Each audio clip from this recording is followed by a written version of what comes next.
það ég? Eða líka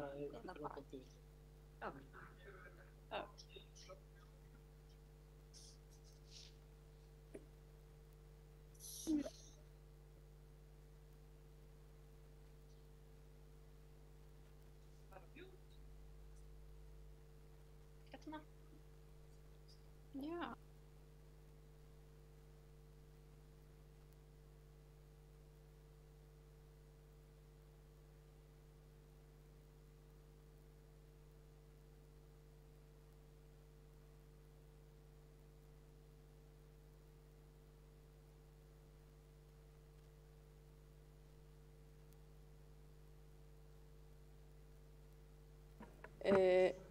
Forseti þarf að fá aðeins áheyrn hjá borgarfulltrúum.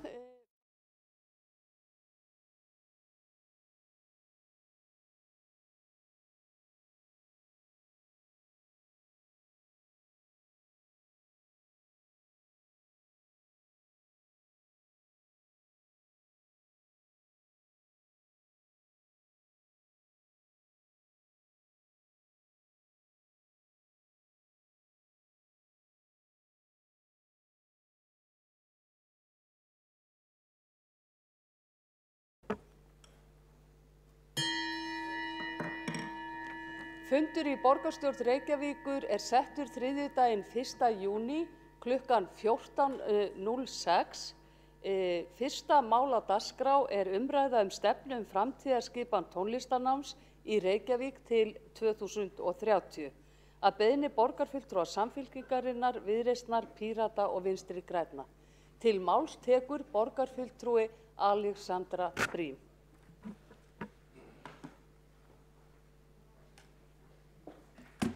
Forseti, ágæta borgarstjórn, stefna framtíð tónlistarnáms sem ætti að vera, til 2030 sem hér er til umræðu er byggð á grunni menntastefnu Reykjavíkur og miðast við að styrkja sömu áherslur, félagsfærni, sjálfseflingu, læsi, sköpun og heilbrigði. Samkvæmt öllu sem við vitum er tónlistarnám öflugt tæki til þess að efla þessar áherslur. Það er félagsfærni að læra að spila með öðrum, að vera í takt en taka líka einspil en þá er líka á réttum tíma. Það er sjálfsefling að læra eitthvað nýtt, finna styrk í einhverju nýju. Það er félagsfærni að læra að spila með öðrum, það er læsi að vera læs á tónlist og ekki bara nótur, heldur blæbrigði og tilgang tónlistar, þau áhrif sem hún getur haft á skap og líðan, á samveruna og sálarlífið. Og það er sköpun að búa til tónlist, að tjá sig með nýjum hætti. Og svo er auðvitað líka heilbrigði fólki í því að efla sína kunnáttu, að æfa úthald og minni, æfa samhæfingu, augna og handa. En Reykjavík byrjar á öflugum grunni þegar við búum til þessa stefnu, enda er Reykjavík mikil tónlistarborg og það er ekki bara einhver frasi. Hér er gífurlega öflugt og blómlegt tónlistarlíf, svo mikið og fjölbreytt að það er eiginlega hálf ótrúlegt með íbúafjölda. Það er ótrúleg gróska í ótrúlega mörgum mismunandi tónlistarstefnum. Við hefum frábærar popsveitir, punksveitir, rappara, sinfoníu, óperusöngvara og ótal margt fleira. Íslenskir tónlistamenn hafa getið sér gott orð á heimsvettvangi, bæði í þessum hljómsveitum sem ná það hafa heimsfrægð eða með framlagi sínu til kvikmyndatónlistar eða sem bara einstaklingslistamenn. En allt þetta hefur ekki gerst af sjálfu sér. Til að skapa og viðhalda svona tónlistarmenningu þurfa aðstæður að vera réttar. Tækifæri til að vekja athygli, markmið til að keppast að á ungum aldri, þetta skiptir máli. Það geta verið músíktilraunir, það getur verið þjóðhátíð, það getur verið skrekkur, það getur verið forkeppni Eurovision, það getur verið ótal margt annað. Og vettvangar þar sem hljómsveitir geta kynnt sig eru mikilvægar. Sumt af þessu geta ríki og borg haft áhrif á, styrkt og viðhaldið með ýmsum hætti. Sumt af þessu er hluta menningunni. Íslendingum finnst gaman að hlusta á tónlist, skemmta sér, syngja með, við stjórnum því ekki. En það hjálpar að eiga söngelska, djamglaða þjóð sem hefur gaman á tónlist. Sumt af þessu hins vegar er innan okkar vébanda.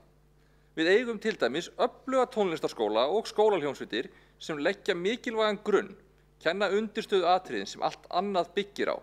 Sá metnaður og svo hugsjón sem við eigum þar er ómetanleg. Meira segja þeir tónlistamenn sem eru kannski meira sjálflæriðir græða á því að vera í umhverfi þar sem að þessi hæfni er dreifð allt samfélagið, eiga vini sem kunna þetta, foreldra, kunningja, hafa fyrirmyndir. Sumir myndu spyrja hvers vegna ættum við að taka einhverja sjensa þegar það svona vel gengur. En tilgangur þessara stefnu er að styrkja það sem við eigum, en gera fleirum kleift að njóta góðs af því. Því miður er það í dag þannig að aðgengi barna að tónlistarnámi í Reykjavík er takmarkað og frekar ójafnt eftir borgarhlutum. Og það er eitthvað sem er hægt að laga og það er eitthvað sem við ættum að laga. En það er líka einmitt út af þessu sem ég fór yfir áðan mikilvægt að við pössum upp á það þegar við ráðumst í breytingar að það séu breytingar til batnaðar, svo við missum ekki það mikilvæga fjöregg sem við eigum. Ágóðinn af öflugu tónlistarstarfi er nefnilega ekki bara samfélagslegur og ekki bara fólginn í því að fólk sem stundar tónlist geti gert það vel og náð árangri, það er ekki bara persónulegur heldur. Ágóðinn er nefnilega líka fólginn í því að tónlistarnám hjálpar öllum sem það stunda til lengdar, ekki bara við að verða betri tónlistarmenn. Rannsóknir hafa sýnt fram á góð áhrif á einbeitingu, minni og hreinlega betri námsárangur fyrir þau sem leggja stund á tónlist samfellt í einhver ár. Einstaklingarnir verða öflugri og samfélagið sem þeir eru hluti af verður öflugra. Þetta eru atriði sem við þurfum að tryggja að gagni sem flestum. Það séu ekki háð of efnahag foreldra eða í hvaða hverfi er búið í. Og eitt að skýrast það sem við sáum þegar við réðumst í þessar vinnu er að það er æði misjafnt eftir borgarhlutum hvert framboðið er á tónlistarnámi. Það getur haft ýmsar orsakir. Virkt tónlistarstarf getur leitt af sér meiri áhuga. Börn vilja fylgja í fótspor vina sinna, systkina og foreldra og ef það er reynsla af tónlistarnámi í nærumhverfinu er það hvetjandi. Ef það er virk hljómsveit, ef það eru reglulegir viðburðir, þá er það hvetjandi. Eins er það letjandi ef enginn sem barn þekkir stundar tónlistarnám. Ef upplifunin í hverfinu eða skólanum er að það sé annarkvort ekki til eða sé jaðaráhugamál, sé ekki cool. En þetta getur líka tengst efnahagslegum þáttum. Það er í dag frekar dýrt að senda barn í tónlistarskóla. Skólahljómsveit er mun ódýrari kostur en það er líka ekki endalaust aðgengi. Stefnan sem hér er til umræðu var unnin í góðri þverpólitískri sátt í stýrihópi og naut þess að við gátum leitað upplýsinga hjá sérfræðingum á sviðinu, fólki sem starfar í tónlistarskólum og skólahljómsveitum eða annar staðar í borgarkerfinu, til dæmis bara á menningar, íþrótta og tónlistarsviði.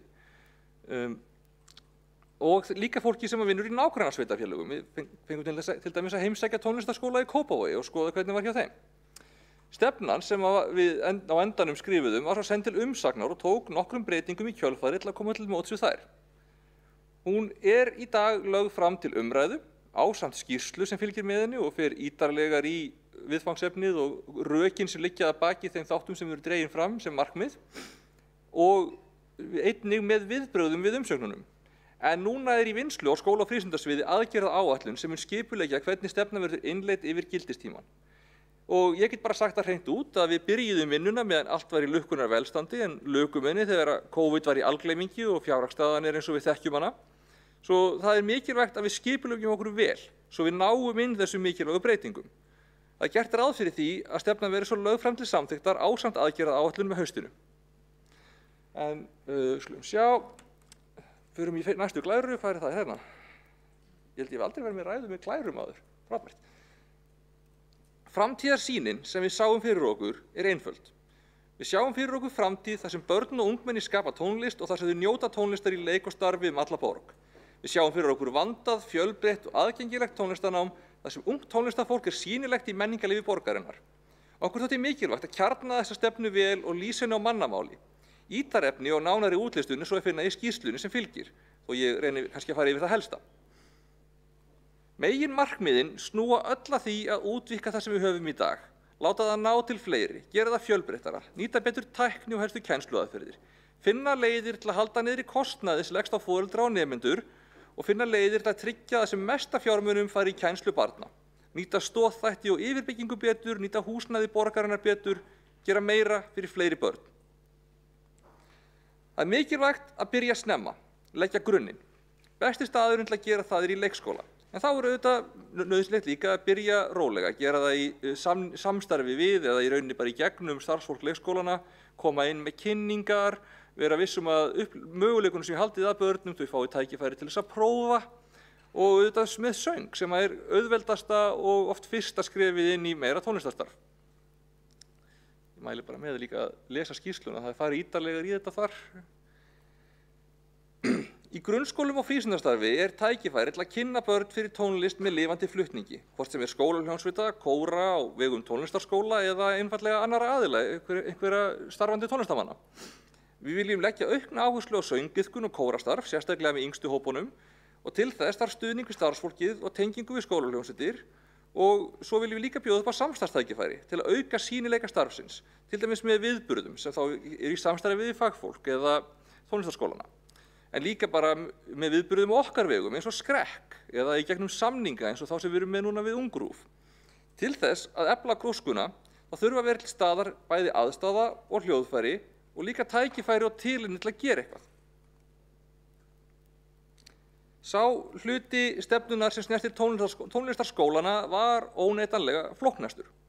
Við viljum nýta betur það fjármagn sem fyrir tónlistarkennslu, en við viljum líka bæta samskiptin og samstarfið við þá. Við viljum vera sanngjörn. Við viljum búa til fyrirsjáanleika og tækifæri til vaxtar.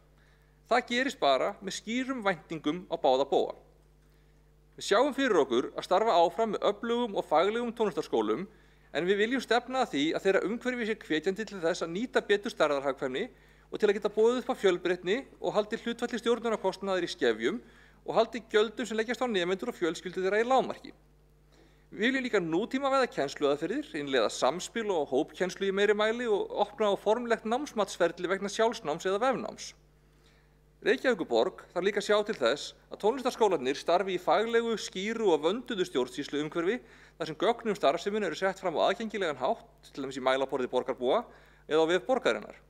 Til þess að foreldrar og börn viti hvað í boði, hvaða starf fer fram, hvar það gengur vel, hversu margir eru að útskrifast á hverjum stað. Það alls konar svona hluti sem væri hægt að ná betri yfirsýn inn á mælaborði og í vefviðmóti sem myndi taka þessar upplýsingar saman. En stór breyting sem við sjáum fyrir okkur að sett verði viðmið hversu stóru hlutfalli barna og ungmenna í borginni standi til boða tónlistarnám á hverjum tíma fram til ársins 2030 og að hlutfallið hækki ákveðnum skrefum á gildistíma stefnunnar og að dreifing þess kennslumagns sé ákvörðuð með fjölbreytni og jöfnuð í borginni að leiðarljósi og verði nýtt til þess að fjölga tækifærum í þeim hverfum borgarinnar þar sem fáir að nýta tónlistarskólana í dag. Þetta þarf að bæta. En nákvæmlega hversu hratt hægt að hækka það hlutfall eitthvað sem í vinnslu núna í aðgerðaáætluninni.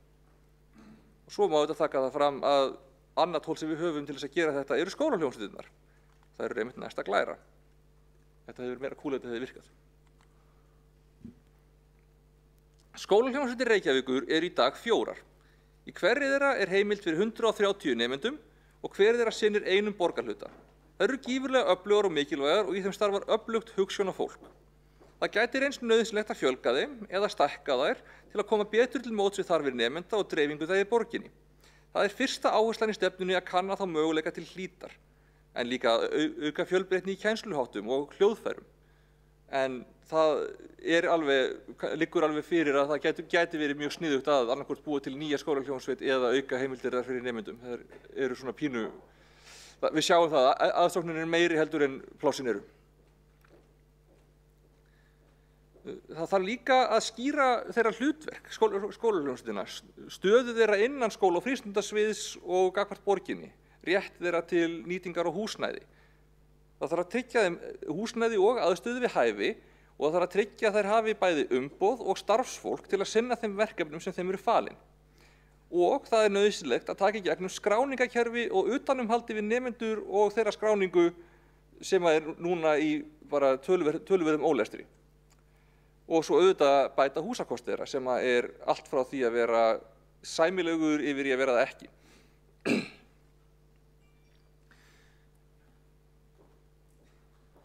Einn áhersluliður samstarf stofnana. Að nýta betur, nýta betur aðstöðu sem til staðar innan borgarinnar, nýta mannauð og búa til krosstengsl við tónlistarskóla, skólahljómsveita, leikskóla, grunnskóla, frístundaheimila, félagsmiðstöðva en líka aðra menningarstofnanir. Ég kannski bara fæ að koma í aðra ræðu.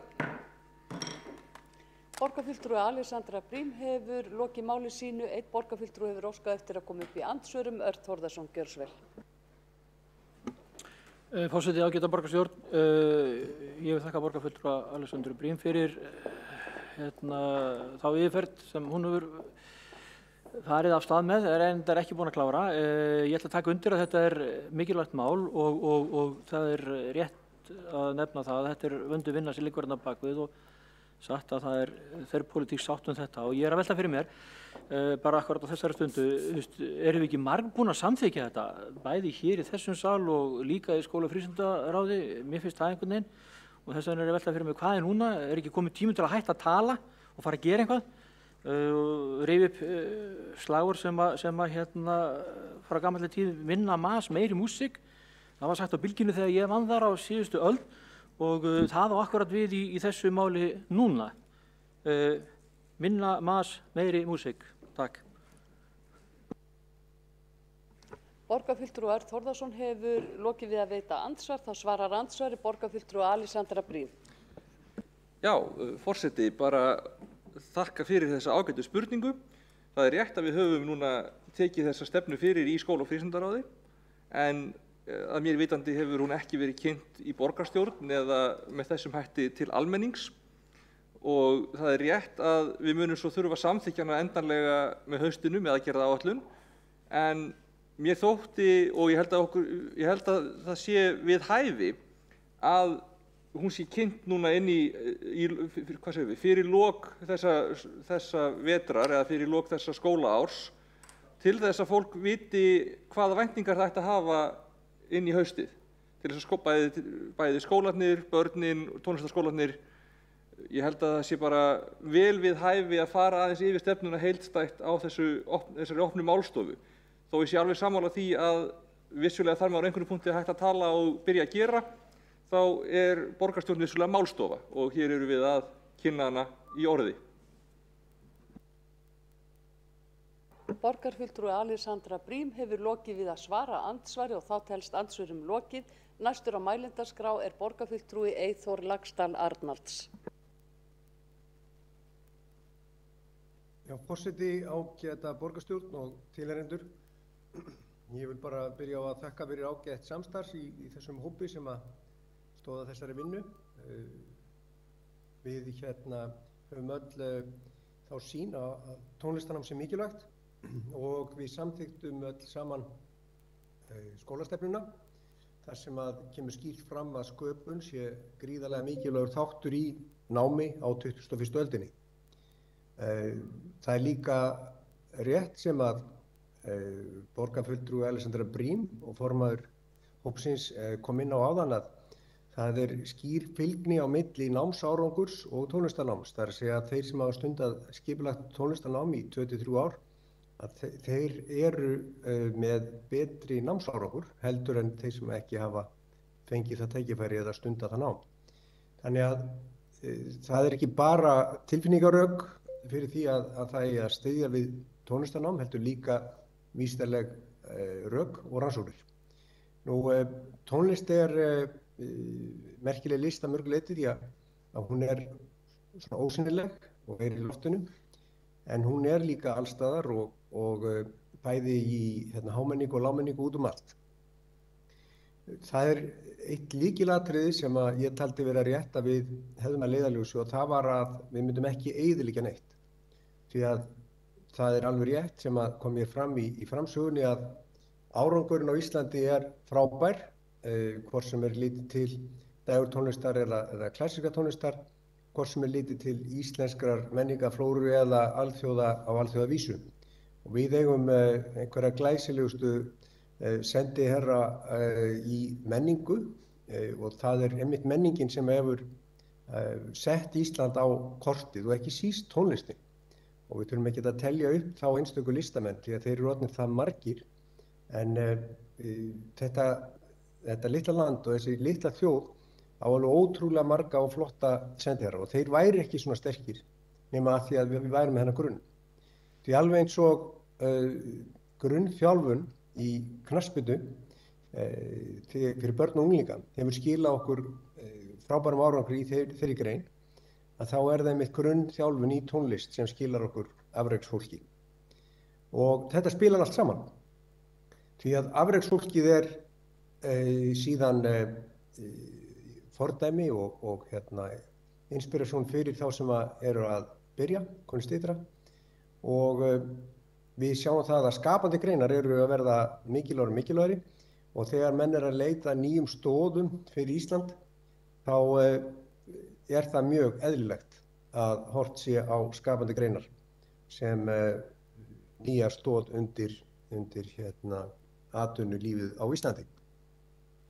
Nú tónlistin hún líka kemur inn á aðrar greinar, hvort sem leikhúsið eða kvikmyndir og annað, og við erum nú þegar orðin hluti af Hollywood, má segja, að því að við erum ekki bara land þar sem að kvikmyndir eru teknar upp á, heldur erum við líka með tónskáld sem hafa náð frábærum árangri í þeirri grein, og það annar vaxtarsproti, og svo tölvuleikir, það líka tónlist, og þessar skapandi greinar þær samtvinnast.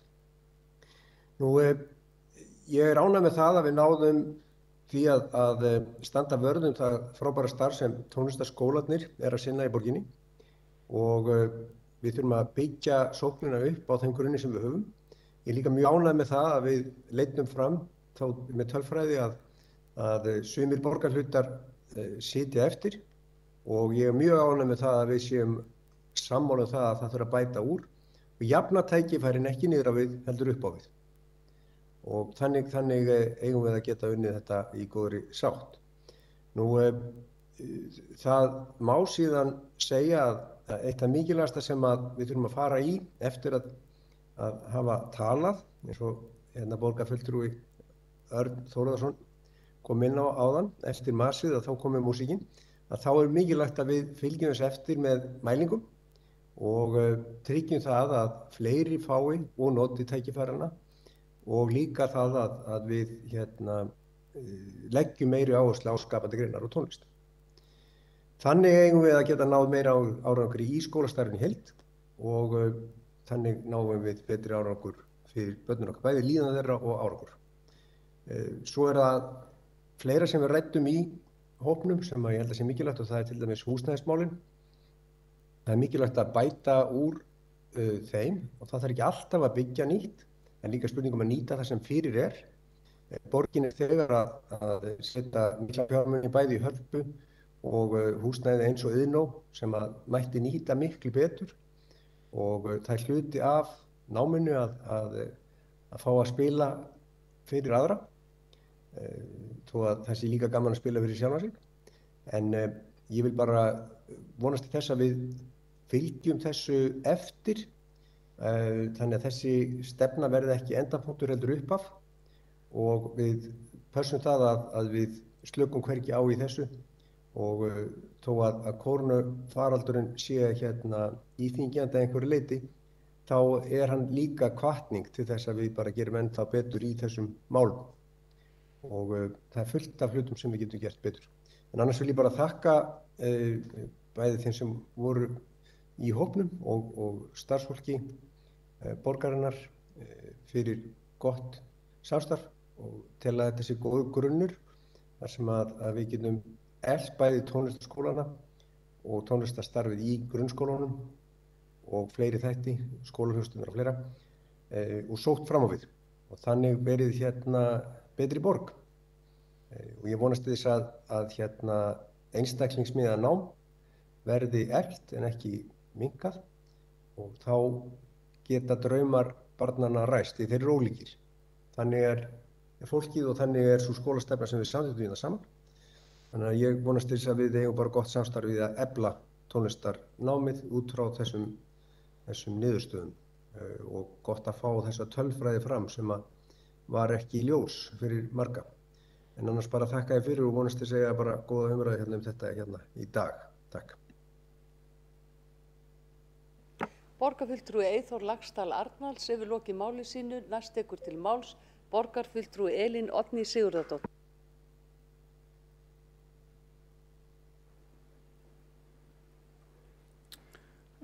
Borgarstjóri, borgarfulltrúar og aðrir áheyrendur. Það gleðidagur að standa hér og ræða nýja stefnu borgarinnar framtíðarskipan tónlistarnáms til ársins 2030. Hópurinn sem hefur starfað nú frá því í maí 2019 eða í 3 ár orðinn svona ákveðin hluti af tilverunni. Þannig að þetta eru stóri tímar að skila af sér afurð. Í hópnum lögum mikla áherslu á upplýsingaöflun, gagnarýni og samráð við þá sem að sinna tónlistarkennslu og tónlistaruppeldi barna í borginni í mjög víðum skilningi. Með því að leggja nú fram heildstæða stefnu framtíðarskipan tónlistarnáms í Reykjavík setjum við okkur á markmið að styðja við fjölbreytt, faglegt og vandað tónlistarnám fyrir börn og ungmenni alla borg. Á meðan við stöndum vörð það góða starf sem unnið þurfum við líka að styðja við nýsköpun og framþróun í tónlistarmenntun, stórbæta aðstöðu til tónlistarkennslu barna innan grunnskóla og auka samstarf stofnana sem starfa á sviði kennslu barna í sem víðustum skilningi. Rannsóknir sýna að tónlistarnám barna æskilegt, stuðlar af þroska og félagsgreind og góðri andlegri líðan og þeir sem stunda tónlistarnám þeim gengur almennt betra í öðru námi í skóla. Algjör samhugur var það í stýrihópnum hjá öllum þeim sem að stýrihópurinn ræddi við að mikilvægt var að leggja áherslu á aukið aðgengi barna af tónlistarnámi þannig að það standi sem flestum sem á því hafa til boða, en líka jafnvel einhverjum fleirum. Mikilvægt að við ryðjum úr vegi þeim hindrunum sem að geta hindrað þátttöku barna í tónlistarnámi og stuðla þannig að auknum jöfnuði, bæði með því að minnka kostnaðarþátttöku við námið en líka með því að vinna markvissa kynningu og hvatningu til tónlistarnáms alla borg. Vegna þess að félagsauðurinn skiptir þar líka máli. Mikilvægur liður í því að gefa fleiri börnum kost á að stunda tónlistarnám auk þess að standa vörð öflugt starf tónlistarskóla, að efla starf skólahljómsveita borgarinnar og auka samstarf tónlistarskóla og skólahljómsveita við skólana í borginni, þannig að sem flest börn geti stunda tónlistarnám innan veggja skólans á skólatíma. En það talin ákveðin hindrun að standa í skutli út allan borg og bí og að þurfa að taka börn úr frístund og öðrum þannig hlutum á meðan á náminu stendur. Einnig þarf markvisst að draga úr kostnaðarþátttöku, meðal annars með skipulagsbreytingum sem stuðla að nýsköpun í tónlistarkennslu, draga úr stjórnunarkostnaði og yfirbyggingu, þannig að sem mest af fjármagninu sem nú sett í málaflokkinn, sem 1,2 milljarðar, nýtist til kennslu barna. Stjórnunarkostnaði tónlistarskóla mjög misjafn eins og staðan í dag, enda eru skólarnir í borginni 17 talsins og allt frá rúmum 8% og upp í rúm 20%, þannig að það meira en tvöfaldur munur. Til viðmiðunar meðal stjórnunarkostnaður í grunnskólum í kringum 7%. Það til mikils að vinna að skapa öfluga skóla og minnka það hlutfall sem fer í stjórnun og utanumhald og auka það hlutfall sem fer beint í kennslu barna og ungmenna. Mikilvægt að leggja áherslu á að styðja skóla til að auka fjölbreytni námstilboða, fjölbreytni í kennsluháttun og sköpun í öllu starfi. Þar sem mjög viðamikla stefnur ræða vil ég víkja sérstaklega 2 atriðum í minni ræðu og það þýðir alls ekki að það sem Alexandra hefur farið hér ágætlega yfir og mun halda áfram á eftir sé allt jafn mikilvægt. En ég ætla að víkja að tvennu og fyrst aðeins að starfsemi skólahljómsveitu borgarinnar. Markmiðið með skólahljómsveitum að bjóða vanda ódýrt og aðgengilegt tónlistarnám alla borg og hefur það markmið tekist ágætlega. Nú þurfum við að leggja áherslu á að fjölga plássum í skólahljómsveitum og fjölga þannig börnum sem hafa tækifæri til að stunda tónlistarnám. Auk þess þarf að skoða hvort að fjölga megi í sveitunum eða athuga hvort að hreinlega sé orðið tímabært að stofna 5. sveitina í borginni. Auk þess þarf að ráðast í mjög nauðsynlegar úrbætur og aðstöðu skólahljómsveitanna og vinna að úrbótum og húsnæði bæði til skemmri og lengri tíma. Við þá vinnu má nýta ágæta úttekt sem við gerðum á húsnæði og aðstöðu skólahljómsveita en við skiluðum skýrslu, talsvert ítarlegri skýrslu málið sem fylgigagn með þessum plöggum öllum. Mikilvægt að muna ávallt eftir starfsemi skólahljómsveita þegar byggja á nýja skóla eða gera viðbyggingar að endurbætur og núverandi skólahúsnæði. Það hefur stundum verið viðlóðandi að skólahljómsveitir gleymist eða mæti afgangi þegar nýta á skólahúsnæði eða byggja við eða bæta og þessu þurfum við að breyta. Það líka spurning hugafar. Auk þess finnst mér tímabært að við skoðum útvíkkun á hlutverki skólahljómsveita með því að stofna innan þeirra sérstaka hverfakóra sem þá væru hluti af starfseminni og við getum byrjað með þannig verkefni í 1 til 2 hverfum í tilraunaskyni til að sjá hvernig það reynist. Að lokum vil ég nefna að þau tækifæri sem felast í tækni og nýsköpun á sviði tónlistarkennslu. Ljóst að tæknibylting á þessu sviði löngu hafin og mjög mikilvægt hjá okkur að virkja hana. Tækninotkun getur ekki bara stutt við núverandi fyrirkomulag kennslu, heldur leitt til nýsköpunar og nýrra kennsluaðferða sem auki geta aðgang barna að tónlistarkennslu. Samhliða því mikilvægt að stuðla aukinni fagþekkingu tónlistarkennara og bjóða upp á símenntun á þessu sviði. Við þurfum líka að skoða hvort að við sem borg myndum kaupa aðgang að ýmsum öppum í tónlist sem reykvísk börn getur notað í sínu námi. Við þurfum að skoða nýjar lausnir á sviði fjarkennslu, nýtingu á upptöku á efni og flipped classroom aðferðum til að virkja nemendur til þáttöku. Það ljóst að í einhverjum skólum ennþá verið að nota efni sem hefur verið nýtt þar áratugaskeið og þá alltaf komið tíma að hugsa hlutina aðeins upp á nýtt. Stefnan sem við ræðum í dag, hún í senn framsýn, raunsæ og metnaðarfull og ég vil ítreka það að samstarfi í stýrihópnum var farsælt og ég vil þakka borgarfulltrúum Eyþóri Laxdal Arnalds og borgarfulltrúa Alexöndru Briem fyrir mjög farsælt samstarf. Því að þáttur að koma mjög ólíkum áttum, þá áttum við það öll sameiginlegt að hafa mikil metnað fyrir öflugu tónlistarstarfi, tónmenntun og tónlistarlífi í borginni. Auk þess vil ég þakka Sigfríði Björnsdóttur sérstaklega fyrir sína mikla vinnu við gerð stefnunar. Hún nú á við bara heila nefnd og heila skrifstofu sú kona. En mikilvægt að muna að nú þegar unnið mjög metnaðarfullt starf á sviði tónlistarnáms barna alla borg og hefur hróður íslensk tónlistarfólks náð vel út fyrir landsdelina. Og það alls engin tilviljun. Stefnan sem við ræðum hér í senn raunsæ, framsýn og metnaðarfull. Nú hefst vinna við tímasetta aðgerðaáætlun eða minna mas og meiri músík. Hún gæti kannski heita það, ég legg það til hér. Við að innleiða stefnuna og tryggja svo innleiðing verið vönduð og tryggi framgang þeirra góðu tillagna sem hér eru lagðar fram. Að lokum vil ég segja að tónlistarlíf á Íslandi stendur í fullum blóma og það okkar að búa þannig hnútana að í borginu okkar verði öflugt tónlistarnám í forgrunni sem stendur öllum börnum til boða óháð efnahag alla borg. Þannig skilum við ómældum og ómetanlegum gæðum til samfélagsins fyrir okkur öll. Takk fyrir. Borgarfulltrúi Elín Oddný Sigurðardóttir hefur lokið máli sínu og þá tekur næst til máls borgarfulltrúi Nína Grímsdóttir. Gjörðu svo vel.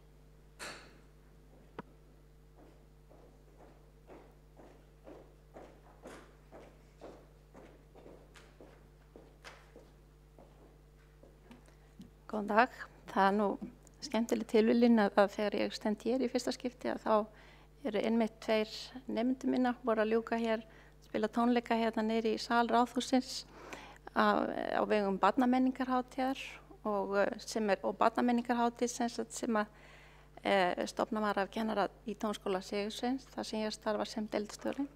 Að það einmitt eitt dæmi svona frábært samstarfsverkefni sem að skýrslan tiltekur og þar sem að hugmyndin að gera meira á slíkum samstarfsverkefnum. Þannig að þetta allt saman mjög skemmtilegar tilviljanir en í rauninni þá þær árangur af mjög markvissri stefnu bæði tónlistarkennara, nú borgaryfirvalda sem að hafa tekið höndum saman að vinna framgang tónlistarmenntunar barna og tækifæra sem bestan núna á undanförnum árum og börnin í dag virkilega njóta góðs af því. Nú, mér langar til þess að þakka fyrir þessa skýrslu. Ég hef nú unnið í tónlistarkennslu undanfarin 30 ár, bæði í Bandaríkjunum og hérna í Íslandi.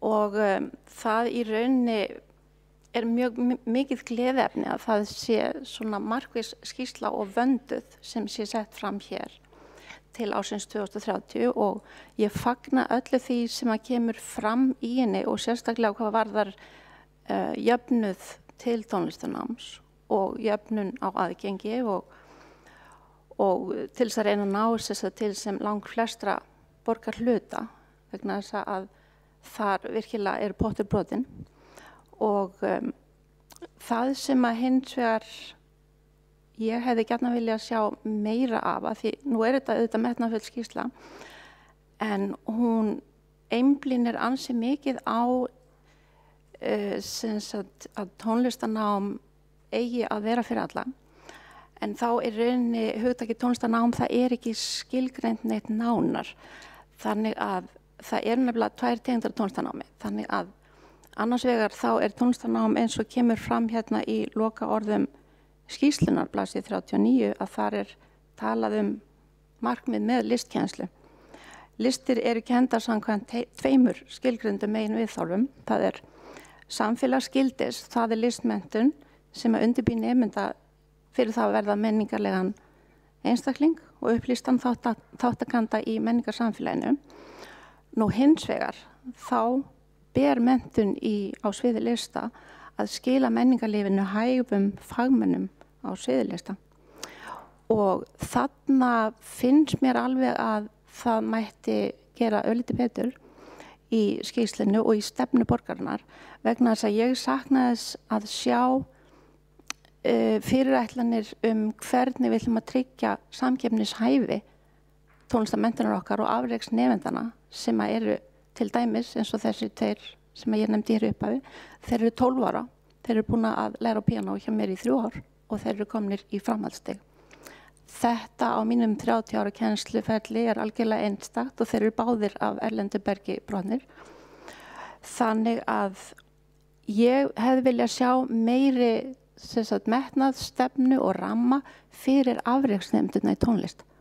Og þar gildir aðeins, og í raun ekki aðeins, þar gildir mjög mikið öðru máli menntun slíkra einstaklinga heldur en venjulegs, ég segi í gæslefa venjulegs nemanda sem að læri tónlist sér til ánægju og yndisauka sem í raun allir grunnskólanemendur ættu að fá.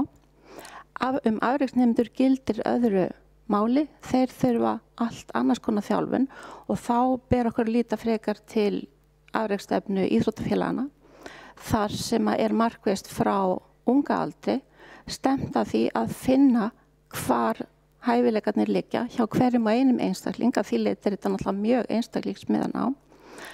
Í tónlist þá mjög mikilvægt að uppgöta hæfileikarna snemma og byrja að þroska þá og þróa og þjálfa með þeim hætti þannig að þeir ná að blómstra. Þarna finnst mér að stefna Reykjavíkurborgar gæti gert betur. Þannig að mér langar bara að vekja athygli á þessu. Að öðru leyti finnst mér þessi skýrsla og stefna borgarinnar mjög ánægleg, en það væri gott að fá skýrari ramma hvernig borgin ætlar að koma til móts við afreksnemendur í tónlist. Takk fyrir. Borgarfulltrúi Nína Margrét Grímsdóttir hefur lokið máli sínu. Þetta hennar fyrsti fundur í borgarstjórn Reykjavíkur og bjóði hana hjartanlega velkomna. Þá tekur næst til máls borgarfulltrúi Kolbrún Baldursdóttir.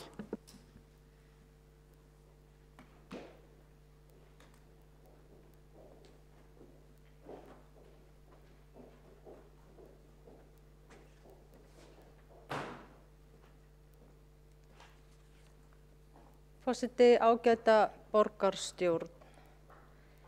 Já, við erum að ræða hérna framtíðarskipan tónlistarnáms í Reykjavík og ég held að við getum öll verið sammála það að hana þarf að taka til gagngerrar endurskoðunar. Það sem að plagar mig hérna, fulltrúa Flokks fólksins, að börn í Reykjavík sitja einfaldlega ekki við sama borð þegar að kemur að tækifærum til að læra tónlist, fara í tónlistarnám.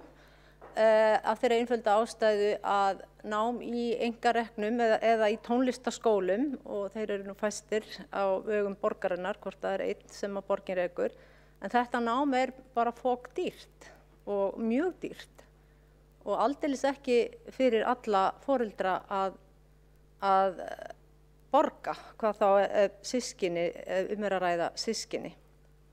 Þannig í raunum má segja að flestir tónlistarskólar eru aðeins fyrir börn efnameiri foreldra eða foreldra sem hafa ráð á að borga þessi gjöld. Í þessari nýlegu skýrslu stýrihóps borgarinnar framtíð tónlistarnáms í Reykjavík var ekki fjallað uppbyggingu tónlistarkennslu í grunnskólum og því voru ekki skoðaðar leiðir sem hægt væri mögulega að fara samhliða til að draga úr ójöfnuði og þetta stæðsti galli þessara annars ágætu skýrslu. Þetta hefði þurft að taka með, það hefði þurft að horfa á alla heildina til þess að finna út leiðir, til þess að auka möguleika, jafna möguleika barna á að læra tónlist. Þannig að áfram mun ójöfnuðurinn halda ef heldur sem horfir og þá ókomna tíð. Það í rauninni ekki nógu skýra lausnir og ýmsar lausnir eru dregnar fram en ekki nógu skýrar til þess að hreinlega að sjá hvernig hægt að taka á þessu þannig að börn sitji við sama borð og það eiga þau að geta gert og eiga að gera samkvæmt öllu, samkvæmt barnasáttmála Sameinuðu þjóðanna og mannréttindastefnur borgarinnar allt frá því ég veit ekki hvenar, langt aftur í tíman sem að endalaust talað jöfnuð og jöfn tækifæri en síðan það bara einfaldlega ekki í reynd. Nú það var náttúrulega einn hlutur sem gæti mögulega orðið mótvægi eða orðið mótvægisaðgerðir og það eru skólahljómsveitirnar og við höfum áður rætt þær og þær eru 4 og eiga að dekka öll 10 hverfi borgarinnar en nemendur borgarin eru 15.500 og hvort það eru 700 börn sem eru að stunda tónlist í skólahljómsveitunum. Þannig að ég held að sjái það allir sem vilja að það eiginlega útilokað að hægt sé að mæta þörfum þeirra barna af 15.500 börnum hvað mörg hefðu áhuga á að fara í skólahljómsveit sem ég ekki veit. Þannig að það útilokað þess að 4 skólahljómsveitir geti dekka það og ég hef lagt fyrirspurn umsóknir í þessar hljómsveitir, hvort það sé biðlisti, hvort það hafi verið biðlisti gegnum árin og eins hvað börn eru að meðaltali lengi í skólahljómsveit. Nú þetta þarf bara einfaldlega að skoða og það ekki fyrr en að búið að leysa það að við getum sagt sem svo að öll börn í Reykjavík hafa sömu möguleika sem að málið leyst og hægt sé að leggja það til hliðar og halda áfram. En það aldeilis ekki núna. Nú eru vangaveltur fram og tilbaka hvað á að gera og hvað á að gera. Það mætti til dæmis færa tónlistana mun meira inn í grunnskólana og vinna í því samráði við menntamálaráðuneytið og ríkið.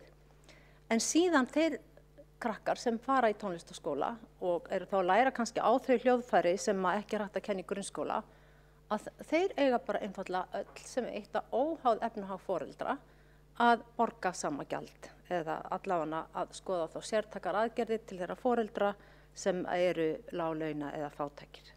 Og öðruvísi verður þetta mál ekki leyst. Þannig að stýrihópur sem að skilur eftir svona stóran þátt situr þetta uppi með í rauninni sömu spurningarnar og farið var af stað með. Það að hvernig eigum við að auka hana jöfnuð og nú þeir sem að stýra hér borginni og gerðu áður flokkur jöfnuðar að mér sagt og að mér skilst en það hefur sennilega aldrei verið eins mikill ójöfnuður í Reykjavík eins og núna og við erum að tala hérna tónlist og það búið að tala það hversu frábært og gott það gerir börnum að læra tónlist og það ekki deilt.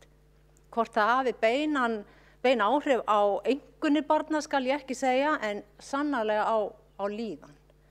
Og það að taka þátt í hljómsveit og vera með, læra að spila, finna hvernig svona færnin getur hjálpa til með sjálfsmatið. Við erum ekki að deila það, við þurfum ekki að eyða mörgum orðum í það hversu stórkostlegt það fyrir barn að fá tækifæri óskeiða þess að læra á eitthvað hljóðfæri. Það var líka eitt í þessari ágætu skýrslu sem ég vil samt segja var að mörgu leyti mjög góð og falleg hugsun þar á bakvið, en það var svolítið ábyrgðin sett á börnin. Ef barn hefur ekki áhuga að mismunin felist í því að mögulega hafi barn ekki áhuga á að læra. Ég vil ekki horfa á þetta þannig. Það getur verið vegna þess að barn sé ekki hvatt, en ábyrgðin alltaf okkar. Við þurfum alltaf að kynna möguleikana fyrir barninu til þess að athuga hvort að barni geti máta sig við möguleikan. Þannig að það ekki mismunin, það ekki barnið sjálft sem setur sig inn í mismununarhópinu sem á orði komast. Þannig að ég vil bara sjá okkur ganga lengra Ég veit ekki eiginlega, við erum að ræða þessa stefnu núna, hún er ekki komin hér til afgreiðslu, það ekki rétt hjá mér? Þannig að hún á eftir að fara eitthvað áfram og skoðast eitthvað meira. Það spurning hvort eitthvað sé hægt að bæta í hana eða skoða hana öðruvísi eða annar stýrihópur myndi taka þetta meira heildstætt. Ég veit það ekki, en það þarf að taka grunnskólapakkan allan með og það þarf að taka iðgjöld í tónlistarskólana allt með og hugsunin þarf bara einfaldlega alltaf að vera þessi að öll börn hafi sömu tækifæri, óháð efnahag og félagslegum aðstæðum foreldra.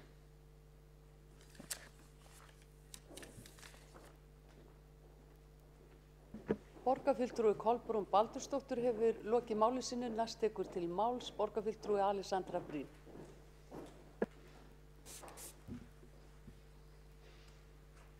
Til ég að halda áfram með glærukenninguna frá það sem frá var horfið ef það er mögulegt.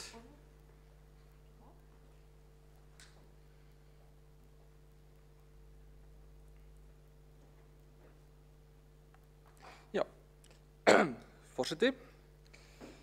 Einn áhersluliðurinn samstarf stofnana, að nýta betur það sem til staðar innan borgarinnar, samnýta mannauð, búa til krosstengsl milli tónlistarskóla, skóla og hljómsveita, leikskóla, grunnskóla, frístundaheimila, félagsmiðstöðva, en líka við annar menningarstofnanir borgarinnar og við utanaðkomandi aðila sem að vinna í menningarmálum, við sjálfstætt starfandi tónlistarfólk og bæta upplýsingagjöf möguleika og aðgengi, möguleika því sem í boði, aðgengi að því sem við eigum, húsnæði sem að borgin getur útvegað aðgang að, til dæmis grunnskólana eða hörpuna í gegnum samninga eða borgarleikhúsið. Það hægt að skoða slíka möguleika miklu betur.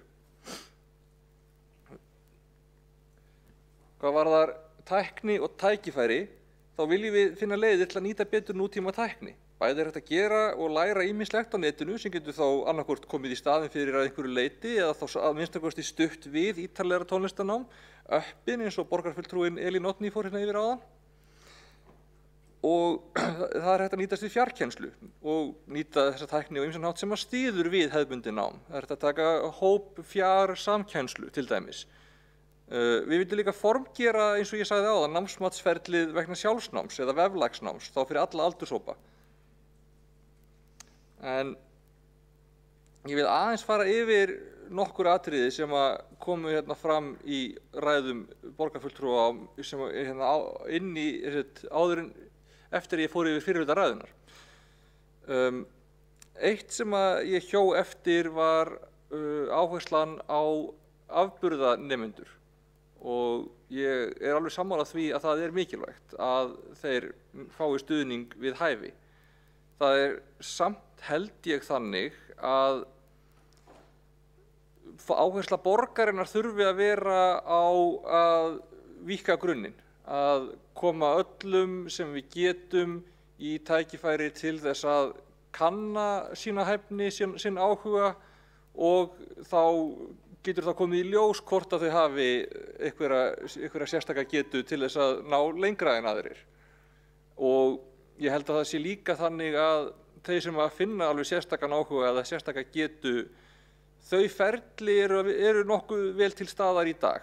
Það alveg til mjög öflug tónlistarkennsla fyrir afburðanemendur og ég kannski dreg það líka fram að kennsla á efsta stigi yfirleitt á höndi ríkisins, frekar en sveitarfélagana og það fyrir gegnum jöfnunarsjóð ef ég man rétt. En þannig að það var svona alveg vissar ástæði fyrir því að við fókusum á að útvíkka tækifærin, að koma sem flestum nemendum í að sjá hvort þeir hafi hæfni og áhuga og að fá þessar afleitu afleiðingar framhjá sem flestum. Borgarfulltrúi Flokks fólksins Kolbrún Baldursdóttir fór hér yfir að kostnaður leggst á foreldra of hár í tónlistarskólum og það rétt, enda eitt helsta viðfangsefni stýrihópsins að leggja áherslu á leiðir til að draga úr því og ég hvet borgarfulltrúin til að lesa ítarefni sem fylgir með skýrslunni. Skólahljómsveitirnar eru svo líka eitt okkar öflugasta tæki til að mæta þörfum barnaforeldra sem hafa ekki ráð á skólagjöldum tónlistarskóla. Það vissulega einar tillögum hópsins að það verið skoðað til hlítar að fjölga þeim eða auka þann fjölda sem þeir geta tekið inn. Við viljum nýta betur húsnæði grunnskólana, það skýrt bæði fyrir skólahljómsveitir og tónlistarskóla sem geta nýtt það og ég myndi hvetja borgarfulltrúann til þess að skoða lögin sem gilda rekstur tónlistarskóla. En þau eru í stuttu máli sagt meingölluð og virðast ekki taka á því umhverfi sem að tónlistarskólarnir starfa í dag. Það virðist vera gert ráð fyrir því að þeir séu allir reknir af sveitarfélögum en eru samt opið fyrir það að þeir séu einkareknir en þá gildir samt þá sömu lög sem að verður á endanum mjög skrítið fyrirkomulag. Ég mæli með að skoða þessi lög því að þau þarfnast nauðsynlega breytinga. Ég vil þakka Eyþóri Laxdal Arnalds borgarfulltrúa, Elínu Oddnýju Sigurðardóttur borgarfulltrúa og Sigfríði Björnsdóttur, deildarstjóra skólahljómsveita fyrir ótrúlega gott samstarf í stýrihópnum. Sigfríður sérstaklega lyfti grettistaki í vinnunni og gerð skýrslunnar, en það hvað hún ítarleg og fagleg og hvað hún yfirgripsmikil að miklu leyti henni að þakka. Það mín von að þessi stefna marki upphaf að nýju blómaskeiði í reykvískri tónlist, að við gerum meira af því sem við erum nú þegar að gera vel, leyfum fleirum að njóta góðs af og lögum það sem við erum að gera illa eða of lítið af. Það engin vafi á því að tónlist mikilvæg. Hún göfgar andan og samfélagið. Hún skólabókardæmi eitthvað sem samfélagið í heild græðir meira á að sé gert vel en þau sem taka þátt í að gera það græða á því sem einstaklingar. Tónlistarnám getur hjálpað fólki gegnum erfiðleika, kennt einbeitingu, sjálfstraust, eflir minni og samhæfingu. Við skulum gera þetta saman. Við skulum láta draumana rætast. Borgarfulltrúi Alexandra Briem hefur lokið máli sínu. Einn borgarfulltrúi hefur óskað eftir að koma upp í andsvörum, Kolbrún Baldursdóttir.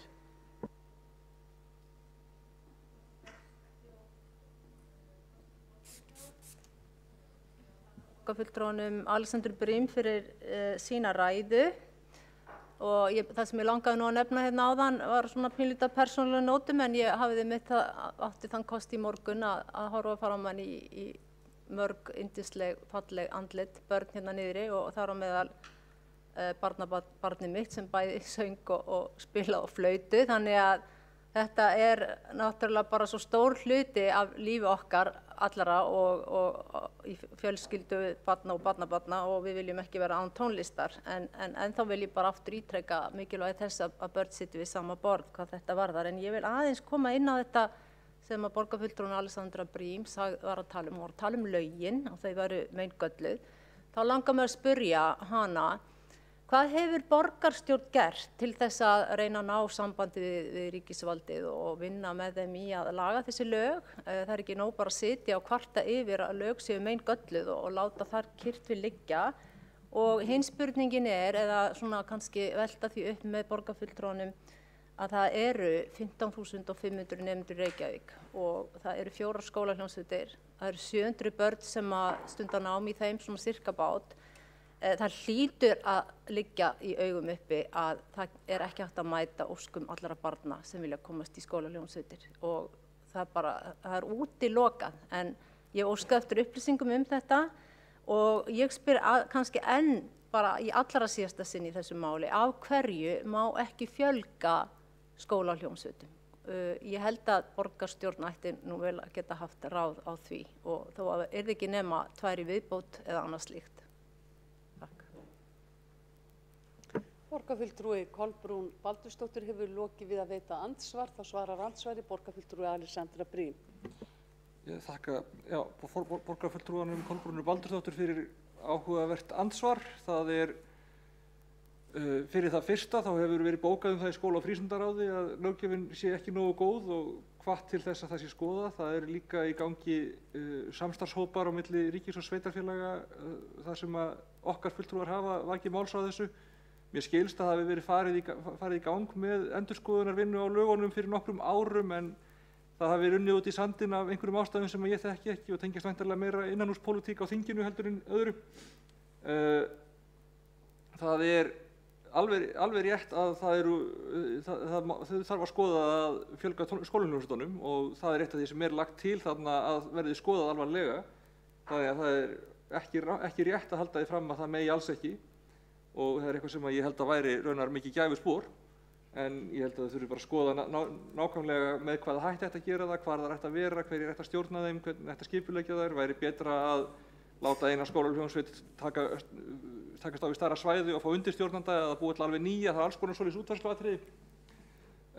Annars held ég að við séum svona í grunninn sammála það sem að þurfa að bæta. Það kannski þetta með kennsluna sjálfa í grunnskólunum, það var það líka aðalnámskrá og það hefði bara flækt þetta mjög mikið að taka það inn, og ég held að það sé bara eitthvað sem að þurfi að taka á öðrum vettvangi, en við vildum taka allt annað, og fyrir utan það atriði sem að hefði bara, eins og ég segi, flækt þetta alveg gífurlega, þá held ég að við séum að fara eins yfirgripsmikið og ítarlega í málefni tónlistarnáms í Reykjavík eins og hægt er, og ég myndi ekki leggja það til að það væri settur í gang annar stýrihópur strax í kjölfar þessa, og ég myndi þá ekki vilja taka þátt í að reyna að vinna betur en þetta var gert, því þetta tók mikla vinnu og er mjög ítarlegt, og ég er mjög stolt af þessu eins og þetta lítur út núna. Borgarfulltrúi Alexandra Briem hefur lokið við að svara andsvari og þá veitir andsvar öðru sinni. Borgarfulltrúi Kolbrún Baldur. Nei, ég bað ekki að veita andsvar öðru sinni. Borgarfulltrúin hefur ekki óskað eftir því að veita andsvar öðru sinni, þá telst andsvörum lokið. Næst tekur til máls borgarfulltrúi Dóra Björk Guðjónsdóttir.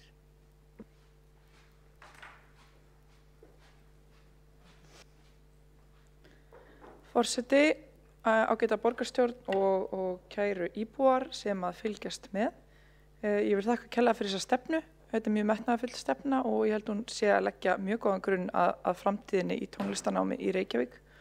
Ég vildi bara koma upp og svona nefna þess hvað mér finnst mikilvægast í þessu sem að gæti þá kannski verið innblástur í aðgerðaráætlunargerðina sem að jú eftir, og það tengist nú bara því sem hefur verið nefnt, og ég vil bara taka undir með þeim sem að hafa þegar nefnt þessi atriði og snýst aðgengi að tónlistarnámi óháð efnahag.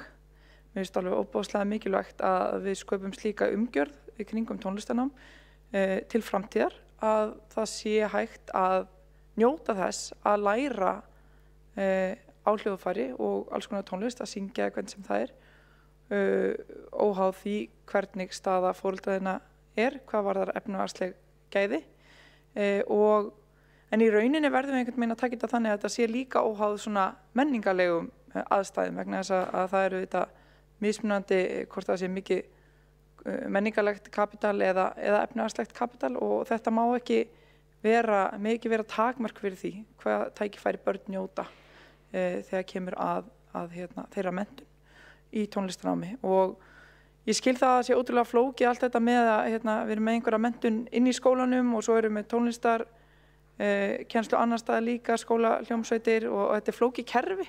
Þannig að ég skil það að sé virkilega stórt verkefni að takast á við það að finna út úr þessu öllu, og ég vil bara þakka stýrihópnum og starfsfólki kærlega fyrir að gera sitt allar besta og leggja hér til mjög fína umgjörð.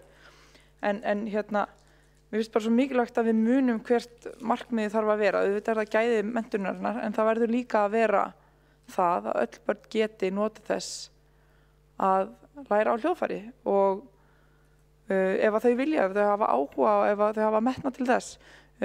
Nú ætla ég að draga inn Noreg sem að ég geri gjarnan, mín ein Osló, að þar til dæmis eru skólahljómsveitir að ég held bara í öllum skólum, vegna þess að það er lögð gríðarlega áhersla á þetta. Þetta er óbúslega þroskandi þáttur sem hefur verið nefnt. Þetta er virkilega gott fyrir lýðheilsu barna, fyrir heila þroska, og svo er þetta félagslegt og félagslega hollt. Og ég er ekki að segja að við eigum að enda með að hafa hljómsveit í hverjum einasta skóla, en það er líka bara mikilvægt að skoðum hvernig þetta er gert annar staðar og hvernig það gengur upp. Þar gengur þetta upp vegna þess að það er til dæmis óbúslega mikil samheldni foreldrana. Þau standa saman að þessu. Þar eru flóamarkaðir á hverju vori og hverju hausti í eiginlega öllum skólum í Osló til þess að safna saman peningum til þess að geta staðið að svona flottu starfi. Og það er bara eitthvað sem er líka mjög fallegt og skapa líka mikla samheldni og svona félagsanda sem fólk stendur saman og skapar eitthvað fallegt saman. Svo ég dragi þetta nú eitthvað allt annað.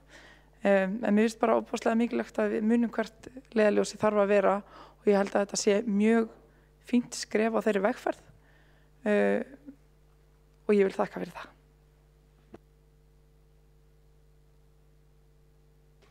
Borgarfulltrúi Dóra Björk Guðjónsdóttir hefur lokið máli sínu. Einn borgarfulltrúi hefur óskað eftir að veita andsvar. Nína Margrét Grímsdóttir, gjörðu svo vel.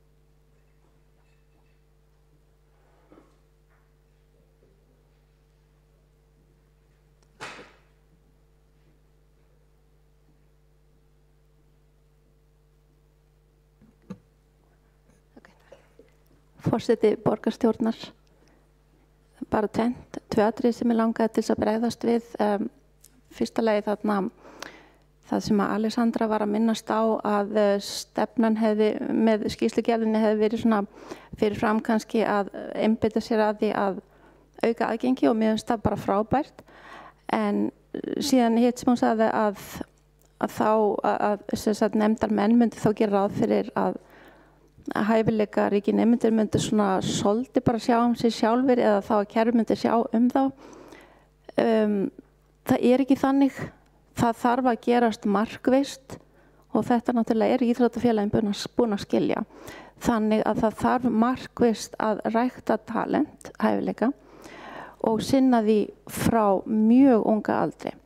Það langaði mig til að minnast á svo í beinu framhaldi við það sem að borgarfulltrúi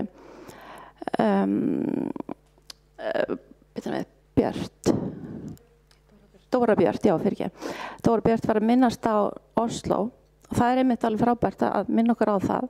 Norðmenn gera margt mjög vel og í Oslo skóli sem heitir Barratu, unga talenter og það sem sagt skóli sem rekinn með það markmiði að þroska tónlistartalent.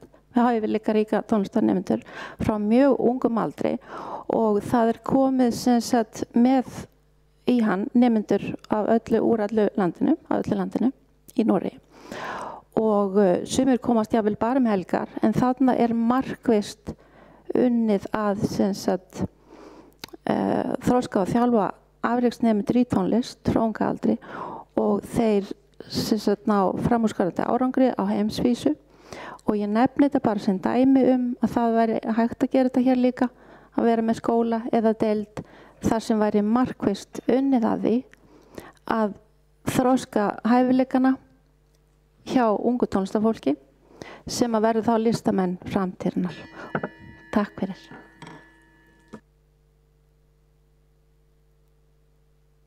Við að veita andsvar, þá svarar andsvari borgarfulltrúi Dóra Björk Guðjónsdóttir. Forseti, ég vil bara þakka Nínu Margréti Grímsdóttur borgarfulltrúa kærlega fyrir málefnalega innleggi í þessa umræðu. Mér finnst hún hafa komið með góða þekkingu og gert þessa umræðu skemmtilegur og áhugaverðari fyrir vikið. Takk. Borgarfulltrúi Dóra Björk Guðjónsdóttir hefur lokið við að svara andsvari og borgarfulltrúi Alexandra Briem óskar eftir að gera athugasemd við fundarstjórn. Gjörðu svo vel. Já, forseti, ég vildi bara vekja máls á því þó að vissulega hafi svörin verið mjög áhugaverð, þá var mikið af svörunum sem beindi til Dóru Bjartar í rauninni ætlað að fara á mína ræðu en ég get ekki svarað þeim þegar þau eru andsvör við ræðu Dóru og það hlutverk forseta að passa upp á það að andsvörin séu við réttum ræðum. Ég held að við getum alveg litið gegnum fingur okkar vegna þess að þetta fyrsti fundur borgarfulltrúans og ég held að þetta sé bara hið besta mál. Mér hefði bara gaman að geta átt meira samtal við hana. En pössum þetta í framtíðinni. Borgarfulltrúi Alexandra Briem hefur lokið við að gera athugasemd við fundarsköp.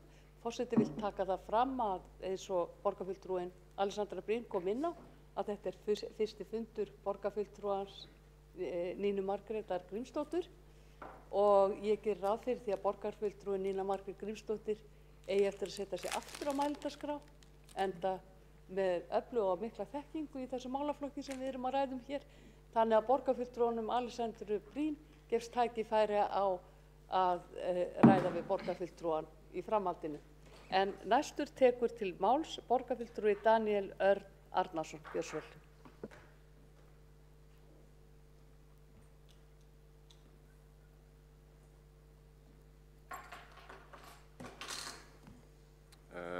Forseti, borgarstjórn. Ég langar að byrja því að þakka borgarfulltrúa Kolbrúnu Baldursdóttur fyrir punktur grunnskóla og tónlistarnám og stytta þannig ræðuna mína helling. Þessi stefna fín og augljóslega vel unnin, fagmannlega unnin og tímabær. Og það ágætt að sjá hvernig stefnt að því að jafna aðstöðu barna. En ég verð að viðurkenna eins og oft þegar annars ágæta stefnur koma fram, það finnst mér ekki nógu langt gengið til að jafna tækifæri allra til þátttöku. Það margoft talað kosti þess að börn stundi bæði tónlist og íþróttir og það skoðun sósíalista að það sé algjörlega óásættanlegt að sum börn hafi ekki aðgang að þessu og ýti það þar með undir áframhaldandi stéttskiptingu. Miðað við hvað Reykjavík hefur getið af sér marga frábæra tónlistamenn, þrátt fyrir að stór hluti barnanna í borginni hafi ekki aðgang að tónlistanámi, getur maður ekki annað en velt fyrir sér hvað við erum að fara á mis við margt gott tónlistafólk. Staðan eins og hún núna þannig að margar fjölskyldur hafa ekki efni á því að senda börn sín í tónlistanám eða þurfa að velja á milli íþrótta og tónlistar. Og eina leiðin fyrir efnaminni fjölskyldur að senda börn sín í skóla hljómsveitirnar, en þar takmarkað pláss. Og það skoðun sósíalista að engum ætti að vera vísað frá þar. Og einnig hafa skólahljómsveitirnar annan veikleika en það takmarkað úrval hljóðfæra sem í boði. Ef barnið hefur ekki áhuga á blástuðshljóðfærum þá hækkar námsgjaldið umtalsvert. Og nú ég að tala út frá bara minni eigin reynslu þar sem dóttur minni langar að læra á fiðlu og kom með heim rosa ánægð með miða frá skólahljómsveit Árbæjar og Breiðholts. En það ekki svoleiðis. En þú veist, ég í megin dráttum ánægð með þessa stefnu. Ég vil hvetja ykkur til að vera meira stórhuga og gera borgin okkar þannig að öll börn geti elt draumana sína, óháð félagslegri eða fjárhagslegum aðstæðum og ekki koma sér flestum að, heldur öllum sem vilja. Takk. Borgarfulltrúi Daníel Örn Sigurðsson hefur lokið máli sínu, næst tekur til máls borgarfulltrúi Nína Margrét Grímsdóttir.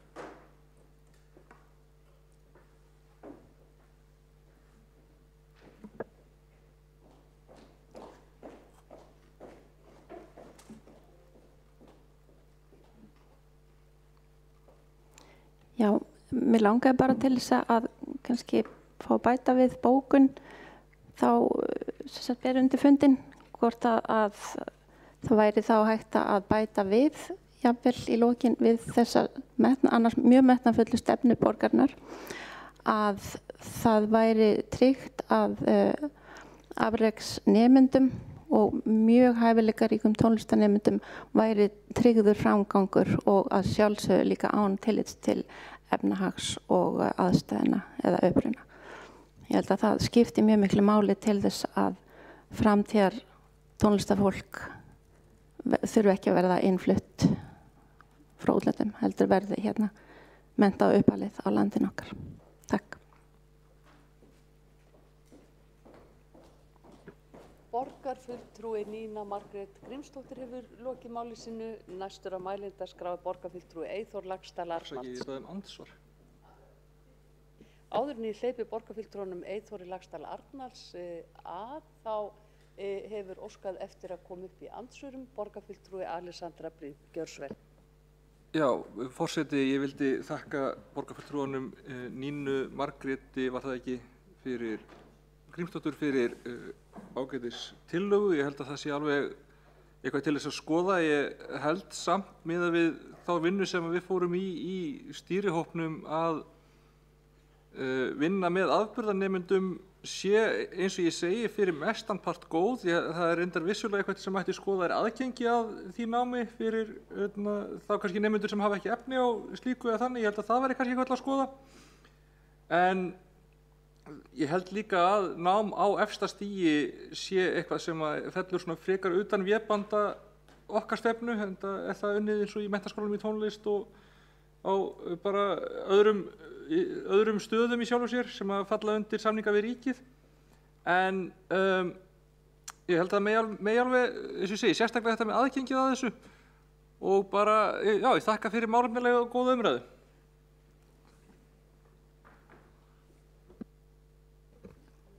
Borgarfulltrúi Alessandra Brím hefur lokið við að svara andsvari. Óskar borgarfulltrúi Nína Margrét Grímsdóttir eftir að veita andsvara öðru sinn?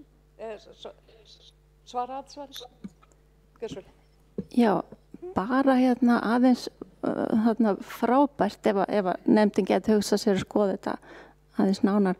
Bara að skoða, það er einhver misskilningur með það að efsta stig tónlistar að það sé það sé þá eldri nemendur og þá fyrst og fremst að framfæri ríkisins, en nú það þannig með tónlist að eins og ég nefndi dæmi þessar nemendur sem eru akkurat núna hjá mér, þeir eru 12 ára, þeir eru komnir á efsta stig og það í rauninni tónlistin, hún þekkir engin sko landamæri aldurs, þannig að ég held að sé mjög gott að svona aftengja aldursviðminn frá því vegna þess að nemendur geta verið gríðarlega ungir þegar þeir eru komnir á efsta stig í tónlist sem það framhaldsstig undanfari háskólanáms og þetta nefnilega, þetta svolítið öðruvísi. Þannig að hæfileikaríkir nemendur, þeir þurfa að fá svona aðeins aðra sýn frá skólakerfinu heldur en svona þessi svona almenni nemandi. Ég vildi bara vekja athygli á þessu. Takk. Borgarfulltrúi Nína Margrét Grímsdóttir hefur lokið við að svara andsvari. Þá telst andsvörum lokið. Næstur tekur til máls borgarfulltrúi Eyþór Laxdal Arnalds. Já, forseti ágæta borgarstjórn og tilheyrendur. Mér finnst þetta að hafa verið bara mjög jákvæð og gagnleg umræða og svo gagnrýni sem hefur komið fram bara mjög að vera góða.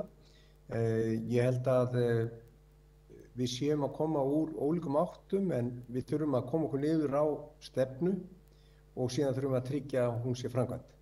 Ég held að meira en 90% af þessari stefnu sé eitthvað sem við erum mjög sátt við. Ég eins og alveg sammála borgarfulltrúa Nínu Margrét Grímsdóttur að það ber að skerpa á því að þeir sem eru að skara fram úr þeir fáið einmitt tækifæri óháð aldri til að fá nám við hæfi og geta þar af leiðandi fengið drauma sína að draumarnir rætist. Nú við þekkjum það að það eru miklir hæfileika nemendur á yngri stigum og ef þeir fá ekki nám við hæfi þá náttúrulega erum við að missa mjög mikið, bæði gagnvart einstaklingum en líka sem samfélag. Og ég vil nefna það sem dæmi að sko eitt dugar ekki fyrir alla. Kórastarf hentar sumum, skólahljómsveitir öðrum og einstaklingsmiðan á öðrum. En sumir hafa bara engan áhuga á tónlist og þannig það. Þannig að þetta ólíkt og þetta ekkert ósvipað og einmitt íþróttir sem við höfum nefnt hérna nokkrum sinnum. Allir eiga að hafa aðgengi að leikfimi í skólum og sundi og fá þannig grunn þekkingu og möguleika á að fá aukin áhuga. Við erum síðan með tómstundastyrkin sem hentar til þess að prófa ýmislegt en sumir fara í hópíþróttir eins og knattspyrnu, aðrir fara í einstaklingsíþróttir eins og júdó eða hlaup eða einstaklingsfimleika sem líkur til sem hópíþrótt. Þannig að við þurfum að hafa þetta allt. Við þurfum í raun og veru að hafa hlaðborð sem hentar einstaklingunum og við höfum náð frábærum árangri með tugum tónlistarskóla hérna í landinu en nú erum við að horfa til framtíðar og þá þetta tvennt annars vegar. Passa það að eyðileggja ekkert sem gott og passa það vel og svo hitt að auka tækifærin enn frekar því við samþykktum öll að sköpun væri lykill að framtíðinni í skólastefnunni. Þannig að skulum bara skerpa á þeim atriðum sem við heyrum þannig að það verði sem breiðust sátt stefnuna og svo hlakka ég bara til þess að borgin geti sinnt því að framfylgja henni á næstu árum. En annars vil ég bara ítreka þakkir til þeirra sem voru í hópnum og tel að það hef ekki verið vanþörf á að vinna þessa stefnu og við þurfum að vinna vel með þeim aðilum sem að vinna sitt góða starf eins og tónlistarskólarnir að þeir upplifi traust á milli borgarinnar og þessara mikilvægu stofnana sem eru mjög merkilegar á heimsvísu. Þær hafa getið af sér mikið hæfileika fólk og við eigum að varðveita það eins og fjöregg. Takk. Borgarfulltrúi Eyþór Laxdal Arnalds hefur lokið máli sínu, ekki hafa fleiri óskað eftir að komast á mælendaskrá og þá telst þessum lið lokið. Eru borgarfulltrúar tilbúnir með bókanir við þennan lið? Já, við erum það. Já, gjör svo vel, Eyþór Laxdal Arnalds. Já, bókun okkar er svohljóðandi. Almennt er þetta velunnin stefna með mörgum góðum atriðum til bóta, til að mynda fyrir áætlanir jafnt aðgengi barna og ungmenna til tónlistarnáms, eflingu kórastarfs í skólum, eflingu tónlistarstarfs í leikskólum, tilhörum fullorðinsfræðslu, aukna tækninotkun og bætta aðstöðu og búnað og almennt samvinnu skóla, stofnana og sviða málaflokkinn. Sjálfstæðisflokkurinn leggur áherslu á að árangur náms og gæði þess í alþjóðlegu samhengi séu tryggð sem forgangsatriði í stefnunni. Það mætti líta til uppbyggingu á starfsemi íþróttafélaga landsins, þar sem í fyrsta sæti eru árangur og gæði íþróttastarfsins í alþjóðlegu samhengi. Afrakstur þeirra stefnu hefur skilað sér í frábærum árangri ungs afreksfólks innanlands og alþjóðlega. Ég skortir því viðmið þar sem afreksnemum í tónlist eru tryggð námsþjálfun og áskoranir við hæfi. Í lokaárum skýrslu starfshópsins á blaðsíðu 39 segir listir eru kenndar samkvæmt tveimur skilgreindum meginviðhorfum að samfélagsgildum, listmenntun undirbúi nemenda sem menningarlega upplýsta þátttakanda í samfélaginu og að menntun á sviði lista miði að því að skila menningarlífinu hæfum fagmönnum á sviði lista.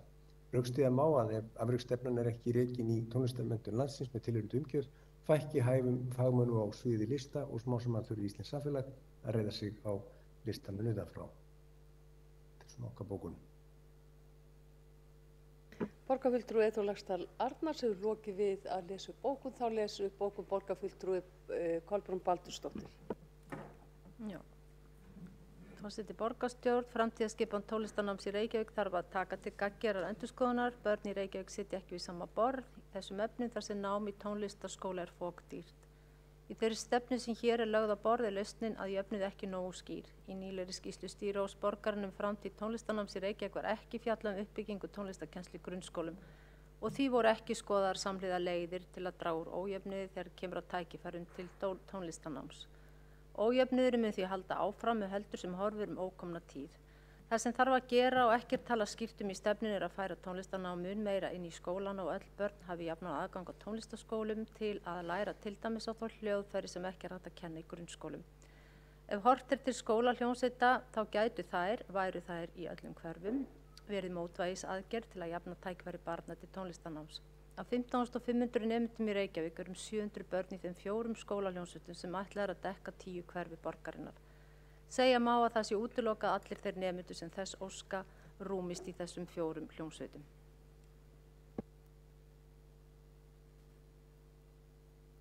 Borgarfulltrúi Kolbrún Baldursdóttir hefur lokið við að lesa bókun. Eru fleiri borgarfulltrúar með bókanir? Já. Þá verður hún lesin upp í lok fundar. Takk fyrir. Já. Þær bókanir sem ekki eru tilbúnar verður þá lesnar upp í lok fundar. Við göngum þá til næsta dagskrárliðar sem er tillaga borgarfulltrúa Sjálfstæðisflokksins og Miðflokksins útboð á ljósastýringum, raforkukaupum og LED-lýsingu gatna. Til máls tekur borgarfulltrúi Eyþór Laxdal Arnalds. Já, forseti, ágæta borgarstjórn og tilheyrendur. Við erum hér með tillögu sem er í sjálfu sér einföld. Hún er það að borgin samþykki, eða borgarstjórn samþykki að boðið verði út raforkukaup borgarinnar. Áframhaldandi LED-lýsingu gatna verði líka boðið út og útboð á ljósastýringum verði háttað þannig að það standist lög. Forsaga málsins er svo að við höfum fengið 4 úrskurði, úrskurðarnefndar útboðsmál sem hafa fallið gegn borginni. 2 úrskurði vegna ljósastýringa, 1 vegna LED-kaupa upp á marga milljarða og svo raforkukaup borgarinnar. Við höfum ítrekkað tala fyrir því að bjóða meira út hjá borginni og tekið það fyrir formlega í innkauparáði ítrekkað alveg frá árinu 2018 og nú er komin niðurstaða sem er ansi skýr bæði í einstökum málum og líka bara í útboðsmálum í heild. Borginni ber að bjóða út þessi mál og því einboðað að samþykkja það í borgarstjórn að það veri gert og kem mér mjög óvart ef að borgarfulltrúar samþykki ekki hér í þessum sal að við förum eftir þessum úrskurðum og bjóðum út þessi mál, því að það borgarinnar að standa rétt að þessum málum en ekki verk salans. Þannig að það ekki verk salana að sakast þó að borgin hafi boðið þetta út eða með röngum hætti eða boðið það ekki út. Og tillagan svohljóðandi: borgarstjórn samþykkir að farið verði í útboð vegna raforkukaupa, ljósastýringa og LED-ljósavæðingar borgarinnar. Að ræða innkaup sem nema 100 milljónum á ári, en nýlega var gengið úrskurðir ólögmæti núverandi fyrirkomulags þar sem ljóst að bjóða þar út kaup á öllum þessum þáttum án tafar. Og síðan fylgir greinargerð með tillögunni þar sem að forsagan rakin. Það fyrst með ljósstýringar. Reykjavíkurborg keypti án útboðs eða verðkönnunar búnað til stýringar umferðarljósa með samningum 9. júlí 2019. Þann 11. október 2019 bauð síðan Reykjavíkurborg út rammasamningum stýribúnað umferðarljósa með þröngum skilyrðum tengingu við búnaðinn sem þegar hafði verið keyptur á ákveðnum aðila. Úrskurðarnefnd útboðsmála kvað upp úrskurð sinn í desember 2020 að rökstuðning hafi skort fyrir þessum óvenjulegu útboðsmálum og þeir væru ólögmætir. Ljósastýringar í borginni þarf að bæta og því brýnt að bjóða þær út svo fljótt sem verða má án ólögmætra skilyrða. Annar hluti lýtur að raforkukaupum. Áfrýjunarnefnd útboðsmála komst að þeirri niðurstöðu nú í maí 2021 að Reykjavíkurborg beri að bjóða út raforkukaup sín, enda að ræða gríðarháar fjárhæðir. Fulltrúar í innkauparáði höfðu ítrekað bent á að bjóða eitt út raforkukaup borgarinnar allt frá árinu 2018.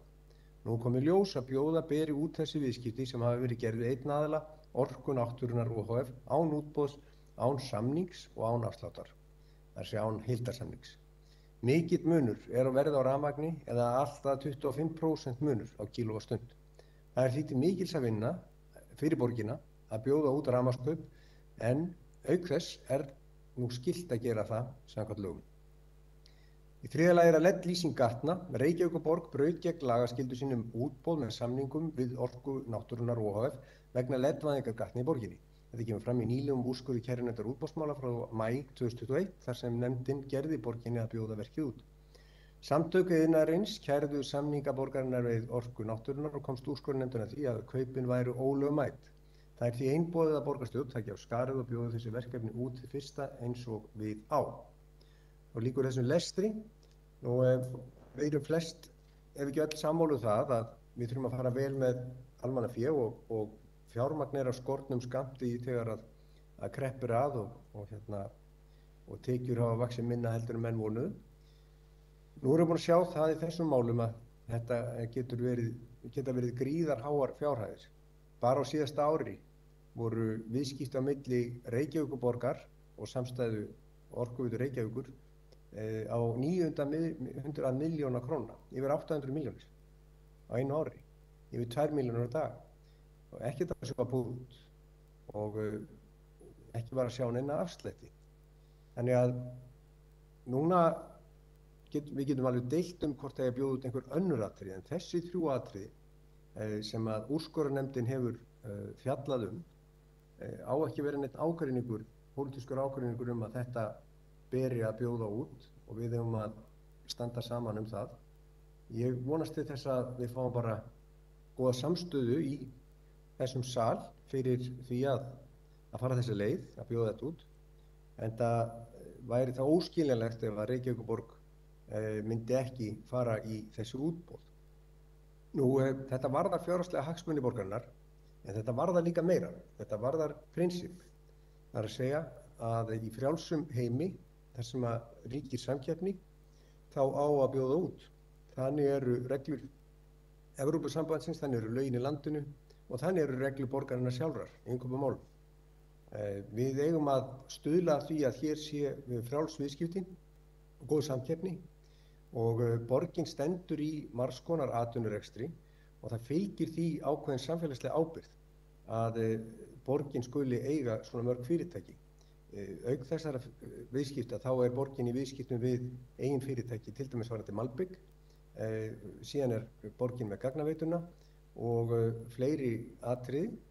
Þannig að við þurfum náttúrulega bæði að huga að fjármálunum en líka því að fara rétt að leikreglum og ég kalli eftir því að meirihlutinn standi með okkur í því að við bara öll í þessum sal, allir borgarfulltrúar standi að því að þetta verði boðið út og það sé samþykkt í borgarstjórn.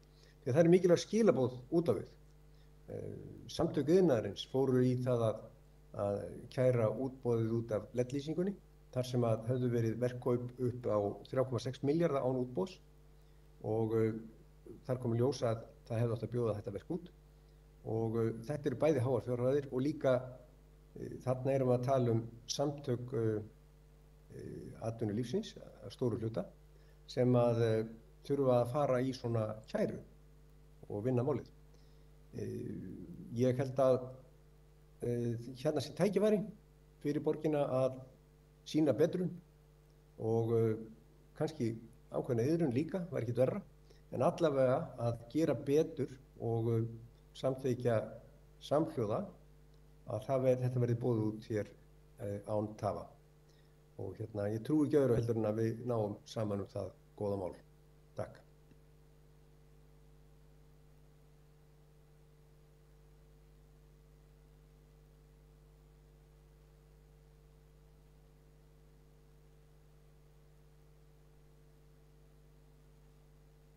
Borgarfulltrúinn hefur lokið máli sínu.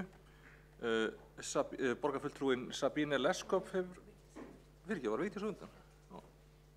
Borgarfulltrúinn Vigdís Hauksdóttir hefur beðið eftir að veita andsvar. Hefur beðið að veita andsvar? Nei, hún er á mæli. Sabine baði andsvar, sko. Þannig ef að Vigdís baði ekki að veita andsvar, þá var ég með rétt, sko. Já, ég bara... Já, ok. Allavega, borgarfulltrúinn Sabine Leskop hefur beðið að veita andsvar og gjörðu svo vel. Já, takk hérlega. Já, ég er svo sannarlega sammála mörgu af því sem hér hefur komið fram að við viljum standa okkur og gera betur alltaf. Ég er samt að velta fyrir mig nú komu þessi tvær úrskurðir sem hér er mest til umræðu.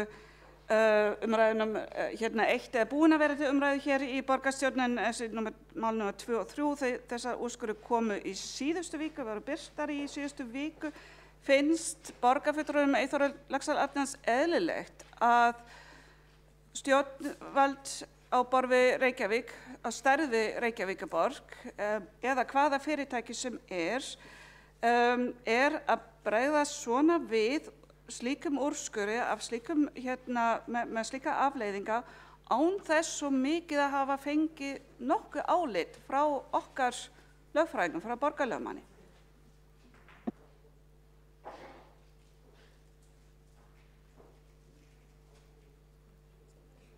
Já, afsakið, borgarfulltrúinn hefur lokið að veita andsvar og svara þá ansvari borgarfulltrúinn Eyþór Laxdal Arnalds. Já, ég vil þakka Sabínu Leskop borgarfulltrúa fyrir andsvarið. Já, ég tel að borgarstjórn eigi einmitt að kveða skýrt úr það að þetta eigi að bjóða út. Það að fara þá leið að reyna að bregðast ekki við úrskurðinum og reyna að tefja málið finnst mér ekki vera traustvekjandi. Við höfum séð það að þegar við gagnrýndum og spurðum raforkukaupin árið 2018 þá fengum við minnisblað frá borgarlögmanni að þetta mætti og nú kemur ljós að það má ekki. En hvort sem það mætti eða mætti ekki, þá er það rétt, bæði siðferðislega og líka út af frjálsræðissamkeppni að bjóða þetta út. Það er ekkert sem bannar það. Þó svo að þetta væri löglegt, þá ætti samt að bjóða þetta út. En það að reyna að hengja sig í einhverja lagatekni til þess að fresta þessu, það finnst mér ekki gæfuleg vegferð. Ég held að við séum flest sammála það þegar að aðili hefur brotið af sér og það sé búið úrskurðum það formlega, að þá ber okkur að fara eftir þeim úrskurði. Það sýnir samfélagslega ábyrgð af hálfu borgarinnar. En ég veit ekki á hvaða vegferð við erum ef við ætlum að ekki að bregðast við þessu. Er borgarfulltrúi Sabínu Leskop þá að velta fyrir sér að var einhverja aðra leið að verða ekki við niðurstöðu úrskurðarnefndarinnar? Er það virkilega hugsunin? Borgarfulltrúinn hefur lokið við að svara andsvari. Ekki hafa fleiri óskað eftir að veita andsvör undir þessum lið og beðið hefur orðið borgarfulltrúinn Vigdís Hauksdóttir. Gjörðu svo vel.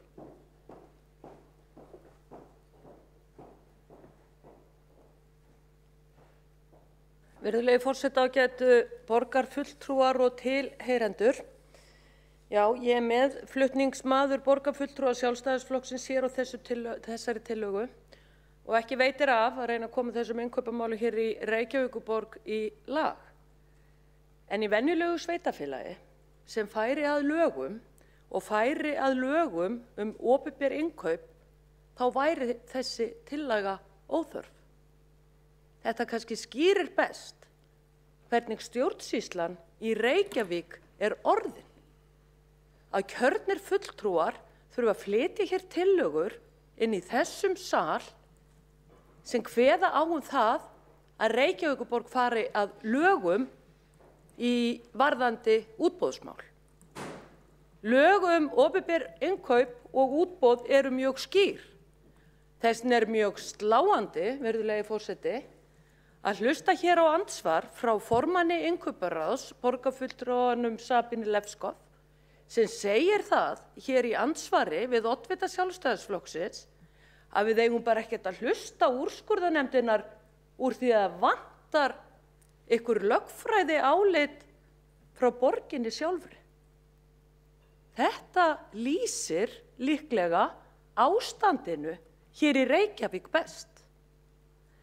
Borgarstjóri og meirihlutinn lítur á Reykjavíkurborg sem ríki í ríkinu og lítur á úrskurðarnefndir og eftirlitsstofnanir ríkisins bara sem eitthvað minni háttar klór í bakkann, að þeir séu bara að leika sér að þessu, að úrskurða ólögmæt útboð Reykjavíkurborgar.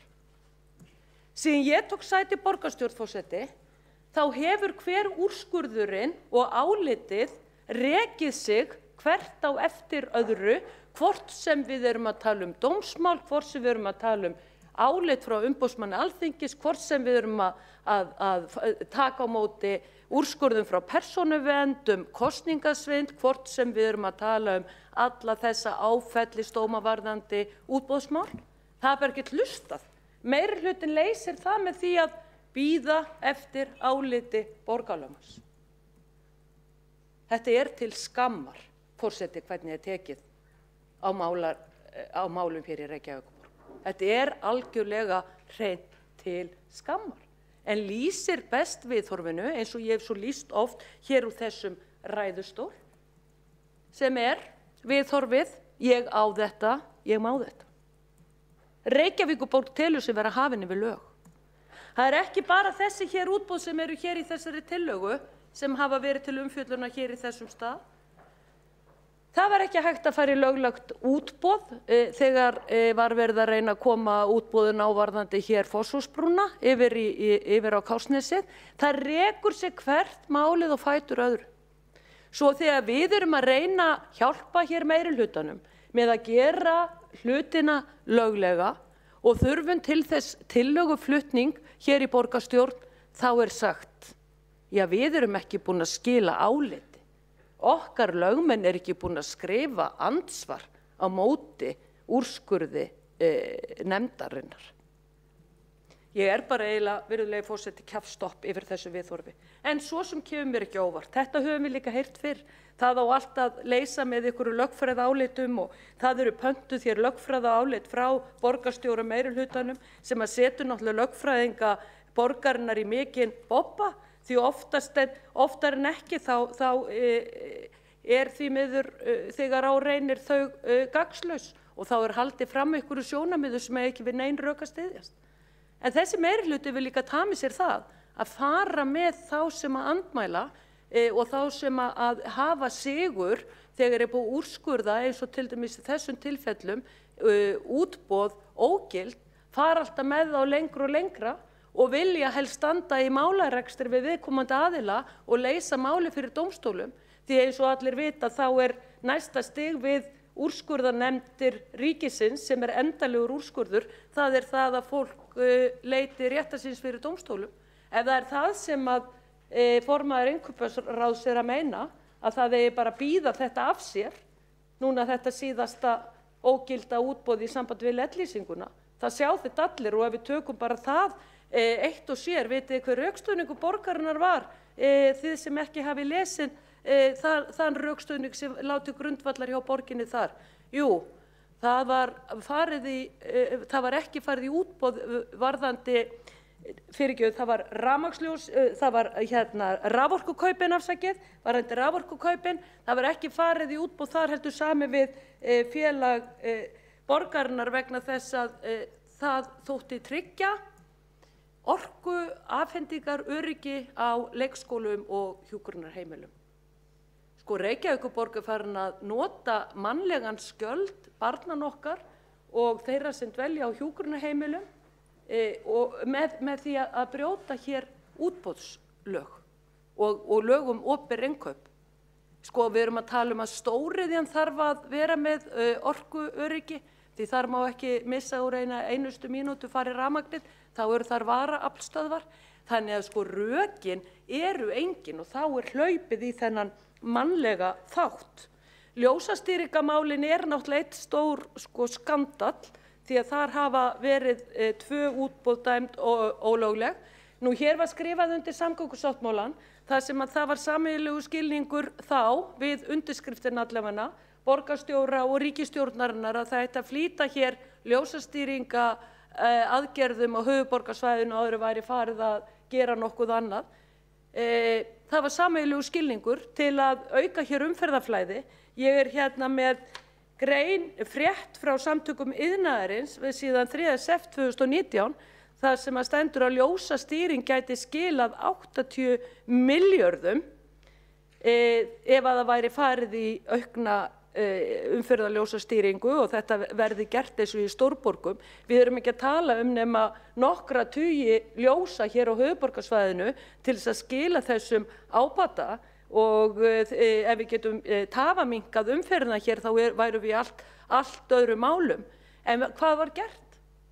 Það var fenginn einhver erlendur ráðgjafi, látnir semja skýrslu sem kostaði að með minni 7 milljónir, þeir kom ekki einu til landsins til að skoða aðstæður. Það voru tafaleikir og tafaleikir og tafaleikir og skýrslunum var skilað í júní í fyrra og við kjörnum fulltrúa fengum ekki að sjá henni í desember.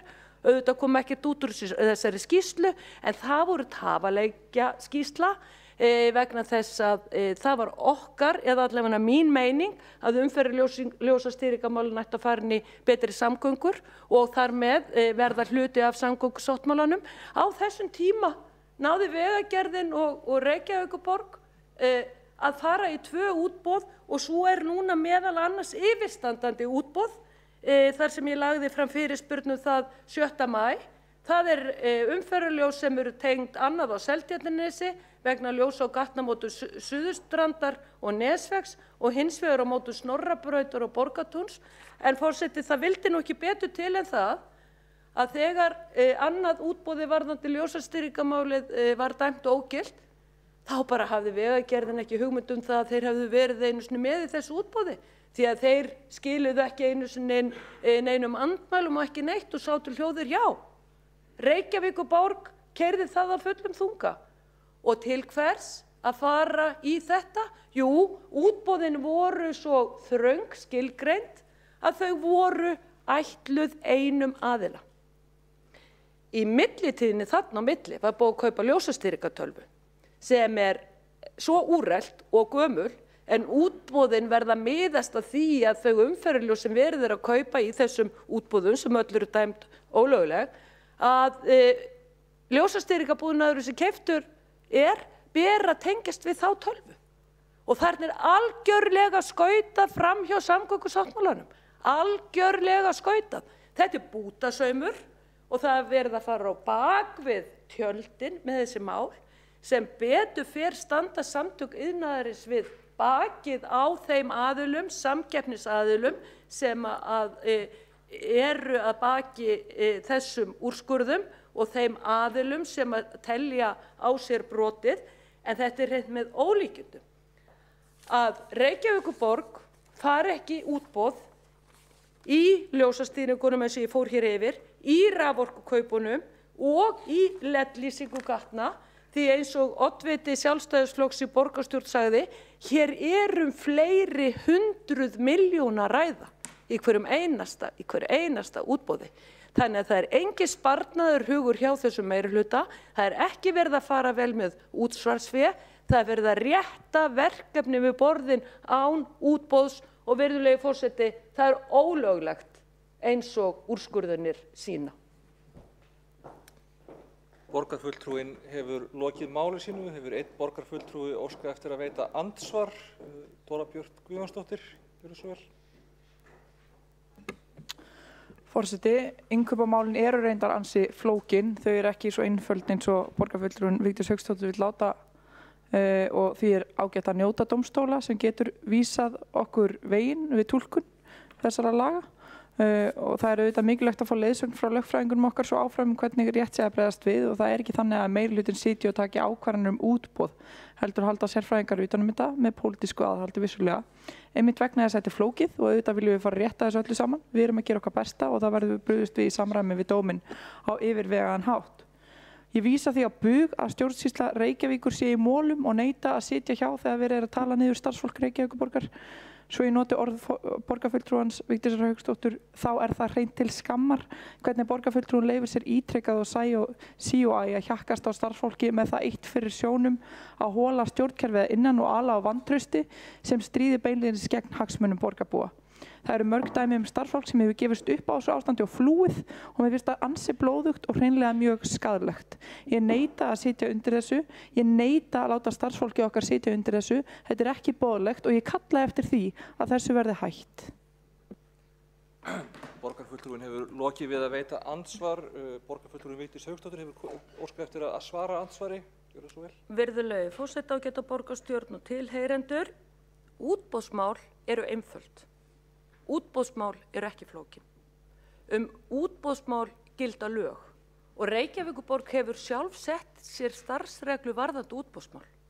Það ekkert flókið við útboð. Það hvergi skýrari lagarammi í kringu nokkurn hlut heldur en útboð.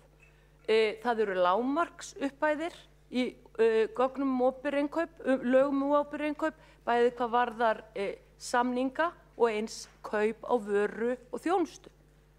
Lög um opinber innkaup eru mjög einföld og vera að segja það hér að þetta sé eitthvað flókið við það að fara á stað með löglegt útboð, það bara sýnir á hvaða stað þessi meirihluti Enda tók borgarfulltrúinn Dóra Björt Guðjónsdóttir upp gamla spaðagosann sinn og fór að tala starfsfólk Reykjavíkurborgar. Að ég vera að ráðast á starfsfólk Reykjavíkurborgar. Því þegar meirihlutinn grípur í þann spaðagosa, þá þau rökþrota nefnilega.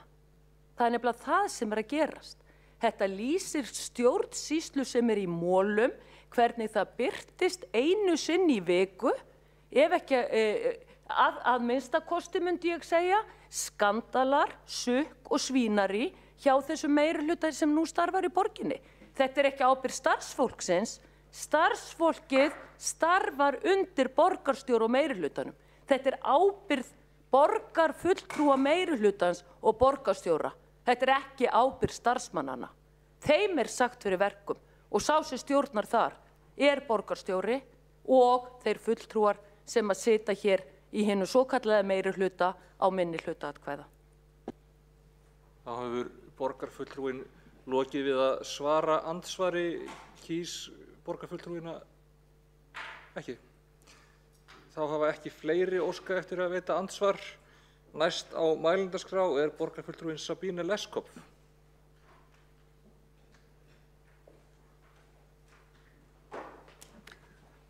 Forseti, borgarstjórn tillöguflytjendur eru hér búnir að reka aðdragandi þess að þau koma fram með þessar tillögu í dag og mála afar svart mynd af málaflokknum hjá borginni. En líta fram hjá nokkrum atriðum sem krefjast aðeins meiri vandvirkni þegar maður að kynna sér málin, en eru samt sem áður ekki síður mikilvæg. Og það einmitt aðalatriðið hér. Mér finnst ekki ábyrgt að kjörnir fulltrúar eigi hér að taka gífurlega afdrikaríkar ákvarðanir í kjölfar úrskurða sem birtir voru í síðustu viku. Án þess að hafa svo mikið sem fengi álit frá lögfræðingum okkar lagalega hliðar þessa máls, né frá innkaupasérfræðingum og tækni fagfólki. Greinargerðin til grundvalla ákvarðana mörg 100 milljóna króna viðskipti í rosalega flóknu viðskiptaumhverfi heila 7 línur. Ég ætla hér ekki að fara yfir úrskurðina í smáatriðum. Ég samt ekki alveg sammála að það sé svona einfalt, ég tel það vera flókið mál. Ég hef ekki forsendu til þess núna, en stóra málið, og það liggur ljóst fyrir, að hér ekki stórfellda spillingu að ræða, heldur mismunandi túlkun á einu af nokkrum skilyrðum í undanþágu ákvæði í lögum opinber innkaup, nánar tiltekið B-lið 1. málsgrein 13. greinar laga nr. 120 frá 2016. Túlkun sem hefur verið öðruvísi í mjög langan tíma, jafnvel í ljósi aldagamalla framkvæmdar á þessum innkaupum og samskiptum. Og markmið undanþágunnar einmitt að gera opinberum aðilum kleift að framleiða vörur til dæmis eða annars þjónustu, framkvæma alls konar verk án þess að það sé skilgreint sem opinber innkaup. Það getur haft alls konar afleiðingar fyrir okkur ef þessi undanþága sem löggjafinn hefur einmitt búið til fyrir þetta samhengi ber að túlka öðruvísi héðan í frá. En eins og ég búin að benda á, þá hefur borgarmálum ekki skilað áliti sínu, þannig ég tel það einfaldlega ekki í hag Reykjavíkurborgar að fara í slíka efnislega umræðu hér á opinberum vettvangi án þess að okkar eigin lögfræðingar hafa komist að niðurstöðu hvernig við ættum að bregðast við þessu sem bestu hætti. Þannig að mér finnst varhugavert að henda fram hér alls konar fullyrðingum á meðan ferlið í gangi. Ákvörðun borgarinnar viðbrögð við þessum úrskurði þurfa að byggjast á þessu mati og mati sérfræðinga, innkaupa og tæknisérfræðinga. Ég get nákvæmlega ekkert sagt það sem eins og hefur verið haldið fram hér, hvort lögfræðingar ráðleggja eitt eða neitt hvort þessi úrskurð verið unnið eða ekki. En umræðin sem ég hef lustað hjá hér í dag alveg örugglega ekki til þess falin að styrkja stöðu borgarinnar. Svo hér einnig 3 aðskilin mál að ræða og ótækt að taka ákvörðun á einu bretti tillöguna á sömu forsendum. Eitt mál raforkukaupin afar umfangsmikil og alla ákveðnir sem teknar eru samband við samningssamband Reykjavíkurborgar og dótturfélaga geta haft áhrif á hagsmuni Reykjavíkur og samstæðuna allra. Það sem við þurfum að gera núna að setja í gang greiningu á úrskurð nr. 1/2020 rafmagnskaup og nr. 17/2020 götulýsingu hjá borgarlögmanni, fjármálaskrifstofu, innkauparskrifstofu, innkaupastjóra sem komin til starfa hér með á þessum vettvangi velkomin og umhverfis- og skipulagssviði á því hvernig hægt væri að bjóða þetta út samkvæmt þessum framangvæðum til úrskurðum, hvað undir, hvað ekki.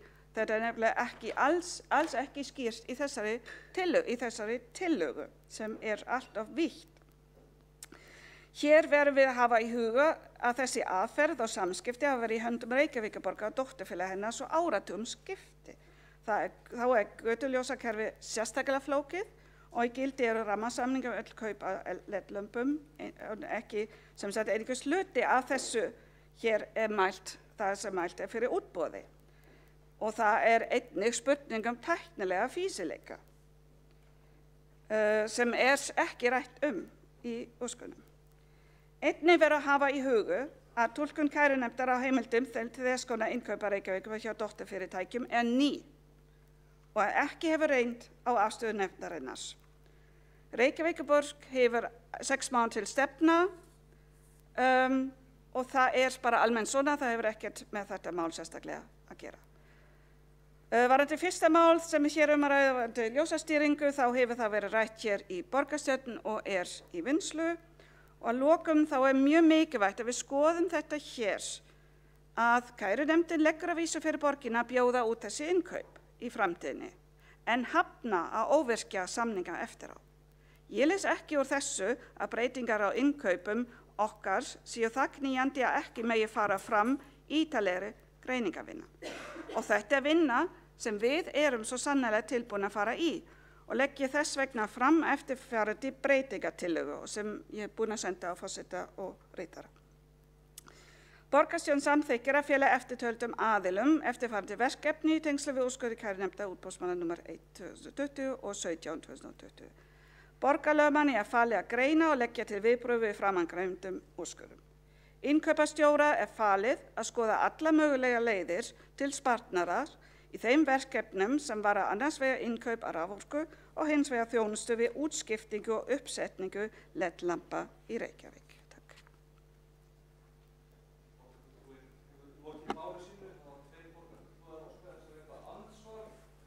Er það borgarfulltrúinn Vigdís Hauksdóttir, gjörðu svo vel. Virðulegi forseti, ágætu borgarfulltrúar og tilheyrendur. Ég er nú eiginlega bara orðlaus eftir þessa ræðu. Fyrst ætla ég að taka það sem er kallað hér í umræðunni breytingatillaga. Fyrirgefðu forseti, þetta er splungu ný tillaga. Það er ekki hægt að leggja fram breytingatillögu við tillögu sem liggur hér fyrir sem er bara allt annars eðliseldur en tillagan er. Það er ekki breytingatillaga og nú reynir á fundarsköp forseta í því efni. Það er ekki hægt að leggja epli og appelsínu saman og láta koma út eitthvað annað. En þetta er ykkar leið til þess að dreifa málefnunum á dreif og þurfi ekki að samþykja tillögu frá okkur í minnihlutanum hversu skynsamar sem þær eru.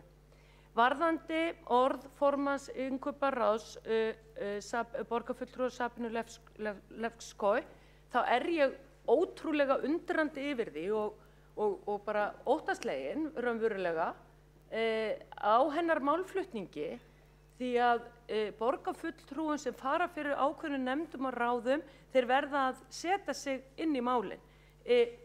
Lög opinber útboð er ekki flókin og þetta að fara að kalla eftir einhverjum lögfræði álitum innan úr borginni þegar skaðinn er skeður og þegar úrskurðarnefnd ríkisins hefur úrskurðað borginni í óhag er algjörlega ófær leið. Það dæmir enginn í eigin sök. Og þetta er einhvern veginn svo mikið yfirlýsing til úrskurðarnefndarinnar að úrskurðarnefndin og þeirra aðilar sem í henni sitja séu bara alls ekki hæfir til verksins. Þetta er bara eins og í sandkassanum. Pabbi minn er stærri en pabbi þinn. Hvernig óskopunum á það að vera hægt að lægra sett stjórnvald í þessu tilfelli Reykjavíkurborg geti farið að hálfa rífa kjaft við úrskurðarnefnd ríkisins með því að skila bara inn einhverju, að drekja úrskurðarnefndin í einhverju pappírum með einhverju rökum sem að standast ekki í skoðun. Borgarfulltrúinn hefur lokið við að veita andsvar. Vill borgarfulltrúinn Sabínu Levskói svarar þá andsvari? Já, takk fyrir þetta. Ég hef nákvæmlega enga afstöðu tekið til úrskurðar selva og vinnu úrskurðarnefndar, heldur einnig sagt að það þarf að byggja á fagleg mat. Varðandi að setja sig inn í lög opinber innkaup, þá bið ég borgarfulltrúinn einmitt að lesa mjög vel röð skilyrði 13. greina þarna sem er undanþágu, eins og ég bend á þá er þetta ekki einfalt mál og þetta er undanþágu ákvæði og fyrir þessu undanþágu eru nokkuð skilyrði. Reykjavíkurborg er talin uppfylla öll þessu skilyrði nema 1. Takk. Borgarfulltrúinn hefur lokið við að svara andsvari. Vill borgarfulltrúinn svara andsvari öðru sinni? Veita andsvari öðru sinni, segja? Já, takk. Vill borgarfulltrúinn óska eftir að veita andsvari öðru sinni? Gjörðu svo vel, Vigdís Hauksdóttir, borgarfulltrúi. Forseti, ágæta borgarstjórn og tilheyrendur, það er ekkert til sem heitir faglegt mat hjá þeim aðila sem verður undir í þessu tilfelli Reykjavíkurborg þegar það er búið að dæma útboð ólögleg. Reykjavíkurborg er lægra sett stjórnvald heldur en úrskurðarnefnd ríkisins. Þannig að eigum að fara að taka þetta upp á fleiri stöðum. Eigum að heimfæra upp á eitthvað annað, að þegar ykkur er dæmdur þá getur hann bara fengið sér bara lögmann og farið að mótmæla því sem að þeim dómi sem hann hefur fengið. Býtu réttaríkið í hættu ef allir eiga að fara að gera þetta með þessum hætti eins og Reykjavíkurborg er að gera í þessu máli. Sko, virðulegi forseti, að fara að rífast með einhverju lögfræðiálitum við úrskurðarnefndina varðandi þessi mál, það er svo fáheyrt en algjörlega í stíl við það hvernig Reykjavíkurborg er rekin. Bera enga virðingu fyrir lögum, telja sig ekki þurfa að fara í útboð, telja geta sig handvalið þá sem þeim vilja, í þau verk sem þeim vilja. Þetta er svo upplýsandi, þetta er svo afhjúpandi, virðulegi forseti. Og vera að tala hér þegar það er verk og innkaup upp á fleiri milljarða eða hundruður milljóna króna að það gildi ykkur undanþágu ákvæði lagana svo stór innkaup. Það er náttúrulega hreint með ólíkindum að Reykjavíkurborg, stærsta sveitarfélagið á landinu, er að hanga í ykkurum undanþágu ákvæðum laganum opinber innkaup. Ég segi bara, vakniði af þyrnirósasvefninu, farið að starfa eftir landslögum, farið að starfa eftir lögum opinber innkaup, farið að starfa samkvæmt kosningalögum, þó ekki væri annað.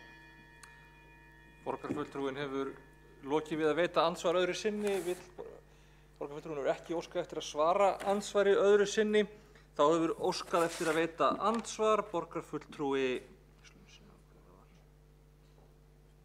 Eyþór Laxdal Arnalds. Gjörðu svo vel. Já, takk fyrir. Forseti, ágæta borgarstjórn og tilheyrendur. Mér finnst það alveg með ólíkindum að formaður innkauparáðs skuli hér koma fram og fyrsta lagi segja að þetta sé eitthvað flókið mál. Það má alveg velta því fyrir sér hvort að einhver lagatúlkun einhvers lögfræðings sé flókin. En niðurstaðan er alveg skýr. Niðurstaðan er sú að lög voru brotin og það ber að bjóða þetta út, ekki bara eitt mál, þetta er 4 mál. 4 mál. Og nú er að skilja á þeim í meirihlutanum og borgarfulltrúi Sabínu Leskó sem talaði inn á það, að nú er að kalla eftir einhverjum lagatæknilegum rökum til þess að fresta eða jafnvel hætta við að fara eftir þessum úrskurði. Það er ekki bara lögbrot, heldur er þetta líka bara óskynsamlegt fyrir borgina. Vegna þess að það er alveg klárt að það er 25% verðmunur á hæsta og lægsta verði. Það er 25% verðmunur á raforkuverðinu sem að borgin er að borga og því hagstæðasta sem hægt er að kaupa út á markaði. Þannig að hvaða rök eru fyrir því að fara ekki í útboð? Meira að segja núna er búið að úrskurða þetta er ólöglegt, en þó svo það væri löglegt að komast fram hjá útboði, af hverju er þá ekki frekar farið í útboð og fengið lægra verð? Samverið segja leddið, samverið fyrir ljósstýringarnar. Í staðinn þá er verið að tefja framfærir eins og með ljósstýringarnar og auka kostnað, brjóta lög. Hvar er gagnsæið sem átti að vera? Hvar er siðferðið? Á þetta alltaf að snúast það að reyna að fá lögfræðilegt álitamál og varðandi þessar svokölluðu breytingatillögur þá er alveg ljóst að okkar tillaga gengur miklu lengra en það kom það fram í máli borgarfulltrúa Sabínu Leskó að hún taldi að þessi tillaga okkar gengi of langt og það þyrfti meiri undirbúning og þar lendi verður að taka okkar tillögu fyrst ef að forseti metur að skoða þessi breytingatillaga, en ég tel nú að þetta sé ekki breytingatillaga heldur önnur tillaga, þetta er bara tillaga málit. Tillaga okkar fjallar í málit, hún fjallar það að borgarstjórn samþykkja það verið farið í útboð. Ef að þá að taka þessar breytingatillögu til að þá verður það að vera eftir okkar tillögu og hún gengur miklu með þetta. Borgarfulltrúinn hefur lokið við að veita andsvar. Kýs borgarfulltrúinn að svara andsvari? Borgarfulltrúinn óskar eftir að svara andsvari. Veitir andsvar Sabínu Leskó? Já. Nú virðist alltaf að snúast hvort við erum að bregðast við með aðstoð okkar lögfræðinga eða ekki, en mér finnst það vanda svolítið í þessari tillögu virkilega faglega skýringar á bakvið hvað ætti þarna að fara virkilega í útboð og hvað ekki. Í þriðja máli til dæmis þá er úrskurðarnefndin einmitt að tala bara hluta af þessu útboði, hluta af verkefninu. Í fyrsta málinu þá eigum við hugbúnað sem var keypt á grundvelli fullkomlega löglegs útboðs. Hvar er samhengi? Það sem ég er að segja, það þarf að greina þetta á tæknilegum forsendum, á innkaupalegum forsendum og lögfræðilegum forsendum. Það enginn hér að segja að það enginn vilji að gera betur, hugsanlega fara í útboð, þannig að það getur alveg verið. Það sem ég að segja einfaldlega að það þarf við flókin málefni ítarleg greiningavinna. Borgarfulltrúinn hefur lokið við að svara andsvari. Kýs borgarfulltrúinn að veita andsvar öðru sinni? Já, endilega, takk. Gjörðu svo vel, borgarfulltrúi Eyþór Laxdal Arnalds. Já, forseti ágæta borgarstjórn og tilheyrendur. Það ljóst að það á að leika hérna einhvern tafaleik að tefja þessi innkaup sem að þurfa að vera með útboði allavega hálft ár með lagatekni. Skoðum aðeins hvað er flókið. Nýjasti úrskurðurinn varðar raforkukaup. Það er ekkert flókið við að bjóða út raforkukaup.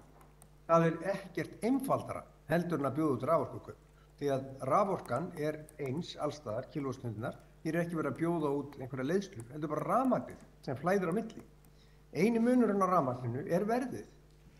Verðmunurinn er 25% og telur meirihlutinn, pólitískt séð, að hann geti staðið á því að tefja það að spara sér 25% með útboði eins og ef það væri farið útboði í dag.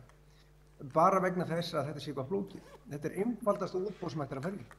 Og varðandi LED-lýsinguna, auðvitað þarf að gera útboðið með þeim hætti að það standist tæknilega. Þannig eru útboð. En það er ekki borgarstjórnar eða okkar að koma með tillögu útboðslýsinguna. Það eru starfsmennir. Það er hérna í borgarstjórn sem við tökum prinsip ákvörðun það að það eigi að bjóða þetta út og ekki að tefja það. Þess vegna er sagt í tillögunni að bjóða út kaup á öllum þessum þáttum án tafar. Og svo eru það ljósastýringarnar. Þar hafa mistekist í tvígang út af svipuðum ástæðum. Af hverju var farið í að bjóða út með ólögmætum hætti þegar það var búið að gera þetta ólöglega einu sinni? Það sem þetta hefur leitt til er það að í 2 ár hefur ekkert gerst í ljósastýringum. Þessi vinnubrögð kosta peninga, orðspor Reykjavíkurborgar og tafir á því að úrbætur í ljósastýringum og jafnvel í LED-lýsingu eigi sér stað. Pólitískt séð er ábyrgðin okkar og við eigum að vera nægilega stór til þess að viðurkenna mistök okkar sem að sannarlega borgin gerði og við erum að samþykkja hér að fara í útboð. Annað er bara til algjör skammar. Borgarfulltrúinn hefur lokið við að veita andsvar öðru sinni. Þá hefur óskað eftir að veita andsvar borgarfulltrúinn Örn Þórðarsson. Gjörðu svo vel. Forseti, ágæta borgarstjórn. Já, ég var með spurningu til formanns innkaupa- og framkvæmdaráðs Sabínu Leskop. Fyrir liggur mjög skýrt til að okkar borgarfulltrúar Sjálfstæðisflokks og Miðflokksins. Ég fékk ávinning af annarri meðferð málsins. Það er að leggja fram þessa svokölluðu breytingadeilu sem ég ætla sömuleiðis að draga stóli ef að standist skoðun að vera breytingadeila. Og þá að sjálfsögðu reynir á fundarstjórn forseta í því tilliti. Aðeins í sambandi við þessa meintu breytingatillögu eða þá umræðu sem að formaður innkaupa- og framkvæmdaráðs var að vísa, að þá er það alveg rétt að grunnurinn að þeirri breytingatillögu eða hugmyndabreytingatillögu geta allir tekið undir. Og það er margoft búið að taka undir nákvæmlega þessi sjónarmið í innkaupa- og framkvæmdaráði, hvar ég sitt sem varamaður og kem annars slagið inn á þá fund og þekki ágætlega þá umræðu og ég þekki ágætlega þær bókanir sem þar hafa verið lagðar fram einmitt í þá átt og þá umræðu að vanda málsmeðferð. Með því er ég alls ekki að draga í efa ágæti og færni starfsmanna og frábið mér öllum slíkum dylgjum. Þess vegna ætla ég að spyrja bara hreint og klárt út í þessu ljósi að hvort að það sé hugmynd meirihlutans og skoðun formanns innkaupa- og framkvæmdaráðs að það sé rétt að fella þessa tillögu sem er skýr og segir raun ekkert annað heldur en að það verið samþykkt að fara í útboð á þessum 3 þáttum sem að þarna hafa verið nefndir til sögunar, raforkukaup, ljósastýring og ljósavæðing borgarinnar. Fá bara skýrt svar. Stendur til að fella þessa skýru tillögu. Takk. Borgarfulltrúinn hefur lokið við að veita andsvar. Svarar þá andsvari borgarfulltrúinn Sabine Leskop? Í fyrsta lagi þá sýnist mér borgarfulltrúinn Þórðarson fara í andsvar við andsvar sem annars borgarfulltrúi var með áður en ekki í mínu ræðu. Ég ræddi ekkert starfsfólk og hæfni þeirra. Til að skýra þetta, já, ég tel tillögu borgarfulltrúa Sjálfstæðisflokks og Miðflokksins allt of vítt. Hérna stendur í útboð vegna raforkukaupa, ljósastýringa og LED-ljósavæðingar. Þetta bara mjög vítt og algjörlega óskýrt hvað hérna, eins og ég sagði, það miklu fleiri flækjustig sérstaklega þarna við LED-lýsingu og hérna hvað átti að vera hérna ólöglegt við ljósastýringa útboð sem einfaldlega rangt. Það sem hugmynd með þessari breytingartillögu að taka undir að það sé full vilja að gera betur og skoða alla möguleikar og byrja undirbúningin. Hérna, ef við munum bjóða út þetta, þá þarf þetta mjög mikla undirbúningsvinnu. Og þetta það sem ég að leggja hérna til í þessari breytingartillögu að hefja undirbúnings- og greiningarvinnu. Við nákvæmlega það sem hérna lagt til að gera strax án þess að undirbúa það. Borgarfulltrúinn hefur lokið við að svara andsvari. Veitir þá andsvar öðru sinni borgarfulltrúinn Örn Þórðarson? Forseti, ágæta borgarstjórn, sko, ég bara reyndi ekki sammála því að þetta sé eitthvað flókið mál. Raforkukaupin eru ósköp skýr og það þarf ekkert annað en að vísa bara í nákvæmlega þau innkaup að þau eru ekki flókin. Ljósastýringabúnaðurinn kann að vera að teygja sig og snúa þannig út úr að það sé flókið, en það liggur fyrir að það eigi að fara í stórvægilega uppbyggingu á því sviði. Og sömulegis LED-ljósavæðingin, og ég geri mér alveg grein fyrir því að þó í mínum huga eru útbúðin ekkert sérstaklega flókin, þá er þetta gríðarlega háar upphæðir og það kann að vera eitthvað tæknilega flóknar þættir inn í framkvæmdina á þessu máli. Að þetta eru háar upphæðir og það eru auðvitað mikið í húfi, en það er í rauninni alls ekki neitt flókið. Og það sem eftir stendur af þessu það að sko, virkilega verið að svara því að við ætlum ekki að fara í útboð í þessu þessum þremur innkaupa þáttum sem þarna eru nefndir. Við erum að fara að gera það. Við eigum einhverja annar að kosta völ. Þannig að ég get eiginlega bara að svara fyrir innkauparáð og formann innkauparáðs að auðvitað erum við að fara í útboð. En ég óska eftir að komast á mælendaskrá þetta mál síðar. Takk. Þá hefur veitt andsvar öðru sinni borgarfulltrúinn Örn Þórðarson. Svarar þá andsvari öðru sinni borgarfulltrúinn Sabine Leskop? Já, það var nákvæmlega ekkert í minni ræðu og ekkert í þessari breytingartillögu sem að segja við ætlum alls ekki að fara í útboð. Borgarfulltrúinn Sabine Leskop hefur lokið máli sínu. Ekki að fleiri óskað eftir að veita andsvar við þessari ræðu og næst tekur þá til máls borgarfulltrúinn Hildur Björnsdóttir.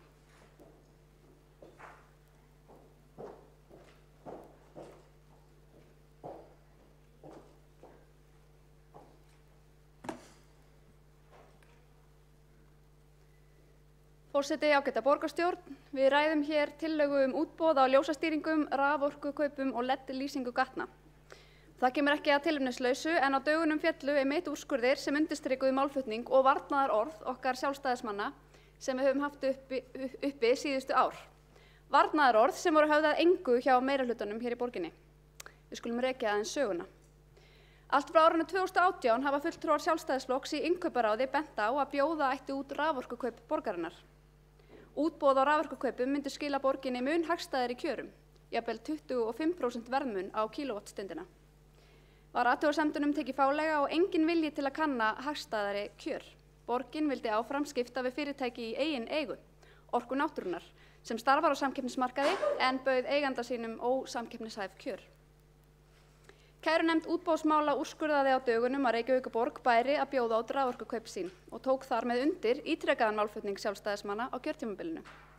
Lagði úrskurðarnefndin fyrir borgina að bjóða út innkaup sín á raforku og því einboðið að tillaga okkar verði samþykkt hér í dag.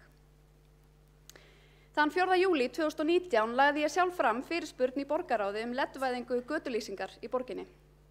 Þar kallaði ég eftir upplýsingum kaup á vörum, þjónustu og verklegum framkvæmdum vegna leddvæðingar og hvort fyrirhugað væri að ráðast í útboð vegna verksins. Í svari borgarinnar kom fram að framkvæmdir og ráðgjöf yrðu á höndum Veitna og Orku náttúrunnar, fyrirtækja í eigu borgarinnar, ekki yrði ráðist í útboð. Meirihlutinn tók fálega í athugasemdir við fyrirkomulagið og bar fyrir sig að útfærslan væri lögmæt á grundvelli þjónustusamnings og innkaupareglna borgarinnar. En kærunefnd útboðsmála hélt nú aldeilis ekki. Á dögunum féll annar úrskurður kærunefndarinnar sem staðfestir það sem við óttuðumst. Reykjavíkurborg hefur vanrækt útboðsskyldu með ólögmætum samningum við Orku náttúrunnar leddvæðingu. Sem fyrr gerir kærunefndin borginni að bjóða verkið út og því einmitt einboðið að samþykkja tillögu okkar hér í dag. Bjóða út verkið hið fyrsta. Það er engin ástæða til að fresta viðbrögðum eins og fulltrúar meirihlutans leggja hér til í dag. Við hljótum að vilja haga innkaupum borgarinnar með lögmætum hætti. Ekki einhvern tímann seinna, heldur núna og alltaf. Hér hefur líka verið nefnt að tillaga okkar tilgreini ekki nægilega skýrt nákvæmlega hvað eigi að fara í útboð eða hvernig. Þetta er ekkert sérstaklega flókið. Meginlínan er þessi: borgin á ekki að skipta við fyrirtæki í eigin eigu, í opinberri eigu, sem starfar á samkeppnismarkaði en býður borginni ekki samkeppnishæf kjör. Það er bara subbuskapur og þetta þarf að leiðrétta. En á þessum nótum má jafnframt nefna að nú stendur yfir ágreiningur uppsetningu rafhleðslustöðva í borgarlandinu og víðar. Borgin hefur ákveðið í skipulagi að fækka bensínstöðvum í borgarlandinu. Samhliða hefur borgin ákveðið að styðja við rafbílavæðingu. Í kjölfarið fer Reykjavíkurborg svo sjálf í samkeppni við einkaaðila þjónustu við rafbílaeigendur. Fyrirtæki í eigu borgarinnar, Orka náttúrunnar en eina ferðina, nær sterkri stöðu á rafhleðslumarkaði og stendur frjálsri samkeppni fyrir þrifum. Mig mun ekki undra ef niðurstaða þessa ágreinings verður á sömu nótum og niðurstaða þeirra úrskurða sem við fjöllum hér í dag. Að Reykjavíkurborg standi mitt frjálsri samkeppni fyrir þrifum með því að skipta í sífellu við eigið fyrirtæki í opinberri eigu sem býður ekki samkeppnishæf kjör. Það er engin skortur á aðilum sem vilja taka þátt í rafbílavæðingunni hérlendis. Framþróun rafbílavæðingar og uppbygging rafhleðslustöðva og ekki síður leddvæðing, kaup á ljósastýringu og raforkukaup verða að byggja á frjálsri samkeppni. Við hljótum öll að hafa sameiginlegan vilja til að tryggja borginni bestu fáanlegu kjör í innkaupum borgarinnar. Það hljótum við öll að vilja. Það kallast ráðdeild í opinberum rekstri og við sjálfstæðismenn leggjum ríka áherslu á slíka ráðdeild. Borgarfulltrúinn hefur lokið máli sínu, ekki hafa borgarfulltrúar óskað eftir að veita andsvar við ræðunni, svo næst tekur til máls borgarfulltrúinn Eyþór Laxdal Arnalds. Já, forseti, ágæta borgarstjórn og tilheyrendur. Það er ágætt að rifja upp þegar við erum að taka afstöðu hérna í borgarstjórnarsalnum hvað var sagt í meirihluta-sáttmálanum. Þar er sérstaklega kveðið á þessi mál. Það er sagt sérstaklega, ef ég vitna hérna bara með leyfi forseta, sérstaklega verður hugað að góðum tengingum, samráði og samstarfi við atvinnulíf borgarinnar og þeim málefnum fundin skýr farvegur á kjörtímabilinu. Tilvitnun lýkur. Ég get ekki fundið betri farveg fyrir það að huga að góðum tengingum, samráði og samstarfi við atvinnulíf borgarinnar heldur en einmitt að nota þennan farveg sem er opinn borgarstjórnarfundur. Og ef ég vitna aftur í meirihlutasáttmálann segir líka, með leyfi forseta, við viljum að þjónusta borgarinnar við fólk sem er að opna ný fyrirtæki verði framúrskarandi, tilvitnun lýkur. En það er einmitt ný tækni sem við erum að tala hér. Í fyrsta lagi er raforkukaupamarkaðurinn loksins orðinn með samkeppni vegna þess að ný fyrirtæki hafa komið fram. Og þá er það alveg þvert á þennan blessaða meirihlutasáttmála þar sem stendur að við viljum að þjónusta borgarinnar við fólk sem er að opna ný fyrirtæki verði framúrskarandi, að þá er einmitt verið að sniðganga einhver stærsti raforkukaupaandi landsins, Reykjavíkurborg, sniðgengur ný fyrirtæki sem er að koma með samkeppni. Hvers konar eiginlega vinnubrögð eru það? Og þau eru þvert á þetta sem stendur í meirihlutasáttmálanum. Og er það ekki einmitt ný fyrirtæki sem er að koma með nýja tækni, hvort sem er í LED eða ljósstýringu? Er það ekki einmitt verið að sniðganga nýja aðila þegar er verið að sníða útboð að einum aðila, þannig að aðrir geta ekki komist að. Auðvitað er það þannig. Þannig að þið eru að ganga þvert á ykkar eigin samþykkt varðandi meirihlutasáttmálann, ekki bara á lögin í landinu, ekki bara á góða venju að leita besta verðs og bjóða út. Heldur líka ykkar eigin sáttmála sem að þið gerðust, sem að Viðreisn, Píratar, Samfylking og VG gerðu. Ég sakna þess mjög að heyra ekki hérna í Viðreisn sem hefur talað fyrir atvinnulífi, samkeppni og svo framvegis. Og það sé rökstutt með einhverjum hætti af hverju þessi tillaga okkar að bjóða út þessi mál ekki samþykkt. Ég sakna þess. Því að það eins og Viðreisn sé á hlaupum undan prinsipum sínum þegar að ekki staðið við þau hér í dag. Það einmitt alveg rétt hjá borgarfulltrúa Sabínu Leskov að tillagan ekki útfærð í smáatriðum. Það viljandi gert vegna þess að við erum ekki útboðsskrifstofa hér í borgarstjórn. Við erum með pólitíska ábyrgð á stefnumörkun og hér eigum við í dag að samþykkja það að þetta verði boðið út án tafar. Punktur. Það ekkert flóknara. Nú ef að borgarfulltrúum meirihlutans þykir lettvæðing og flókið til þess að samþykkja það að bjóða það út og vilja þverkallast við úrskurðarnefndarinnar, þá væri allavega hægt að samþykkja þetta í þrennu lagi, það að segja bara skipta tillögunni í þrennt og taka afstöðu til raforkukaupanna sérstaklega því að einfaldara útboð ekki hægt að finna. Það einfaldarasta útboð sem hægt að finna. Það ekkert í því annað heldur en kílóvattstund og krónur. Fjöldi kílóvattstunda og krónur. Og ef að það væri dugur eða döngun í þessum meirihluta, þá myndi hann samþykkja það hér. Þetta einbeittur brotavilji þegar að borgin hefur verið uppvísað lögbrotum með 4 úrskurðum og ætlar ekki að samþykkja þetta hér. Það ekkert annað sem hægt að lesa út úr því ef að þið ætlið að fella þessa tillögu eða vísinni frá. En ég veit ekki á hvaða rökum á að vísinni frá. Við vöruðum við allan tíma, alveg frá árinu 2018, að borgin væri að brjóta lög. En auk þess það náttúrulega bara almenn skynsemi að reyna að spara peninga. Og hvar eru rökin fyrir því að vilja ekki spara peninga? Það hefur engin borgarfulltrúi og meirihlutans komið upp í pontu og rökstutt það. Af hverju þið viljið ekki spara peninga? Við erum að tala marga milljarða sem hafa verið keyptir án útboðs. Leddvæðingin ein og sér voru 3,6 milljarðar þangað til síðustu áramót og ekkert hugað að uppboðum þar. Og síðan að lokum þetta með ljósastýringarnar að það ekki bara að valda fjárhagslegu tjóni, heldur eru ljósastýringarnar alveg í klessu vegna þess að útboðin hafa verið misheppnuð og framkvæmdir hafa verið engar. Þetta ein arðbærasta framkvæmd sem við getum farið í á meðan að við bíðum eftir alvöru framkvæmdum því að ekkert stórt hefur verið ára. Þannig að það mörg rök fyrir að samþykkja, það engin rök fyrir að samþykkja. Þá borgarfulltrúinn lokið máli sínu.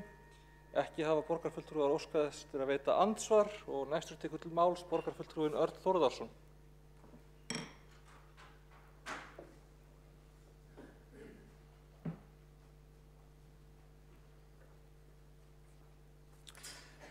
Forseti, ágæta borgarstjórn. Ég mun byrja því að skýra frá því að eins og kom fram áðan þá hef ég setið sem varamaður í innkaupa og framkvæmdaráði að þakka fyrir það samstarf sem við höfum átt þar. Mér hefur fundist við og mörg ykkar sem hér setið í þessum sal núna hafa setið á þessum sömu fundum. Við höfum verið mjög samstæð í því að vanda okkur, gera vel, fara lögum og standa rétt að öllum málum. Og það bara full ástæða til þess að þakka fyrir það. Auðvitað getur okkur orðið á og þó að við viljum sinna okkar hlutverki með faglegum hætti og fara lögum og reglum sem að okkar mál gilda í innkaupa og framkvæmdaráði. Að eins og ég sé, þá getur okkur orðið á og þá það ekkert annað að gera heldur en að taka þeim leiðbeiningum sem að koma frá öðru stjórnsýslustigum og fylgja þeim. Mér finnst hins vegar því miður núna í þessari umræðu svolítið vanta þennan vilja og þessa viðurkenningu á því að við viljum gera vel og við viljum standa rétt að málum. Og það truflar mig að við skulum ekki geta lagt fram þessa tillögu og samþykkt hana og ég er svo sem alveg tilbúin til þess að fallast á þá málsmeðferð borgarfulltrúa Eyþórs Laxness Arnars að skipta þessi þrennt ef það er einhver þægði í því mætti með einhverju móti halda því fram að þarna rosalega umfangsmikil innkauparæða sem að ganga yfir talsverðan tíma. En hitt er annað að það truflar mig líka að hafandi reynslu úr annar átt sömuleiðis að hversu oft við í þessum sal og í þessu sveitarfélagi erum að taka úrskurðum af þessu tagi, ábendingum og leiðbeiningum frá aðri stjórnsýslustöðum illa. Ég ætla að fullyrða að úrskurður af þessu tagi myndi vera tekin alvarlega í öllum sveitarfélögum landsins. Allir framkvæmdastjórar allra sveitarfélaga og allir kjörnir fulltrúar allra sveitarfélaga myndu taka úrskurði af þessum tagi alvarlega og ég ætla að fullyrða að þeir myndu fara eftir þeim leiðbeiningum sem þær eru gefnar. Mér finnst við okkur oft vanta þessa auðmýkt sem ég tel að við þurfum að sýna gagnvart aðra stjórnsýslustöðum. Þau eru okkur til hjálpar, okkur til leiðbeiningar og okkur til aðstoðar. Ég hef nefnt þetta bæði inn í innkauparáði oft að við þurfum að vanda okkur. Ég hef líka nefnt það inn í öðrum ráðum en endum og nefna sem dæmi mannréttinda nýsköpunar og lýðræðisráð sem ég hef oft gagnrýnt fyrir að taka ekki ábendingum frá utanaðkomandi aðilum sem eiga að hafa eftirlit með okkar störfum. En ég finn að núna kveður við annan tón inn í mannréttindaráði og með leyfi forseta þá benda á það að við erum farin að skrifa löggjafarvaldinu beint, áskoranir eða okkar ábendingar vilja það að lögum og lagaumhverfi verði breytt sé okkar vilji í þá átt.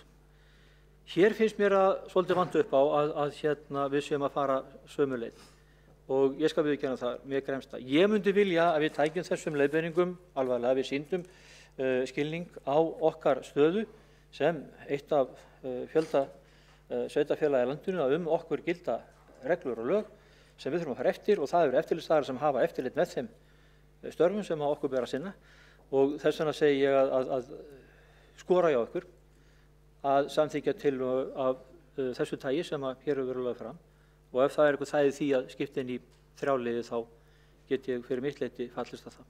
En við megum ekki fallið þá greifi að fara með málin í einhvern útúrsnúning og orðþingilshátt og ætla síðan sjálfa að fella einhverja eigin dóma í eigin málum því að það er eins og áður hefur komið fram í mínum huga allega réttarkerfinu og þessu eftirlitskerfi, stjórnsýslunni og mér fellur það ekki. Takk. Borgarfulltrúinn hefur lokið máli sínu. Óskar eftir að veita andsvar borgarfulltrúinn Sabínu Leskopf. Gjörðu svo vel. Já, ég þakka borgarfulltrúinn Erni Þórðarsyni fyrir sitt innlegg hér og tek undir að það er langoftast afar málefnalegt samstarf í þessu ráði og hann virðist að minnst gera sér virkilega grein fyrir hversu umfangsmikið og flókið útboðsmálin eru, enda eru oft 100 blaðsíður meira undir einu máli þarna sem við þurfum komast í gegn áður en við tökum einhverja ákvarðun þarna. Þannig ég bara þakka fyrir virðingu sem er borin hér hjá honum fyrir málaflokkinn og í raun og veru er þetta náttúrulega það eina sem er á bak við þessari breytingartillögu að vanda sig. Borgarfulltrúinn hefur lokið við að veita andsvar. Það tekur til máls borgarfulltrúinn Vigdís Hauksdóttir. Gjörðu svo vel.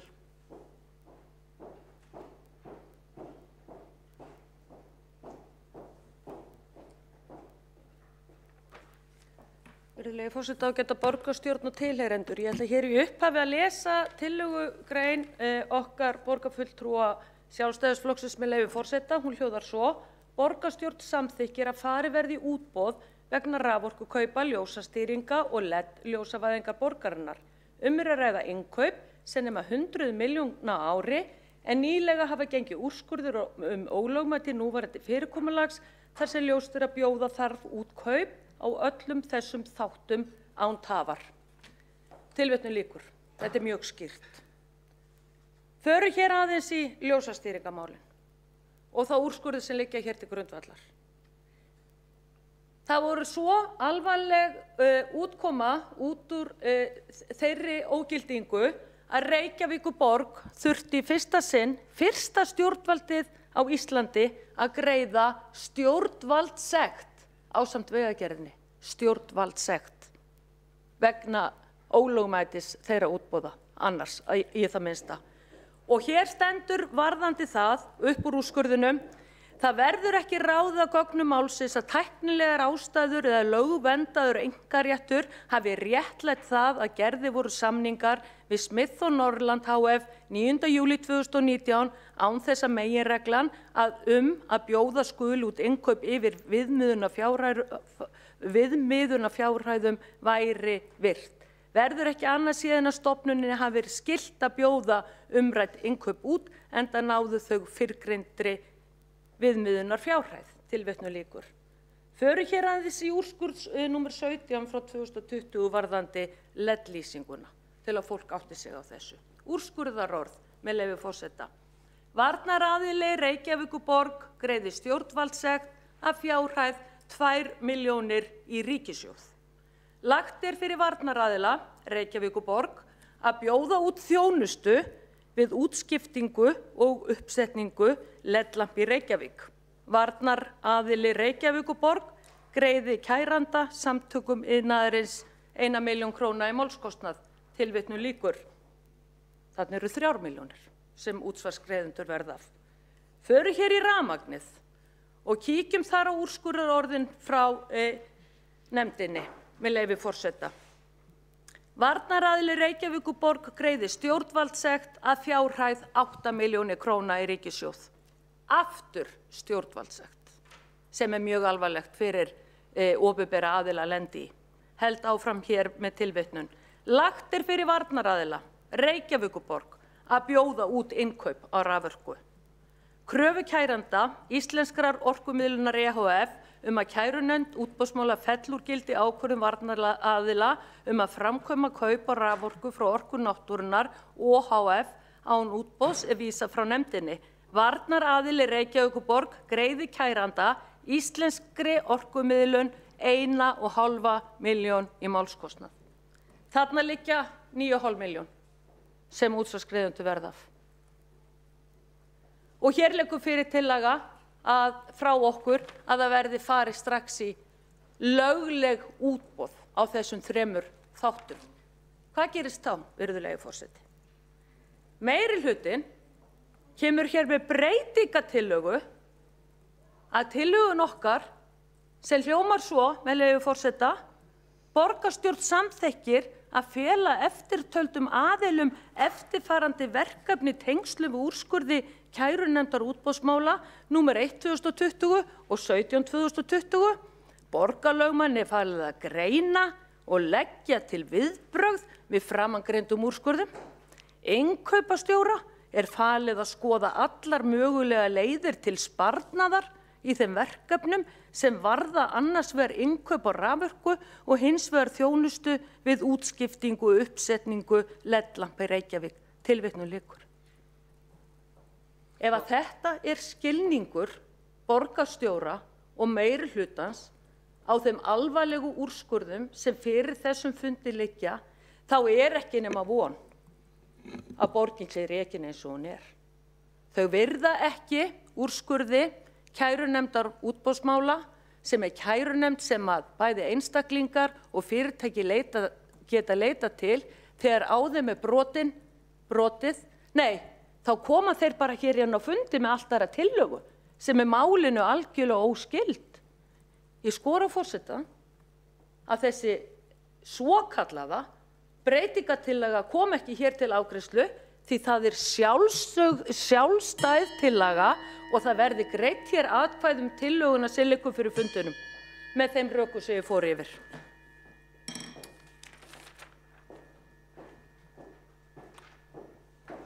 borgarfulltrúinn hefur lokið máli sínu, þá hefur beðið orðið borgarfulltrúinn Sabine Leskop. Nú, það var hérna, ok. Þá hafa ekki fleiri hvatt sér hljóðs þessa ákveðnu tillögu. Já, ok. Breytingartillögu? Þið lögðu fram, já, forseta hafa borist 2 breytingartillögur og verður gert stutt fundarhlé. Ok.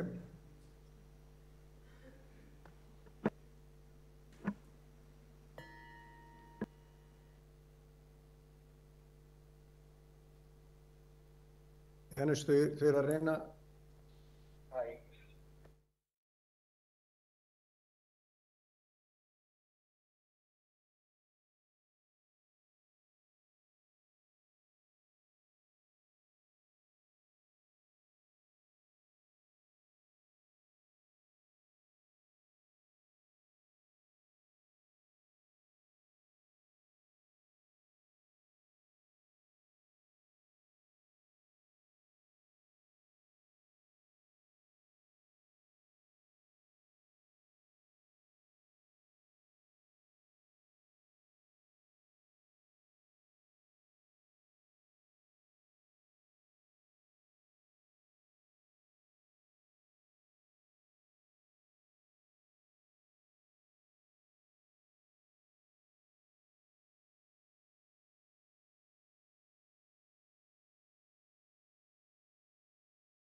einhverjir ennþá frammi eða þannig?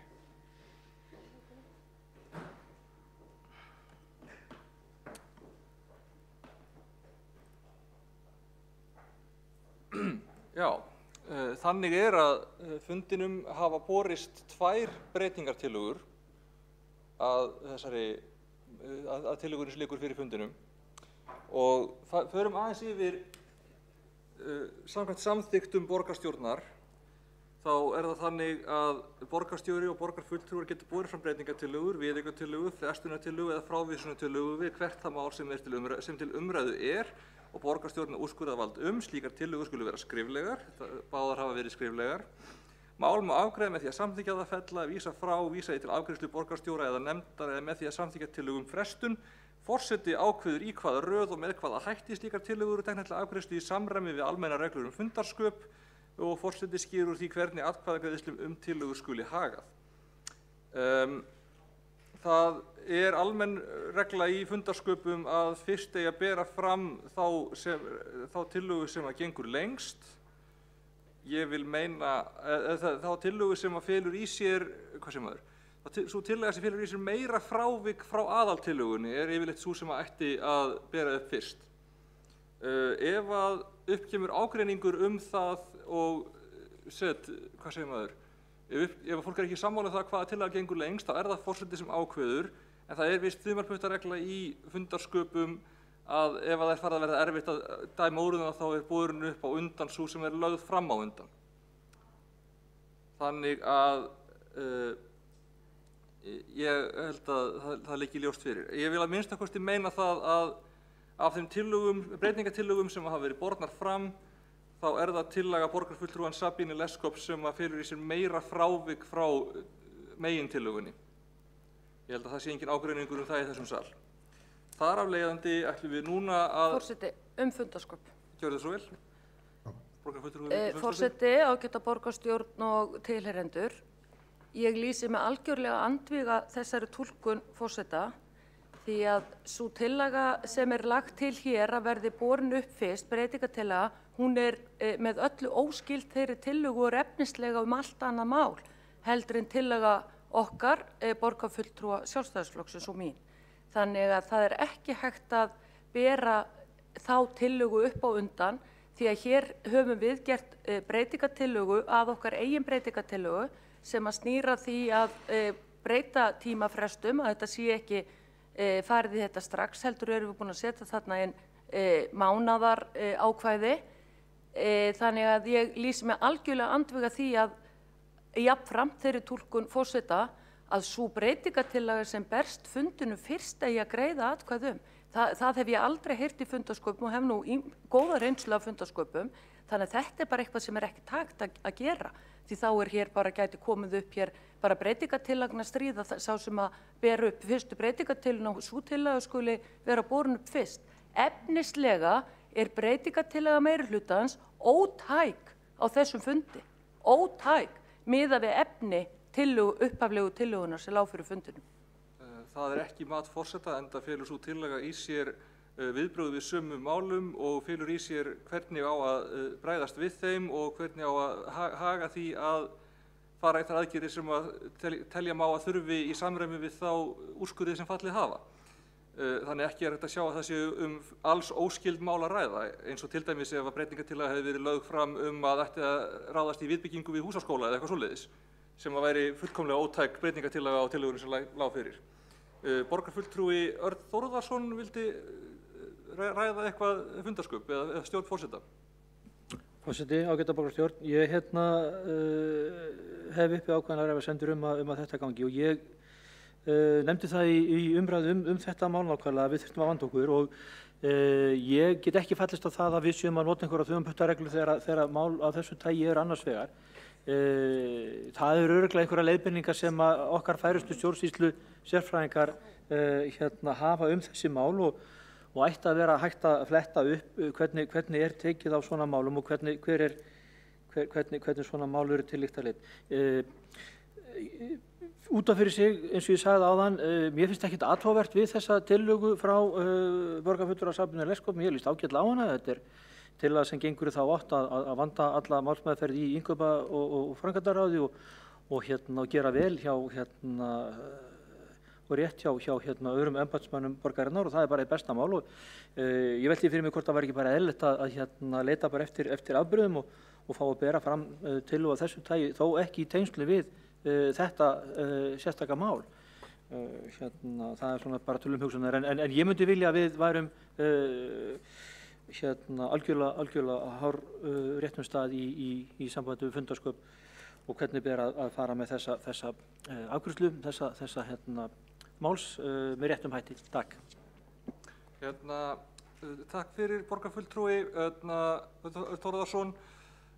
Ég ætla að bæta því við að ákvæði að þumalputaregla hvað til að sé borin fram fyrr er eingöngu ef að það reynist ómögulegt að skera úr en ég tek það skýrt fram, mér þykir ekki ómögulegt að skera úr það hvor gangi lengra eða hvor sé meira frávik frá upphaflegri tillögu. Borgarfulltrúi Marta Guðjónsdóttir vildi ræða fundarsköp en svo tek ég fram að ákvörðun forseta liggur fyrir og við skulum ekki vera árlengja of mikið þetta.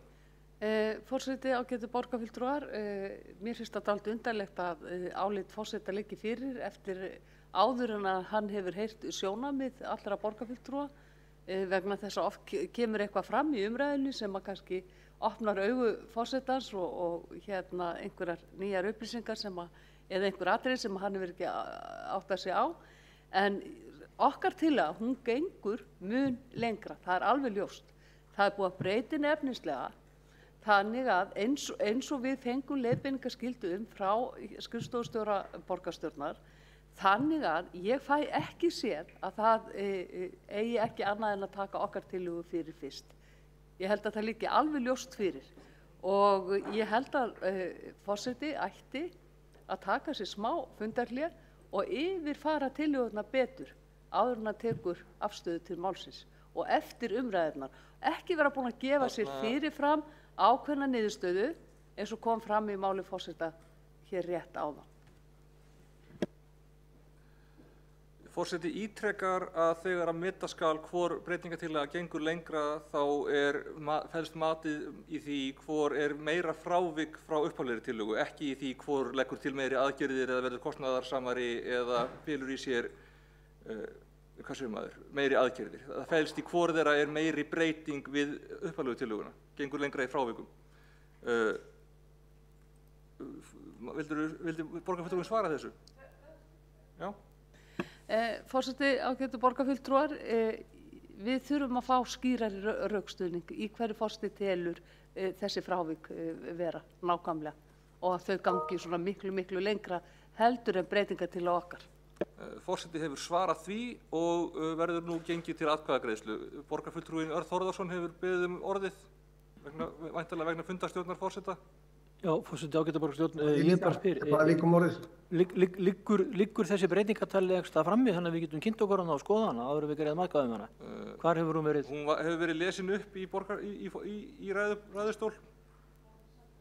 Getum við fengið hana að senda? Það er sjálfsagt. Þá sem að kemur frá meirihlutanum gerir ég ráð fyrir. Báðar eru komnar í tölvupósti, skilst mér. Þarna Eyþór Laxdal Arnalds. Já, mér finnst þetta að vera svona beraðis merki að forseti vilji ekki að tillaga okkar fái atkvæðagreiðslu. Forseti náttúrulega getur alveg haga þessu eins og hann vill. En við vorum ekki búin að fá þessa breytingartillögu frá meirihlutanum. Mér skilst að hún sem komin í pósti núna og þurfum að lesa hana. En mér skilst að hann hafi verið á tölvupósti núna. Já. Síðan er hitt að þessi rök að okkar tillaga gangi ekki lengra. Hún gengur náttúrulega miklu lengra efnislega varðandi það sem á að gera. En þau rök að hún gangi ekki lengra frávik frá upphaflegu tillögunni, þá myndi ég vilja fá það skriflega að sjá í hvaða grein er verið að vísa í samþykktum borgarinnar. Þannig að ég held að við fyrir aðeins tíma til að lesa þessa tillögu ef það á virkilega hunsa okkar tillöguna. en þetta ekki allavega eitthvað sem ég finn í samþykktum borgarinnar, þó að það kunna hafa verið venja einhvers staðar, að þá vil ég gjarnan að forseti bendi mér á hvar í samþykktum borgarinnar þetta stendur. Ég skal þá endurtaka einu sinni enn það sem stendur í samþykktum stjórn Reykjavíkurborgar. Forseti ákveður í hvaða röð og með hvaða hætti slíkar tillögur eru teknar til afgreiðslu í samræmi við almennar reglur fundarsköp. Forseti sker úr því hvernig atkvæðagreiðslum tillögur skuli hagað. Forseti telur ekki að þetta sé flókið. Nei, akkurat. Ég alveg sammála því, en það var eins og rök talinu það að breytingartillagan okkar gengi skemur heldur en ykkar og ég finn ekkert það í samþykktum borgarinnar, þess vegna vildi ég fá upplýsingar það atriði. Ég veit að það forseti ræður. Þú ættir að vera að koma með það í tölvupósti. Vigdís Hauksdóttir? Það er ekki rétt. Forseti, ég hef ekki fengið það í tölvupósti, svo það sé alveg á hreinu. Forseti biður, það ætti að vera í pósti frá skrifstofustjóra borgarstjórnar tímastundum 17:12. Það er ekki úr samþykktum borgarinnar, það er bara námskeið á vegum sambandsins. Það enda stendur í fundarsköpum borgarstjórnar að það sé í samræmi við almennar reglur fundarsköp. Afsakið forseti, en forseti las sjálfur upp að hann ræður í hvað röð þetta tekið. Það er ekki neitt námskeið á sambandir sem er æðra samþykktum borgarinnar. En forseti ákveður að fylgja þessum almennu reglum fundarsköp enda er tilgreint að forseti skuli ákveða það í samræmi við almennar reglur fundarsköp. Mér þykir þessi umræða að vera komin í hringju og held að okkur væri öllum betur þjónað að fara í að afgreiða málið. Vigdís Hauksdóttir, borgarfulltrúi, við biðjum orðið. Virðulegi forseti, ágæta borgarstjórn og tilheyrendur. Hér segir forseti að forseti ráði því hvernig fundarsköpin eru. Til hvers erum við þá að styðjast við fundarsköp, almenn fundarsköp sem gilda hér í samfélaginu bæði hjá opinberum aðilum og einkaaðilum. Sú breytingartillaga sem á að taka fyrst til afgreiðslu samkvæmt ákvæðum fundarskapa skal vera afgreidd fyrst og hún skal ganga lengra og ganga lengst við upphaflegu tillögu. Breytingartillaga okkar gengur lengst og langt lengra heldur en tillagan frá meirihlutanum vegna þess að nú erum við komið breytingartillögu sem er tímasett aðgerðaráætlun.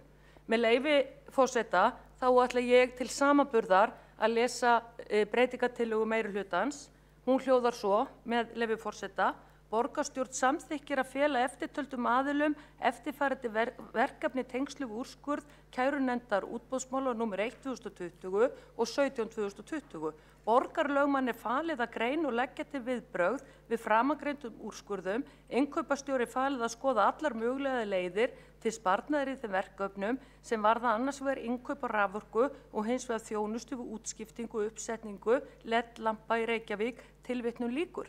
Hér er ég að lesa upp breytingartillögu meirihlutans sem er með öllu ótímasett og með öllu öðruvísi heldur en tillagan fellur okkar fjallar því hún er tímasett aðgerðaráætlun og hún gengur því lengra við upphaflegu áætlunina heldur en breytingartillaga meirihlutans sem gengur það út á það að útvista verkefnum út og suður og í þokkabót algjörlega ótímasettum.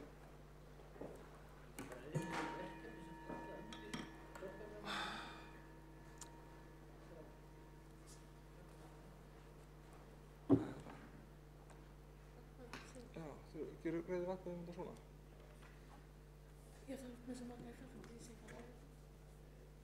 Það hefur ekki verið að bara ganga á röðina í fjarfundinum og biðja fólk að veita atkvæði og rétta svo pönta sem er í salnum? Ok, flott, já, flott.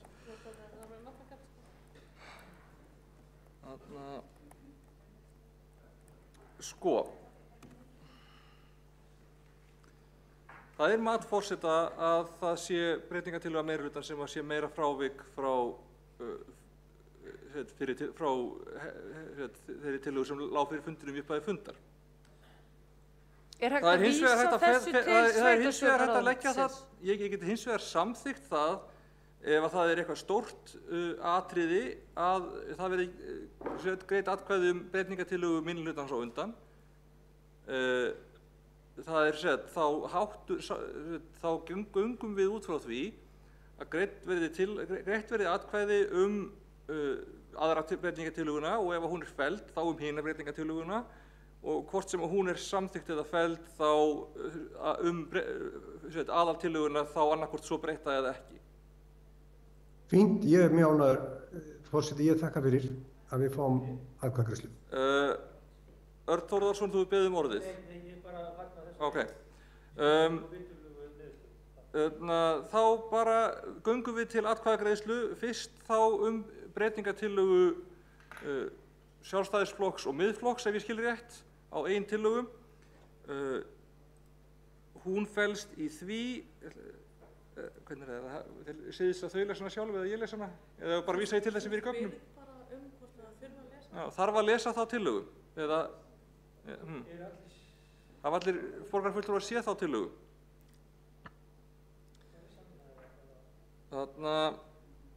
Ætli sanna sig ekki á fjarfundi?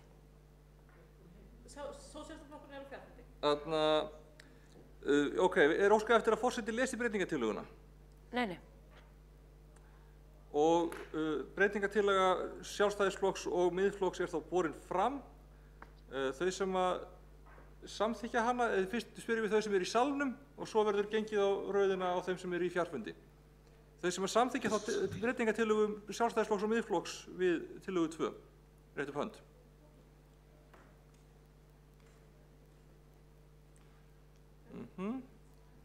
Og þau sem á móti kunna vera.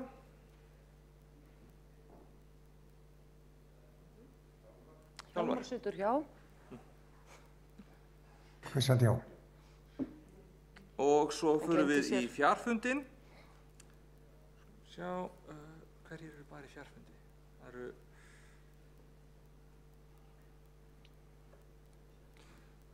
Pavel Bartósek, borgarfulltrúi, heyrðu þú í okkur? Ég segi nei. Og Líf Magnúðardóttir, borgarfulltrúi, heyrðu þú í okkur? Ég segi nei. Og Heiða Björg Hilmirsdóttir, borgarfulltrúi, heyrðu þú í okkur? Já, ég segi nei. Og Þórdís Lóa Þórhallsdóttir, heyrðu þú í okkur? Já, og ég segi nei. Já, mér sýnist það að vera þá, nei, það er borgarfulltrúi Ásta Þórdís Skjaldal, heyrðu þú í okkur? Já, ég segi nei. Og Viktoría, já, og býtum við á Viktoría Júlía Laxdal, er það ekki? Hún er starfsmaður, já. Eyþór Laxdal Arnalds, borgarfulltrúi, heyrðu þú í okkur? Já, og ég segi já og boða bókun. Ok, breytingartillagan er þá felld með, hvað erum við? Telja saman eftir, já. Þá er borin fram breytingartillaga meirihlutans, er óskað eftir að hún verið lesin upp. Svo er ekki. Þau ykkar sem samþykkja hana, rétt upp hönd. Og þau sem á móti kunna vera. Og þá förum við aftur á fjarfundin. Borgarfulltrúi Pavel Bartósek, hvað segir þú? Ég segi já. Borgarfulltrúi Þórdís Lóa Þórhallsdóttir, hvað segir þú? Segi já. Borgarfulltrúi Heiða Björg Hilmirsdóttir, hvað segir þú? Já. Borgarfulltrúi Líf Magnúðardóttir, hvað segir þú? Já. Borgarfulltrúi Ásta Þórdís Skjaldal, hvað segir þú? Ég ætla að vera leiðilega og spyrja nákvæmlega hvað erum við að... Nú verið að greiða atkvæði breytingartillögu meirihlutans við tillögu Sjálfstæðisflokks og Miðflokks. Já, ég segi nei. Og borgarfulltrúi Eyþór Laxdal Arnalds. Já, við erum að tala hér tillögu meirihlutans, ekki Já, sant? breytingartillögu meirihlutans. Já, ég segi nei. Breytingartillagan er samþykkt og verður þá gengið til atkvæða tillöguna svo breytta. Þau sem að samþykkja tillöguna svo breytta rétt upp hönd. Ný tillaga. Þau sem á móti kunna vera. Og göngum á línuna. Pavel Bartósek, hvað segir þú? Já. Þórdís Lóa Þórhallsdóttir. Segi já. Heiða Björg Hilmirsdóttir. Ég segi já. Líf Magnúðardóttir. Já. Ásta Þórdís Skjaldar. Ég ætla bara að setja hjá. Þórdís Lóa Þórhallsdóttir. Var ég búin að spyrja þig? kjósa oft. Já, hún borgar það. Eyþór Laxdal Arnalds. Já, ég segi nei. Tillagan samþykkt og gengum við til næsta máls á dagskrá. Getið fengið að lesa bókun undir þessu Já, dagskrálið? þá byggðist borgarfulltrúum að lesa bókanir við málinu. Einhverjir tilbúinir með bókanir? Já. Vigdís Hauksdóttir, gjörðu svo vel. Forseta geta borgarstjórn og tilheyrendur, hér bókun mín í málinu. En eitt hneykslið í útboðsmálum, borgarstjóri og meirihlutin viðurkenna ekki úrskurði áfrýjunarnefndar útboðsmála, þau neita hlýða ríkisvaldinu. Reykjavíkurborg lægra sett stjórnvald og það sorglegt þegar almenni borgarar og fyrirtæki hafi betur í lögbrotamálum borgarina, þá svarið að drekja viðkomandi í sínum eigin lögfræðiálitum í stað þess að viðurkenna og gangast við mistökum sínum. Hversu lengi hægt að setja undir þvælunni hjá þessu fólki? Reykjavíkurborg ekki ríki í ríkinu, borgarstjóra og meirihlutanum ber að fara landslögum eins og öðrum. Lögfræðiálit borgarinn hafa ekkert að segja þegar úrskurðar eða dómar falla borgurum og fyrirtækjum vil. Nákvæmlega ekkert. Kostnaður borgarinnar af því að tapa þeim málum sem fyrir kærun útboðsmála sem eru hér til umræðu hleypur á milljónum á kostnað útsvarsgreiðenda. Það döpur niðurstaða að tillaga okkar hafi verið felld og ný tillaga sem með öllu óskild upphaflegu tillögun samþykkt.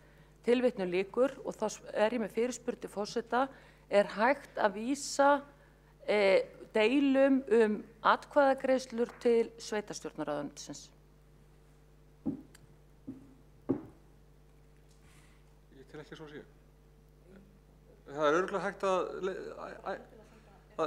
að æskja álits sveitarstjórnarráðuneytisins eða sambandsins sveitarfélaga eða annara, en ekkert sem ég tel að breyti niðurstöðu fundarins á þessum tímapunkti. Nei, því það nefnilega þannig þegar breytingatillögur eru bornar upp, þá ber að koma með atkvæðagreiðslu úr henni áður en úrslit úr atkvæðagreiðslu áður en næsta breytingatillögu born upp. Það láðust þessu fundi sem dæmi fyrir utan röðunina á breytingatillögunum sem að koma til afgreiðslu. Voru fleiri sem að vildu lesa bókanir? Sjálfstæðisflokkurinn tilbúinn með bókun. Ég vil jafnframt þakka forseta fyrir að hafa þó leyft þessa atkvæðagreiðslu okkar tillögu og breytingatillögu. Þó að það hafi verið erfitt að fá það fram, þá allavega fékkst það og þá kom fram skýr afstaða. Bókun okkar svona: fulltrúar Sjálfstæðisflokks í borgarstjórn hafa ítrekað bent á að hægt yrði að spara talsverðar upphæðir á ári hverju með því að bjóða út raforkukaup og tengda þjónustu. Á síðasta ári voru viðskipti samstæðu Reykjavíkurborgar við samstæðu Orkuveitu Reykjavíkur 826 milljónir króna án útboðs. Nú hefur sannast að borgin fyrir brjóta lög með því að bjóða ekki út, en áfrýjunarnefnd útboðsmála komst nýlega þeirri niðurstöðu að Reykjavíkurborg beri að bjóða út kaup á raforku. Það gerum kjölfar þess að Íslensk orkumálum kærði málið. Fulltrúar meirihlutans hafa barið hausnum við steininn í þessu máli lengi, en þeir héldu því ranglega fram í kjölfar fyrirspurnar Sjálfstæðisflokksins í innkauparáði frá 2018 að viðskipti Reykjavíkurborgar við Orkuveitu Reykjavíkur raforkukaup féllu hvorki undir ákvæði laga opinber innkaup né innkaupareglur Reykjavíkurborgar. Fulltrúar meirihlutans fullyrtu ranglega á fundi ráðsins 13. desember 2018 að bókun Sjálfstæðisflokksins frá fundi innkauparáðs 29. nóvember 2018 að borgin væri að brjóta lög opinber innkaup og innkaupareglur var röng. Hér í dag fekk borgin tækifæri til að leiðrétta þennan ranga kúrs. Í staðinn afneitun borgarmeirihlutans alger þegar áfram haldið að brjóta lög og reglur með því að fara ekki útboð í þessum efnum án tafar. Takk. Flokkur fólksins, Kolbrún Baldursdóttir, hefur óskað eftir að lesa bókun. Borgarstjórn, innkaupamál á þessu síðasta kjörtímabili hafa ekki verið í nógu góðu lagi. Borgaryfirvöld hafa ítrekað virt lög og reglur opinber innkaup af vettugi og gengið til samninga án þess að útboð fari fram. Það rétt að minna á að þótt útboðsskylda verði aðeins virk fari samningur yfir ákveðna fjárhæðarmörk, þá ekkert sem kemur í veg fyrir að borgin bjóði minni verk. Reykjavíkurborg hefur þurft að borga milljónir í skaðabætur vegna þess. Dæmi þetta þegar borgin braut gegn lagaskyldu sinni til útboðs með samningum við Orku náttúrunnar OHF leddvæðingu götulýsingar í borgin. Þetta kemur fram í úrskurði kærunefndar útboðsmála, en auk 2 milljóna króna stjórnvaldasektarlaga nefndin fyrir borgin að bjóða verkið út. Af hverju getur borgin ekki fylgt lögum og reglum í útboðsmálum, þurfa stjórnendur kennslu í þessum efnum þar sem nýja reglugerð og lög eru kynnt svo og fjármálalæsi kennt. Það líklega mun hagstæðara en að þurfa hvað eftir annað að greiða sektir sem skapast vegna slæmrar stjórnsýslu og laga og reglugerðarbrot Reykjavíkurborgar. Borgarbúa eiga að geta treyst því að stjórnvald eins og borgin fylgi lögum og reglum í hvívetna. Takk. Þá var óskað eftir að lesa bókun borgarfulltrúi Sabine Leskop. Nei, var það ekki. Boðaði bókun en verður lesin upp síðar. Voru fleiri sem vildu lesa bókanir áður en gengi verið til næsta liðar?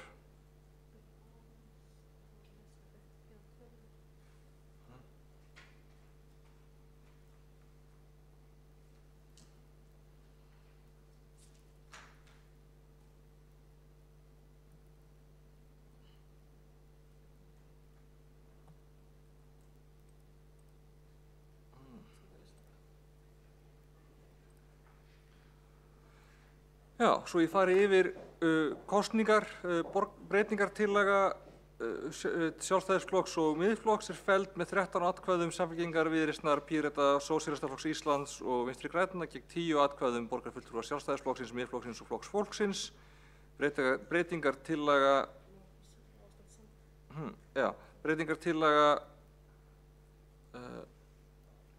meirihlutans samþykkt með 12 atkvæðum borgarfulltrúa Samfylkingar, Viðreisnar, Pírata og Vinstri grænna gegn 11 atkvæðum borgarfulltrúa Sjálfstæðisflokks, Sósíalistaflokks Íslands, Miðflokksins og Flokks fólksins. Tillagan svo samþykkt svo breytt með 12 atkvæðum borgarfulltrúa Samfylkingarinnar, Viðreisnar, Pírata og Vinstri grænna gegn 10 atkvæðum borgarfulltrúa Sjálfstæðisflokksins, Miðflokksins og Flokks fólksins. Borgarfulltrúi Sósíalistaflokks Íslands situr hjá við afgreiðslu málsins. Þá þessum lið lokið og gengið til næsta liðar á dagskránni. Það svo að öllu sé til haga haldið, umræða lýðheilsustefnu Reykjavíkur til 2030 að beiðni borgarfulltrúa Samfylkingarinnar, Viðreisnar, Pírata og Vinstri grænna og fyrstur á mælendaskrá borgarstjóri Dagur B. Eggertsson.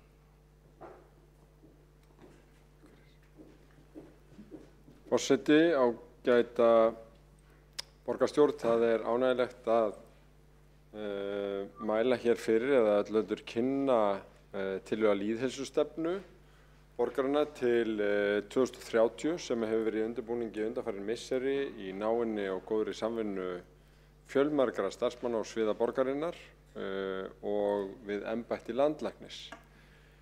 Eins og margir borgarfulltrúar og borgarbúar kannski þekkja að þá hefur Reykjavíkurborg átt í mjög farsælegu samstarfi við embætti landlæknis undanfarin ár og meðal annars verið hluti af verkefnunum heilsueflandi samfélag og heilsueflandi skólar sem að verkfærakista fyrir skólan okkar og auðvitað samfélagið í að þróa sig í átt að heilsueflandi samfélagi.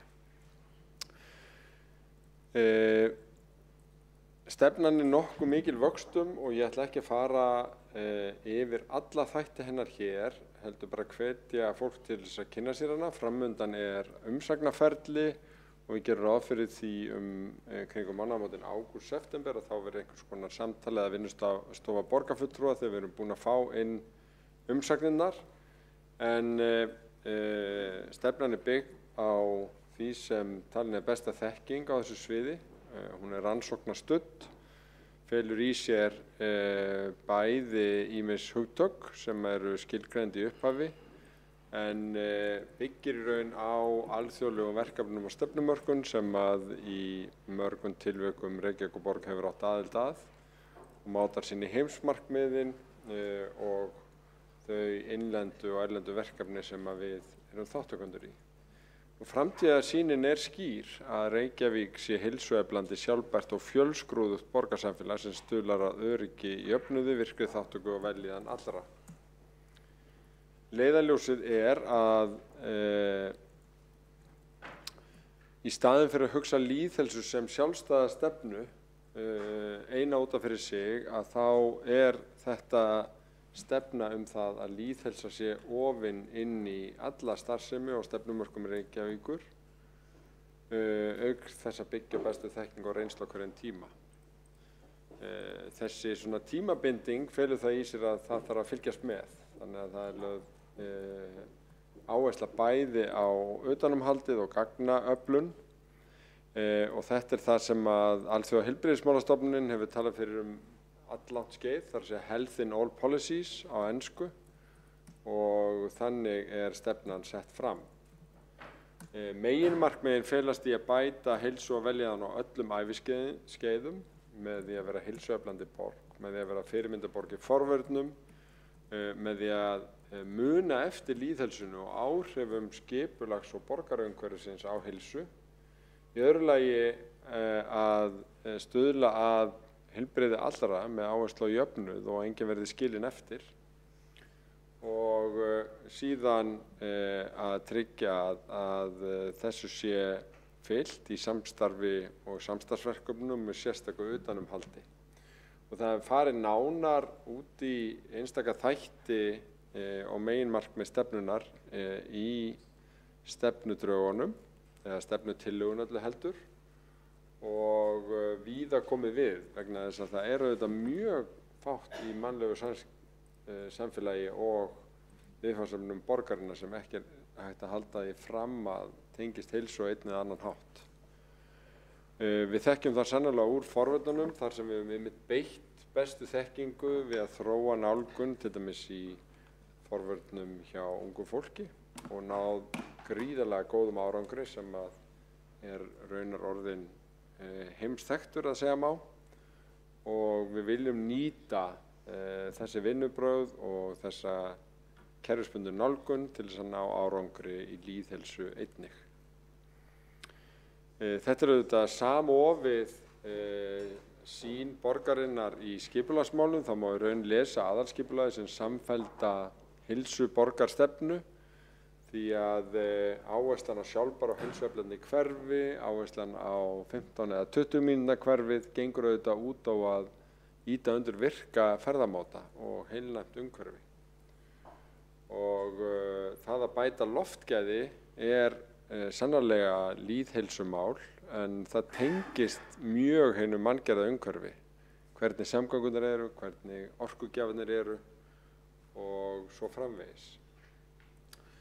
Jöfnuður er merkilegt nokk einhver ákveðnasti og mikilvægasti áhrifaþáttur á heilsu og vanheilsu sem að læknavísindin þekkja. Hefur meiri áhrif á heilsu fólks heldur en einstakir áhættuþættir sem eru kannski meiri umræðan eins og reykingar og áfengi og annað slíkt, vegna þess að jöfnuður virðist spila inn í svo margt annað sem að skiptir máli. Þar auðvitað tengist grunnþarfir og umræðan fátækt og sárafátækt, en líka öryggi í húsnæðismálum og það að verða ekki út undan í upplýsingamiðlun eða þjónustu, og þar eru jaðarsettir hópar alveg sérstaklega mikilvægir í nálguninni.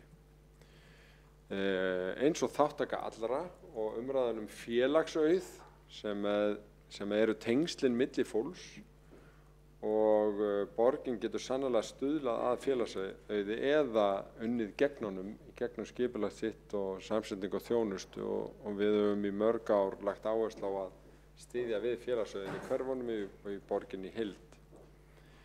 Öryggi og friður, einhverjum kannski kemur á óvart að þetta sé hluti af lýðheilsustefnu, en þarna undir falla til dæmis almannavarnir, og við höfum aldeilis kynnst því almannavarnakerfið hefur komið núna á tímum faraldurs að þetta er mikilvægar stofnanir og strúktúrar til þess að grípa til þegar á þarf að halda, og við höfum verið að vinna mjög mörg verkefni gegnum almannavarnakerfið undangengið ár og reyndar oft áður, en þarna eru hlutir sem að við tengjum kannski ekki daglega við lýðheilsu eins og friður, en við þurfum ekki nema að velta fyrir okkur hvað ófriður gerir, að fyrsta fórnarlambið í ófriði er heilsa fólks, líf og heilsa fólks.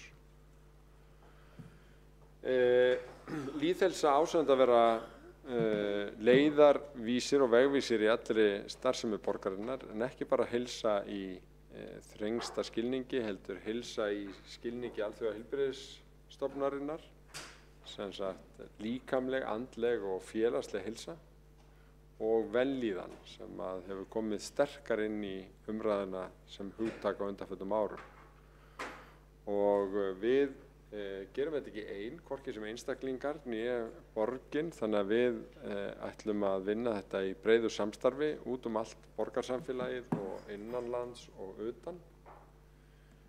Við ætlum að byggja á gögnum og mælingum sem eru birtar reglulega og lýðheilsuvísarnir hafa þegar komið út í fyrstu gerð og munum halda áfram að þróa þá og viljum líka takast á hendur að leggja lýðheilsumat á einstakar áætlanir eða þá hluti sem að mestu skipta í borgarsamfélaginu. Veljan borgarana þetta mjög margþætt mál og þess vegna erum við nota hugtakið sjálfbært velsældarhagkerfi og lýðheilsa hluti af græna planinu, kemur inn í samfélagslegu víddina í sjálfbærni en í raun snar þáttur líka í efnahagslegu víddinni því að þú missir svo margt að þú missir heilsuna og umhverfisþættirnir skipta mjög miklu máli fyrir heilbrigði. Við erum að vinna að fjölmörgum verkefnum sem tengjast lýðheilsustefnunni og í tengslum við undirbúningarnar hefur verið gerð tilraun til að kortleggja þá þætti, bæði markmið og aðgerðir og það sett fram í sérstakri samantekt, en svo eru líka gerðar tillögur að aðgerðum á fjölmörgum sviðum sem að tengjast meginmarkmiðunum og því sem miklu skiptir að vel og rétt sé gert í borgarsamfélaginu í sérstökum viðauka við stefnuna og þetta allt saman núna lagt út til umsagnar og ég vonast til þess að borgarfulltrúar kynni sér þetta, að við fáum góða umfjöllun og viðbrögð úr samfélaginu og getum síðan samþykkt fyrstu lýðheilsustefnu Reykjavíkurborgar til næstu 10 ára snemma hausts.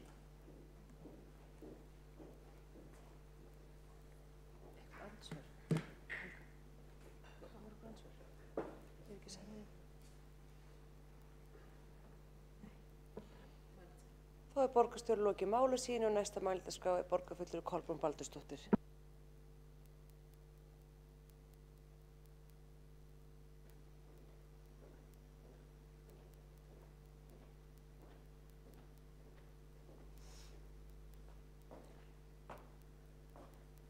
Forseti, ágæta borgarstjórn, við ræðum hér lýðheilsustefnu og stundum verð ég bara að segja að ég ekki alveg viss í hvaða veruleika við erum eða í hvaða veruleika ég að hlusta á ræði borgarstjóra og glugga í þessa stefnu, þá finnst mér eins og við séum bara á sitt hverju plánetunni.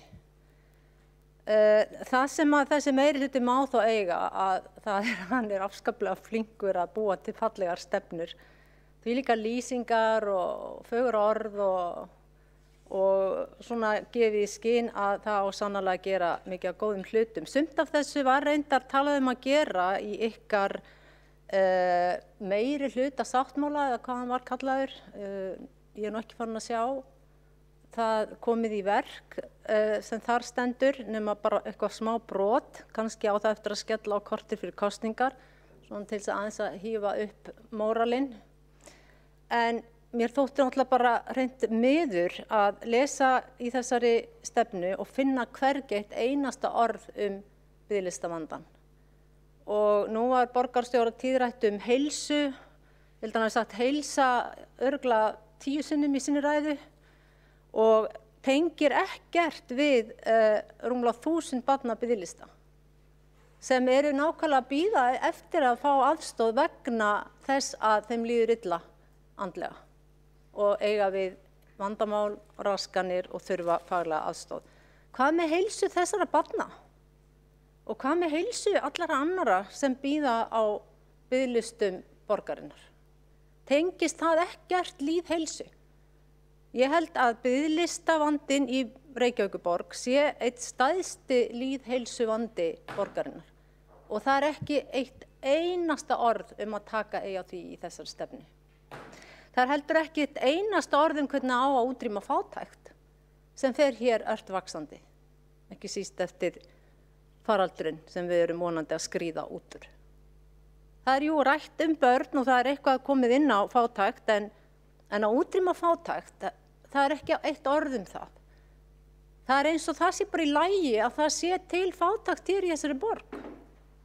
Í okkar landi, í þessu ríka og gjöfula landi sem hefur alla möguleika að láta hvern einasta borgarbúa landsmann líða vel. Það ekki eitt einasta orð hvernig að taka á þessu og taka á því þannig að því sé bara hreinlega útrýmt. Við eigum ekki að þurfa að hafa þessa stöðu svona. Og síðan kom hann líka borgarstjórinn á jöfnuð. Og það náttúrulega sérstaklega áhugavert í ljósi skýrslu UNICEF sem að Flokkur fólksins mun einmitt fjallum í sinni tillögu hér á eftir. Að hvar erum við nú stödd með allan að jöfnuð?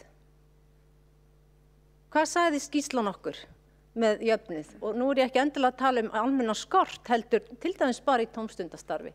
Við getum ekki einu sinni hangið þar inni svo sómi sé af. En að búa til svona skýrslur eða stefnur eða hvað eins og lýðheilsustefnan, það vantar ekki hæfileikana hér til þess.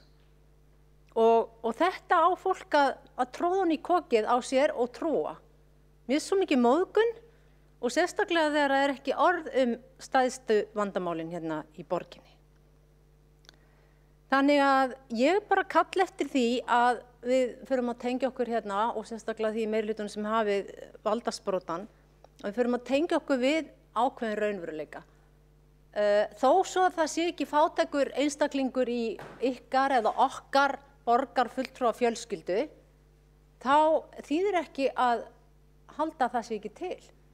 Það þýðir bara ekkert að blása þetta frá sér eða reyna að þrauka einhverja leiðinlega ræður minnihlutafulltrúaðina. Það þarf að fara að taka á þessu. Og það búið að tala það lengi að það eigi að skoða þetta, en það ekkert að gerast. En það endalaus tími og peningur sem hægt að setjast niður og dúlla sér við að búa til einhverja svona sætar stefnur. Vitið það, þetta svo orðið mikið kjaftaði hérna að manni bara blöskrar. Ég krefst þess að þið farið og skoðið hvernig staðan raunverulega hérna í þessari borg. Ekki bara alltaf líta í hina áttina.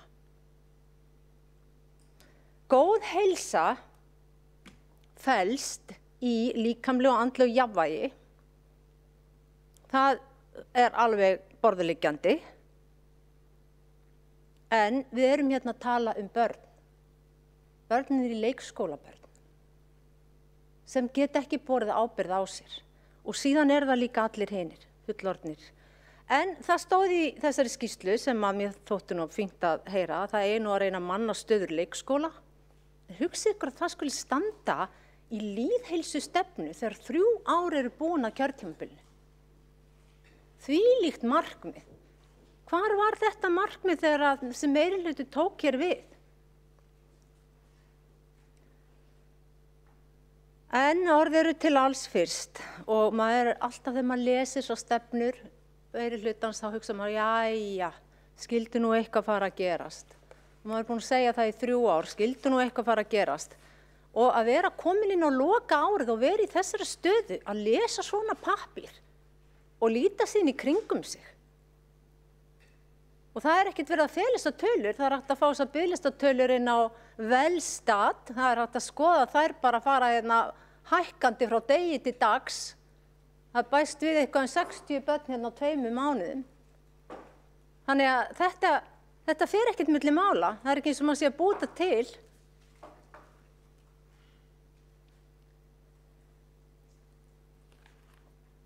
Þannig að ég ætla að ljúka máli mínu hér og leyfa öðrum að koma af stað.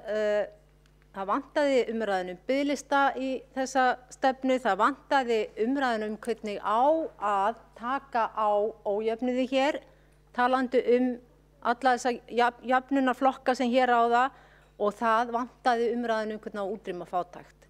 Allt tengist þetta lýðheilsu og það ekki hægt að ræða lýðheilsu öðruvísi en að horfast í augu blákaldan, dapurlegan og napurlegan raunveruleika fjölda margra sem búa í Reykjavík.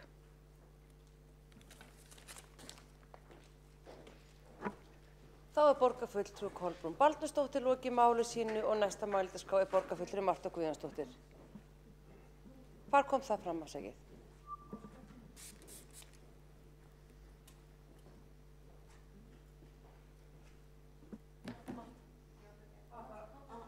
Já, alls.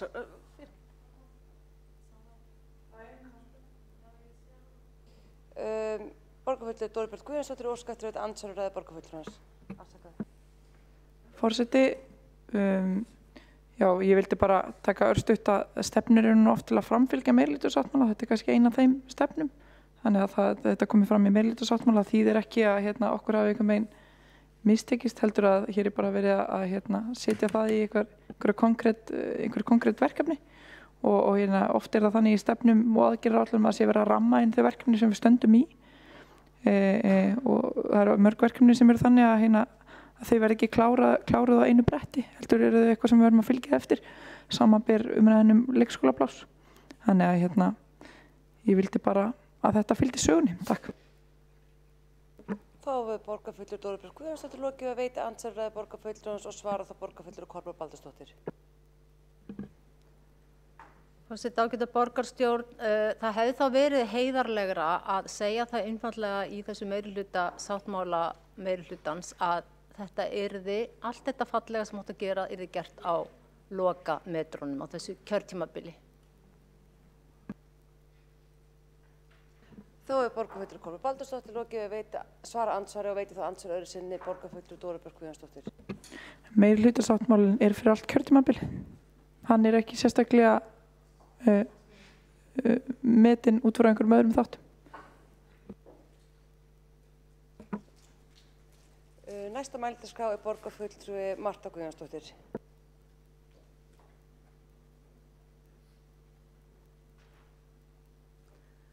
Forseti, góðu borgarfulltrúar, hér er enn ein stefnan með fjölskrúðugum lýsingarorðum sem að maður er ansi hræddur að verði lítið gert með. Vegna þess að við sjáum að hér hrannast upp stefnur hjá Reykjavíkurborg sem að rykfalla í einhverjum skúffum borgarkerfisins. Ég hef séð alls konar lýðheilsumarkmið samþykkt hér á vettvangi borgarstjórnar sem að lítið hefur komið út úr. Vegna þess að við þurfum, ef við ætlum að gera stefnur, þá þurfa markmiðin að vera skýr og þau þurfa að vera mælanleg og þau þurfa að vera tímasett. Og við þurfum líka að kostnaðarmynda þau.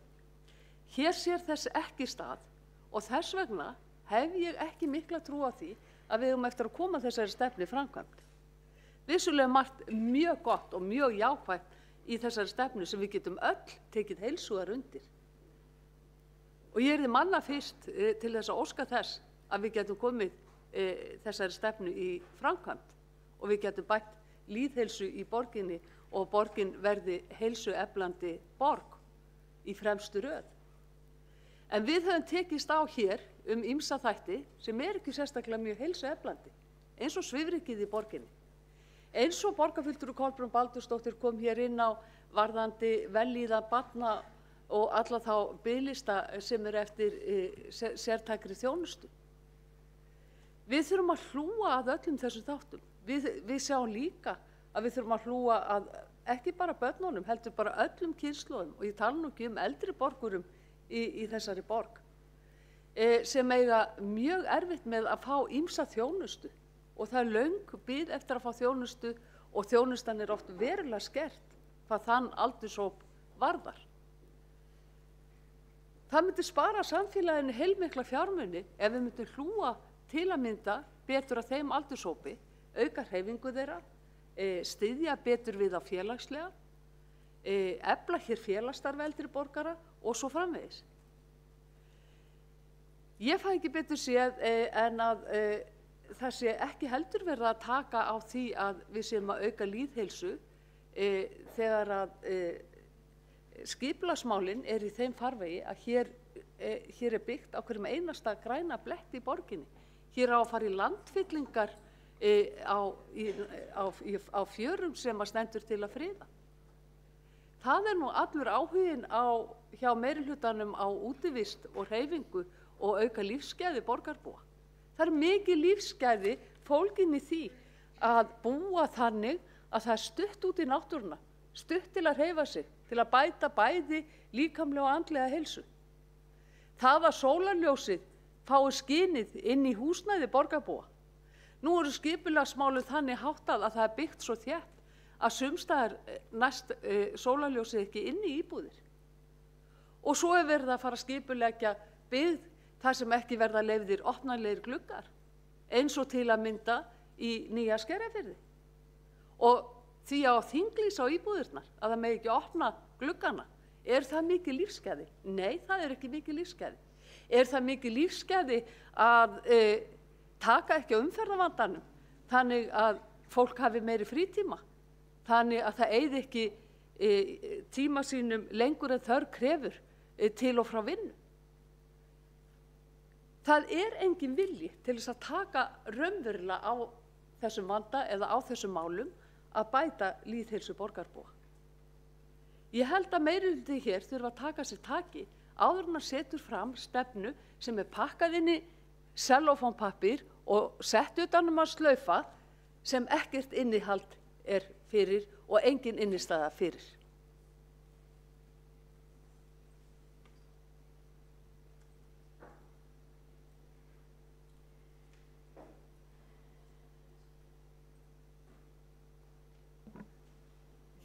Þá hefur borgarfulltrúi Marta Guðjónsdóttir lokið máli sínu og næst á mælendaskrá er borgarfulltrúi Ellen Jacqueline Kalman.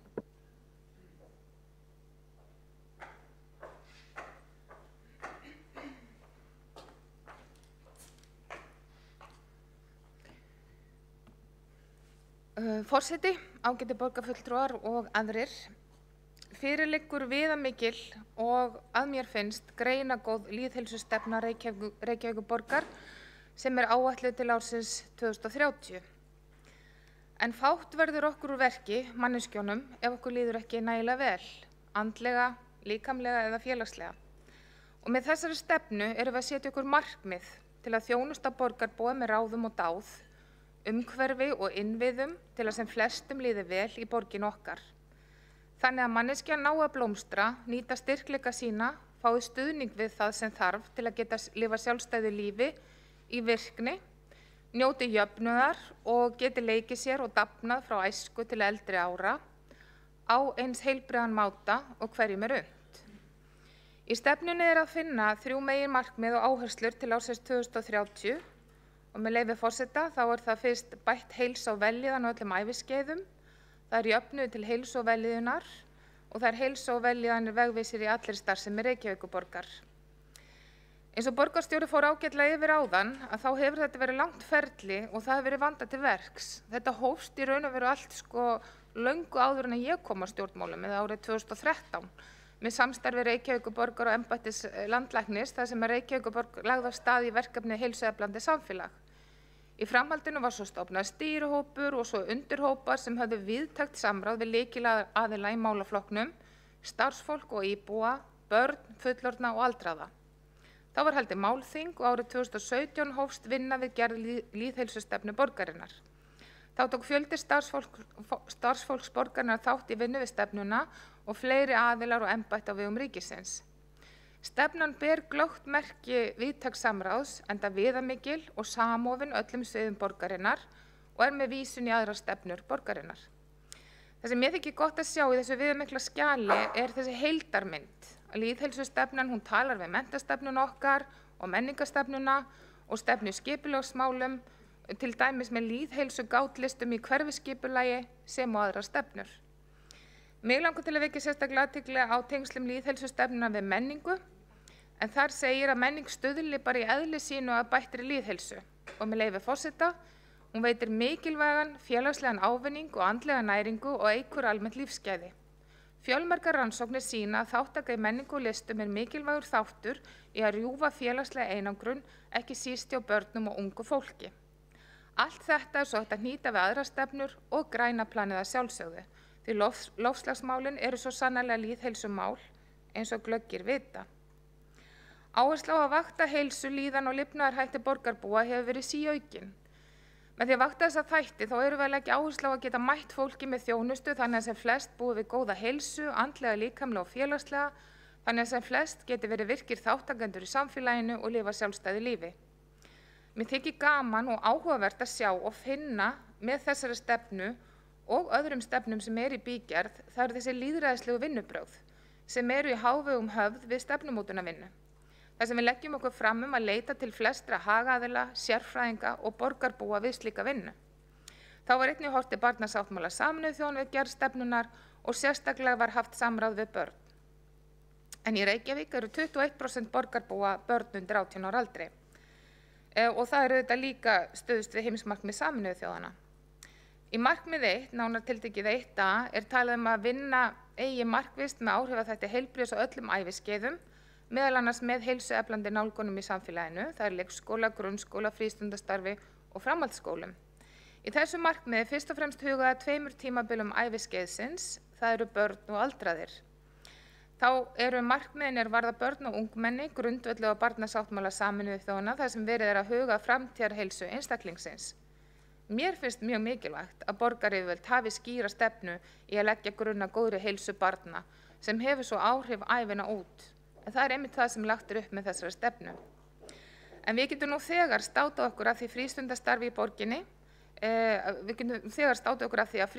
í borginni, vinnur markvisst að heilsueflingu og svo eru 35 af 63 leikskólum heilsueflandi leikskólar og 29 grunnskólar af 36 eru heilsueflandi grunnskólar. Við getum líka státað okkur af því, eins og borgarstjóri kom inn á áðan í ræðu sinni, að vera fyrirmyndarborg í forvörnum, en íslenska forvarnamódelið er samfélagsmiðuð nálgun sem byggir á samstarfi fjölmargra aðila í nærumhverfi barnsins, bæði fagaðila í íþrótta- og tómstundum og svo foreldra.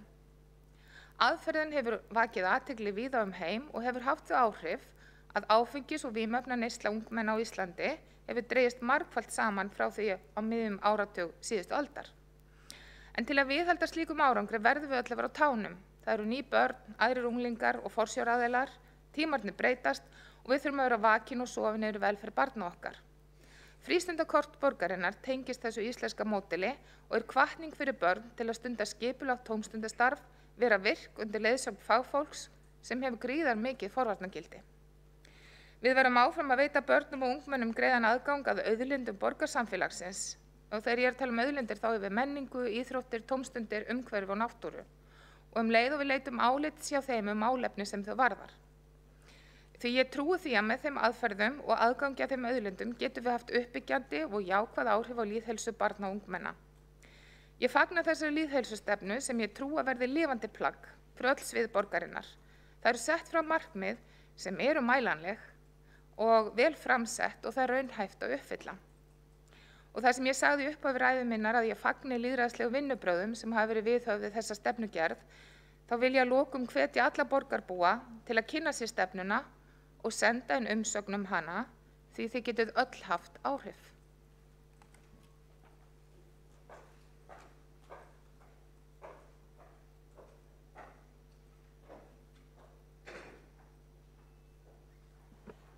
Þá er borgarfulltrúi Ellen Sigurlín Kalman lokið máli sínu og næsta mælendaskrá er borgarfulltrúi Örn Þórðarson.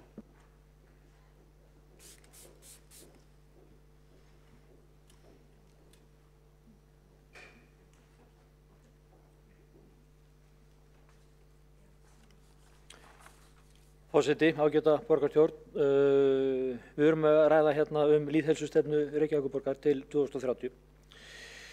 Og ég ætla bara að segja það strax að þarna liggja fyrir 102 blaðsíður af lýðheilsustefnu og ég ætla að halda því fram líka að það sé ekki að finna eitt einasta orð í þessari stefnu sem ekki er hægt að taka undir. Ég held að ekki allir tekið undir allt það sem þarna er sagt. Þetta er örugglega bara frábært og verður örugglega útflutningsvara til annarra sveitarfélaga og jafnvel erlendis. Ég var ekki að þetta sé enn einn stefnan sem er núna til umræðu og svo fylgir kannski ekkert eftir. Það hafa einhverjir komið hér upp og rætt raunveruleikann, teikna hann upp og hann er svo sem ekkert nákvæmlega eins og hann er teiknaður upp í þessari stefnu. Þannig að það verður að nóg að taka. Ég ætla hins vegar ekki að taka umræðu það, raunveruleikann, við komum örugglega til með að gera það. Heldur alltaf að fagna því að framkvæmdastjóri sveitarfélagsins hafi komið upp í umræðunni og það er vel ég saknaði hans áðan, og hann talaði heilbrigðismál og meðal annars heilsu barna. Ég veit að við höfum þetta að tala heilsu barna og jafna aðstöðu og fleiri mál tengd börnum hér á eftir á næstu dagskrárliðum og ég ætla bara að vona og ég ætla að vera sann á tækifærið og hvetja borgarstjóra til þess að koma aftur hér upp og taka þátt í þeirri umræðu sem framundan er. Og ég þá að vísa fyrst og fremst í þessa dagskrárliði sem eru til að fara í átak til að jafna stöðu barna í tómstundastarfi. Það hefur verið oft rætt og síðan er seinna á dagskrá umræðum Fossvogsskóla.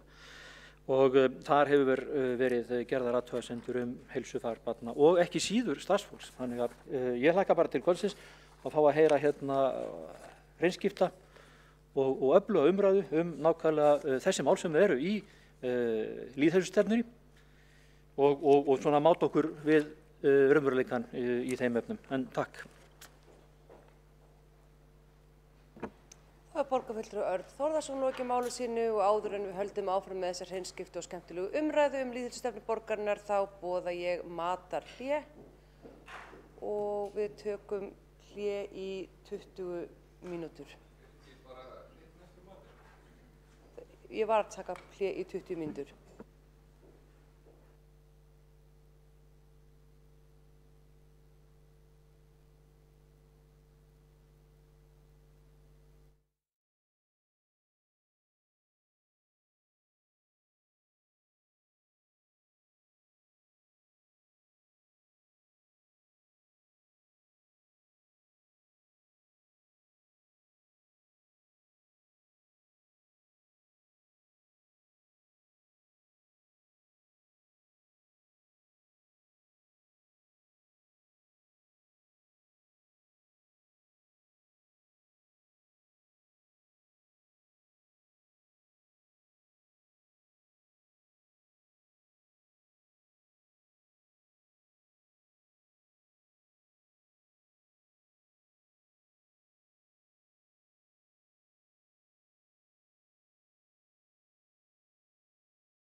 Þá fundi framhaldið í borgarstjórn Reykjavíkur.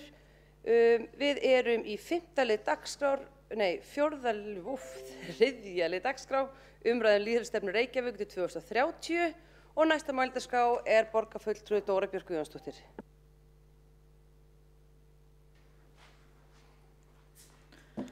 Forseti, ég byrjaði að segja að mér finnst þetta að megninu til mjög fín stefna, góð drög og ég vil fagna því að hún komi hérna til umfjöllunar þegar hún að hefja sitt umsagnarferli og mér finnst það bara mjög gagnleg nálgun varðandi stefnumótun almennt að hún komi til umfjöllunar og umræðu þannig að við getum tekið eitthvað samtal sem að leiði svo til einhverja breytinga frekar en við séum að tjá okkur stefnu sem að einhvern veginn stimpla plagg og svo bara komin hingað til atkvæðagreiðslu. Mér finnst það bara að fara mjög vel á því, mér finnst við ættum að gera það sem allra oftast og það í rauninni enn gagnlegra heldur en svona að taka þetta inn til umfjöllunar þegar við erum að fara að kjósa. Þannig að það virkilega gott. En ég vildi bara nýta þá þennan vettvang til þess að koma með punkta sem að mér finnst mikilvægt að ávarpa. Og þeir sem að heima setja ykkur kannski á mute, borgarráð sérstaklega. Takk fyrir það. Og hvað ég vildi sagt hafa, já. Mér finnst margt mjög gott, það mjög gott að það sé verið að ávarpa samráð, að það sé lögð sérstök áhersla á það og bara þetta óslega víðtæk stefna, hún tekur á mjög mörgum þáttum. Í markmiðum kemur fram að það eigi að ná til viðkvæmra og jaðarsettra hópa. Ég fagna því að það sé sagt, það reynd að tala upp í hvers kyns lýðræðisfélags- og menningarstarfsemi og ég myndi vilja að við myndum skoða það að það sé kveðið en fastar á að það sé alltaf notendamiðuð nálgun í þjónustu við jaðarsetta hópa en líka við sem að huga að þörfum jaðarsettra hópa þegar við erum að vinna alls konar aðrar breytingar sem að snerta þessa hópa. Ekki kannski beint þjónustan við þá heldur þá jafnvel frekar eins og til dæmis þegar gerð almenn rými sem að þeir nýta mikið til. Við höfum auðvitað heyrt af því að það hefur komið fyrir að við erum að gera breytingar, ég nefni til dæmis slem, að það hefur auðvitað víðtæk áhrif á hana hóp og það kannski ekki þannig að þetta samráð myndi endilega leiða til þess að við viljum falla frá einhverju breytingur sem að við teljum að vera af hinnu besta tagi. En spurningin hvort að við getum til dæmis komið með einhverja mótvægisaðgerðir, hvort að við getum komið til móts við þennan hóp á annan hátt eða svo framvegis. Þetta samtal skiptir ótrúlega miklu máli og mér þætti fara mjög vel á því að við myndum festa það enn betur í sessi að eiga samráð við þennan hóp. Það flókið, þetta ekki hópur sem alltaf auðvelt að ná til, þannig að það þarf að nýta alls konar aðferðir í því efni. Það er reynsla erlendis frá mjög mikilvæg og getur nýst okkur í því. Að við hugum að þörfum jaðarsettra hópa, að það sé haft samráð við þennan hóp, þó að það sé flókið og erfitt. Það nefnilega, og við þurfum ofta að fara óhefðbundnar leiðir í því. Til þess að koma til móts við þennan hóp, ekki bara við þróun þjónustu þeirra, heldur líka bara við þróun umhverfisins sem að getur snert þessa hópa. Þannig að ég vildi að við hefum það í huga, hvort sem að það snúst að þessu ekki, þetta svolítið geðheilbrigði og ef við erum á annað borð að tala þennan hóp og að við þurfum að huga hans þörfum, þá þetta eina af þeirra þörfum, þeirra félagslega þörf, þeirra þörf fyrir öruggt rými, líka á dagtíma og svo framvegis. Þannig að þetta allavega einn af mínum punktum. En svo vildi ég nefna forvarnar aðgerðirnar. Þær og það alveg rétt að íslenska forvarnarmódeli frægt og mikið kynnt erlendis og við höfum náð gríðarlega miklum árangri með ungmenni og það alveg augljóst að börn og unglingar búið við betri skilyrði á mörgu leyti en áður þegar kemur að notkun vímuefna hvers kyns og það gott mál og það ánægjulegt. Þessu módeli jú líka mikið hampað. En ég myndi vilja kalla eftir því að við myndum ávarpa það hér, sérstaklega þegar þetta lýðheilsustefna, þetta að tala heilbrigði, ekki bara velferðarþjónustu, heldur líka bara heilbrigði, að við ávarpum líka í þeirri umræðu og í þessu samhengi hvað við ætlum að gera með þann hóp af ungmennum sem nú þegar með mikinn vanda, til dæmis þegar kemur að virkri vímuefna neyslu. Og forvarnarmódeli ávarpar einhvern veginn ekki þannig jaðarsetta hóp, gögnin benda til þess sem fagfólkið hefur líka tilfinningu fyrir, margt hvert, að staða þessa hóp sé verri í dag en fyrir 10-15 árum síðan. Og ég myndi kalla eftir því að við einhvern veginn settum það svolítið á dagskrá Þannig að það þarf að ávarpa þessi börn og ungmenni sem við eru komin í alvarlegan vímuefnavanda. Í draugumastefnunni er ávarpað forvarnamódelið að við grípum börn. Það er mjög gott. Sum börn verða ekki gripin svo auðveldlega og við náum ekki að grípa öll börn. Hvað gerum við þá? Það er eitthvað sem við verðum að ávarpa. Og það þarf í rauninni betri forvarnir gegn því að þeirra vegferð haldi áfram án þess að þau séu nægilega vel gripin. Og það þarf í rauninni skaðaminnkandi nálgun sem forvörn við því að þau hreinlega missi lífið eða fari á enn verri braut. Og ég veit að það er ekki alltaf vinsælt og oft ekki vinsælt í det hele tatt að tala börn eða ungmenni undir 18 ára í sömu andrá og við tölum skaðaminnkun, en það er samt eitthvað sem að þarf að ávarpa. Og ég myndi kalla eftir því að við myndum í aðgerðaráætlunni til dæmis setja á stað einhverja rýni sem að yrði svo nýtt til þess að vinna aðgerðir. Og við þurfum að spyrja okkur af hverju er þetta að þyngjast og hvað erum við að gera sem er ekki að skila árangri og hvað erum við ekki að gera fyrir þennan hóp. Þetta er lítill hópur, við erum ekki að tala um eitthvað gríðarlega mikið af ungmennum og börnum sem eru í þessari stöðu, en þetta er þó til hópur hér á Íslandi sem er og býr við þetta og við þurfum að ávarpa þennan hóp og það virðist vera að íslenska forvarnamódelið, eins frábært og það er fyrir flesta, lang flesta, að það sé þó að jaðarsetja svolítið þennan hóp. Og mér finnst mikilvægt að við séum heiðarlega gagnvart því og skoðum það og leggjumst yfir það og reynum að vinna aðgerðir sem að gætu skila gagni. Það eru auðvitað þannig í lögum í dag að ungmenni og börn sem eru undir 18 ára og verða uppvís af vímuefnaneyslu og það skal tilkynna það til barnaverndaryfirvalda og það virðist líka ýta á eftir jaðarsetningu vegna þess að ég veit til þess að mikið af þessum ungmennum leita sér ekki hjálpar vegna þess að þau hafa mjög oft farið í gegnum barnaverndarkerfið á þessum forsendum og þeim er henda einhvers staðar inn og þau upplifa kannski bara enn meiri einmanaleika og líður ekki betur þar endilega.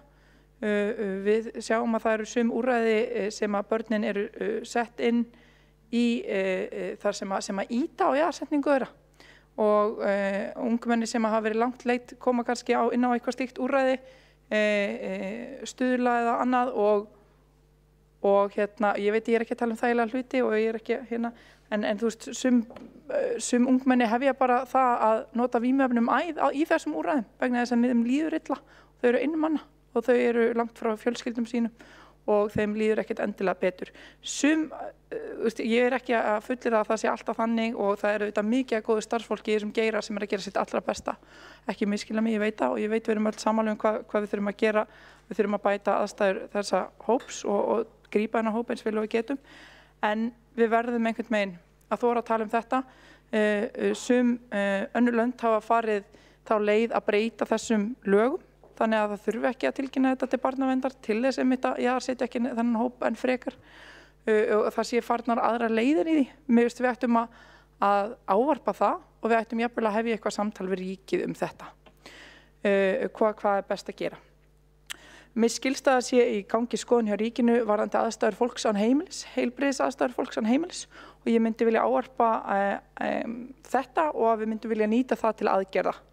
Það væri áhugavert að skoða hvað kemur út úr því og það verði það tekið sérstaklega og skoða hvað við viljum gera í kjölfarið. Og ég vil enda þetta á því að segja að ég myndi nú líka vilja og ég er ekkert að segja við myndum að ávarpa í þessu en þetta er samt eina stefnan sem ég dettur í huga borginni sem að væri eðlilegt að ávarpa þetta og það er það að það er ekki nægilega vel tekið utanum fólk með vímuefnavanda sem er líka með geðvanda og þetta er mjög algengt að alvarlegu vímuefnavandi leiði til geðvanda. Það er líka þannig í hina áttina að geðvandi leiði til vímuefnavanda og þetta er ekki almennilega viðurkennt í lögum að þetta fari saman og þú ert einhvern veginn settur svolítið í ákveðin box og kerfi horfist ekki alltaf í augu við að þú sért bara heilbrigðis manneskja sem átt að vera í heilbrigðiskerfinu. Þið þekkið þá umræðu en það er í rauninni eitthvað sem nær alveg inn í lög. Þú veist, þó við séum að tala um að koma á fót neyslurými, við erum að tala um skaðaminnkun, það er þessi grundvallar skilgreining ekki alveg að ná 100% í gegn hjá ríkinu hvað varðar það að við þurfum að aðstoða fólk sem heimilislaust, fólk sem alveg vímuefnavanda, það þarf heilbrigðisþjónustu, það þarf slíkan stuðning og mikið til. Og þá dugar ekki bara okkar velferðarþjónusta þó að hún sé ótrúlega mikilvæg líka. Ég myndi vilja að við myndum líka hefja þetta samtal við ríkið og við myndum jafnvel ávarpa þessari stefnu ef að það viljið til þess. Annars ætla ég ekki að hafa þetta lengra og þakka kærlega fyrir hljóðið.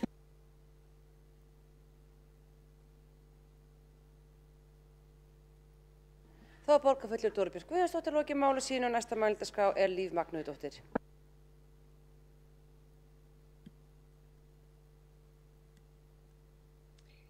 Já, ágæti forseti, með leyfi forseta stendur í stefnunni.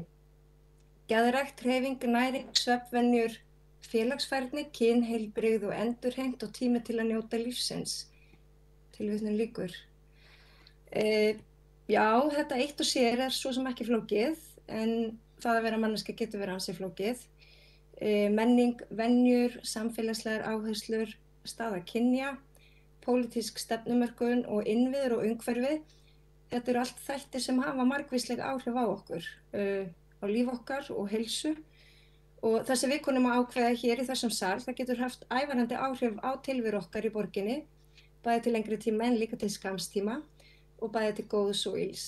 Og við þurfum að vanda okkur, setja okkur markmið, miðla, hlusta og hafa einhverja sýn á það hvernig Reykjavíkurborg getur dregið fram það besta í fólki og stutta til þess að vaxa og dafna og raungera sjálft sig. Og þess vegna setjum við okkur hvers kyns stefnur því það er yfirlýsing hvert förin heitið og hvaða vörður liggja á þeirri leið og hvernig áfangastæðurinn kemur til með að líta út náum við að ganga fram hjá vörðunum. Og þessi lýðheilsustefna hér, hún kemur inn á mjög marga þætti sem allir skipta verulega miklu máli. En í þessari umræðu þá langar mig að beina sjónum aðeins að mataræði okkar. Ég sá frétt á RÚV í gær þar sem að það var tekið viðtal við Bolla Þórsson lækni sem greindi frá því að sykursýki 2 væri orðin á pari við Bandaríkin fyrir 20 árum. Og ástæðan fyrir því þá teldi hann að hún lægi líklega í því að framboð af tilbúnum mat hefði aukist of mikið og það væri mikill iðnaður í kringum matvæli. Og með leyfi forseta þá langar mig að grípa aðeins inn í fréttina. Bolli segir að ekki sé vita hvers vegna þetta sé að gerast núna, ástæðan blasir ekki við. Áhættu þættir sykursýki séu vissulega þekktir, sá stærsti sé offita því fituvefur truflar sykurefnaskipti og þess vegna aukast líkur á sykursýki ef fólk þyngist. Komið hefur í ljós í rannsókn sem Hjartavernd hefur gert að fólk hér á landi sé að þyngjast jafnt og þétt. Sú rannsókn sé ekki ný, heldur var hún gerð árið 2011 og þá kom greinilega í ljós að Íslendingar eru að þyngjast. Upplestri er lokið. Og þetta er athyglisvert vegna þess að eins var það skoðun Bolla að ástæðuna mætti finna í þessu framboði af tilbúnum mat og að það sé mikill iðnaður í kringum matvæli og maður getur þá að hugsa sér erum við að gera of mikið og erum við til dæmis að keyra of mikið. Það er líka lýðheilsumál til þess að stemma, það var umræða hérna áðan svifryk til þess að stemma stigu við því, þá þurfum við að keyra minna. Jú, og akkur er ég að tala þetta. Mataræði er beintengt lýðheilsu, rétt eins og hreyfing og það að umgangast uppbyggilegt og glaðvært fólk eða kannski endurheimta sig í ósnortinni náttúru, svo ég nefni eitthvað. En mataræði og matarmenning er líka loftslagsmál og mig langar að undirstrika hér í kvöld enn frekar að til þess að stemma stigu við loftslagsváni þá getum við líka stöðulega að betri lýðheilsu þjóðar í svo mörgum skilningi. Og þess vegna er gott að setja sér stefnur eins og við erum að gera hér sem að næra utan alla þessa þætti, bæði til þess að bæta heilsu og geðheilla borgar og landsmanna. Og við samþykktum til dæmis loftslagsstefnuna hér í þessum sal og þetta tvinnast allt saman. En það eru 3 atriði sem að mig langar að halda til haga líka og mig langar að brýna borgarstjórn með því að hnattrænt þá er viðfangsefnið það að jörðin öll sé tilbúin til þess að brauðfæða 10 milljarða manns og að mannkyni sé heilbrigt fyrir 2050. Frá 1961 þá hefur til dæmis neysla á oljum og kjöti í heiminum meira en tvöfaldast og hitaeiningafjöldi aukist þriðjung. Þetta er gríðarlega mikið. 2 milljarðar rúmlega manna eru of þung og í skýrslu Lancet sem ber nafnið EAT kemur fram að fólk þarf að minnka neyslu á rauðu kjöti og sykri helming fyrir 2050 ef við eigum að ná þessum umhverfis- og lýðheilsumarkmiðum sem við höfum sammælst á alþjóðavettvangi. Og númer 2, þannig að mataræði, það hefur bæði áhrif á heilbrigði mannkyns og jarðar, en það eru líka vísindalega staðreyndir að mataræði hefur bæði áhrif á sjálfbærni jarðarinnar og náttúrunnar og heilbrigði mannkyns og þetta getum við ekki litið framhjá. Og í skýrslu milliríkjanefndar loftslagsmál, IPCC, kemur fram að áhersla á plöntumiðafæði mun hafa verulega jákvæð áhrif á heilsu, dregur úr landnotkun þannig að við getum dregið úr losun 0,7 til 8 gigatonn af koltvísýringsígildum fram til ársins 2050 á heimsvísu. Og þetta eru sem sagt 7 til 800 milljón tonn og til samanburðar þá losar Reykjavíkurborg rúmlega 350.000 tonn á ári. Og svo langar mig að segja að í dag þá fara Íslendingar ekki einu sinni eftir ráðleggingum landlæknis varðandi neyslu á ávöxtum og grænmeti. Og það má alveg gefa í þar, samkvæmt til dæmis rannsókn frá 2015, þá er ekki nema 10% sem borða það magn ávaxta og grænmetis sem eru í ráðleggingum landlæknis og við þessu þá er hægt að bregðast við á margvíslegan hátt. Við erum með matarstefnu og við þurfum að fjármagna hana, við erum með loftslagsstefnu, við þurfum að fjármagna hana og við erum með þessa lýðheilsustefnu og við þurfum líka að koma henni í verk. Og svo er náttúrulega ýmislegt annað sem að ríkið kannski gerir en við getum stutt við, það er til dæmis eins og að lækka álögur á heilsusamlegt fæði og hækka verð á sykri svo eitthvað sé nefnt. Stór hluti gróðurhúsalofttegunda sem að losna vegna matvælaframleiðslu og þar langar mig líka að undirstrika að dýrabúskapur til manneldis vegur þyngst en það er líka auðvitað matasóun. Matasóun er gríðarlegt loftslagsmál og við þurfum að stemast yfir því og eins og áður ég sagði að fólk kannski borðar of mikið og hendir of miklu mat þannig að við þurfum líka að í rauninni að tala neysluvenjur, hvernig við kaupum inn og að við eigum ekki að henda mat en það er auðvitað líka flutningur matar og til þess þurfum við að vera sjálfbær, ekki bara hérna í borginni heldur út allt land, við eigum að geta ræktað okkar korn og grænmeti sem mest sjálf þannig að flutningurinn sé minni. En hér hefur við sett okkur þessi markmið í stefnunum að Íslendingar verði ein heilbrigðasta þjóð heims árið 2030 og það er mjög eftirsóknarvert markmið og á sama tíma þá ætlum við að verða kolefnishlutlaus. Þannig að lýðheilsustefnan og loftslagsstefnan þær flétta fingur saman og ganga í takt og ég held að framkvæmd innleiðingaráætlun matarstefnunnar hefur auðvitað náin tengsl við lýðheilsustefnu Reykjavíkur og skilgreint ein af þeim aðgerðum sem við þurfum að hrinda í gang. Þannig að þá þurfum að beina sjónum okkar að næringu og mataruppeldi barna í skólum borgarinnar, leik- og grunnskólum borgarinnar og auðvitað öllum þeim í rauninni mötuneytum sem við sjáum. Við þurfum að hlusta á vísindin, við þurfum að byggja stefnur okkar á staðreyndum og þannig held ég að okkur takist að ná markmiðum okkar. Þess vegna eru stefnur mikilvægar og án sem sagt ef við höfum án sem sagt í rauninni án þess að ef við framkvæmum sem sagt ekki loftslagsstefnu Reykjavíkurborgar þá gengur okkur líklega illa að framkvæma lýðheilsustefnu Reykjavíkurborgar. Þetta eins og ég sagði áðan þetta fléttast saman helst í hendur þannig að án hvorrar annarar þá höfum við ekkert þannig að ég er mjög ánægð að hérna liggi þessi stefna fyrir í dag og fari sér út til álits og ég hlakka til að fá það aftur og svo getum við tvinna þetta saman þannig að við erum bara mjög öflug borg varðandi loftslagsmálin og varðandi lýðheilsu borgarbúa. Takk.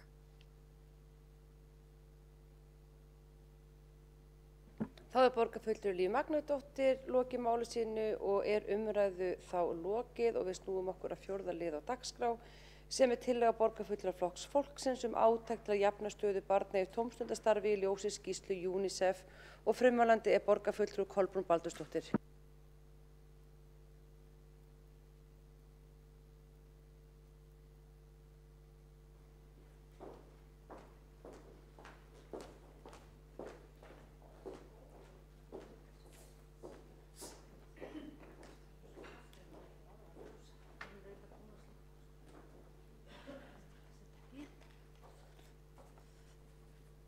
Forseti, ágæta borgarstjórn, ég nú bara algjörlega að frjósa hérna í þessum sal, sko, þannig að það vera glamra á tennur, þá það þess vegna. Hér tillaga borgarfulltrúa Flokks fólksins að gera átak í að jafna stöðu barna í tómstundastarfi í ljósi niðurstaðna skýrslu UNICEF. Borgarfulltrúi Flokks fólksins leggur til að borgarstjórn samþykki að gera átak í að jafna stöðu barna í íþrótta- og tómstundastarfi með því að beita sértækum aðgerðum svo sem að boðið verði upp á fjölbreyttari úrræði í tómstundastarfi óháð fjárhag foreldra og að hagsmuni barna verði ávallt hafðir í forgangi við gerð fjárhagsáætlana Reykjavíkurborgar. Íslensk börn eiga síður kost á að taka þátt í tómstundastarfi en börn í öðrum Evrópulöndum. Þetta meðal niðurstaðna í nýrri skýrslu UNICEF á Íslandi sem efnislegan skort barna en hann mælist 7. minnsti í Evrópu. En þessi tillaga fjallar ekki efnislegan skort akkurat heldur þátttöku í tómstundum og staðan verst hvað varðar einmitt það. En 17% íslenskara barna mælast með skort á því sviði og Ísland þar í 19. sæti af 31 Evrópulandi. Börn hafa ekki setið við sama borð lengi þegar kemur að jöfnum tækifærum til tómstunda í Reykjavík. Þetta má sjá niðurstöðum rannsóknar frá 2009, 2014 og 2018. Frístundakortinu sem sérstaklega ætlað að auka jöfnuð og fjölbreytileika tómstundastarfs óháð efnahag foreldra ekki fullnýtt. Tilgangur þess eins og segir í annarri grein í reglum frístundakort að öll börn 6 til 18 ára í Reykjavík geti tekið þátt í frístundastarfi óháð efnahag eða félagslegum aðstæðum. Reglur frístundakort eru þess utan of stífar sem hindra sum börn í að njóta góðs af frístundakortinu. Í greinargerð segir niðurstöður skýrslu UNICEF 2021 eru afgerandi. Það hefur ekki tekist að jafna stöðu barna þegar kemur að íþróttaiðkun og allra síst barna innflytjenda. Samfélagið að koma út úr kórónuveirufaraldrinu með tilheyrandi efnahagslægð og þótt nú horfi til betri vegar og líklegt að hagkerfið taki við sér mikilvægt að horfa til áhrifa efnahagslægða á börn til skemmri og lengri tíma. Borgarfulltrúi Flokks fólksins hefur ítrekað lagt til að reglur frístundakort sem hefur þann sérstaka tilgang að jafna stöðu barna til tómstundaiðkunar verði rýmkaðar til að nýting verði fullnægjandi. Minnst hefur nýting verið í Breiðholti en í hverfi 111 búa hlutfallslega flestir innflytjendur. Nýting einnig ekki fullnægjandi í að minnst 2 öðrum hverfum í borginni. Tillögu Flokks fólksins að vannýttar fjárhæðir frístundakortsins 2020 vegna COVID farist yfir á þetta ár var felld í lok árs 2020. Sérstakt verkefni í gangi í Breiðholti, frístundir í Breiðholti sem 3 ára tilraunaverkefni til að auka þátttökuhlutfall barna í íþrótta- og frístundastarfi í Breiðholti. Borgarfulltrúi Flokks fólksins vill í því sambandi minna á að það eru bágstaddir foreldrar og börn í fleiri hverfum í Reykjavík. Og það væri þess vegna mjög mikilvægt að sambærilegt tilraunaverkefni væri sett á laggirnar víðar. Nú liggur fyrir gjaldskrá sumarnámskeiða í fjölskyldugarðinum. Hálfsdags námskeið á 5 daga hækkar í verði og kostar nú 19.400 og 4 daga námskeið kostar 15.500. Í þessi námskeið ekki hægt að nota frístundakortið. Borgarfulltrúi Flokks fólksins hefur lagt það til að opna verði fyrir að nota frístundakort í sumarnámskeið og önnur styttri námskeið. Eins og reglurnar nú þarf styrkhafsstarfsemi að vera við lýði í 8 vikur hið minnsta. Ef horft til sögu frístundakortsins þá hefði mátt gera margt betur strax í byrjun, svo sem að auglýsa kortið betur, Kynning á kortinu til dæmis fyrir foreldra erlendum uppruna tókst ekki sem skildi og ekki var nóg að gert til að útskýra tilgang og markmið kortsins eða hvetja foreldra til að sækja um. Tungumálaerfiðleikar eru vissulega vandamál en þá má yfirstíga með markvissari hætti við kynningu á kortinu. Dæmi eru að sumir foreldra viti ekki að styrkjakerfi nái til annarra starfsemi en íþrótta. En niðurstöður nýrrar skýrslu UNICEF á Íslandi efnislegan skort barna og íslensk börn eiga þess síður kost að taka þátt í tómstundastarfi en börn í öðrum Evrópulöndum verður að taka alvarlega. Vissulega staða barna hér á landi góð í alþjóðlegum samanburði, en þegar samfélagið verður fyrir áfalli, hvort heldur vegna hruns eða veirufaraldurs, þá tapar hópur foreldra og barna. Það ríkir ójöfnuður meðal barna á Íslandi og hefur hann fengið að krauma. Sveiflur í efnahagslífinu hafa víðtæk áhrif á börn eins og hefur verið staðfest af sérfræðingum. Áhrifin eru lúmsk og geta verið lengi að koma fram. 1 ár í lífi barns er langur tími. Barn hefur ekki mörg ár til að bíða því bernskan verður ekki tafin. Reykjavíkurborg verður að bregðast við með því að skoða hvaða hópar það eru sem hafa orðið verst úti og sem líða mestan skort öllu jafna. Beina þar sértækum aðgerðum að börnin sem eru verst sett. Stýrihópur sem nýlega skilaði niðurstöðu sinni endurskoðun regluna frístundakort hefði getað liðkað enn meir reglurnar til þess að gefa fleiri börnum tækifæri á að nýta það. Sem dæmi er vel hægt að hugsa sér að námskeið séu styrkhæf, stutt eða löng, svo fremur sem þau eru á vegum Reykjavíkurborgar. Og ennþá er staðan þannig að með frístundakortið að bástundum foreldrum er bent á að þeir geti nýtt það til að greiða gjald frístundaheimilis. Og þar með er úti tækifæri barnsins til að nýta það í tómstundir og íþróttir. Þessa heimild þarf að taka út og í staðinn tryggja foreldrum sem þess þurfa örugga greiðslu til að greiða gjald frístundaheimilis samkvæmt grein 16a í reglum fjárhagsaðstoð. Og ég vil segja hérna, víst ég hef nokkra mínútur enn að mér finnst þetta áhugavert í ljósi ræðu borgarstjóra hér fyrir í kvöld lýðheilsustefnu. Þar sem hann kom einmitt inn á jöfnuð. Og vitandi það hvað stendur í þessu niðurstöðu skýrslu UNICEF sem eru sláandi og hvað við erum í rauninni illa stödd í þessu málum hvað varðar tómstundastarf að við skulum ekki geta gert betur en þetta og á sama tíma er verið að lesa lýðheilsustefnu þar sem að akkurat hefði verið tækifæri til þess að fara nánar út í það með hvaða hætti við ætlum að taka á þessu. Og frístundakortið er búin að vera öll þessi ár að við skulum ekki hafa geta gert betur með því að koma því hreinlega upp í 99% í öllum hverfum. Hefði við bara viljað eða þið sem þá voru hér og hafið verið lengi, það hefði mátt vera maður við mann þess vegna. Með því að benda á þennan styrk, losa reglurnar og umfram allt koma barni hjálpa því að finna eitthvað við hæfi. Og ein vika, gott námskeið í eina viku fyrir barn sem er kannski félagslega svona tilbaka og kannski ekki öruggt með sig, getur skipt sköpum í lífi þessa barns. En það er ekki víst að barnið eigi foreldra til þess að borga fyrir þetta viku námskeið, sem er bara dálítið mikill peningur fyrir þá sem að horfa í hverja krónu og þurfa að gera það að því þeir eru kannski ekki með meira en 250–300.000 krónur í tekjur á mánuði. Einstæðir foreldrar getum við ímyndað okkur, öryrkjar og fólk sem að hefur og glímir við fátækt og getur ekki annað að því að það er ekki að fá aðstoð við hæfi. Af hverju eru við að taka frá þennan pening í frístundastyrk og sitja svo bara á hann og bíða eftir að fólk uppgöti að það er hugsanlegt að gera eitthvað fyrir þennan styrk. Og þetta voru 10 vikur sem námskeið þurfti að vera til að barn gat nýtt styrkinn, það er þó komið niður í 8, en hvað var að? Af hverju mátti ekki taka þennan tíma neðar? Og núna þegar börn þrá að komast á námskeið eftir að hafa verið meir og minna innilokuð kannski í vetur.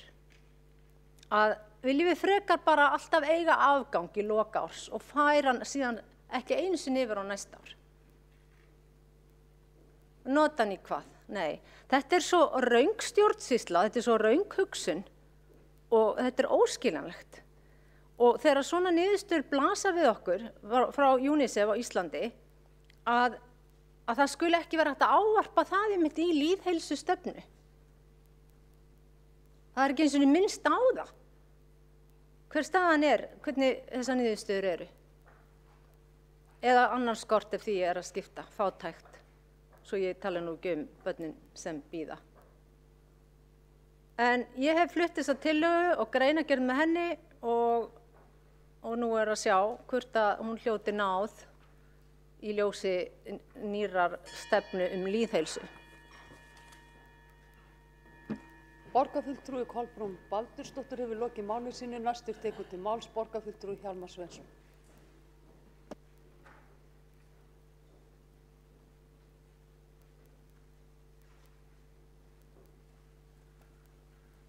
Forseti, ágæta borgarstjórn.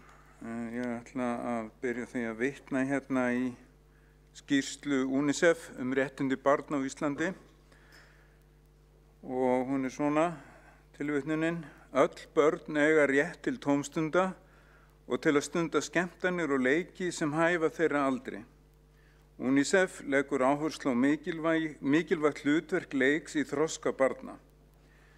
Leikur í öruggu rými meigamikill þáttur í þroska líkamlegrar, tilfinningalegrar, félagslegrar, hugrænnar og vitsmunalegrar hæfni barna. Auk þess spilar leikur lykilhlutverk í að veita börnum tækifæri til þess að kynnast öðrum börnum og móta sér hlutverk í samfélaginu. Tilvitnun lýkur. Í þessari skýrslu sem hefur undirtitilinn Barnmiðuð greining og efnislegum skorti. Í skýrslunni kemur fram fjallað sérstaklega skort barna á Íslandi á tómstundastarfi. Samanborið við önnur Evrópuríki skortir mörg börn á Íslandi tómstundastarf á borð við íþróttir, tónlist og annað barna- og ungmennastarf. Og ég vek athygli á því að það verið að tala Ísland en ekki Reykjavík. Þess að Ísland allt eins og það leggur sig. Mér ekki kunnugt hvort sem mikill munur á framboð og tómstundastarfi í Reykjavík eða í öðrum sveitarfélögum í hinum dreifðari byggðum landsins. En mestur skortur reyndist vera á barnmörgum heimilum, á heimilum þar sem atvinnuþátttaka foreldra mældist lág og meðal barna sem bjuggu í leiguhúsnæði. Og sé borið saman við önnur Evrópulönd eins og kom fram hjá frummælanda, þá standa börn á Íslandi verr á sviði tómstunda en á öðrum sviðum. En árið 2014 mældist hlutfall skorts á sviði tómstunda tæplega 30% meðal barna á Íslandi þegar aldurshópurinn til 15 ára aldurs var skoðaður í heild. Ísland var þannig í 19. sæti af 31 landi sem samanburðurinn tók til. Lægst var hlutfalli reyndar í löndum minnum í Rúmeníu og Búlgaríu, þar sem að var miklu mun lægra. En það koma hérna fram í skýrslunni tillögur UNICEF á Íslandi til stjórnvalda og það númer 1, fjölbreytt úrræðið sem stuðla að aukinni þáttöku í tómstundastarfi. Númer 2, aðgerðir gegn neikvæðum áhrifum efnahagslægðar. 3, aukin barnmiðuð upplýsingasöfnun og greinun. Og 4, aðgerðir gegn fátækt og ójöfnuði. Á sviði tómstunda var spurt hvort börnin á heimilinu stunduðu íþróttir, tónlist eða annað barna- eða ungmennastarf. Hvort þau ættu bækur sem hentuðu þeirra aldri, hvort þau ættu leiktæki, leikföng eða íþróttabúnað til að vera með utandyra og hvort þau ættu leikföng, spil, tölvuleiki eða aðra hluti til að leika sér með innandyra. Spurningin þá hvað getur borgin gert og mér langaði aðeins að fara yfir það þó við oft talað það hér í þessum sal. Borgin stýrir auðvitað ekki nákvæmlega hvernig menn hafa, sem sagt, eða fjölskyldur hafa hlutin á sínu heimili, hvort þar eru til bækur eða spil, íþróttabúnaður eða leikföng. en hún býður upp á styrki, meðal annars, býður hún upp á styrki til frístundaiðkunar, hvort sem á sviði lista og menningar eða íþrótta. Og í þeim tilgangi var frístundakortið tekið í notkun árið 2007. En það kemur fram í texta sem fylgir frístundakortinu og ég ætla að fá að lesa það, af því að góð vís aldrei oft kveðin. Ég ætla að fá að lesa það leyfi forseta. Markmið og tilgangur frístundakortsins að öll börn og unglingar í Reykjavík, 6 til 18 ára, geti tekið þátt í uppbyggilegu frístundastarfi, óháð efnahag eða félagslegum aðstæðum. Frístundakortinu ætlað að auka jöfnuð í samfélaginu og fjölbreytileika í iðkun íþrótta, lista og tómstundastarfsemi. Frístundakortið mjög mikið notað. Yfir 90% í sumum hverfum borgarinnar sem hlýtur að vera einhvers konar heimsmet.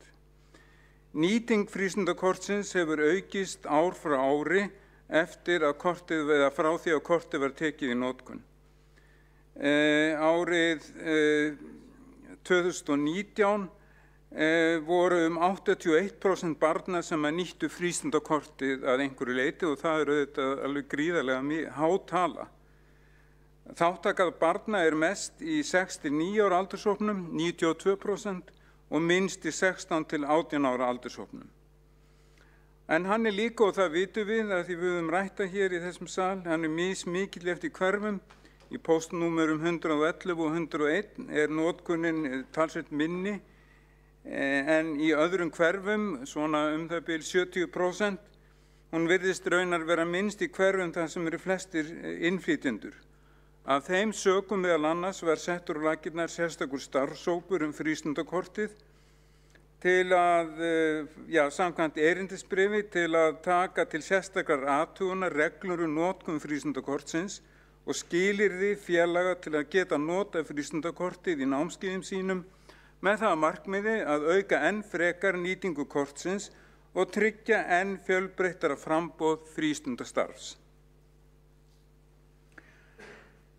Hópurinn kom með nokkrar tillögur og ég ætla að nefna nokkrar þeirra að stytta lágmarkslengd styrkhæfra námskeiða úr 10 vikum í 8, að þeir sem veita þjónustu í frístundastarfi þurfi ekki að eiga lögheimili í Reykjavík. Númer 3, að úrræði vegna foreldra sem ekki, númer 3, það tillaga sem kveður á úrræði vegna foreldra sem ekki lögheimilisforeldrar.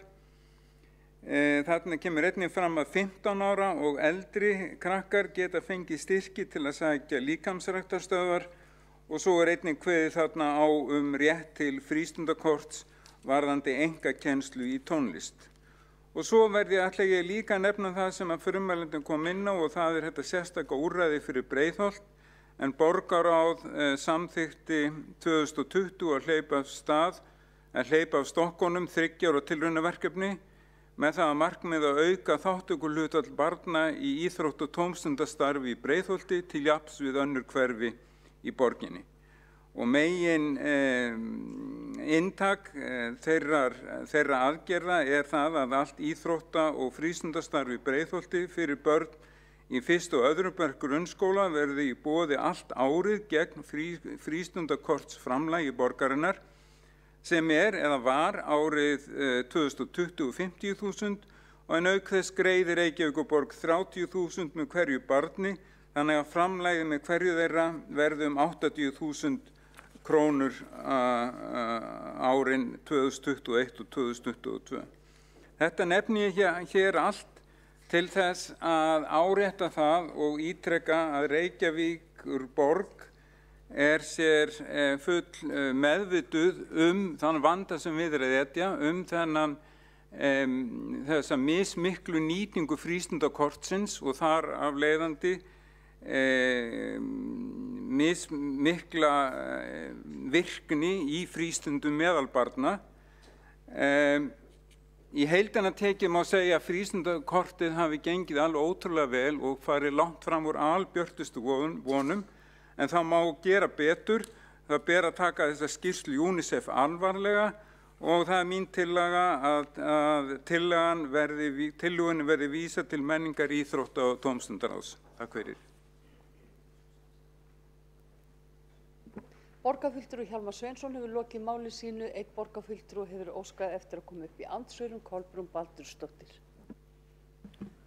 Forseti, ágæta borgarstjórn, ég vil byrja að þakka borgarfulltrúanum Hjálmar Sveinssoni fyrir hans ræðu og já, hann fór svona að hluta til yfir það sama og ég hafði farið yfir í minni tillögu og tekið fram með tilraunaverkefni í Breiðholti. Ég er mjög vel meðvituð það og fagna því mjög, en hefði viljað sjá það fara í fleiri hverfi. Það sem mig langar kannski að spyrja hann sérstaklega ef ég má hér í sal borgarstjórnar, og nú ég að spyrja persónulega afstöðu, en mér skilst að ég megi gera það hér á þessum vettvangi en hvergi annars staðar. Hver hans afstaða fyrir því afstaða í því að kortið yrði hugsanlega opnað eða börn fengi að nota það í öll námskeið, stutt og löng, sem eru á vegum Reykjavíkurborgar. Mér langar til þess að, og hvað kæmi þá, eða sko, hvað svona gegn því, hvað rök eru gegn því ef honum finnst það ekki, en að öðru leyti langar mig bara að fagna því að tillagan fá einhverja skoðun, og ég er líka ánægð með að heyra að honum finnst mikilvægt að taka niðurstöður í skýrslu UNICEF alvarlega. Borgarfulltrúi Kolbrún Baldursdóttir hefur lokið við að veita andsvar. Þá svarar andsvari borgarfulltrúi Hjálmar Sveinsson.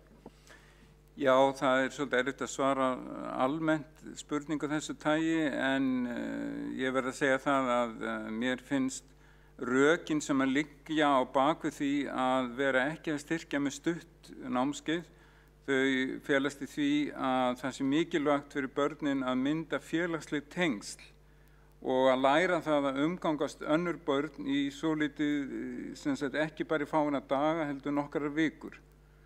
Og það eru svona megin rökin fyrir því að það eru haft ákveðin, sem sagt, lágmarks tími á þessum námskeiðum. Ég tel að það hafi verið gott að minnka það úr 10 vikum í 8 vikur. Hvort það sér ástæða til þess að fækka vikunum enn meira er ég ekki viss og hefur reynar ákveðna efasemdir um. Borgarfulltrúi Hjálmar Sveinsson hefur lokið við að svara andsvari. Þá telst andsvörum lokið. Næstur tekur til máls borgarfulltrúi Pavel Bartósek. Virðulegur forseti, ég ætla að fá að deila hér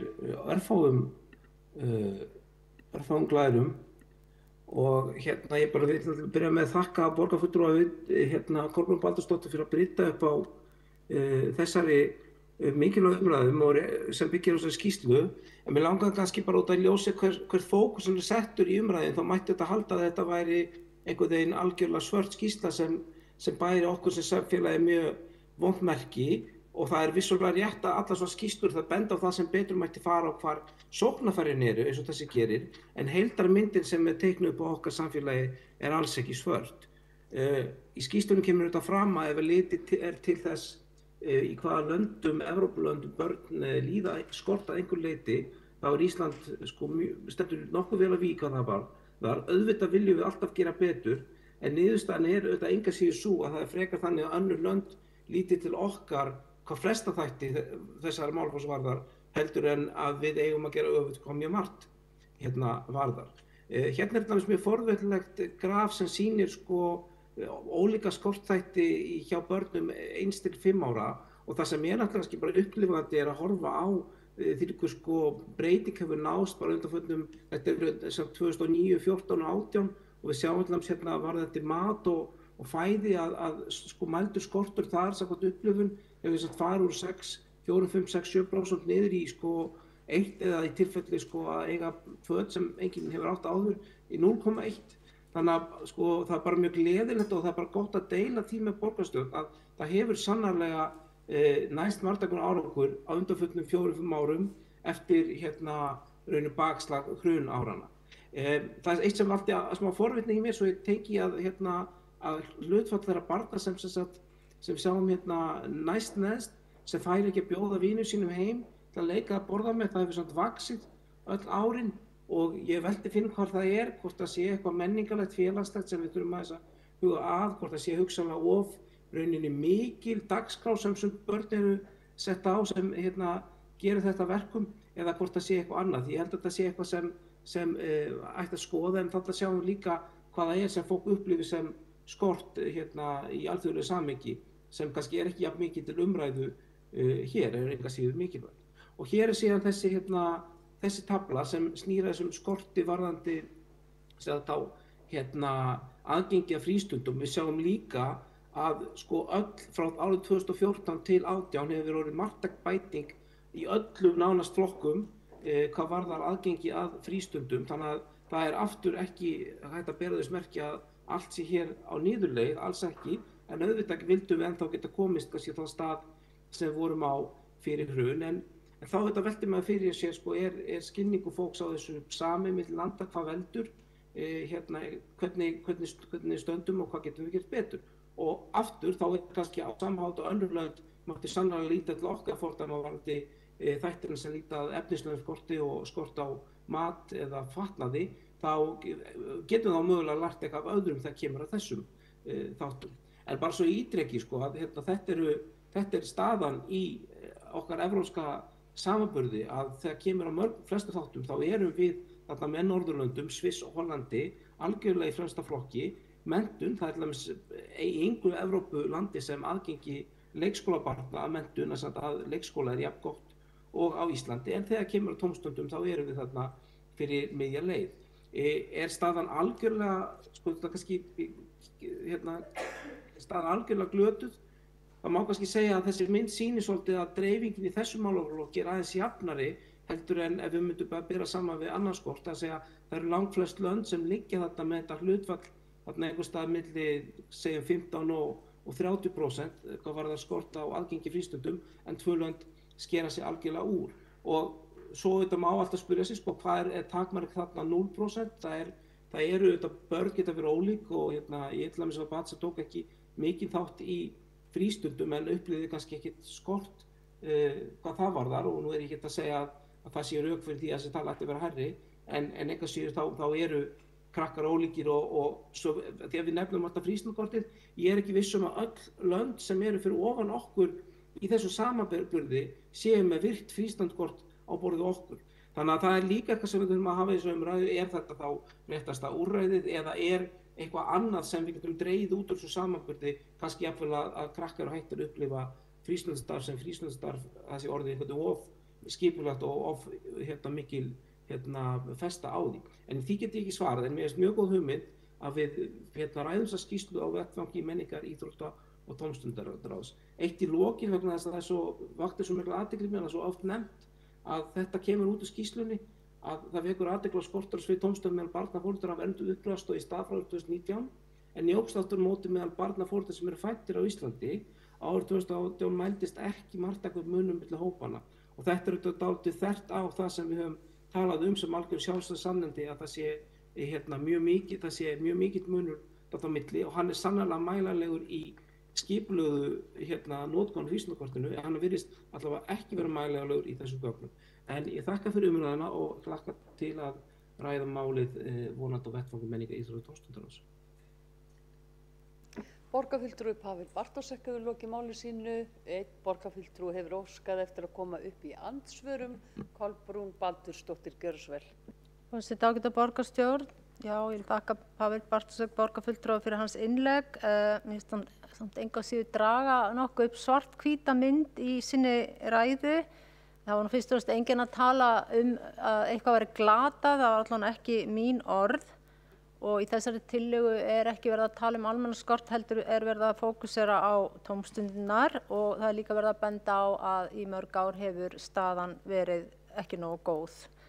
Og mér finnst þegar svona skýrsla kemur og með svona niðurstöðum að það eigi að vera sameiginlegur fókus okkar allra að laga það sem þarf að laga í stað þess að fara að leita dyrum og dyngjum að því sem á hrósa og er gott. Vissulega á að halda því til haga, það er enginn að segja annað, en við erum ju hérna til þess að gera hlutina betri og bæta líf og þjónustu borgarbúa. Þannig að við verðum að þora að horfast í augu það sem ekki nógu gott og okkar aðal áhersla í borgarstjórn hlýtur að vera að finna leiðir til þess að laga það. Þannig að mér svona oft ræðuflutningur meirihlutans einkennast af vörnum í stað þess að bara taka heilshugar undir þessar niðurstöður blasa við og finna leiðir, ekki bara finna leiðir, bara gera eitthvað. Og það væri þetta sem meirihluta okkur öllum algjörlega meinalausu að stytta þennan tíma sem að frístundakortið sem sagt hægt að nota í og því að það bara þannig með sum börn að þau líður ekki vel eða langar ekki að fara á þessar marga vikna námskeið, það hendar þeim ekki öllum, hendar þeim frekar kannski stutt og svona skörp og hnitmiður námskeið og það á ekki að vera okkar sem stjórnvalds að stýra því. Þannig að þetta bara tappi sem þarf að fara að taka úr. En ég þakka einnig umræðina. Borgarfulltrúi Kolbrún Baldursdóttir hefur lokið við að veita andsvar, þá svarar andsvari borgarfulltrúi Pavel Bartošek. Virðulegur forseti, ég ekki mættur hér til að verja eitt eða neitt. Þessi skýrsla sýnir þetta stöðunum bara á Íslandi og á henni má læra marga hluti. Það þetta mjög athyglisvert í ljósi þess að það myndi sem mjög röklegt til gáta að halda því fram að það sé mjög mikil fylgni á milli efnislegs skorts og aðgengi frístundum og myndi halda það fyrirfram. Og þess vegna vekur þetta athygli í þessari skýrslu að Ísland virðist vera ná mjög góðum árangri í alþjóðlegum samanburði við að útrýma efnislegum skortum eða barna, en í þessum þætti þá mættum við sannarlega gera betur. Þannig ég ekki að gera þetta einhvern veginn að reyna að láta alla horfa á það til þess að einhvern veginn missa sjónar af því takmarki sem borgarfulltrúinn Kolbrún Baldursdóttir benti á, heldur bara mikilvægt að átta þessu samhengi og aftur þá veit ég hef ekki hugmynd hvort að niðurstaðan sé sú að í Belgíu og Svíþjóð þá sé hægt að nota frístundakort í styrkti námskeið, hvort að það sé skýringin á því að það sé einhvern veginn miklu hærra hlutfall af börnum sem telja sig að hafa góðan aðgang af frístundum. Þannig að mér í þessu saman líka nauðsynlegt að rýna og ég væri bara mjög spenntur að fá að heyra jafnvel í höfundur þessar UNICEF skýrslu og fleiri sérfræðingur sem var langt hótt að blóta þess að kannski fá einhver dýpt í málið. Borgarfulltrúi Pavel Bartošek hefur lokið við að svara andsvari. Þá telst andsvörum lokið, ekki að fleiri hvatt sér hljóðs undir þessum lið og telst þá umræðu tillögu borgarfulltrúa Flokks fólksins átak til að jafna stöðu barna í tómstundastarfi í ljósi skýrslu UNICEF lokið og borist hefur málsmeðferðar tillaga að tillögu Flokks fólksins verði vísað til menningar- og íþróttaráðs og við munum taka þá tillögu til afgreiðslu.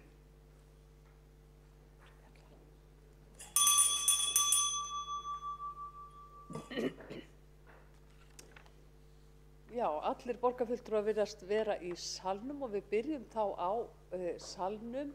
Þeir borgarfulltrúar sem samþykkja að vísa tillögunni, gefið merki. Jú.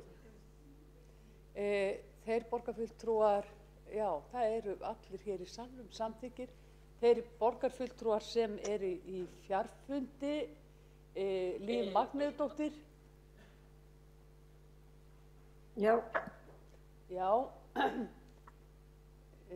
Þórdís Lóa Þórhallsdóttir. Já. Borgarfulltrúin segir já. Þorkell Heiðarsson. Já. Borgarfulltrúin segir já. Ragnhildur Alda Vilhjálmsdóttir. Ragnhildur Alda Vilhjálmsdóttir. Tókum Eyþór Laxdal Arnalds. Já. Borgarfulltrúin segir já. Skúli Helgason. Já. Borgarfulltrúin segir já. Ragnhildur Alda Vilhjálmsdóttir. Já, Signý, já. Borgarfulltrúin segir já. Pavel Bartošek. Ég segi já, frú forseti. Borgarfulltrúin segir já. Tillagan Ásta Skjaldardóttir. Ásta Þórdís Skjaldal. Já, frú forseti, ég segi já. Já. Borgarfulltrúi segir já.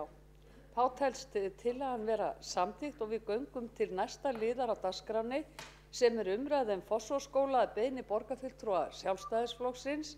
Til máls tekur borgarfulltrúi Valgerður Sigurðardóttir.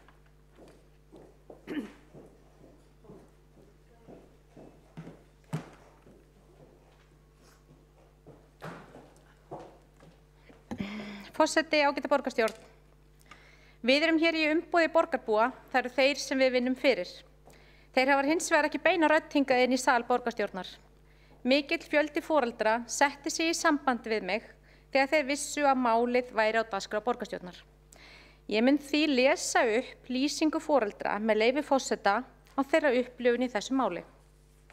Ég næ því miður ekki að lesa upp allt það sem foreldrar hefur skrifað mér, það efni hleypur á 25-30 blaðsíðum, en ég ætla að reyna að koma sem mestu að. Þetta eru skilaboð frá foreldrum barna í Fossvogsskóla til borgarfulltrúa og hefst þá lesturinn með leyfi forseta. Skólasamfélagið í Fossvogsskóla er í molum, kennarar, nemendur og foreldrar hafa fengið nóg. Kennarar eru annarkvort hættir eða íhuga stöðu sína. Fjöldi foreldra hefur annarkvort flutt börn sín í aðra skóla eða flutt í önnur sveitarfélög. Börnin orðið langþreytt á ástandinu, á þessu ber borgin ein ábyrgð. Borgin hefur ítrekað lofa bót og betrum. Borgarstjóri kemur fram í fjölmiðlum og segir skiljareiði foreldra, en telur að borgin hafi unnið á heilindum og brugðist hafi verið við niðurstöðum á hverjum tíma. Er það svo? Foreldrasamfélaginu finnst borgin hafa reynt að þæfa málið og gera sem minnst úr því frá upphafi. Talað hefur verið að þetta væri móðursýki og gert hvað minnst úr veikindum barnanna. Foreldrar hafa því þurft að berjast með kjafti og klóm við báknið sem Reykjavíkurborg er. Það hefur ekki dugað að tala við skólastjóra skólans, senda tölvuposta á eða eiga fundi með borgarfulltrúum borgarinnar eða starfsmönnum borgarinnar. Nei, eina sem dugði var að koma málinu í fjölmiðla. Grátur og gnýstran tanna örvendingafyllra foreldra með fárveik börn dugði ekki til. Þetta var jú bara móðursýki, ekkert var að í skólanum. Fyrir hartnær 3 árum hófst barátta veikra barna í Fossvogsskóla við kerfið. Foreldrar lýstu yfir áhyggjum yfir því að eitthvað veri að grassera í skólanum, sem ylli því að börn þeirra eru veik. Börnunum leið illa í skólanum, komu veik heim og alltaf þegar þau fóru úr skólanum leið þeim betur. Móðursýki var það kallað. Ekki gæti verið eitthvað að í skólanum.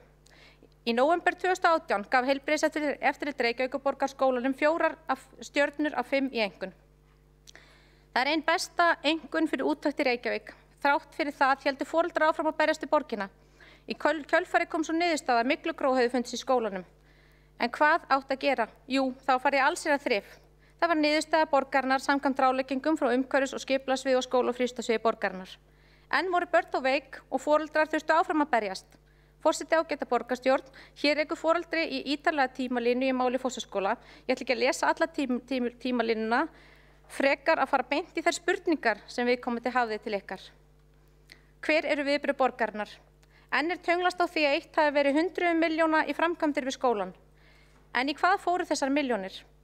Hversu stór hluti þess fór til eftirlitsaðila verksins, hversu stór hluti fór til þeirra verkis og mannvits, þeirra verkfræðistofu sem unnu á verkinu, hversu stór hluti fór í framkvæmdir sem tengjast með engum hætti að losa skólan við myglu, ný leiktæki og útisvæði, því hefur ekki verið svarað. Hvernig var eftirlitinu háttað? Hvernig getur það verið að nú þurfa að fara í framkvæmdir í 3. sinn á sömu svæðum í skólanum? Hvernig getur það verið að skipt var loftræsti kerfi skólans en eftir sem áður er inntakið þess kolmiglað? Hvernig getur borgarstjóri haldið því fram í fjölmiðlum að borgin hafi unnið að heilindum og brugðist hafi verið við niðurstöðum hverju sinni? Slík orð eru særandi, sér í lagi fyrir þá foreldra sem hafa þurft að berjast við borgina með kjafti og klóm yfir því að tryggja að börnum þeirra geti stundað lögbundið nám í húsnæði sem er laust við myglu. Hvernig ætlar Reykjavíkurborg að tryggja atvik sem þessi geti ekki komið upp aftur? Hvernig má það vera að sömu aðilar sjáu enn máli í dag af hálfu Reykjavíkurborgar og í byrjun? Hvernig má það vera að borgin ætlar að styðjast áfram við ráðgjöf frá sömu aðilum og sá framkvæmdir og eftirlit fyrir framkvæmda? Mun enginn bera ábyrgð? Hvernig er eftirlitinu háttað? Ber eftirlitið enga ábyrgð? Hvernig getur við réttlætt fyrir útsvarsgreiðendum að borgarar hafi verið yfir 500 milljónir í endurbætur skólans þegar ástandið er ekki betra en staðan sýnir? Hvernig ætlum við að koma til móts við börn og kennara til að tryggja að þau geti stundað lögbundið nám og starfað í heilbrigðu umhverfi? Hefur borgin skoðað langtíma áhrif þess að börnin hafi verið í mygluðu húsnæði allan tíman? Hefur borgin skoðað lagalega stöðu sína gagnvart þessum börnum og kennurum sem hafa veikst? Þetta mál er svartur blettur á störf Reykjavíkurborgar. Skólasamfélagið í Fossvogi er brotið, skólasamfélaginu finnst embættismenn borgarar og borgarfulltrúar einmitt ekki hafa unnið að heilindum í þessu máli. Þess heldur hafa börn ekki fengið að njóta vafans. Enginn hefur beðið þessi börn, foreldra og starfsfólk afsökunar af því skömm. Annað foreldri barns segir með leyfi forseta: Því hefur verið haldið fram við foreldra og skólar á Fossvogsskóla í langan tíma búið sér að laga allt í skólanum og hann sé í fullkomnu lagi. Það gekk svo langt haustið 2020 að USK og Verkís ásamt heilbrigðiseftirlitinu voru tilbúin að útskrifa húsnæði sem fullkomið og gefa því fullkomið heilsufarsmat. Vegna baráttu skólar á Fossvogsskóla og foreldra við skólans var neyðst til þess að skoða máli betur. Foreldrar hafa þurft að berskjalda sig og börn sín í fjölmiðlum til þess að á þau sé hlustað og jafnvel þá hefur mætt okkur tómleiti og skilningsleysi. Því hefur verið haldið fram að búið sé að skipta nánast allt þak skólans og 85% á loftræstikerfi skólans. Einnig að farið hafi verið með nálaraugu yfir heimilisfræðistofuna þar sem fjölmörg börn hafa verið fárveik. Hvað kemur svo í ljós núna? Jú, þakið og loftræstikerfið er ónýtt og það þarf að skipta þeim út. Heimilisstofan fær loftið úr mygluðu þaki sem blæs myglu yfir allt og alla sem þar eru. Voru vinnubrögðin og eftirlitið svona gríðarlega slök þegar kemur að þessum framkvæmdur sem fóru þar fram? Eða var verið að ljúga hvað var gert?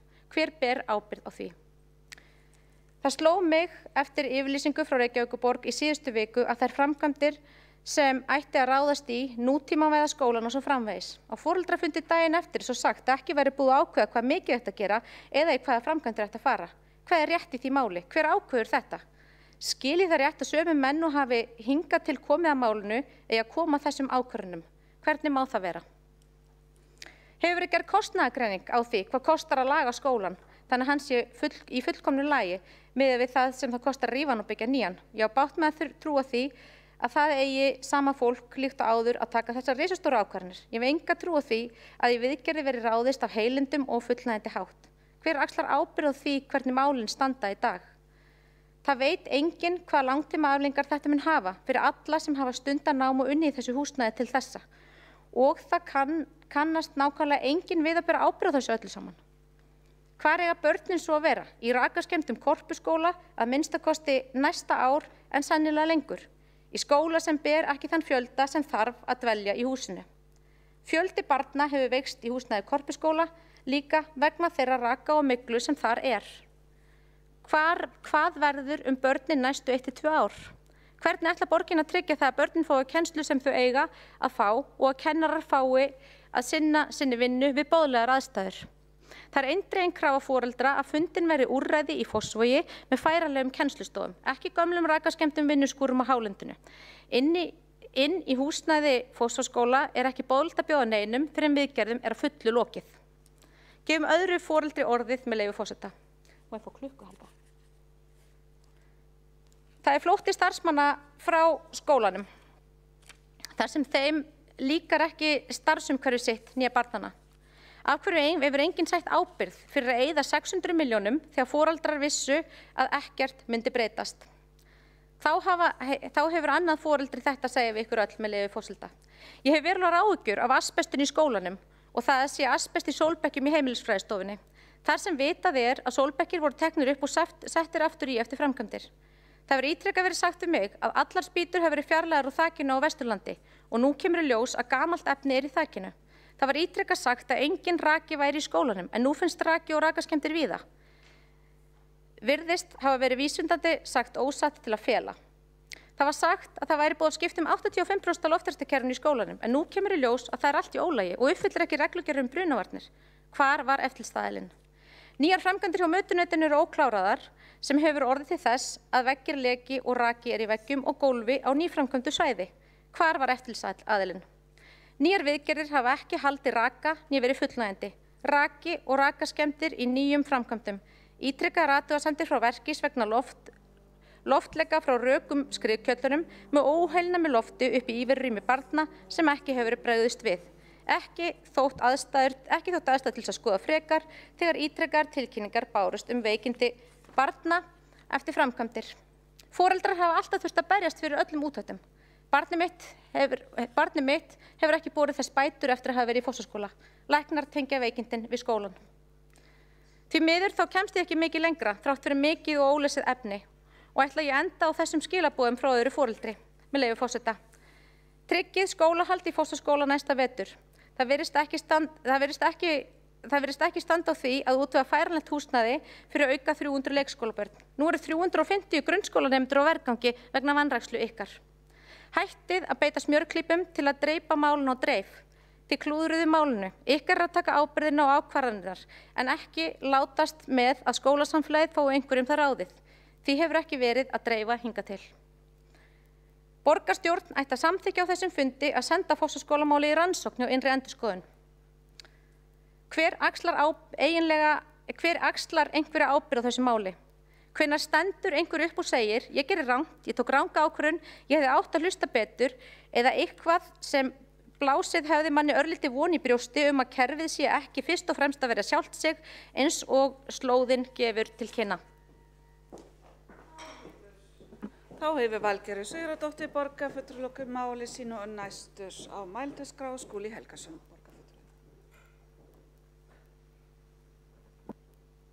Forseti, ágæta borgarstjórn.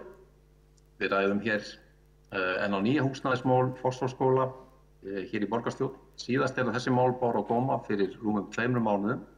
Þá hafði verið ákveðið að færa skólastarfið upp í Korpuskóla í Grafarvogi meðan að reynt er til þrautar að komast að rótum þess vanda sem hafði valdið hópi nemenda og starfsfólks veikindum og vanlíðan.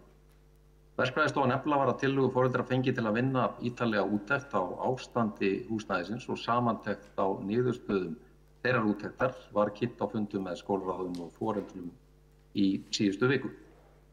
Núna er teymið með fulltrúum frá Eflu, Verkís og umhverfis- og skipulagssviði að yfirfara úttekta niðurstöður Eflu og vinna beinar tillögur framkvæmdir sem að lagt er til að ráðist verði í. Þær tillögur eiga að liggja fyrir síðar í þessum mánuði, væntanlega með upp úr miðjum mánuði. Í stuttu máli kemur fram í úttekt Eflu að skólahúsnæði Fossvogsskóla sem er orðið 50 ára gamalt þarfnist yfirhalningar og úrbóta og sömuleiðis felist í því tækifæri til þess að fara yfir samhliða í aðgerðir sem að tryggja nútímalegt skólastarf í húsnæðinu til langrar framtíðar. Mikilvægt er að tryggja að lekar og raka uppsöfnun verði takmörkuð í byggingum Fossvogsskóla með því að klæða og einangra eldri húsina utan með og gera þau vatnsþétt. Skipta þarf glugga útihurðir í 2 af 3 húsum og þétta í því 3. Fjarlægja þarf rakaskemmt byggingarefni, skipta eða uppfæra loftræstikerfi, uppfæra eða endurnýja hita, vatns- og rafkerfis og fátt eitt sé nefnt. Með þessum aðgerðum er markmið að hægt verði að takmarka frekari skemmdir innandyra, lögð verður áhersla á að fjárfesta að samaskapi í fyrirbyggjandi viðhaldi og uppfæra skólahúsnæði svo það uppfylli kröfur sem við gerum til húsnæði skóla- og frístundastarfs í dag. Það er rétt að taka fram að við höfum ekki fengið endanlega skýrslu frá Eflu, heldur einungis umrætt minnisblað með helstu niðurstöðum, en skýrslan er væntanleg á allra næstu dögum. Hluti þeirra aðgerða sem lagt er til að ráðast verði í tengjast beint rakaskemmdum í húsnæðinu, en stærri hluti snýst að uppfæra og bæta húsnæði til að koma því í fullnægjandi stand og komi veg fyrir að sömu vandamál komi upp síðar. Það sem skiptir máli og ég vil taka fram skýrt hér í þessari umræðu það er skýr vilji til þess að ganga lengra í að bæta húsnæði en bara að lagfæra það sem að tengist beint rakavanda og miklu í því. Á mannamáli þýðir það að flýtt verði framkvæmdur sem að ella hefðu tekið líklega nokkur ár og gera húsnæði það vel úr garði að það uppfylli þær kröfur sem við gerum skóla- og frístundahúsnæði í dag. Ég vil nota tækifæri hér og þakka foreldrum í Fossvogsskóla sérstaklega fyrir þeirra mikilvæga hluti að greina rót vandans og óska eftir aðkomu Eflu. Hún er mjög mikilvæg og leggur að mínum mati línur það hvernig þurfi að standa að slíkum málum í framtíðinni. Þó að valdi sannarlega vonbrigðum að fyrri framkvæmdir sem voru umtalsverðar hafi ekki dugað til að koma húsnæðinu í fullnægjandi stand, þá er jákvætt að þessi ítarlega úttekt hefur leitt í ljós skýr merki upptök þess heilsufarsvanda sem að börn og starfsfólk hafa orðið fyrir í húsnæðinu. Mikilvægur lærdómur af málinu er þessi að það þarf að bæta ferlana það hvernig brugðist við rakaskemmdum á myglu. Að því unnið á grundvelli samþykktar sem borgarráð gerði fyrr á þessu ári og sú vinna mun vera langt komin. Miðað við nýjustu upplýsingar á hún að klárast á þessu vori. Það að tryggja að farið verið hratt og vel í slík mál og allt gert til þess að uppræta vandann svo fljótt sem verða má. Fylgja þarf slíkum verkefnum vel eftir með skilvirkri verkefnastjórn á öllum stigum framkvæmda. Skólastjórnendur og viðkomandi svið þurfa að tryggja virka og reglulega upplýsingagjöf til foreldra, nemenda og starfsfólks. Mjög mikilvægt að fara gagnrýnum augum yfir alla vinnu, úttektar og framkvæmdaaðila og fá óháð mat fagaðila á framkvæmdunum. Það sem okkur snýr hér í borgarstjórn meðal annars að hafa gott og skilvirkt eftirlit með framkvæmdum sem þessum og tryggja áframhaldandi nægjanlegt fjármagn í viðhald og endurbætur á skólahúsnæði. Þar hafa sem betur verið stór skrefur í stigin undanfarin ár. Fjármagn til viðhalds á grunnskólahúsnæði í Reykjavík hefur meira en þrefaldast frá árinu 2016. Á því ári fóru rúmar 400 milljónir í viðhald á skólahúsnæði en á þessu ári fjárhæðin rúmlega 1400 milljónir. Sama þróun sést að við skoðum framlög til viðhalds leikskólahúsnæðis. Þau hækka úr 188 milljónum 2016 í 713 á þessu ári. Það talið af þeim sem gerst þekkja að viðhaldsfjármagnið sé á eðlilegum stað núna og hafi verið undanfarin ár en vissulega það rétt að það hefði þurft að setja meira fjármagn í viðhald húsnæðis á árunum eftir hrun en þá var fjárhagslegt svigrúm borgarinnar auðvitað í sögulegu lágmarki af augljósum ástæðum. Forseti ágæta borgarstjórn, myglu og rakavandamál eru því miður viðvarandi verkefni í ríkis- og sveitarfélögum um allt land og hafa verið lengi. Dæmin eru fjölmörg úr opinberri umræðu á undanförnum misserum. Ásnesskóli og leikskólinn Austurkóri í Kópavogi, Varmárskóli í Mosfellsbæ, Lundarskóli, Brekkuskóli og Oddeyjarskóli á Akureyri, grunnskólinn og leikskólinn Tjarnabær á Ísafirði, grunnskólinn á Suðureyri og bara á allra síðustu vikum hafa bæst við Grundaskóli á Akranesi, grunnskóli Borgarbyggðar að Kleppjárnsreykjum og Nesskóli í Neskaupstað svo nokkur dæmi séu nefnd. Hér í Reykjavík síðan eitt nýjasta dæmi leikskólinn Kvistaborg sem merkilegt nokk líka í Fossvoginum steinsnar frá Fossvogsskóla. Eitt alvarlegasta dæmið þrálátan mygluvanda og rakaskemmdir síðan sjálft höfuðvígi heilbrigðisþjónustunnar í landinu, Landspítalinn, þar hafa á milli 30 og 40 byggingum greinst rakavandamál og mygla á undanförnum árum. 424 einstaklingar hafa leitað til göngudeildar lyflækninga í Fossvoginum frá 2013 út af heilsufarsvanda sem að viðkomandi einstaklingar tengja myglu eða rakavanda og svo mætti áfram telja. Að lokum þetta, húsnæðismál Fossvogsskóla hafa verið í löngu og flóknu ferli en af því má draga skýran og mikilvægan lærdóm sem við þurfum að nýta okkur í framtíðinni. Myglu og rakavandamál í húsum eru veruleiki almannaþjónustunnar og við þurfum því hér í borgarstjórn að bregðast við með nægu fjármagni til viðhalds en líka og ekki síður skýrum, skilvirkum og gagnsæjum ferlum það hvernig skuli bregðast við rakavandamálum á myglu þannig að þau mál njóti alltaf forgangs og fái skjóta úrlausn. Öflugu eftirliti þarf að fylgja á verkstað með framkvæmdum og vönduðum úttektum fagfólks að framkvæmdum loknum. Tryggja þarf góða samvinnu fagsviða við umhverfis- og skipulagssvið sem ber ábyrgð á viðhaldi á fasteignum borgarinnar og vandaða upplýsingagjöf gang framkvæmda. Það skylda okkar hér í borgarstjórn að taka þessa nýju úttekt Eflu í Fossvogsskóla mjög alvarlega. Það liggur fyrir fullur vilji okkar í meirihlutanum til þess að fara hratt og vel í þær framkvæmdir sem að þarf til að húsnæði Fossvogsskóla geti verið fullnægjandi umgjörð gott skóla- og frístundastarf til langrar framtíðar. Takk fyrir. Þá hefur Skúli Helgason borgarfulltrúi lokið máli sínu og hafa 4 borgarfulltrúar óskað eftir að veita andsvar, styttist á andsvarstími. Styttist á andsvarstími í 1 mínútu. Það þá fyrst Valgerður Sigurðardóttir, svo Örn Þórðarson, Kolbrún Baldursdóttir og Marta Guðjónsdóttir. Fyrst sem sagt Valgerður Sigurðardóttir. Já, forseti, ágæta borgarstjórn, ég þakka Skúla Helgasyni fyrir hans ágætu ræðu. Ég vil byrja á því að leiðrétta hann, því að á síðasta fundi borgarstjórnar þegar við ræddum málefni Fossvogsskóla, þá það bara alls ekki rétt að það hefur verið búið ákveð að færa skólann upp í Grafarvog. Það var ekki fyrir en að foreldrar hófu undirskriftasöfnun, hvort það var sama dag eða daginn eftir sem að það var gert. Þannig að það var alls ekki að tilstuðlan borgarinnar heldur var það foreldrar sem þrýstu á það, en það höfðu þá börnin verið þarna í mygluðu húsnæði og það sem komst upp í mygluna í desember, en þau höfðu verið látin vera allan þennan tíma og þess að upplýst hafi verið það fyrir þetta rétt þennan fund. Ég bara vil hvetja ykkur líka til að taka fund með foreldrum. Þau vilja tala beint við ykkur en hafa ekki fengið að gera það.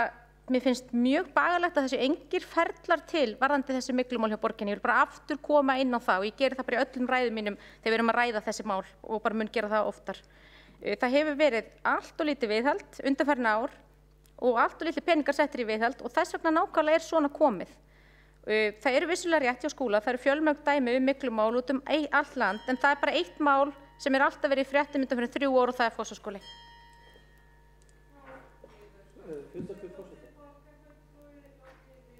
Ansvar? Já. Já. Örn Þórðarson, borgarfulltrúi, ætla að hafa orð fundarskap. Við skulum leyfa, ef það er í lagi, að klára og leyfa Skúla Helgasyni, borgarfulltrúi, að svara ansvar.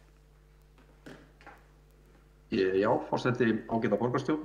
Það kann að vera rétt hjá borgarfulltrúa Valgerði Sigurðardóttur að þetta hafi munað einhverjum dögum hér þegar við vorum í umræðinni í byrjun mars hvenær ákvörðun lá fyrir Korpuskóla. Bara fyrst hólátt á því ef það var ónákvæmt hjá mér, en það var að minnsta kosti þetta leyti sem að sú ákvörðun lá fyrir. Og alveg rétt að skýr vilji foreldra sem að lá fyrir einmitt þegar við áttum góðan fund með þeim þetta leyti í byrjun mars hafði mikil áhrif að það ákveðið var að draga línu í sandinn og flytja skólastarfið upp í Korpuskóla. Við áttum fund með foreldrum sem var aðdragandinn að þeirri ákvörðun og við áttum annan fund með foreldrum í síðustu viku þar sem farið var yfir þessar meginniðurstöður á úttekt Eflu, þannig að ég tek undir það. Beint samband við foreldra mjög mikilvægt og ég get þess getið í lok síðasta fundar okkar í síðustu viku með foreldra samfélaginu í Fossvogsskóla að það væri mjög mikilvægt að eiga annan fund þegar að tillögur aðgerðir lægju fyrir. Þannig að því stemt. Þá hefur Skúli Helgason, borgarfulltrúi, lokið við að svara ansvar, veitir þá ansvaru sinni Valgerður Sigurðardóttir. Já, ég þakka Skúla Helgasyni fyrir að leiðrétta sig þarna. Það við þurfum að fá skjóta úrlausn og öflugt eftirlit. Ég tek undir með honum í því.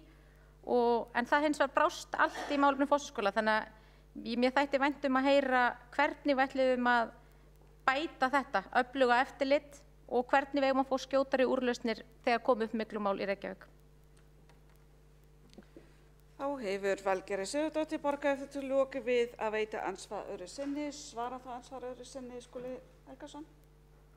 Já, forseti ágæta borgarstjórn. Ég eindregið þeirrar skoðunar að það sé mjög margt í þessu ferli sem að þurfi að draga skýran lærdóm af og hluti af því vinnsla á þessum ferlum sem að umhverfis- og skipulagssvið stýrir þessar mundir og ég hef verið satt að það eigi að klára þá vinnu núna áður en að við förum inn í sumarið.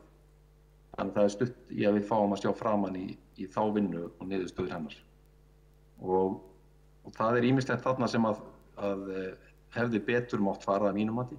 Og það hluti af því sem ég meina varðandi lærdómi sem þarf að draga þessu ferli til framtíðar því að við þurfum að vera með það alveg á hreinu og ég tel reyndar að viðbrögði núna upp á síðkastið við þeim niðurstöðum sem hafa komið út úr úttektum sýni það að menn eru mjög meðvitaðir það að það þarf að bregðast mjög hratt og vel og skjótt við málum sem þessum að setja þau alltaf í algjöran forgang. Þá hefur Skúli Helgason lokið við að svara ansvari og ætla þá Örn Þórðarson, borgarfulltrúi, tjá sig fundarskap. Forseti, ágæta borgarstjórn. Já, ég ætla að gera athugasemd við það að það hefur verið að skerða þennan tíma sem við höfum til ráðstöfunar til að ræða þetta mál. Við erum búin að eyða drulllöngum tíma í dag að ræða meðal annars framtíðarskipan tónlistarmál sem ég held að við getum öll verið sammála um. Það er búið að taka góðan og drjúgan tími. Það verður sömuleiðis búin að ræða heillengi lýðheilsustefnu borgarinnar fram til ársins 2030. og enginn dregið af sér í þeirri umræðu við að mæra þá stefnu. Þess vegna finnst mér mjög önugt að þurfa að sæta því núna að þegar við erum komin í að ræða mál sem er efst á baugi, og ég stórefa það að það sé ekki allir foreldrar og allir sem hafa áhuga á þessum málum, ástandi skóla og aðbúnaði barna í skólum, sem að hlusta og hafa áhuga á málinu, vilja miklu frekar gefa okkur það aukna svigrúm sem við þurfum til þess að klára þessa umræðu svo vel sé. Þetta er fundarstjórn forseta og líkið þá máli mínu hvað það varðar. Takk. Takk fyrir þetta. Forseti bendis á 24. grein þar sem forseta er heimilt að stytta orðaskipti með þessum hætti. En þá ætla Örn Þórðarson núna að veita ansvar. Forseti, ágæta borgarstjórn, já, formaður skólafrístundaráðs Skúli Helgason fór inn á það að ferlum hafi verið ábótavant, og í því tilefni þá rifjaðist upp fyrir mér fyrir þó nokkuð löngu síðan. Það var áður en að við fórum í framkvæmdir í Fossvogsskóla sem leiddi til þess að börn voru flutnir í Laugardal. Að mér er alveg sérstaklega minnistætt, og ég ætla að vona að það sé honum sömuleiðis, að ég talaði það á þeim fundi þegar við vorum að undirbúa þann flutning, að við skildum núna nota tækifærið til þess að gera verkferlana þannig að þeir væri til fyrirmyndar. Og ástæðan fyrir því ég nefndi þetta, þeir þurftu að vera til fyrirmyndar, var akkurat það að við vorum bara að tala það svo oft fram að þeim tíma, eins og við erum að gera núna, að ferlar hafi ekki verið í lagi. Sko, hvenær ætlum við að hætta að tala það að ferlar sé ekki í lagi? Hvenær ætlum við að hafa ferlan í lagi? Það er spurning, það voru allir sammála þá, og ég ætla að trúi því að það sé allir sammála það núna. Af hverju þarf þetta að vera svona? Og síðan til viðbótar, það kom fram í máli Skúla Helgasonar að vilji meirihlutann stendur til þess að þessi hluti sé í lagi. Ég ætla bara að fullyrða það að minnihlutin er nákvæmlega sama máli. Takk. Þá hefur Örn Þórðarson, borgarfulltrúi, lokið máli. Ætla borgarfulltrúinn Skúli Helgason að svara ansvari? Já, Já, forseti ágæta borgarstjórn, ég reyndar lét þess nú ekki getið að ferlum hafi verið ábótavant, en ég talaði það að væri verið að vinna að því að uppfæra þessa ferla sem hefur verið beitt. Þannig að það sé alveg á hreinu, en ég tel sannarlega og endurtek það að það er mikill lærdómur sem við höfum fengið af þessu ferli öllu. Og ég rifja það líka upp að ég held að eins og Dagur B. Eggertsson borgarstjóri fór vel yfir í síðustu umræðu hér í marsbyrjun, að þá var mjög hratt brugðist við eftir að lá fyrir upprunalega úttektina og þeim framkvæmdum sem þyrfti að ráðast í Fossvogsskóla í byrjun árs 2019. Við sjáum eins og eftir á að þær úttektir sem þá voru gerðar, að þær skiluðu ekki fullnægjandi árangri, og stundum er það þannig í málum eins og þessum að það þarf að fara aðra umferð yfir viðkomandi vettvang til þess að tryggja það að menn komist fyrir vandann, og það er veruleikinn sem við erum að horfa fram á í dag. En ég bind mikla vonir við þessa vinnu sem nú stendur yfir, bæði varðandi það að útbúa aðgerðaáætlunina og síðan klára ferlana, og svo getum við rætt það í borgarstjórn þegar það niðurstöður liggja fyrir. Þá hefur Skúli Helgason lokið við að svara ansvar, veitir það ansvar öðru sinni Örn Þórðarson. Forseti, ágæta borgarstjórn, ég held að það sé bara ekki hægt með nokkru lifandi móti að halda því fram að ferlar hafi verið í fullkomnu lagi. Nú veit ég að Skúli Helgason formaður skólafrístundaráðs er ekki beint að meina það, en það er verulega ábótavant í þessu ferli öllu sem að ég gerir bara alvarlegar athugasemdir við, og óska eftir því að fá að komast á mælendaskrá til þess að fara betur yfir upplýsingagjöf til okkar kjörinna fulltrúa í sambandi við þetta mál sem að mér finnst sömuleiðis að hafa verið verulega ábótavant, ekki síður heldur en til foreldra og starfsmanna skólans. Takk. Þá hefur Örn Þórðarson borgarfulltrúi lokið við að veita ansvar öðru sinni. Ætla borgarfulltrúinn að svara ansvari? Já, gjarnan, örstutt. Forseti ágæta borgarstjórn, upplýsingagjöf, já, það er eitt af því sem þarf að tryggja að sé í góðu lagi. Það er eitt af því sem foreldrar hafa kvartað yfir að hafa ekki verið nægilega reglulegt. Þetta er eitt af því sem ég horfi til í ferlunum, að auðvitað eiga að liggja fyrir og vera mjög bæði aðgengilegar og og auðskiljanlegar fyrir venjulegt fólk upplýsingar framkvæmdir af þessu tagi og það eitt af því sem þarf að gæta vel að í framtíðinni. Þá hefur Skúli Helgason, borgarfulltrúi, lokið við að svara andsvari sinni og veiti þá andsvar Kolbrún Baldursdóttir. Já, forseti, ágæta borgarstjórn, ég vil bara segja að mér finnst það ekki hjálpa þessu máli þegar borgarfulltrúin Skúli Helgason að tala myglu í öðrum byggingum. Það svona dálítið verið að segja með því að þetta sé kannski bara, kannski ekki í lagi, en þetta sé svo víða, sé kannski ekkert skrítið eða bara maður hefði mátt búast við þessu eða eitthvað. Það svona dálítið verið að draga úr málinu með því. Og ég líka að hugsa vegna þess að í rauninni borgarfulltrúin búin að segja að lærdómurinn sem hægt að draga af þessu að það átt að hlusta fyrr, það átt að bregðast við fyrr. Og ég bara vil minna á hversu rosalega máli var barið niður og hvað fólk hefur þurft að hafa mikið fyrir því að koma þessum ábendingum á framfæri. Og ég vil bara spyrja, ekki komið núna tími til að hugsa það að biðjast afsökunar á þessum mistökum og þessu klúðri og þessu andvaraleysi og það að hafa ekki brugðist við fyrr? Þá hefur Kolbrún Baldursdóttir, borgarfulltrúi, lokið máli sínu. Óskar borgarfulltrúinn eftir að svara? Já. Já, forseti, ágæta borgarstjórn. Ég held að það skiptir mjög miklu máli í málum eins og þessum að setja hlutina í rétt samhengi. Það í þeim tilgangi sem ég dró upp að þessi mál eru stór veruleiki í okkar samfélagi. Það eru ítrekkaðar fréttir af myglu og rakavanda í skólahúsnæði all land. Merkilegt reynda hvað eru margar fréttir skólahúsnæði en ekki annars konar húsnæði. Því að auðvitað mygla og rakavandamál að koma upp í allri tegund húsnæðis óháð þeirri starfsemi sem þar fer fram. En ég dró líka fram þetta varðandi Landspítalann, það kannski þekktasta dæmi og ég vitnaði þar í nýlegt svar við fyrirspurn þingmanns á Alþingi sem að heilbrigðisráðherra veitti á yfirstandandi þingi.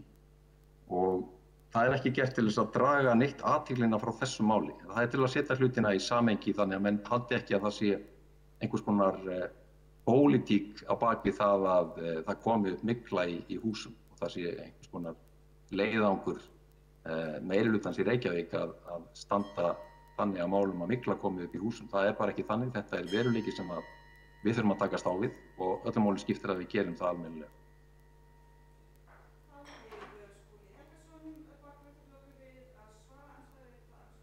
Kolbrún Baldursdóttir. Ágæta borgarstjórn, að sjálfsögðu það engin pólitík að komi mygla í hús og ég held að enginn hér í þessum sal hafi beinlínis verið að halda því fram. En við erum hérna að tala Fossvogsskóla og þetta einstakt dæmi að því leytinu til að fólk búið að vera að grenja eftir að fá viðbrögð með börnin sín veik og að veikjast starfsfólk og við erum að tala núna 3 ef ekki 4 ár. Þannig að málið alvarlegra en það að við séum eitthvað að tala einhverja pólitík í þessu sambandi, en það var ekki hlustað. Og þegar að svona mistök eiga sér stað, svona grafalvarleg, þá hafa nú stundum stjórnvald og eins og ríki, ég veit ekki með borgina, formlega beðist afsökunar. Og mér finnst það vera orðið spurning að meirihlutinn og sérstaklega skóla- og frístundaráð og heilbrigðiseftirlitið fara að útbúa slíka afsökunarbeiðni. Þá hefur Kolbrún Baldursdóttir lokið við að veita andsvar öðru sinni og svara þá andsvar öðru sinni Skúli Helgason. Já, forseti, ágæta borgarstjórn. Það held ég hluti af þessum lærdómi sem þarf að draga í máli eins og þessum einmitt að beða svolítið skýrt á hvar ábyrgðin liggur. Það liggur alveg fyrir að skóla- og frístundaráð fagnefnd í skóla- og frístundamálum í Reykjavík, en við erum hins vegar með það fyrirkomulag að umhverfis- og skipulagssvið ber ábyrgð á viðhaldi mannvirkja í borginni, þar á meðal skólamannvirkja. Og ég held, og það mér finnst það að vera athyglisvert að í nýlegri skýrslu sem var kynnt í skóla- og frístundaráði starfsumhverfi stjórnenda í skóla- og frístundamálum, að þá kom einmitt fram sú skýra tillaga að það væri bæði rökrétt og eðlilegt að umsjón með fasteignum í þessum málaflokki og hún færðist yfir til umhverfis- og skipulagssviðs enda liggur þar fagþekkingin á þessum málum. Þannig að mér finnst það athyglisvert í því samhengi að borgarfulltrúinn kalli eftir því að það komi afsökunarbeiðni frá skóla- og frístundaráði þegar að umsjón með ábyrgð fasteigna liggur ekki þar.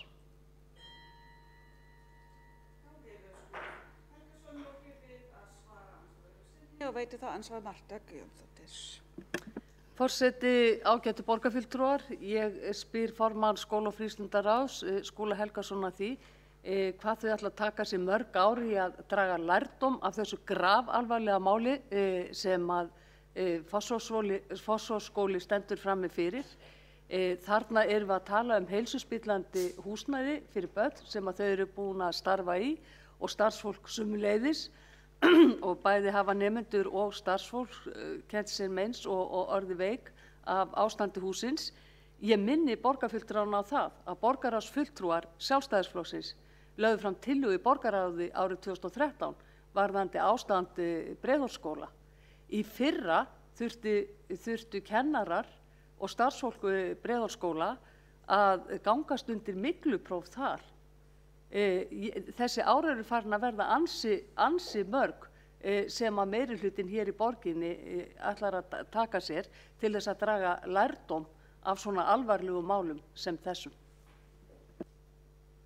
Hefur Marta Guðjónsdóttir borgarfulltrúi lokið við að veita ansvar og svara þá ansvari Skúli Helgason.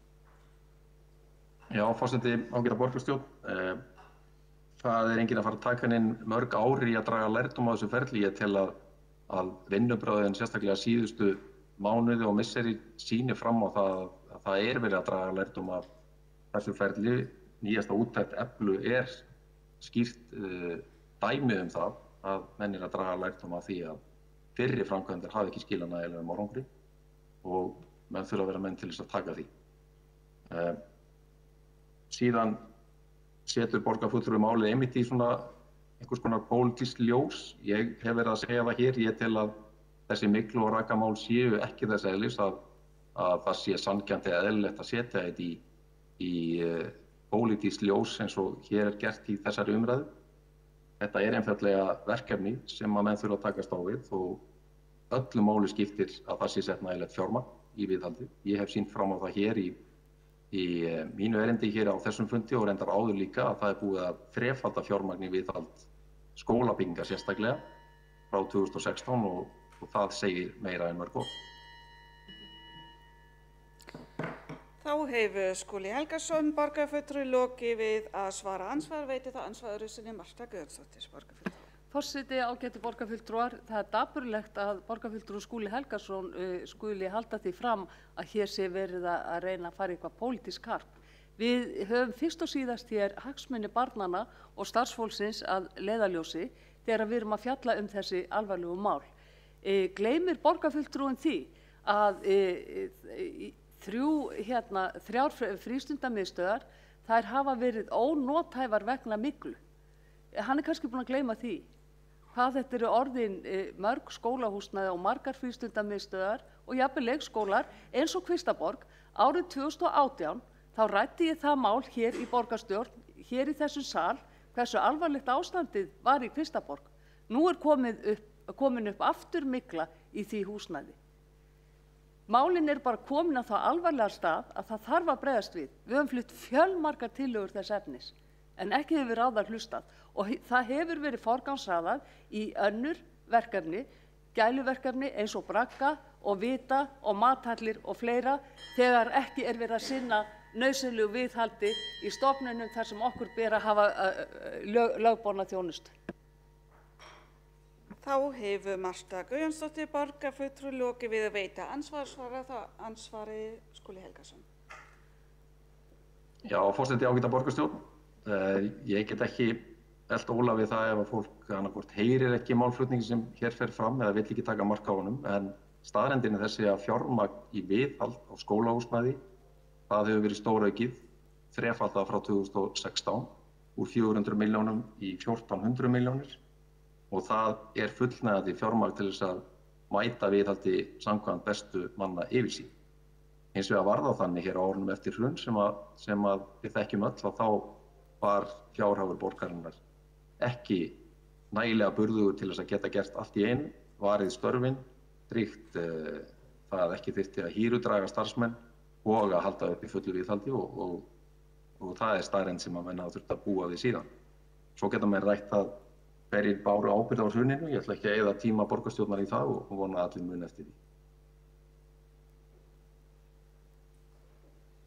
Já, þá Skúli Helgason, borgarfulltrúi, búinn að svara öðru sinni og telst þá andsvörum lokið. Forseti ætla að nýta sér nota hér tækifæri að minna á að í samþykktum borgarstjórn stendur orðaskipti í andsvörum mega jafna ekki standa lengur en 16 mínútur í einu. Þau hafa staðið núna í 20 mínútur. Heimilt að forseti að takmarka ræðutíma í andsvörum enn frekar. Sé fyrir sig að orðskipti muni að öðrum kosti standa lengur. Forseti ætla að minna á, og það eru náttúrulega einhverjir hér sem eru í fyrsta skipti á borgarstjórnarfundi heldur forseti, að það þarf að bera fram ósk ansvar áður en ræðan lýkur, þannig að forseti getur tekið saman einmitt hversu margir eru að biðja ansvar og getur þar þá tekið ákvörðun ræðutíma. Það er mjög mikilvægt að melda sig áður en ræðan lýkur. Og einnig minnum forseti á til að spara tíma til núna kvöldi að melda sig helst á þræðinu, á fundaþræðinu ansvar og svör. Þá þarf forseti ekki eyða tíma að biðja eða spyrja það. En þá næst á mælendaskrá Elín Jónsdóttir, borgarfulltrúi.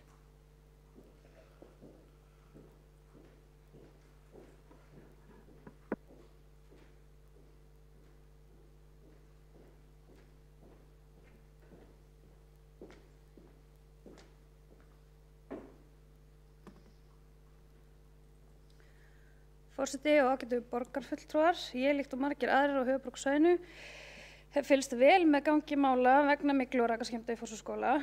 Framkoma borgaryfirvalda gagnvart foreldrum barna skólans hefur slegið mig og ég satt best að segja mjög undrandi yfir framkomunni.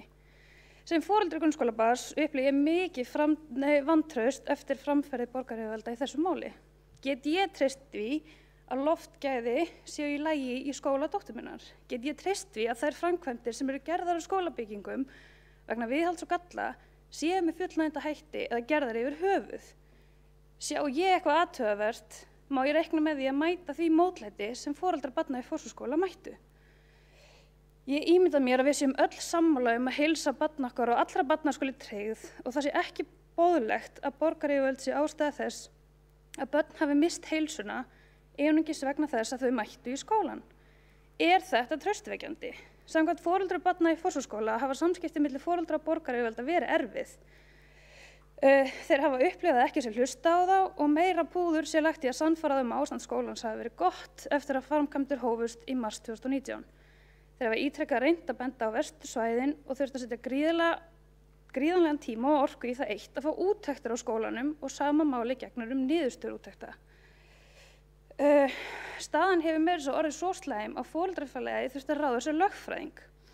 Hafi þá margir foreldrar upplifað þeir og börnir þeirra séu vandamálið en ekki húsnæðið eftir samskipti við borgaryfirvöld. Er þetta virkilega skilaboðin sem við viljum senda til foreldra? Finnst okkur í lagi að upplifun þeirra sé með þessum hætti? Foreldrar hafa neyðst til þess að opinbera heilsufar barna í fjölmiðlum í þeirri veiku von að borgaryfirvöld hlusti en í kjölfarið verið mætt með skeytingarleysi og tómlæti að þeirra mati. Eftir þær framkvæmdir sem farið var í liggur fyrir að upphaflega átti að útskrifa húsnæðið og gefa því fullkomið heilsufarsmat. Það þurfti baráttu skólaráðs Fossvogsskóla og foreldra til þess að fá nánari skoðun og trúi ég því að við séum öll meðvituð hver niðurstaða þeirra úttekta varð. Það var síðast í dag þar sem fjölmiðlar birtu myndir af loftræstikerfi skólans sem teknar voru við lok framkvæmda 2020 þar sem sjá má myglu og hefur verkfræðistofan Efla bent á í minnisblaði sínu að framkvæmdir hafi ekki reynst fullnægjandi. Nú liggur fyrir að hálfum milljarði var varið í þessar framkvæmdir. Hafa borgaryfirvöld gefið út að ekki skuli rífa húsnæðið heldur fara í enn frekari framkvæmdir og spurningin er þá, mun það duga til að börn veikist ekki lengur í Fossvogsskóla? Ekki má gleyma að starfsmenn Fossvogsskóla hafa þurft að takast á við mörg erfið og krefjandi verkefni með börnum og foreldrum í kjölfarið á óheilnæmi húsnæðisins. Starfsmenn skólans hafa rétt eins og nemendur veikst vegna myglu og rakaskemmda í húsnæðinu. Það er ólíðandi að borgin bjóði ekki starfsmönnum upp á heilnæmt vinnuumhverfi. Það hefur ekki síður verið brotið á þeim og þeir blekktir rétt eins og foreldrar og nemendur.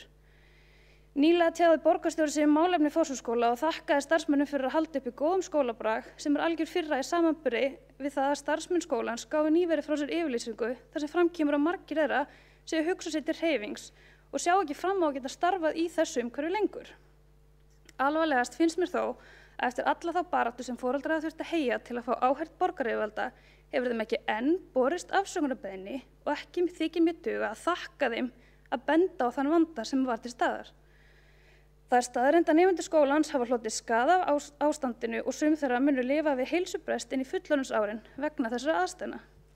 Mér langar einnig að fá að tengja stöðu skólans við nýkynnta lýðheilsustefnu Reykjavíkurborgar sem vissulega er enn í vinnslu og helst þau gildi sem þar er að finna.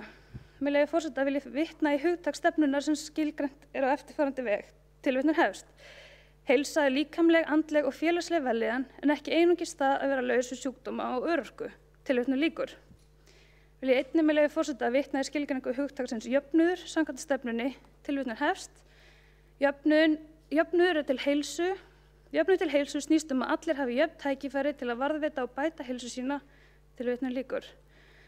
Það er tekið fram að hjá börnum og ungmennum sé grunnurinn lagður að framtíðar heilsu einstaklingsins en líkt og borgarstjóri sagði missir maður mikið þegar maður missir heilsuna.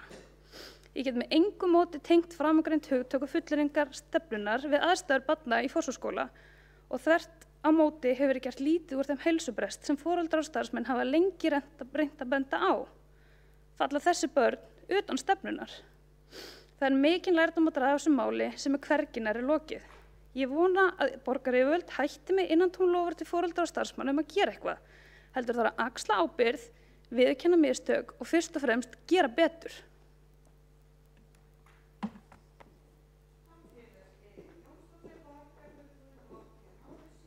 Og virðist forseti að þetta var fyrsta ræða hennar hér í borgarstjórn og óska forseti henni innilega til hamingju með það. Þá er næstur á mælendaskrá. Já, það var forseti býst afsökunar. Hérna er einn borgarfulltrúi sem hefur óskað eftir að veita andsvæði, Alexandra Brím. Forseti, ég vil þakka borgarfulltrúanum Elínu Jónsdóttur var það ekki fyrir ræðu sína og óska henni til hamingju með fyrstu ræðu sína í borgarstjórn. Ég vil samt mótmæla því að hvað segir maður, ég rauni öllu inntaki ræðunar og mótmæla því að við gerum ekkert. Ég er kannski, svo ég fari aðeins yfir þetta, fólk fer að finna fyrir óþægindum þarna, fer að finna fyrir einhverjum veikindum hjá börnum sínum og það er kvartað og leita til skólayfirvalda og það er ákveðið að leita til heilbrigðiseftirlitsins og heilbrigðiseftirlitið finnur ekkert. Síðan hefur komið í ljós að heilbrigðiseftirlitið hefur ekki mælikvarða til þess að leita upp í myglu eða rakaskemmdir og getur þess vegna ekki tekið afstöðu til slíkra mála og það er til marks að við þurfum að skoða reglugerðir slík mál á Íslandi í bara víðara samhengi. En þessi úttekt og þessi niðurstaða fannst foreldrum ósannfærandi og biðja nánari athugun og á það er hlustað og það er ráðin verkfræðistofa til að kanna málið betur. Sú verkfræðistofa finnur ekki neitt og foreldrum finnst það ósannfærandi og biðja að þessi skoða nánar. Á það er hlustað og það er ráðin önnur verkfræðistofa sem heitir Verkís. Sú verkfræðistofa finnur ýmislegt og það er ákveðið að hlusta á þá niðurstöðu og fara í ítarlegar framkvæmdir eftir þeirra ýtrustu ráðleggingum fyrir 500 milljónir. Það dugir samt ekki til, foreldrar og börn og starfsfólk finnur ennþá fyrir einkennum og krefist þess að þessi farið í frekari aðgerðir. Á það er hlustað. Þeir krefist þess að þessi tala við Eflu, það er hlustað á það, Efla er fengin að málinu. Þau krefist þess að börnin þeirra séu færð úr skólanum og á það er hlustað, börnin þeirra voru færð yfir í Korpuskóla. Þannig að ég get ekki fyrir mitt litla líf séð að við séum ekki að hlusta. Ég get hins vegar samþykkt að ferillinn sé slæmur. Ég get hins vegar samþykkt að það ágætt að berja svona fyrir hverju einasta skrefi. Og ég get alveg samþykkt það að við þurfum að vinna betri úrlausnarferil þegar uppkoma skemmdir eða heilsufarsvandamál í skólum. En pólitíkin hefur á öllum stigum hlustað og ég harðneita því að við höfum gert lítið úr áhyggjum eða talað fálæti veikindi eða reynt einhvern veginn láta eins og þetta sé hugarburður eða ímyndun. Ég hafna því fullkomlega Alexandra Brím, borgarfulltrúi, loki við að veita ansvar og svara þá ansvari Elín Jónsdóttir. Forseti og ágætu borgarfulltrúar, það sem ég að fara út í upplifun foreldrana. Þetta eru skilaboðin sem við fáum frá foreldrum þessara barna. Svona upplifðu þau hvernig tekið var á málinu. Ég átti ekki við að þið hefðu ekki gert neitt yfir höfuð, en þið verðið upphaflega bara að hlusta. Og það að Efla hafi ekki komið til fyrr en foreldrarnir kalla eftir því. Það sem ég reyna að benda á bara að foreldrarnir upplifa eins og það hafi verið gert lítið úr þeim vandamálum sem voru til staðar. Það hefur verið gert lítið úr heilsufarsvanda barnanna og það hefur verið seinhægt að fá í gegn þessar úttektir. Hefur Elín Jónsdóttir, borgarfulltrúi, lokið við að svara ansvar, veiti þá ansvar öðru sinni Alexandra Brím. Forseti, takk fyrir. Já, ég get tekið undir að það var of seinhægt að fá þessu hluti í gegn. Það á ekki að þurfa að draga inn, hvað segjum við, pólitíska yfirstjórn borgarinnar til þess að svona mál séu í réttum farvegi. Það leiðinlegt. En ég vil meina að sú pólitíska yfirstjórn hafi ekki brugðist í þessum málum, þó að vissulega hefði verið betra ef að ferlar í kerfinu hefði verið nógu góður til þess að það hefði ekki þurft.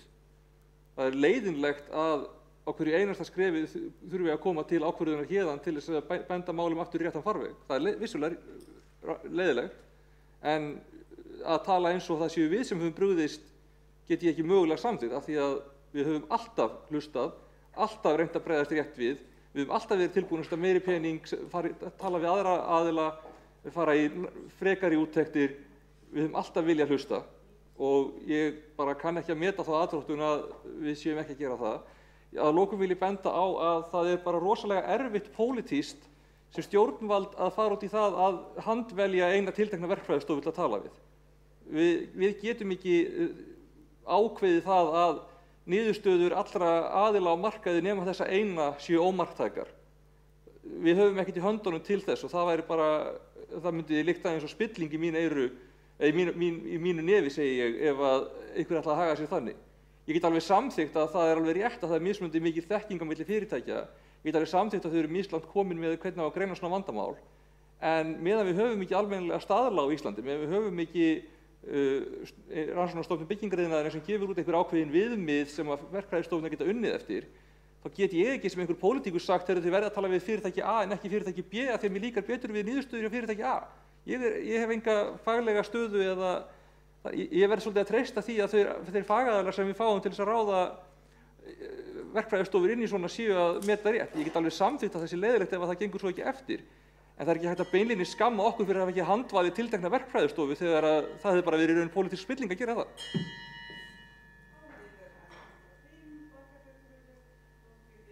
Veita ansvar öðru sinni og þá ansvörum lokið. Næstur á mælendaskrá Eyþór Laxdal, Arnalds borgarfulltrúi.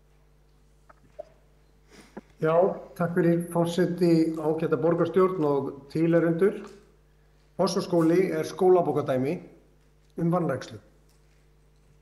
Skólabókardæmi vanrækslu í viðhaldi, vanrækt samráð, vanrækslu í upplýsingagjöf og síðast en ekki síst vanrækslu í viðgerðum. En við vitum það og allir vissu það að leikið kom upp árið 2018 og hafa búið að kvarta yfir ýmsu í langa tíma. Núna árið 2021 og það ljóst að ekki verið kennt í skólanum næsta vetur. Í varnarræðum meirihlutans í kvöld þá ýmislegt komið fram. Það hefur meðal annars verið sagt að það sé búið að þrefalda framlög til skólabygginga frá árinu 2016. Það segir einmitt mikla sögu. Það sýnir svart á hvítu að viðhaldið var vanrækt árum saman. Ef það er búið að þrefalda það upp í eðlilegt viðhald í dag, þá var það þrisvar og lítið á þessum tíma. Og hverju voru við völd þegar að viðhaldið var vanrækt? Þá voru þessir flokkar sem núna eru með töflahaldir. Samfylkingin búin að vera við völd óslitið frá 2010. Það 11 ár.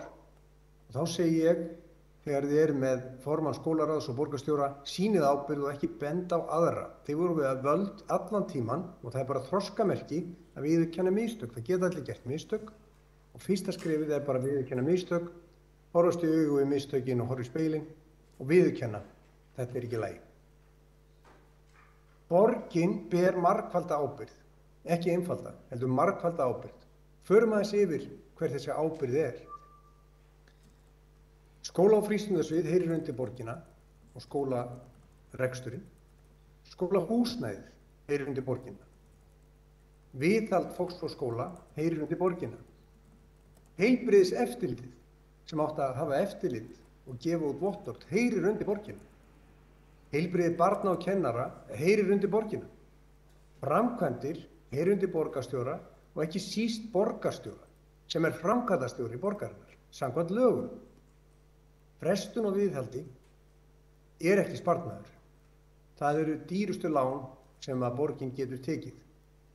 Borgin tók þessi lán og það kostaði ekki bara 100 milljóna ef ekki milljarða, heldur líka það að skólahaldi raskast aftur og aftur. Kennslan er á ábyrgð borgarinnar. Húsnæði líka. Viðhaldi og vanrækslan er á ábyrgð borgarinnar og það eru þeir sem stjórna borginni sem ber ábyrgð. Eftirlitun líka. Heilbrigðisnefndin, heilbrigðisráð, er stjórn heilbrigðiseftirlitsins. Borgin er því yfir og allt umkring í þessu máli. Og þess vegna kallar það á úttektin endurskoðunar Reykjavíkurborgar að fara yfir hvernig þetta allt saman gat brugðist. Allt saman. Það eru margar spurningar en einna stærstar eru þessar. Hvenær verður Fossvogsskóli í lagi?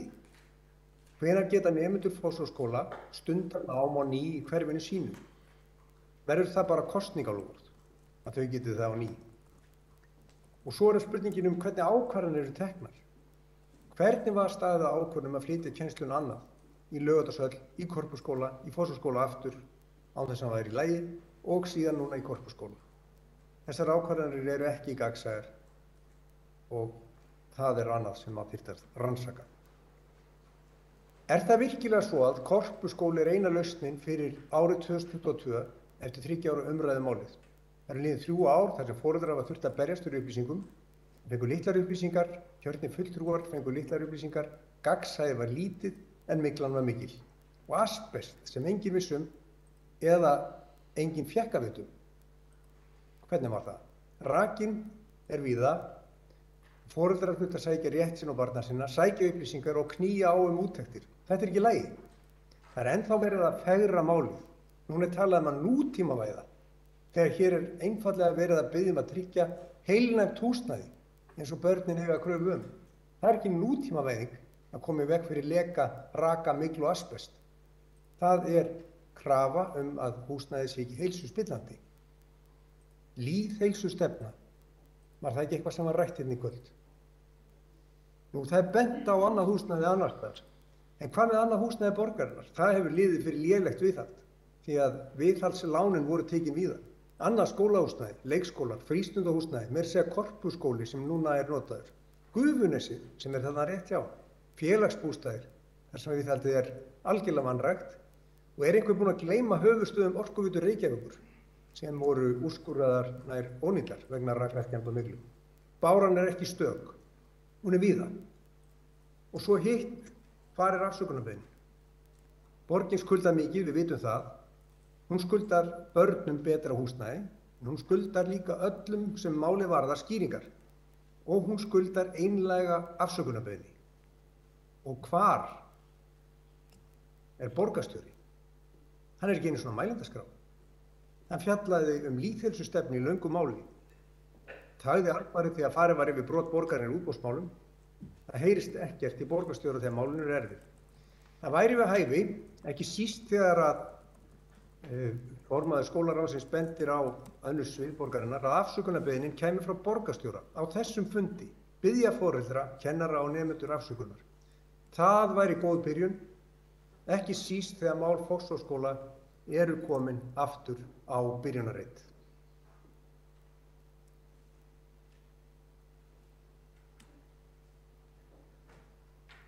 Þá hefur Eyþór Laxdal Arnars borgarfulltrúi lokið máli sínu. Næst á mælendaskrá Marta Guðjónsdóttir.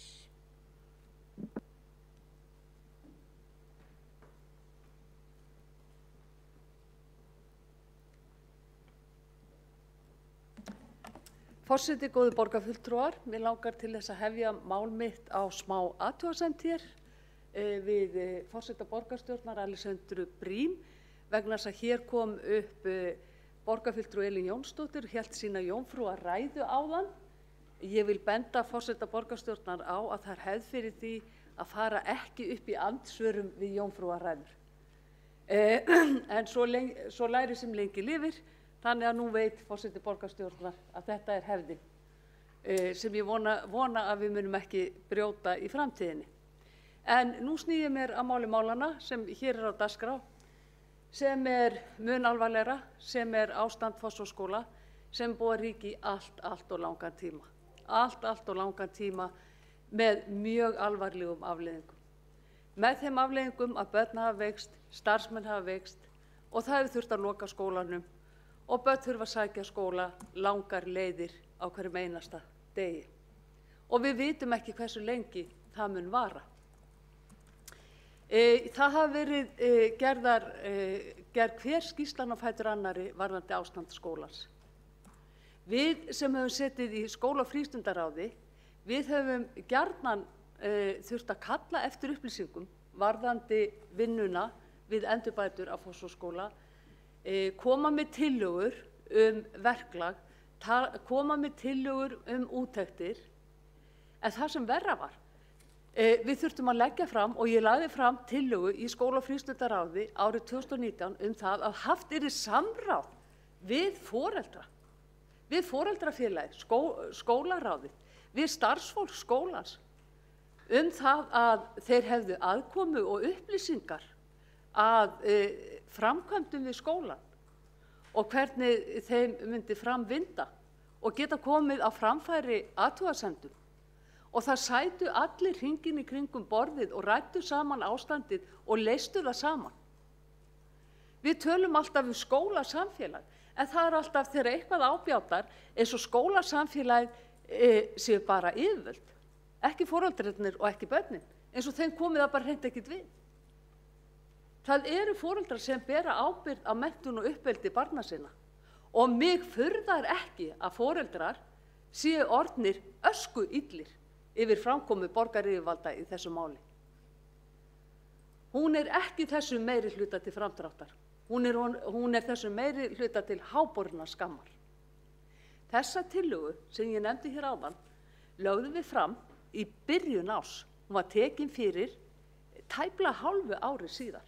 Þá loksins var foreldraráði kallað saman, síðan fórum við að grennslast fyrir það, hvernig þessu samráði framvindi og fengu þá þær upplýsingar að það hefur verið afskaplega fáir fundir með foreldrum og kennurum og starfsfólki skólans varðandi þessar framkvæmdir og varðandi úrbæturnar.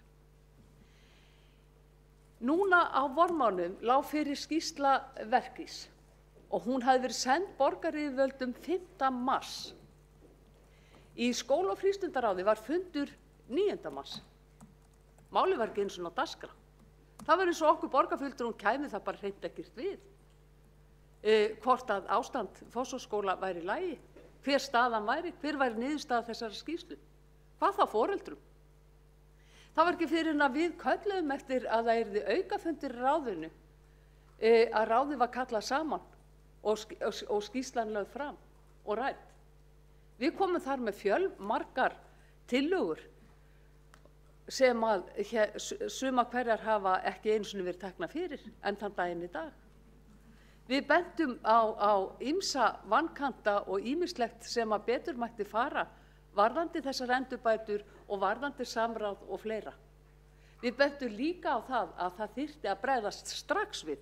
Þetta var 7. mars. Að það þyrfti að bregðast strax við því ástandi væri það alvarlegt í skólanum að það væri ekki hægt að bjóða börnum upp á þetta heilsuspillandi húsnæði ekki mínútunni lengur.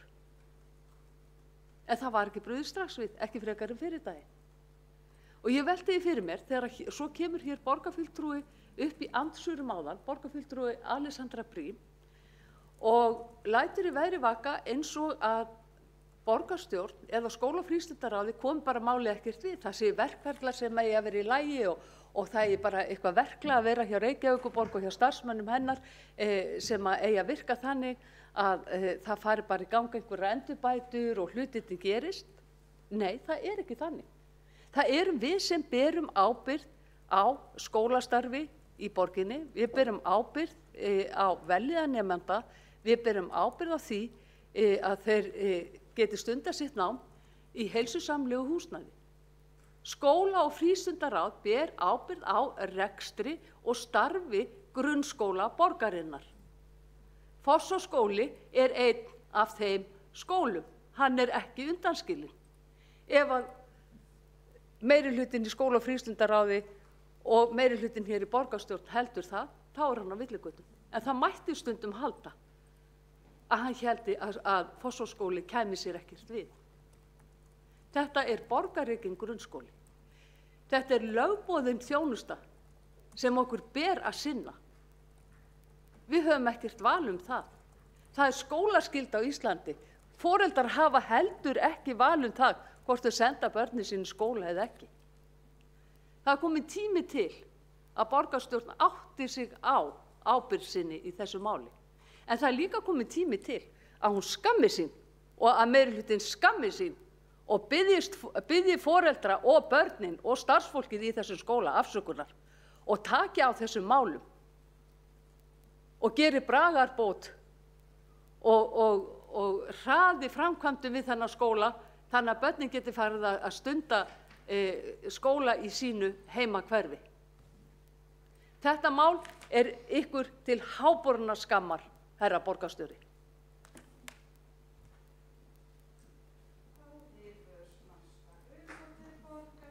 Loki máli sínu og ætla að forseti árétta að þetta er vissulega hefða, hérna fara ekki ansvar við þann borgarfulltrúa sem flytur sína fyrsta ræðu.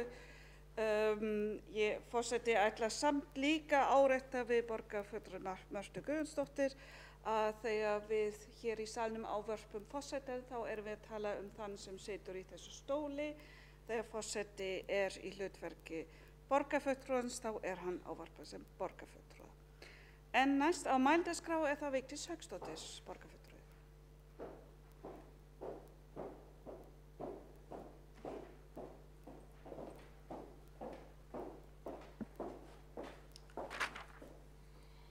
Virðulegi forseti, ágæta borgarstjórn og tilheyrendur. Þetta mál er afar sorglegt.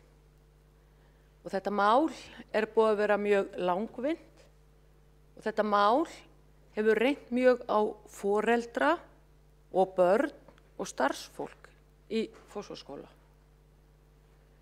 Þannig er að starfsmenn skólans eru að sjálfsögðu starfsmenn Reykjavíkur og geta kannski ekki tjáð sig með sama hætti og foreldrar sem að eiga börn í skólanum.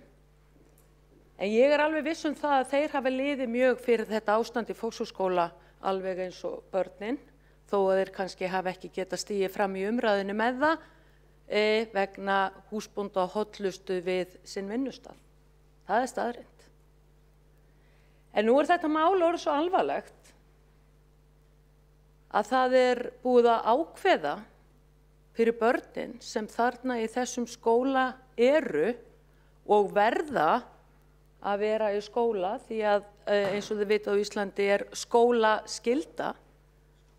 Skólaganga fyrir börn á Íslandi er ekkert val, þeim ber að vera í skóla og skólayfirvöldum ber að grípa inn í ef að börn mæti ekki í skóla, eins og þið viti. Að nú er búið að ákveða með einu pennastriki að öll börnin í Fossvogsskóla skulu sæta því að þurfa að taka sæti upp í rútu og keyra á hverjum einasta degi, tvisvar á dag, í Korpsskóla. Og þetta er höfuðborgin, gott fólk. Þetta er höfuðborgin. Hér er búið að taka upp skólaakstur eins og í dreifðari byggðum landsins vegna ástandsins í skólahúsnæðinu. Og hér bara virðist enginn bera ábyrgð. Hér hefur verið farið yfir ábyrgða hluta þess meiri hluta sem hér situr en við völd og þó aðalega eins flokks sem hefur setið hér við völd frá 2010 eins og oddviti sjálfstæðismanna borgarfulltrúinn Eyþór Arnald Laxdals fór yfir hér áðan. Og ég undraði eins og hann að borgarstjóri skuli ekki vera hér á mælendaskrá. Hann framkvæmdastjóri sveitarfélagsins. Hann lætur ekki í sér heyra í þessu máli. Það formaður skóla- og frístundaráðs, borgarfulltrúinn Skúli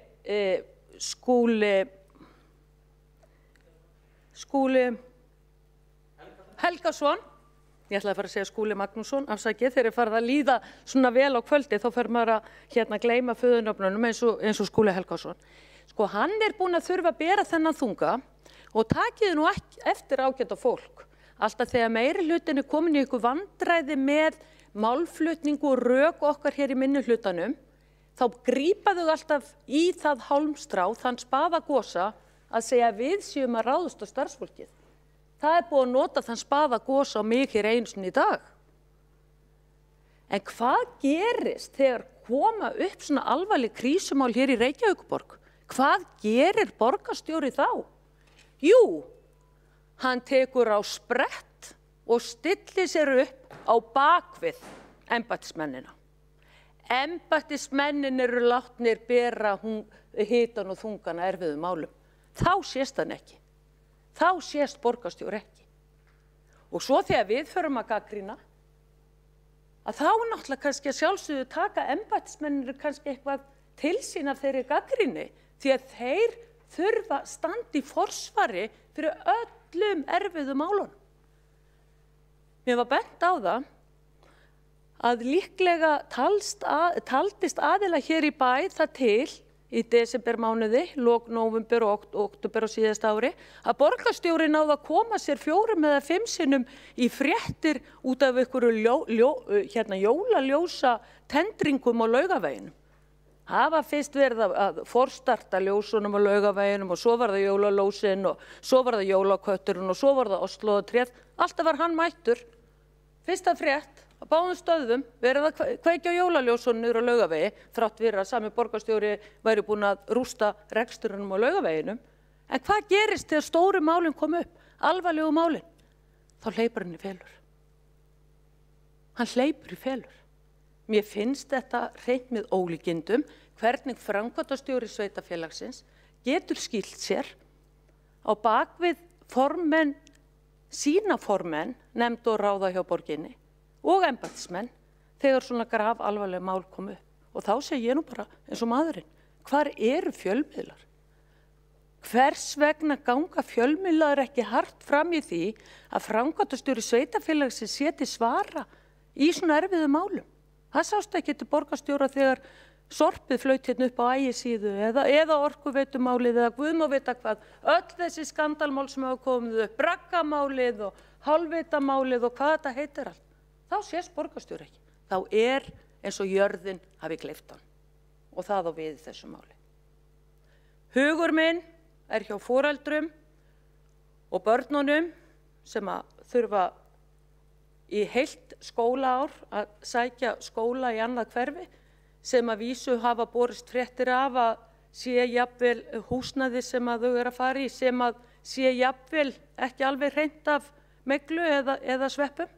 Það á eftir að koma í ljós því að það vitað með svona sýkingar þær geta orðið mjög langvinnar og þegar þær eru komnar til með að vera þá eru viðkomandi aðilar sem að verða veikir. Það svo vont að ná þessu á stað á ný og þetta geta verið langvarandi veikindi þegar sérstaklega börn hafa fengið þetta í sig og þetta getur lagst á lungu og annað. Ég ekki að hræða neitt með þessu en þetta grafalvarlegt mál og það fór mig kaldur hrollur þegar ég sá myndirnar sem að birtust á fréttablaðið.is í morgun úr loftræstikerfi Fossvogsskóla. Þarna var búið að eyða 500 milljónum í lagfæringar á skólan.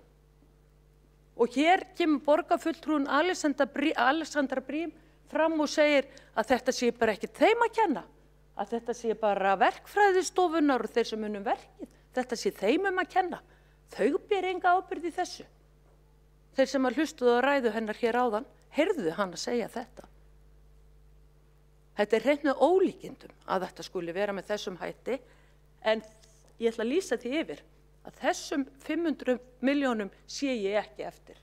En hins vegar sé ég eftir 500 milljónunum sem fór í braggann. Og hugsið ykkur, það var 500 milljónum í braggaskripi og 500 milljónum í börnin, en samt þetta allt saman ennþá í ólagi. Ég hef eina spurningu sem að ég ætla að beina til borgarstjóra hér í lokin og vonandi, hann þarf ekki að koma í ansvar við mig frekar en hann vill, en vonandi tekur hann til máls hér til að ljúka hér þessar umræðu þegar mælendaskrá að tæmast. Í ljósi orða borgarfulltrúans Alexandru Briem, þar sem að hún tekur upp vinnubrögð þessa meirihluta, að benda í allar aðrar áttir en á störf borgarstjóra meirihlutans, því eins og þið vitið, þegar þið bendið með einu putta, þá beinast 4 puttar að einhverjum sjálfum. Það er það sem er að gerast í þessu máli, eins og oft áður og öðrum vondum málum hjá meirihlutanum. Það er alltaf einhverjum öðrum að kenna. Það skal alltaf verið að leita að sökudólg sem er ekki þau. Það þarf að benda í aðrar áttir. Hefur Reykjavíkurborg þá, úr því þetta er verkfræðistofum og byggingameisturum að kenna, að ekki var hægt að komast fyrir mikluna og það er komin ný verkfræðistofa að verkinu, hefur Reykjavíkurborg kannað þann rétt sinn að sækja skaðabætur til þeirra aðila sem að borgarstjóri og meirihlutinn telur vera ábyrgðaraðila á húsnæðinu, verkfræðistofur og byggingaraðilar, til þess að fá það tjón bætt, til að fá þessar 500 milljónir endurgreiddar úr því að borgarstjóri og meirihlutinn ber ekki ábyrgð á málinu. Það vil ég fá að vita. Er verið að sækja skaðabætur? Að lokum óska ég börnunum sem að eru í Fossvogsskóla og þurfa núna að lúta því að þurfa að keyra upp í Grafarvog með rútu alla næsta vetur og foreldrum þeirra, kennurum og starfsfólki skólans, Fossvogsskóla, velfarnaðar. Við skulum vonandi að mál leysist, við skulum vona að þessi skóli verði hreinsaður af þessar óværu. Þetta er agalegt mál og hugur minn er hjá ykkur öllum.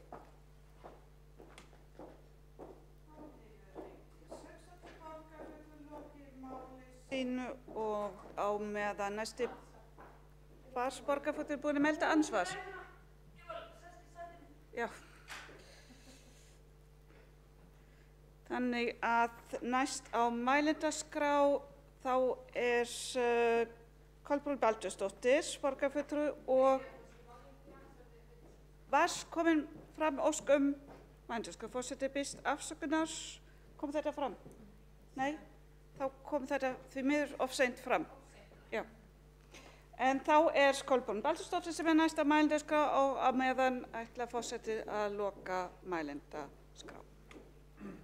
Forseti, ágæta borgarstjórn, þetta mál er alltið hörmulegast og ekki bætt úr þegar að myndirnar sem birtust í fréttamiðlum í morgun sýndu svarta myglu í loftræsti Stokkum. En ábyrgðin er að sjálfsögðu alltaf skóla- og frístundaráðs og meirihlutans og borgarstjóra þegar að allt er til komið og það er engin annar í rauninni vegna þess að þetta fólk sem hefur fengið til þess að laga þessa hluti er ráðið af borginni. En það sem svíður mest er þegar að litið er tilbaka og skoðað í rauninni þessi þrautaganga skoðið sem fyrst og fremst auðvitað foreldrar og skólastjórnendur í Fossvogsskóla hafa gengið í gegnum. Og það var í fyrra og hittifyrra sem að við í minnihlutanum, kannski líka fleiri að sjálfsögðu í meirihlutanum, fóru að fá skeyti og símtöl og ákall aðstoð vegna þess að börn og starfsfólk var að byrja að veikjast og veikjast ítrekað.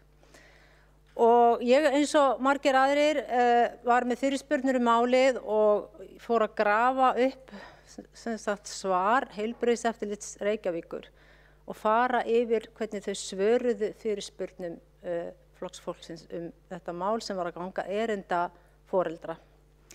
Og það ótrúlegt að lesa þessi svör, þvílíkur hroki og þvílíkur pirringur og ég ætla að nota tíman hérna með leyfi forseta til þess að grípa niður í svar við fyrirspurn. Þar sem að fulltrúi Flokks fólksins ásakaður að vera með aðdróttanir og segir hérna hjá Heilbrigðiseftirlitinu aðdróttanir ganga einnig svo langt að það ná yfir mælitæki embættisins. Heilbrigðisfulltrúar Heilbrigðiseftirlits Reykjavíkur með menntun samkvæmt reglugerð menntun og skyldur heilbrigðisfulltrúa. Heilbrigðisfulltrúar með menntun á sviði raunvísinda og menntunarstig hátt og mikil breidd í þekkingu. Skylda hvílir á heilbrigðisfulltrúum að halda við þekkingu sinni og það einnig gert varðandi loftgæði sem á annað varðar innivist og sem leka og raka í húsnæði. Fylgist með og fer að leiðbeiningum Alþjóðaheilbrigðismálastofnunar og samræmdum leiðbeiningum Umhverfisstofnunar á landsvísu allt sem viðkemur raka og leka í húsnæði. Og þetta skrifað í febrúar 2020, svar við fyrirspurn hvernig málin standa. Og áfram heldur hrokinn og pirringurinn. Einnig fylgst með rannsóknum á þeim vettvangi sérstaklega. Heilbrigðiseftirlit það embætti sem metur húsnæði heilsuspillandi eða ekki. En leikmenn sem halda fram að eitthvað sé í ólagi og jafnvel ósýnilegt. En ekki leikmenn sem halda því fram eitthvað sé í ólagi og jafnvel ósýnilegt. Störf gilda stjórnsýslulög, svo sem að rannsaka mál, gæta meðalhófs, jafnræði og öðru því sem einkennir vandaða stjórnsýslu. Mælitæki eru keypt með tilliti til þess sem þau eiga að mæla og þjónustuð og kvörðu samkvæmt stöðlum þar Öllum erindum sem koma til svarað, þau rannsökuð meðhöndluð eftir því hvað að ræða og þau skráð samkvæmt verklagi. Og svona haldið áfram að lýsa hversu stórkostleg vinna Heilbrigðiseftirlits Reykjavíkur þegar að fyrirspurn það hvort að eigi ekki að grípa inn í vegna þess að aftur sé komin upp mygla. Svo kemur tillagan, fjallar kröfu áheyrnarfulltrúans á faglegri úttekt og það var tillaga fulltrúa Flokks fólksins á faglegri úttekt á loftgæðum í Fossvogsskóla. Eins og fram hefur komið hér á undan þá það sem gerir faglegar og óháðar úttektir á skólahúsnæði. Það gert í reglubundnu eftirliti með skólanum sem og eftirfylgni eftir því sem við á. Varðandi Fossvogsskóla þá skólinn samkvæmt síðasta eftirliti í góðu ásigkomulagi og ekkert sem bendir til annars en að loftgæði séu góð. Skólayfirvöld sem og framkvæmd aðilar hafa staðið sig vel við erfiðar aðstæður að bæta úr því sem þurftu og því verki lokið. 2020. Og að lokum vill taka fram að framsetning áheyrnarfulltrúans varðandi eitt og annað í tillögunni byggt á mati hans og upplifunum á nokkrar þekkingar á málaflokknum og að öðru leyti ekki svara verðar. Þetta með ólíkindum. Þetta embættisfólk borgarinnar að svara fyrirspurnum og bregðast við tillögum borgarfulltrúa sem að ganga erinda borgarbúa og foreldra og barna og skólastjórnum í þessu tilfelli. Og ég verð bara að segja það að þegar maður sér svona lagað þá kannski ekki von á góðu. Þarna hneykslunin og pirringurinn og ergelsi slíkt að það bara viðkomandi sem svarar þessu á ekki orð að maður skyldi dirfast að spurja eða koma með tillögur. Og svo mikið fyrir aðdráttan og dylgjur þegar litið til stöðunar í dag og þegar litið til myndana frá því í morgun. Þetta finnst mér erfiðast að hugsa sér að hvar hóvarðin, hvar lítillætið, hvar hlustunin, hvar það að svara og bregðast við ákalli fólksins þegar að kalla í neyð. Og þetta ekki ykkur að kenna, ójú.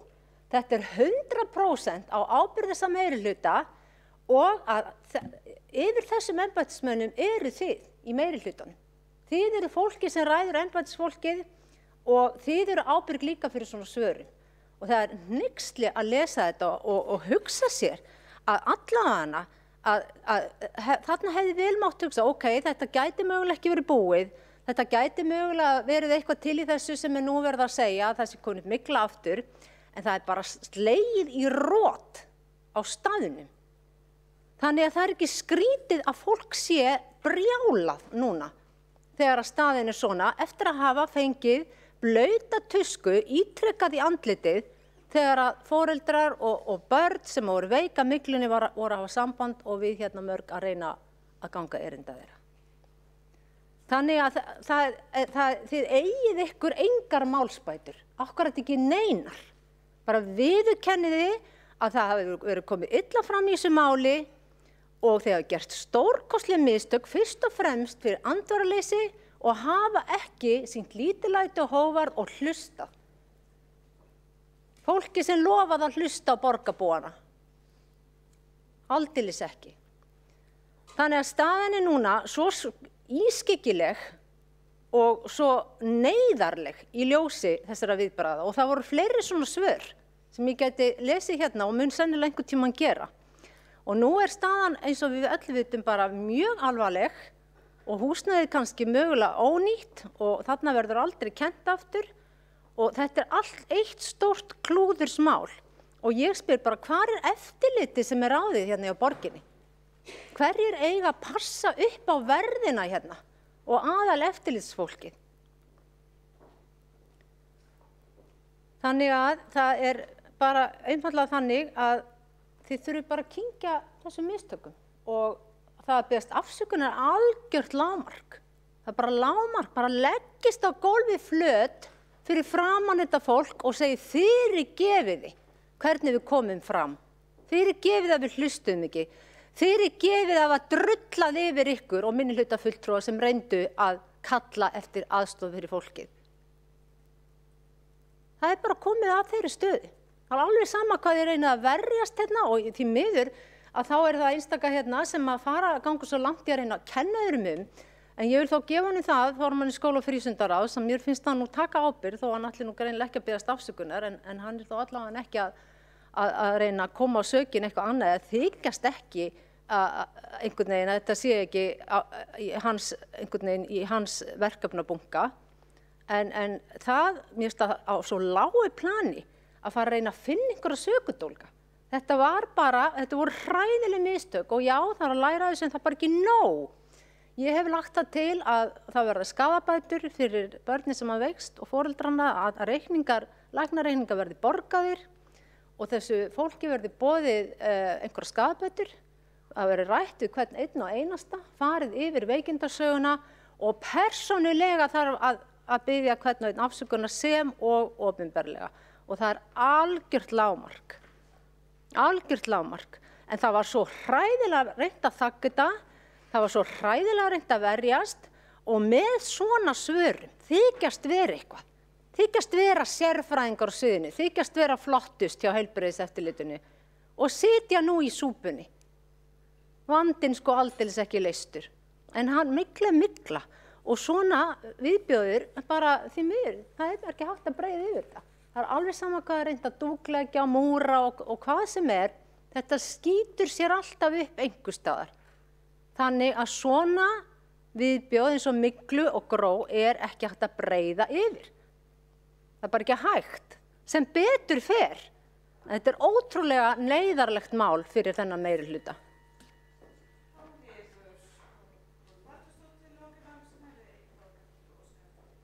Að veita ansvar eða Ellen Jacqueline Kalman.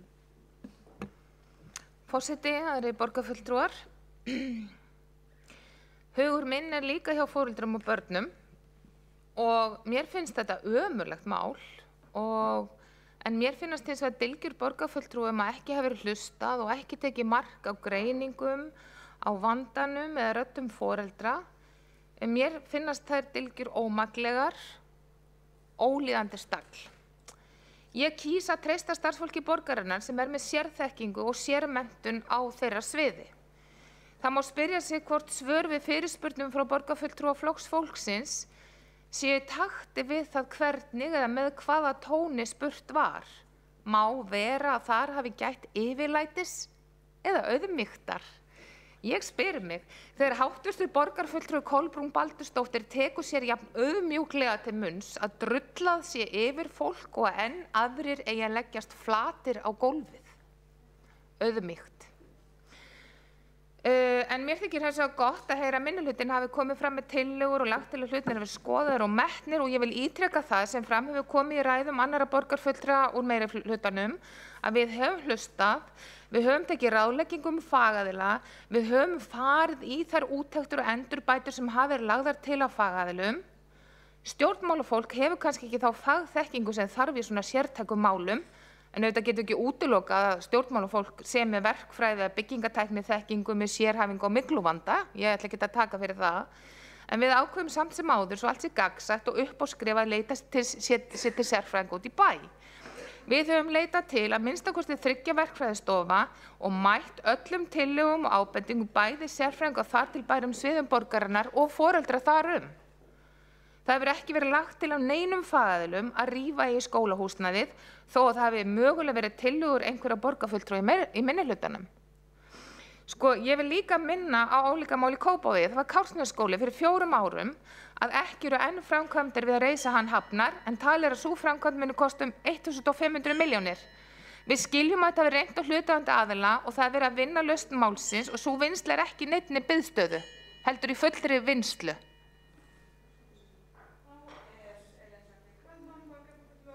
Að veita ansvar og svara þá ansvari Kolbrún Baldursdóttir. Forseti biður þögn í salnum. Ágæta borgarstjórn og forseti. Já, ég hef aldrei verið kölluð háttvirtur borgarfulltrúi og ég veit nú ekki alveg hvernig ég á að taka því en hvað sem já, allt í góðu. En ég vil nú bara segja, svara þessu nei. Það var illa hlustað, það var illa og seint brugðist við. Það var mætt með pirringi og ergils og yfirlæti og þannig það bara og það þýðir ekkert að reyna að klóra yfir það og fara að tala einhverja byggingar í Kópavogi. Staðan væri einfaldlega ekki svona ef að hefði verið gripið strax þarna inn í og það hefði verið virkilega að fara ofan í saumana á sig og það hefði verið hlustað á þetta fólk, það hefði verið hittað á fundi og frá viku til viku þess vegna. Þannig að við sitjum í þessari súpu sem borgarstjórn vegna þess að þetta var vanrækt og það var illa að fara með þetta mál og að svara erindum, það er alveg sama hvernig maður orðar erindi og kannski var það orða vegna þess að það var komið mikið þreyti í þetta mál og margir búnir að hringja og hafa samband og biðja aðstoð og það var nákvæmlega málið, það var ekki hlustað. Þannig að alveg sama hvað borgarfulltrúinn Ellen Kalmon vill einhvern veginn festa sig í því að þetta hafi allt bara verið ágætt og þetta sé bara svona líka víða og svo framvegis, að þá það bara mjög mikil yfirhylming nánast og þöggun, áframhaldandi þöggun á þessu máli. Er ekki kominn tími til bara að horfast í augu við staðreyndir og viðurkenna að þetta er eitt stórt klúður?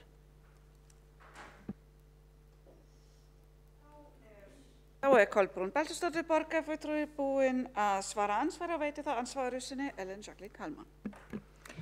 Forseti, ágætu borgarfulltrúar, við verðum að vera ósammála þetta, ég og borgarfulltrúin Kolbrún Baldursdóttir. Við teljum okkur hafa gert allt sem í okkar valdi stendur, farið eftir leiðbeiningum fagaðila enn og aftur. Við höfum líka viðurkennt að við höfum viljað að málið hefði gengið hraðar. Við höfum líka sagt að við finnum til með hlutaðeigandi aðilum, foreldrum og börnum og eins og ég sagði áðan, við skiljum að þetta er reynt á alla. Það er verið að vinna lausn málsins og sú vinnsla er ekki í neinni biðstöðu, heldur í fullri vinnslu. Og sýnum hvort öðru mildi og virðingu. Takk. Þá hefur Ellen Jacqueline Kalman borgarfulltrúi lokið við að veita ansvari sinni og skal borgarfulltrúinn svara. Forseti, ágæta borgarstjórn, þá kannski fyrsta skrefið bara einfaldlega ágætt að sýna auðmýkt og lítillæti og byrja á að biðja hlutaðeigandi innilegra afsökunar, bæði persónulega við hvern og einn og opinberlega. Þá ansvörum lokið og næst á mælendaskrá Þórdís Pálsdóttir, borgarfulltrúi. Verður ekki? Já, forseti biðst afsökunar, þá var Já, forseti býst velvirðingar þá og það er Örn Þórðarson, borgarfulltrúi.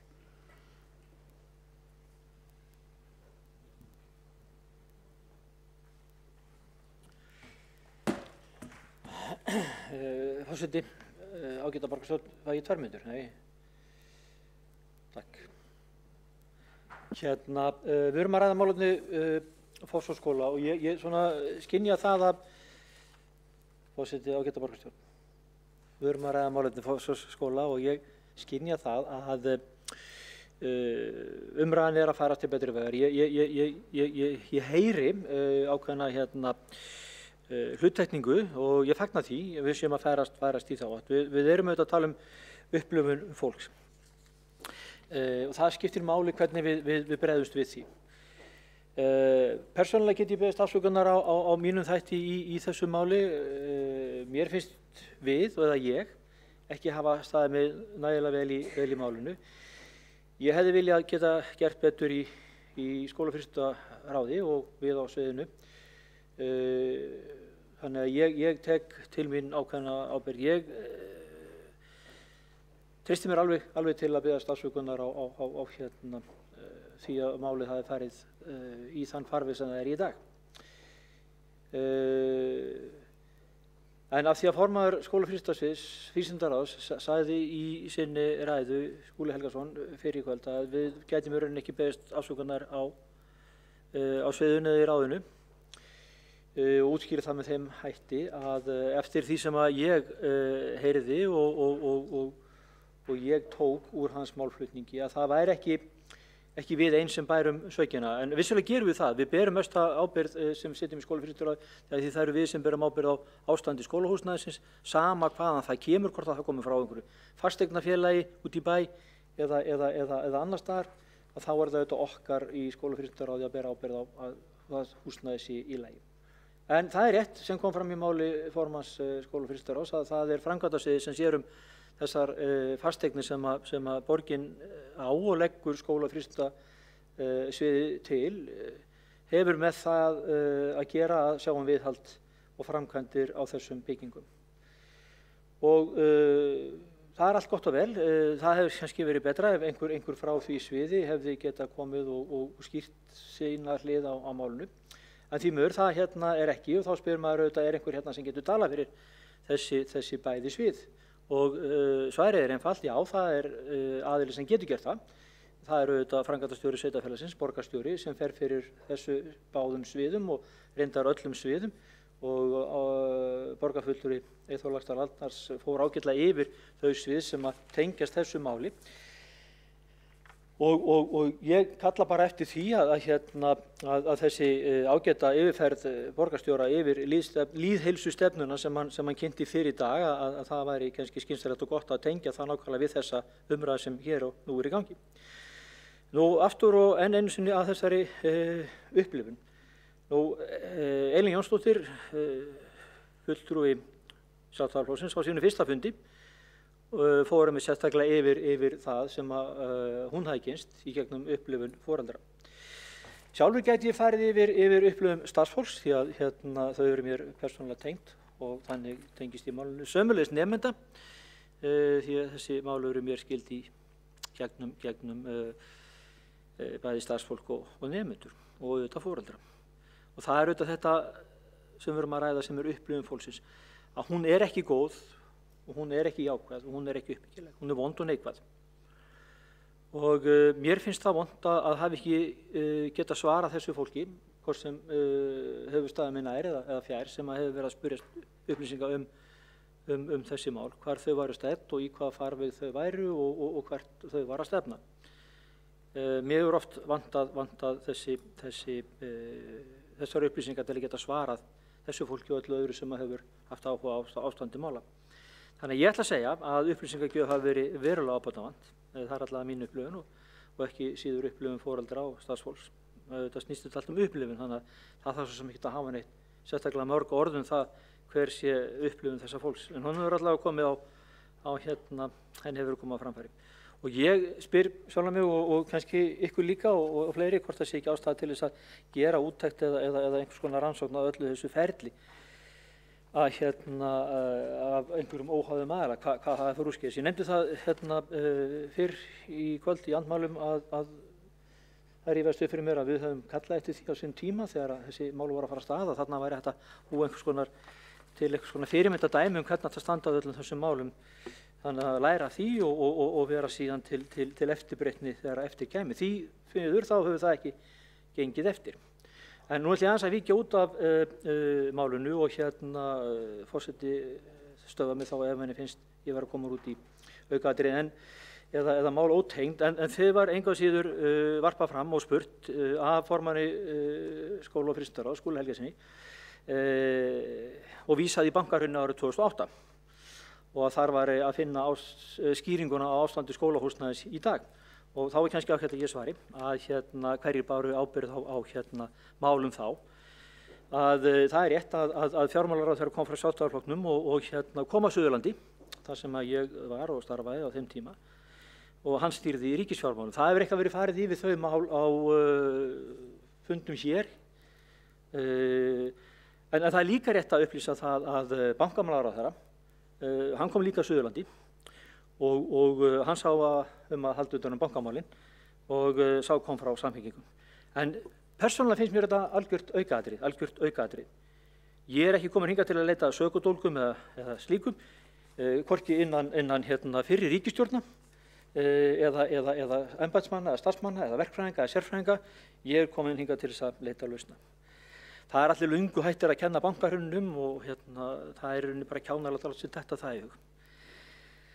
Mér finnst mestum vert að finna út öll saman, og ég ætla að halda því fram að við höfum verið þó nokkuð samhent í skóla- og frístundaráði að leita lausna, en oft á tíðum höfum við ekki haft réttu svörin eða réttu upplýsingarnar. Við þurfum að leysa þetta mál saman. Ég er tilbúin til þess og ég veit að allir aðrir í skóla- og frístundaráði eru tilbúin til þess að finna lausn, ásættanlega lausn. Við verðum að gera það, þetta er ömurlegt mál og við megum ekki fara á flótta eða fara í felur, við megum að vera forystufólk, það væri miklu smartara heldur en þeir að kenna öðrum eða hlaupa í felur eða láta ekki ykkur heyra, þannig gera foringjar ekki. Og því segi ég, við þurfum að leysa þetta og við þurfum að leysa þetta hratt. Mér langar aðeins til þess að bæta við að ég hef smá tíma í viðbót að því það var nefnt í öðru máli að meirihlutinn hafi verið að gera ýmsa hluti í þessu máli. Og þá rífaðist upp fyrir mér, eins og svo oft áður, það er ágætt að geta rifið upp hlutin sem að gerast. Að á fundi skóla- og frístundaráðs, fundi nr. 186, 23. júní 2020, liður 8 og 9, að þá var lagð fram tvær tillögur að fara í loftgæðamælingar í skólum borgarinnar. Og í stuttumáli, þá voru gerðar smávægilegar breytingar á þeim tillögum, einfalt út af þegar komið frá Sjálfstæðisflokknum báðar, að þá þurfti að gera smá breytingatillögur og breytingatillögurnar voru nú ekki stórvægilegar en þær hljóða svo. Skóla- og frístundaráð leggur til að ráðast verði loftgæðamælingar í skólum og í framhaldinu verði gripið til aðgerða til að bæta loftgæði í skólum og þá er ég að tala um 2 tillögur og 2 mál. Þá voru að tala um allar byggingar í grunnskóla og skólum í borginni og að það verði farið í gerð loftgæðamælinga og í framhaldinu gripið til aðgerða til að bæta loftgæði í skólunum byggt á niðurstöðum mælinga. Þetta var, eins og ég segi áður, á fundi 23. júní 2020, þá var verið að taka fyrir tillögu sem hafi verið frestað á fundi 12. nóvember 2019 og þeir sem eru sæmilega talnaglöggir eða glöggir á að lesa út úr dagsetningum að sjá að þetta er tölvöld langur tími sem þetta tekur. Og nú spyr ég frá 23. júní 2020, hvar eru þessar loftgæðamælingar? Er einhverju skóla- og frístundaráði sem mann eftir að hafa séð þar lagðar fyrir? Ég kannast ekki við það, en takk í bili.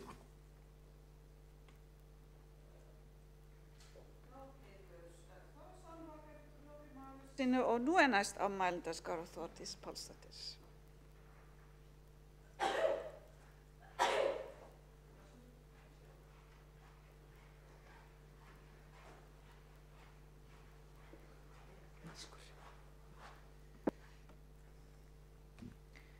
Forseti, ágæta borgarstjórn. Nemendur og starfsfólk Fossvogsskóla hefur aðeins og oft þurft að flytja starfsstöð sína og er það fullkomlega óásættanlegt. Og nú veit ég þetta bara sem kennari hvernig þetta getur skipt máli. Öryggi, jafnvægi, ró og friður verður ósjálfrátt í einhverju óreiðu og hefur það ótrúlega mikil áhrif á börn og alla vinnu þeirra. Allt og langur tími liðinn frá fyrstu merkjum myglu og alveg galið að sömu fyrirtæki hafi fengið svo marga sjensa á að vera hiskinn í vinnu. En borgarfulltrúa skóla Helgasyni var tíðrætt að þreföld upphæð eða 1400 milljónir hafi farið í endurbætur.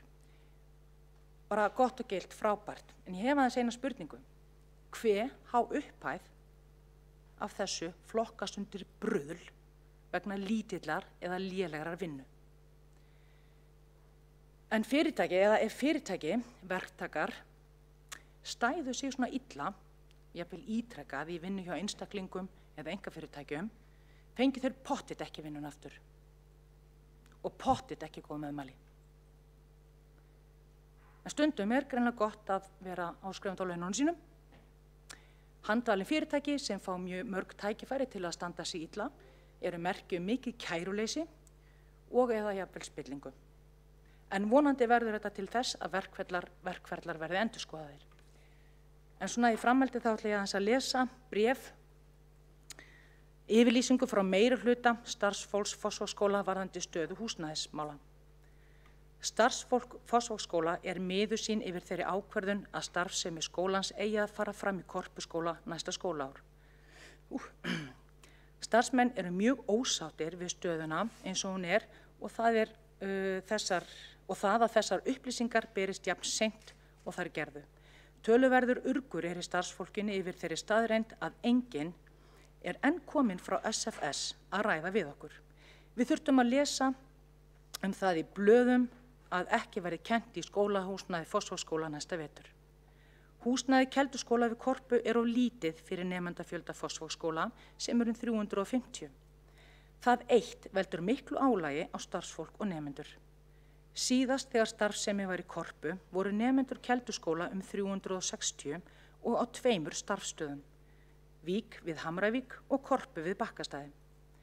Nemendur Fossvogsskóla þurfa nú enn einu sinni að sitja saman í skólarútu og í og úr skóla alla daga.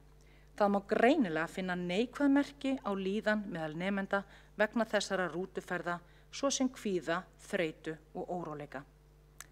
Fólk á reyndar ekkert að vera hissa á þessu. Finna verður ásættanlegt kennsluhúsnæði í nær umhverfi skólasamfélags Fossvogsskóla. Fossvogsskóli hefur nú verið starfræktur í Korpuskóla frá miðjum mars og hefur hver árgangur í 1. til 5. bekk þurft að deila rými saman. Slíkar aðstæður eru einnig mikið álag fyrir nemendur og starfsfólk. Kennarar nota nú hátalarkerfi til að ná til allra nemenda í rými. Við teljum okkur finna óöryggi, æsing og kvíða meðal nemenda.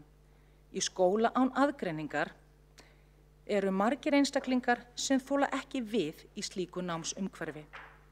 Eftir að sú ákvörðun var tekin að flytja skólastarf Fossvogsskóla vegna myglu í Korpuskóla kom í ljós að það er líka mygla.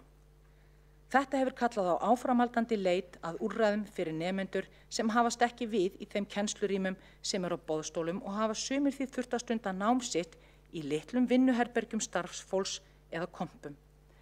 Við stöndum því áfram frammi fyrir því að einhverjir nemendur hafa ekki getað fylgt sínum bekkjarfélögum á skólatíma vegna þessara aðstæðna og hafa því ekki notið félagsskapar skólafélaga sinna né sama námsumhverfis. Við teljum skólasamfélag Fossvogsskóla ekki þola enn einn vetur við svona aðstæður. Þessar óviðunandi starfsaðstæður eru áhyggjuefni vegna áhrifa á neikvæða starfsmannaveltu. Margir og sennilega fleiri en ætla mætti hugsa sér nú til hreyfings þar sem þeir treysta sér hreinlega ekki til að starfa áfram við þessar aðstæður. Einnig sjáum við merki þess að nýskráðum nemendum hefur fækkað frá því sem talið var að yrði. Þetta eru svo ótrúlega sannar lýsingar að fólk sem er starfandi í skólum, þó það sé ekki Fossvogsskóli, það skilur vel þessar áhyggjur. En takk fyrir.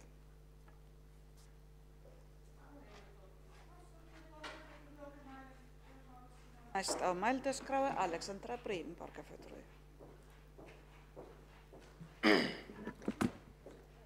Forseti, nú þegar við erum búin að sjá fyrstu niðurstöður úr úttekt Eflu og Fossvogsskóla, þá vissulega ömurlegt að sjá hversu mikið verk óunnið. Það eru viss vonbrigði að þær aðgerðir sem við höfum ráðist í hingað til í góðri trú og með töluverðum tilkostnaði hafi ekki skilað tilætluðum árangri. Það eru viss vonbrigði fólgin í því. En ég verð samt að segja að mín helstu viðbrögð eru léttir. Þetta mál hefur setið mjög þungt á okkur öllum. Ég held að við höfum ekki rætt einn stakan skóla jafn mikið og ítarlega á kjörtímabilinu og Fossvogsskóla og það er af góðri ástæðu. Við viljum taka þetta mál alvarlega og ég vil meina að við höfum gert það hér í borgarstjórn. Og nú virðist við vera komið með sannfærandi úttekt sem gefur okkur von að kannski setja ljúka þessu máli á viðunandi hátt fyrir alla aðila. Ég má ekki til þess hugsa hvert máli hefði farið ef Efla hefði ekkert fundið. Þá fyrst hefðu við verið komin í vandræði. En núna höfum við leið fram á við og það er gott. Ég fór yfir það hér áðan að þegar foreldrar og börn fundu til veikinda og báðum úttekt þá var farið í hana, leitað til heilbrigðiseftirlitsins. Sú úttekt fann ekkert að, en foreldrum og skólaráði fannst það ekki trúverðugt og báðum að leita væri til annarra. Á það var hlustað og leitað annað. Sú úttekt fann fátt athugavert og foreldrum og skólaráði fannst það ótrúverðugt og vildi leita væri til annarra og leita betur. Á það var hlustað og verkís fengið að verkinu og fann ýmislegt að. Á það var hlustað og farið eftir þeirra ítrustu ráðleggingum og farið í framkvæmdir fyrir 500 milljónir. Enn fannst foreldrum og börnum eins og ekki hefði verið komist fyrir vandann og báðum að málið væri skoðað enn frekar. Þau vildu að börnin væru tekin úr skólanum og leita til Eflu til að kanna málið frekar. Á það var hlustað. Nú er sú könnun komin og ákveðið verið að hlusta á þeirra ráðleggingar og fara ítarlega viðgerð á skólanum. Mér þykir það nokkuð léttir að það sé komið skýrt svar sem hægt er að gera eitthvað við. Ég get ekki séð á nokkrum tímapunkti hafi borgarstjórn ekki hlustað í þessu máli. Á hverju einasta stigi höfum við, bæði í borgarstjórn og í skóla- og frístundaráði, lagt á það áherslu að málið sé tekið alvarlega, samráð sé haft við foreldra og málið kannað til hlítar. Ég er mjög sammála því að borgaryfirvöld sem bregðast þurfi að biðjast afsökunar á sína lítillæti og auðmýkt. Ég get ekki fyrir mitt litla líf séð að fyrir okkur hafi legið að taka ákvörðun þetta mál sem við hefðum getað hlustað betur eða gengið lengra í. Við höfum alltaf verið tilbúin að hlusta og bregðast við, ganga lengra, leggja fjármuni og tíma í að gera betur. Ég get ekki beðist afsökunar á að ekki hlustað af því að við höfum hlustað. Ég get ekki beðist afsökunar á að fara ekki í framkvæmdir þar sem við höfum farið í framkvæmdir í hvert skipti sem fyrir liggur rökstudd tillaga ákveðnar framkvæmdir sem hægt er að ráðast í til að reyna að vinna bug á vandanum. Ég get ekki beðist afsökunar á að dregið úr fjármagni til viðhalds. Það byrjaði í hruninu undir stjórn Hönnu Birnu og Sjálfstæðisflokksins, en ég á erfitt með að álasa henni eða þeim fullkomlega. Það var í árferði þar sem ekki margt annað var í boði. Ég er ekki að reyna að varpa ábyrgðina á Sjálfstæðisflokkinn, bara svo það komi fram. Ég get heldur ekki beðist afsökunar á því að ekki aukið fjármagn til viðhalds. Það hefur verið aukið á hverju ári sem ég hef verið í borgarstjórn og í tíð síðasta meirihluta var það líka aukið, þó það ekki verið fyrir þessu tímabili sem það komst aftur á sirkabót eðlilegan stað.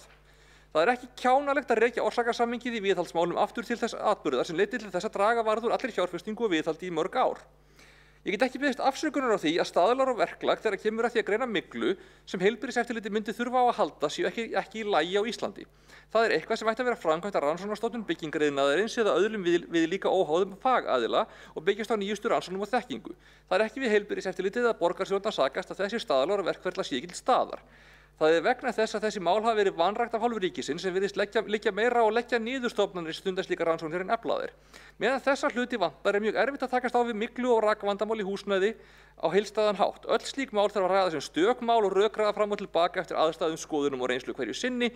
Engin leið að velja milli mismunandi fagaðila þegar viðeigandi kvarðar og vottanir eru ekki til staðar og þangað úr þessu verður bætt fyrir sig að þessi mál myndi halda áfram að koma upp. En það er eitt sem ég get beðist afsökunar á. Ég get beðist afsökunar á því að verkferlarnir hafi ekki verið betri. Á því að fólk hafi þurft að ganga svona langt til að fá athygli á þetta vandamál, að kerfið hafi ekki hlustað nægilega vel fyrir málið kemur fyrir pólitíska yfirstjórn og það hefur verið nauðsynlegt að reka málið upp á þann vettvang á öllum stigum máls til þess að fá viðbrögð. Þannig á það ekki að vera. Þó svo ég vilji meina að pólitíkin hafi alltaf gert sitt besta beinlínis þegar þurft að taka ákvarðanir í málinu, alltaf tekið málið alvarlega, alltaf verið tilbúin að leita nýrra gagna og fara eftir ráðleggingum, þá hefði það ekki átt að þurfa að fara alla þá leið. Það er ekki við embættismenn eða verkfræðistofur að sakast. Það var okkar hlutverk að móta það verklag og við höfðum ekki gert það og því get ég einlæglega beðist afsökunar á. Þess vegna höfum við nú fyrir nokkru ákveðið að taka viðbragðsferla vegna mygluskemmda í gegn. Það er mjög skýrt og nauðsynlegt viðbragð sem hefði átt að fara í gang með fyrr. Það eitthvað sem við hefðum átt að geta vitað og hefðum átt að vera búin að setja í gang fyrr. Og mér gera raunverulega leitt og ég biðst afsökunar á því að það hef ekki verið gert. Þá hefur Alexandra Briem borgarfulltrúi lokið við máli sínu. Hafa 4 borgarfulltrúar óskað eftir að veita andsvar þá ræðu tíma stytt í 1 mínútu og forseti minnir að halda sig innan þess tímaramans. Þá það fyrst Valgerður Sigurðardóttir. Já, forseti ágæta borgarstjórn, pólitísk yfirstjórn hafa ekki brugðist. Það væntanlega þá innri endurskoðandi sem fer yfir það og ég veit að það verður gert og það verður rannsakað. Svo það að varpa ábyrgðinni yfir á ríkið og út af byggingarannsóknum, en byggingarannsóknir halda áfram undir hatti Nýtæknistofnunar Tækniseturs í samstarfi við HÍ og HR og þetta verður mjög auðvelt fyrir borgarfulltrúa Alexandru Briem bara að kynna sér. Breytingin felur ekki í sér að dregið sé úr þeim. Starfsmenn rannsóknarsetursins verða starfsmenn Tækniseturs og tækjakostur og aðstæða til rannsókna svo sama og hjá rannsóknarseturinu. Þannig að það ekki verið að draga úr neinu hjá ríkinu og reyna að varpa ábyrgðinni þangað yfir bara algjörlega rangt. Svo finnst mér líka mjög áhugavert að reyna að koma þessu einhvern veginn yfir á Sjálfstæðisflokkinn en það svo sem kemur ekkert á óvart þegar fulltrúi Pírata á hér í hlut.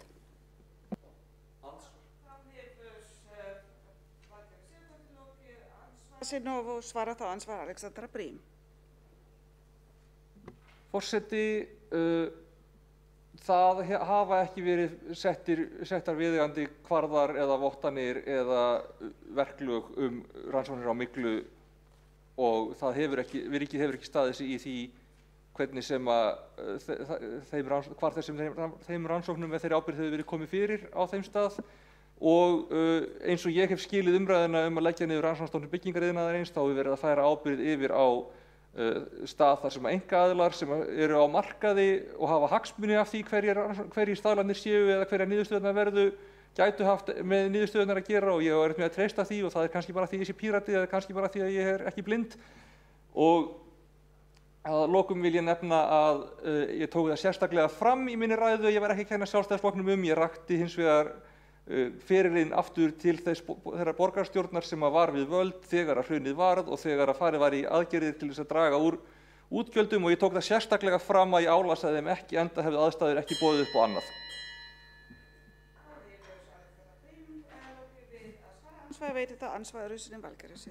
Já, forseti ágæta borgarstjórn, ég þakka Alexandru Briem fyrir þetta andsvar en að kalla mig blinda kann ég illa við þegar ég einfaldlega að útskýra hvernig staðan hjá ríkinu þar sem var nú verið að fætta fingur út í ríkið en það einnig þannig að það verið að setja þar á sérstakur sjóður byggingarannsóknir einmitt í samstarfi við félagsmálaráðuneytið og sjóðurinn verður í umsýslu Húsnæðis- og mannvirkjastofnunar og sérstök áhersla verður lögð á samfélagslega mikilvægi rannsókna. Svo ég upplýsi Píratan hér með það.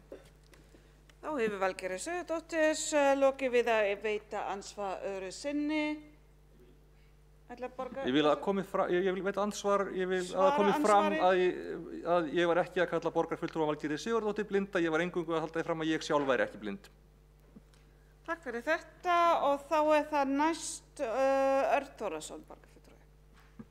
Forseti ágæta borgarstjórn, já þakka Alexandru Briem fyrir sitt innlegg. Þetta alltaf réttir leið. Mér langar samt að leiðrétta hana. Það ansi landshelst að halda því fram að Hanna Birna Kristjánsdóttir hafi borið ábyrgð á bankahruninu. Hanna Birna Kristjánsdóttir var borgarstjóri Reykjavík frá 21. ágúst 2008 til 15. júní 2010. Það innan við 2 ár.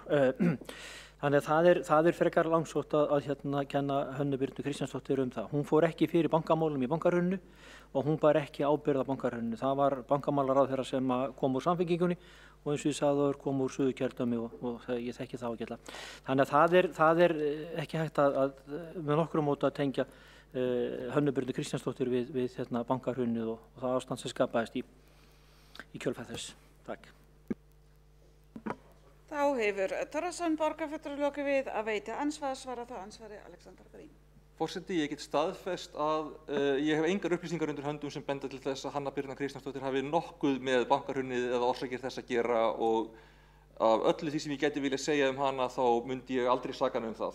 Ég nefni það hins vegar að hún hafi verið í forystu borgarstjórnar og borgarstjóri þegar ákvarðanir í kjölfar bankahrunsins voru teknar til dæmis að draga úr viðhaldi og ítreka það sem ég hef áður sagt, ég kenni þeim ekki beint það. þeim var þröngt stiðinn snakkur af ytri aðstæðum sem voru þáverandi og fyrri ríkisstjórnum að kenna og vissum markaðsöflum sem ég nenni ekki að fara að útlista hér enda við þekkjum það öll.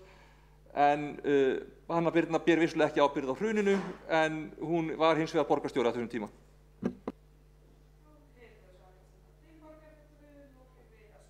Veitir þá ansvar öðru sinni Örn Þórðarson.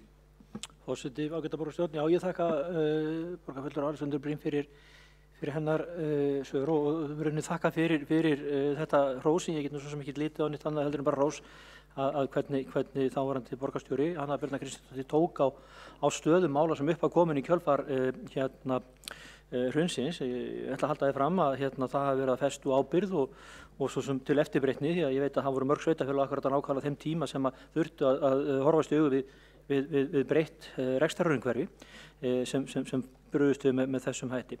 Það hefði síðan verið lofa lagið að fara af þeirri braut sem var mörkuð árið 2008 og 2009 og 2010 þegar menn voru að vinna sig út úr þessu og tala nú ekki á mesta góðæristíma lýðveldissögunnar að rétt eins og svo mörg önnur sveitarfélög gerðu en því miður ekki að heilsa hér í þessu sveitarfélagi sem við erum stödd í.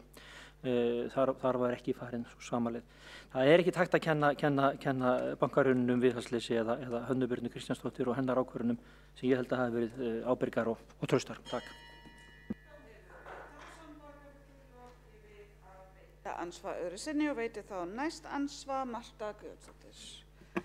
Forseti, góði borgarfulltrúar, maður er bara alveg undrandi yfir málflutningi borgarfulltrúa Alexöndru Brím. Það er svo hún gerir sér ekki grein fyrir því hversu langt síðan hrunið var og ætlar sér að kenna sinnuleysi meirihlutans og fyrri vinstri meirihluta hér í borginni bankahrunið er ansi langsótt. Hversu lengi á það að vera afsökun fyrir því að bregðast við þessu viðhaldsleysi, bregðast við alvarlegum málum eins og í Fossvogsskóla? Ég spyr borgarfulltrúan einfaldlega að því hvort að hann gerir sér grein fyrir því að eftir hrun og þegar að vinstri meirihlutin tekur við hér í borginni að þá hefur verið sóað hér í hvert gæluverkefni á fætur öðru. Bragginn var ekki byggður í hruninu, vitinn var ekki byggður í hruninu og ýmis önnur gæluverkefni sem að meirihlutin og þessir vinstri meirihlutar hafa verið að sóa peningu skattborgara í og ekki forgangsraðað í grunnþjónustu og lögboðin verkefni.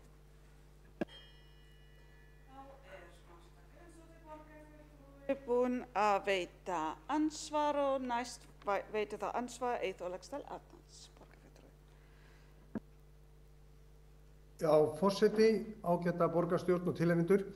Viðhaldi dýrasta lán sem hægt er að taka. Ég vil benda borgarfulltrúa Alexöndru Brím að Píratar voru við völd í borginni frá 2014 og Samfylkingin, flokkur borgarstjóra, hefur verið við völd frá 2010 og síðasta kjörtímabili var tekin meðvituð ákvörðun að vanrækja viðhald. Það vitna fjárhagsáætlanir og ársreikninga borgarinnar. Þegar fram kemur að framlag til viðhalds hefur þrefaldast frá miðbiksári síðasta kjörtímabils er morgunljóst að viðhald var þrisvar of lítið undir stjórn Pírata. Sjálfstæðisflokkurinn var ekki við völd þegar þessi vanræksla átti sér stað. Það voru Píratar og Samfylking sem settu milljarða í miðlæga stjórnsýslu. Það voru Píratar sem hafa staðið á móti því að spara 100 milljóna með því að fara í útboð eins og lög gera ráð fyrir. Það voru Píratar sem stóð á bragganum, setja 500 milljónir í hann, á meðan að viðhaldi Fossvogsskóla og annar byggingaborgarinnar var viljandi vanrækt. Þetta er allt staðreyndir. Það er voða sorglegt að þurfa að minna borgarfulltrúa Pírata á þessa staðreynd og staðreyndir, en það fylgir ábyrgð því að vera við völd og það er staðreynd.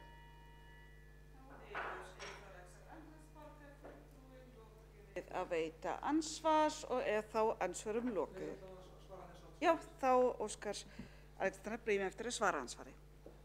Já, forseti, ég vil fyrsta lagi þakka Eyþóri Laxdal Arnalds borgarfulltrúa fyrir að hafa hlustað svona vel á ræðuna mína síðast þegar við ræddum þessi mál, þar sem ég fór yfir það að flesta viðhaldi væri bara eins og hvert annað lán sem þú gætir tekið og þú þurftir að greiða því vexti. Það er gaman að vita til þess að það sé vel hlustað í þessum sal. Ég get ekki undir það að Hanna Birna og Sjálfstæðisflokkurinn voru ekki við völd 2014 til 2018 en þau voru vissulega við völd árunum fyrst eftir hrun en eins og ég segi, ég tek það fram, ég er ekki að kenna þeim ég er bara að segja að þarna voru aðstæður mjög slæmar og það var mikið skorið niður, svo var bætt við í og með eftir því sem árin liðu. Það var of lítið viðhald 2014 til 2018, ég samþykki það alveg. Ég held samt að það hefði verið vegna þess að aðstæður voru ennþá ansi slæmar. Það var ekki fyrir á þessu kjörtímabili sem að viðhaldi komst í eðlilegt horf, en eins og ég segi, ég held ekki að það sé neinn ágreiningur þetta. Mér finnst þess að vera mjög skrítið að ætla einhvern veginn að útiloka meirihluta Hönnu Birnu Kristjánsdóttur frá því að vera þáttakandi í þessari vegferð. Takk. Þá hefur Alexandra Briem borgarfulltrúi lokið við að svara andsvari, veita andsvari sinni Eyþór Arnalds. Já, mér finnst fyrst og lagi mjög ósmekklegt að vera að ráðast hér á nafngreinda persónu sem að gegndi hér störfum ekki bara fyrir Sjálfstæðisflokkinn, heldur líka fyrir meira að segja alla borgarstjórn, sem forseti borgarstjórnar. En látum það nú vera. Hitt nú öllu verra að þið, þessi meirihluti, með fylgitunglum, það er að segja Samfylking og aðrir flokkar, hafa verið við völd í 11 ár, bráðum 12 ár og næsta ári 12 ár. Og það ekki nægur tími til þess að stunda eðlilegt viðhald? Og hvernig þetta rökstyðja það að setja peninga í öll þessi gæluverkefni sem ég taldi upp og miklu fleiri, og neita því að fara í útboð og spara peninga, en vanrækja viðhald? Hvernig getur þetta staðist skoðun, Alexandra Briem borgarfulltrúi? Hvernig getur þú réttlætt það að bruðla með almannafé og vanrækja viðhald eins og þú ert búin að staðfesta að hefur verið gert á ykkar valdatímabili? Þá andsvörum lokið. Forseti minnir enn einu sinni á þótt tíminn sé orðinn margt núna að ávarpa borgarfulltrúa með fullt nafn og starfsheiti. En þá það næst á mælendaskrá Ásta Þórdís Skjaldal. Takk fyrir það, frú forseti, ágæta borgarstjórn. Það sem ég að heyra hérna þetta mál ásakanir á báða bóga. Það vörn og það sókn. Og þar sem við getum ekki breytt fortíðinni, þá sé ég ekki að við náum árangri með þessa umræðu eins og hún núna. Getum við ekki sammælst að hætta að eyða tíma og orku í fortíðina, einbeitt okkur að því að læra af mistökum sem hafa verið gerð og farið í að bæta úr þeim og bæta þann skaða sem orðin og einbeitt okkur að því hvert við ætlum að stefna. Svo mörg voru þau orð. Takk fyrir.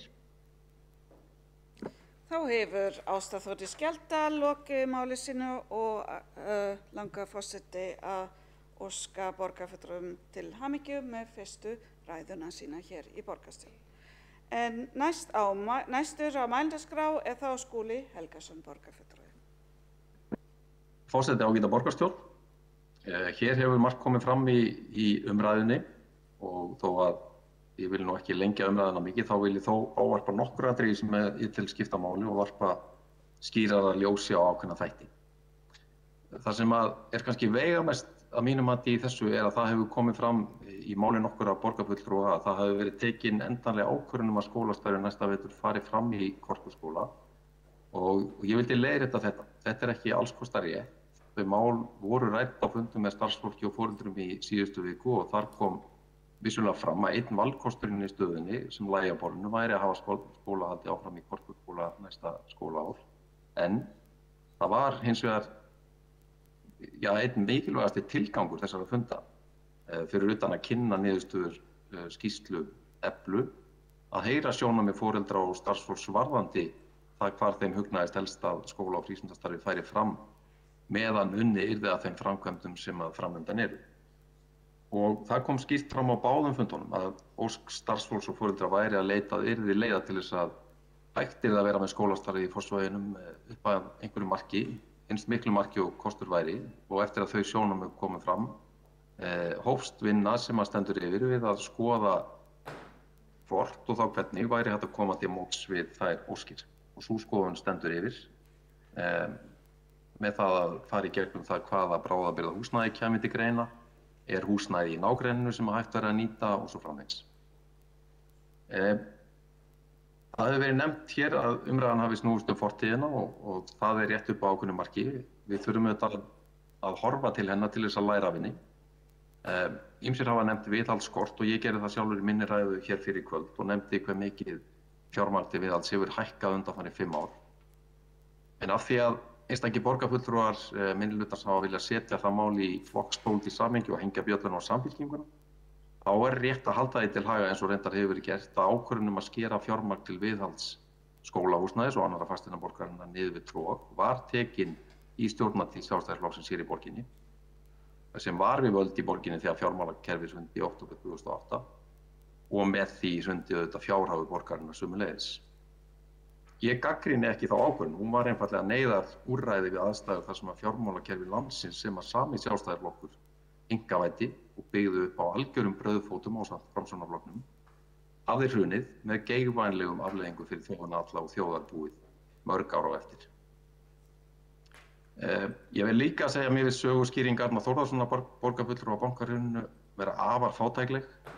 Ríkisstjórn Sjálfstæðisflokks og Samfylkingar var vissulega við völd þegar bankarnir hrundu, en dauðadómurinn yfir þessu bankakerfi var í raun og veru undirritaður löngu áður en sú ríkisstjórn tók við völdum.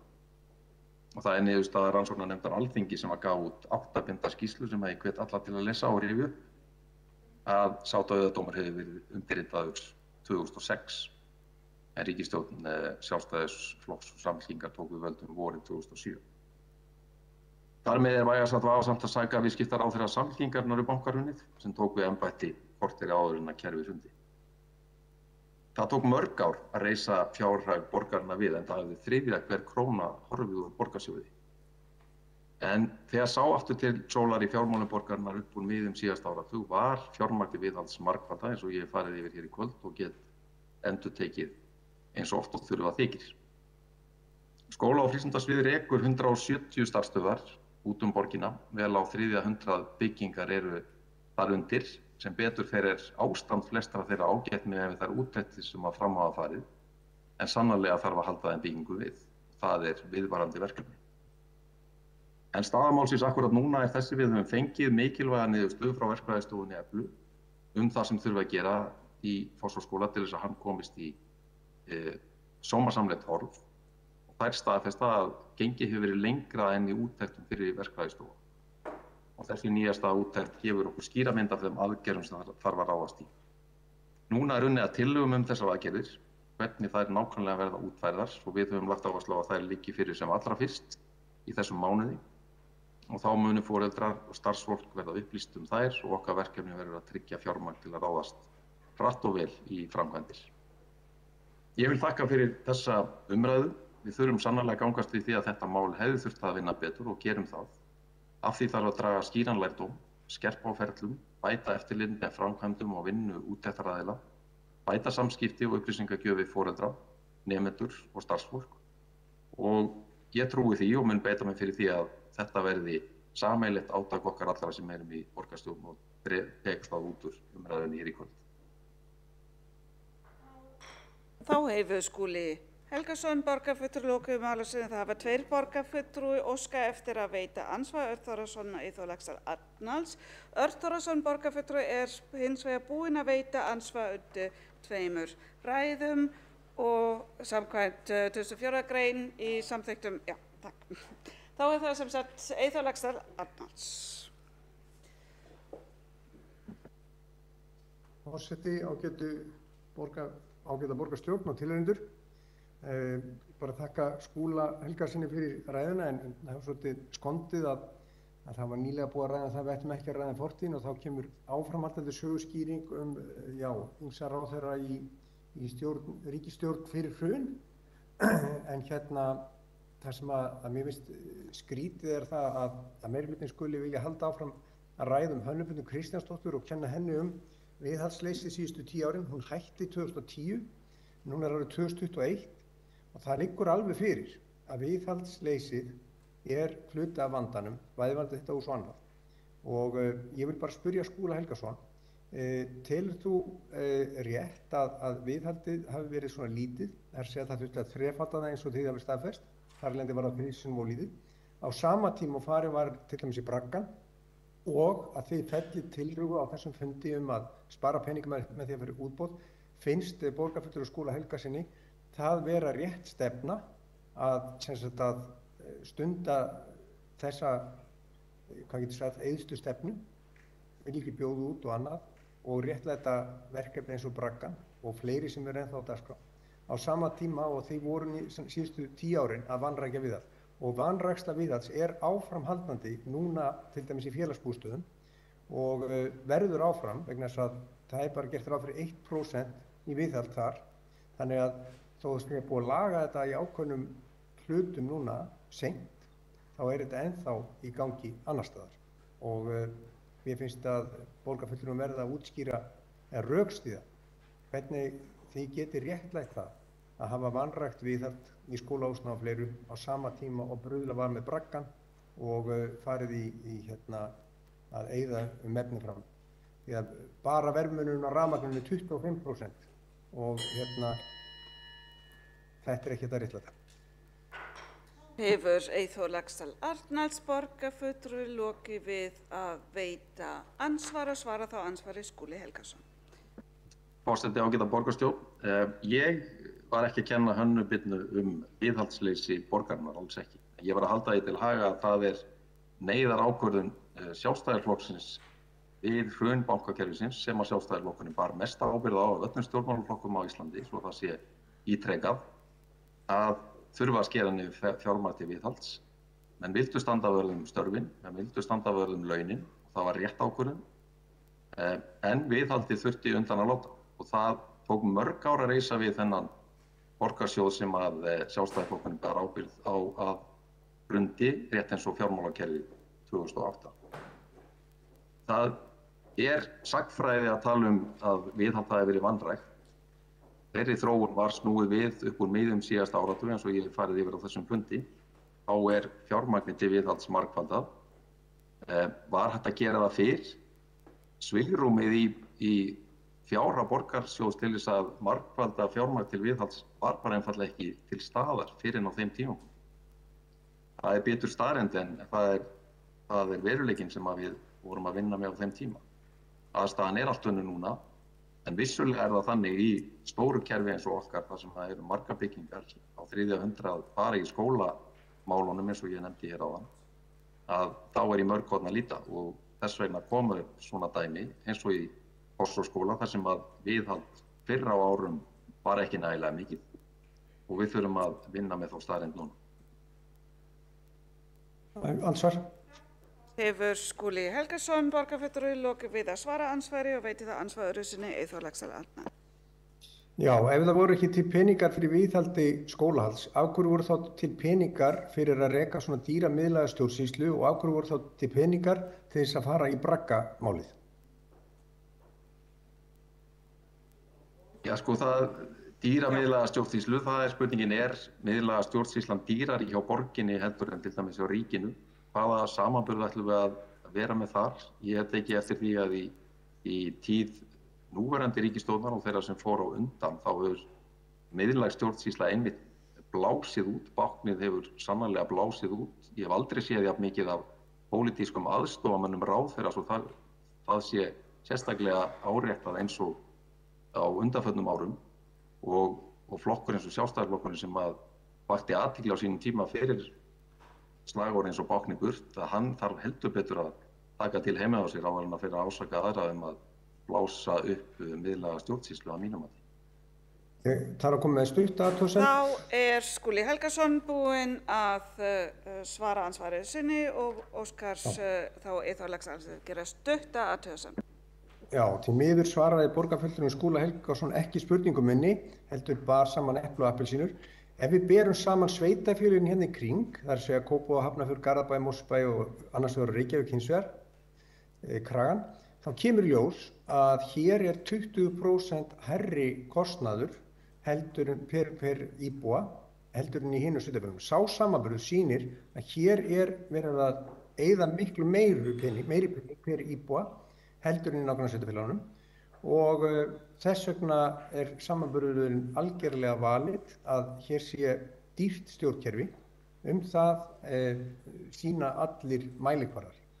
Og mér vil frekar bera saman sveitarfélög heldur en að reyna að bera saman ríkisstjórn þar sem Vinstri grænir og Framsókn.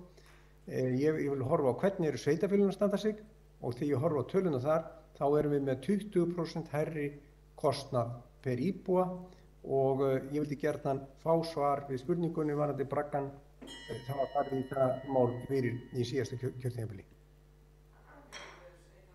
Forseti, ágæta borgarstjórn, fyrst braggann. Ég hef verið í þeim hópi sem hefur gagnrýnt það mál og hvernig að því var staðið á sínum tíma og ég held að menn hafi dregið skýran lærdóm af því það var einmitt farið í ýmsar breytingar bæði á mannahaldi og stjórnkerfi til þess að koma í veg fyrir að svona mál endurtaki sig og ég held að það hefur verið mikilvægur lærdómur sem var dreginn af því.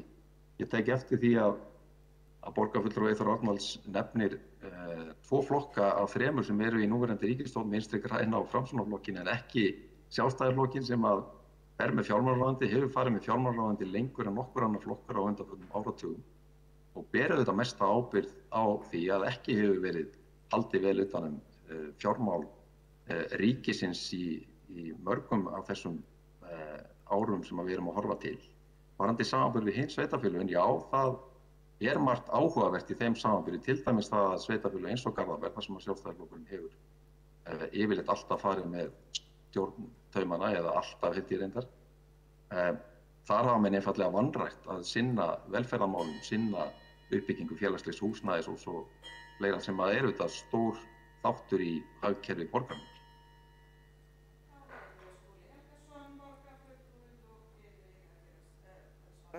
Athugasemd og þá andsvörum lokið. Forseti minnir á borgarfulltrúa sem eru líka í fjarfundi að leyfa forseta að gefa orðið.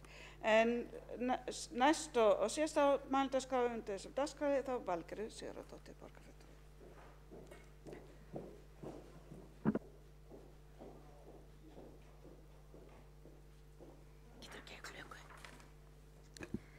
Forseti, ágæta borgarstjórn. Takk foreldrar, takk skólaráð, takk foreldrasamfélagið í Fossvogi fyrir ykkar baráttu. Takk fyrir að gefast ekki upp, takk fyrir að vera svona sterk í öll þessi ár. Ég vona að þið verið beðin afsökunar á málinu sem fyrst. Hér í fyrri ræðu minni leyfði ég rödd foreldra heyrast, því miður náði ég aðeins að fara yfir lítið brot af því efni sem foreldrar senda á mig og vildu að þið heyrðuð. Í öllu því efni sem ég fekk sent frá foreldrum var mikill samhljómur. Þau þekkja vel það sem búið að gera. Þau þekkja vel tímalínuna, þau þekkja vel samstarfið eða reyndar skort á því við Reykjavíkurborg. Þeim var jafnvel boðið í heimsókn í skólann til að sýna þeim að allt væri í góðu lagi þar og það væri þau sem væri vandamálið. Ég hef verið í miklum og góðum samskiptum við foreldra í Fossvogsskóla síðustu 3 ár. Grátandi foreldra, fullkomlega ráðalausir yfir því að á þá er ekki hlustað.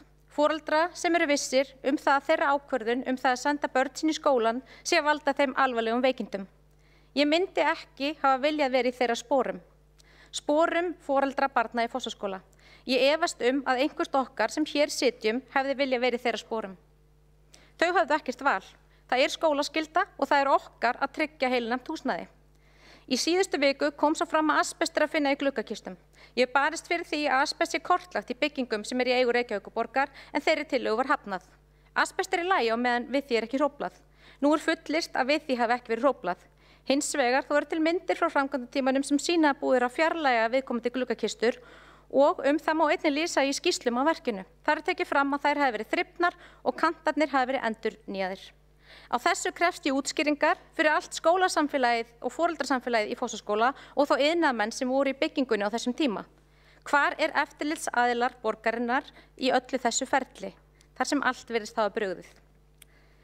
Í ræðu minni þann 2. mars, þegar í fyrsta sinn á þessu kjörtímabili var fjallað málefni Fossvogsskóla hér í þessum sal að beiðni okkar sjálfstæðismanna, fór ég vel yfir málið en fékk ekki svör við mínum spurningum sem ég hefði lagði þar fram. Ein þeirra var erindi foreldrafélagsins aðkomu Eflu á eigin kostnað sem sent var borginni í byrjun nóvember síðastliðnum. Því var aldrei svarað formlega. Nú er komiska borgin slæsir á brjóst og bendir á úttekt Eflu, þegar það voru foreldrar sem kröfðust og börðust fyrir þessari úttekt. Þið fulltrúar hér í meirihlutanum voru duglega að tala það hversu mikla yfirhalningu skólinn fékk árið 2019, þegar síðast var máli rætt hér í þessum sal. Hversu mikið hafi verið gert? Allt hafi verið gert sem lagt hafði verið til. Núna, eftir þær alvarlegu fréttir af húsnæði Fossvogsskóla er það illa farið af raka og miklu að endurnýja þarf það nánast allt frá A til Ö og að við séum hér í þessari stöðu núna er algjörlega óásættanlegt 3 árum eftir að málið kom fram. Það fyrir löngu orðið skammarlegt hvernig þið í meirihlutanum hafi tekið á málefnum Fossvogsskóla. Það eru þið hér í þessum sal sem eru ábyrg fyrir líðan barna og starfsfólks. Það ekki hægt að varpa ábyrgðinni á embættismenn því þið eru þeirra yfirmenn. Það er í ykkar höndum og hefur alltaf verið, alveg frá því að þið mynduð þennan meirihluta. Ábyrgð ykkar sem sitið í meirihlutanum er því mikil. Barátta foreldra sem eiga börn í Fossvogsskóla hefur tekið 3 ár. Í 3 ár hafa börn verið alvarlega veik í skólanum og það er það sem nú þið verða að horfast í augu við. Og þrátt fyrir alla þá peninga sem hafa verið lagðir í endurbætur þá erum við á byrjunarreit aftur og það ekki á litlum byrjunarreit þegar taka þarf skólan í gegn frá A til Ö. Mikið hefði ég viljað að í síðustu viku hefði verið send út fréttatilkynning þar sem harmað er að ekki hafi verið rétt brugðist við í Fossvogsskóla og unnið verði mun þjættar með foreldrasamfélaginu í Fossvogi sem er í sárum eftir þessi 3 ár.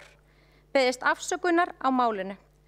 Núna í dag sendi Samfok, samtök foreldra grunnskólabarna Reykjavík, frá sér yfirlýsingu vegna málsins, þar sem tekið er undir þær áhyggjur sem foreldrar hafa á málinu. Yfirlýsing frá meirihluta starfsfólks sem lýsir dapri stöðu sinni var einnig að berast. Ekki er ásættanlegt að kenna nemendum úr Fossvogsskóla allt næsta skólaár í húsnæði í Grafarvogi sem rúmar aðeins 170 börn en nemendur Fossvogsskóla eru 350. Þess má geta í skólanum í Grafarvogi hefur fundist mygla. Það er mikilvægt að fundin sé betri lausn fyrir næsta skólaár. Það aðgerðaleysi og vandræðagangur sem hefur verið frá fyrsta degi í málinu er til skammar og við eigum að læra því og gera aldrei hlutina svona og passa að þeir endurtaki sig ekki. Við boðum bókun. Þá hefur Valgerður Sigurðardóttir lokið máli sínu og hefur borgarstjórinn Dagur B. Eggertsson óskað eftir að veita ansvar. Forseti, ágæta borgarstjórn, ég vil nú þakka frumvarpsnefnd fyrir að taka þetta mál hér upp en sérstaklega formanni skóla- og frístundasviðs til að fara yfir málið. Og ég hef fylgst gaumgæfilega með umræðunni og tekið eftir tilraunum til þess að gera það pólitískt, draga fram fortíðina og það var oddviti Sjálfstæðisflokksins sem gerði það, skaut sig vissulega í fótinn vegna þess að hann rakti þetta til áranna eftir hrun og það er alveg rétt. En nóg það. Það sem að Valgerður Sigurðardóttir borgarfulltrúi hefur verið gerð að talsmanni Sjálfstæðisflokksins í málinu og hefur verið það hér sannarlega á þessum fundi og ýmsu leyti staðið sig vel í að vera í samskiptum við foreldra sem að hafa margir lýst vanlíðan sinni og ég vil þakka henni fyrir það. Mér finnst hins vegar nokkuð ódýrt hér og í þessari umræðu hjá henni fyrr að tala eins og það séu til einfaldar lausnir. Og hér kallaði borgarfulltrúinn eftir lausn fyrir næsta vetur. Staðan er svona. Það eru tillögur það að ráðast í ákveðnar framkvæmdir vegna raka. Og síðan eru tillögur það að taka skólan jafnframt í gegn sem að myndi hafa komið upp á næstu árum en væri hægt að taka allt í einu.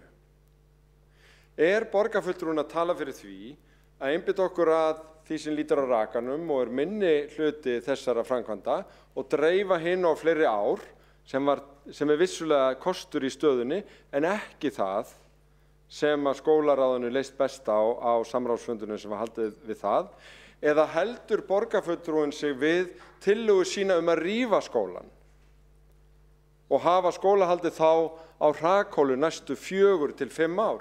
Þetta eru kostirnir. Taka þetta allt á einu ári, dreifir svo 3 ár, nú eða fara bara alveg í nýjan leiðangur fyrir 5 milljarða eins og borgarfulltrúinn hefur talað fyrir.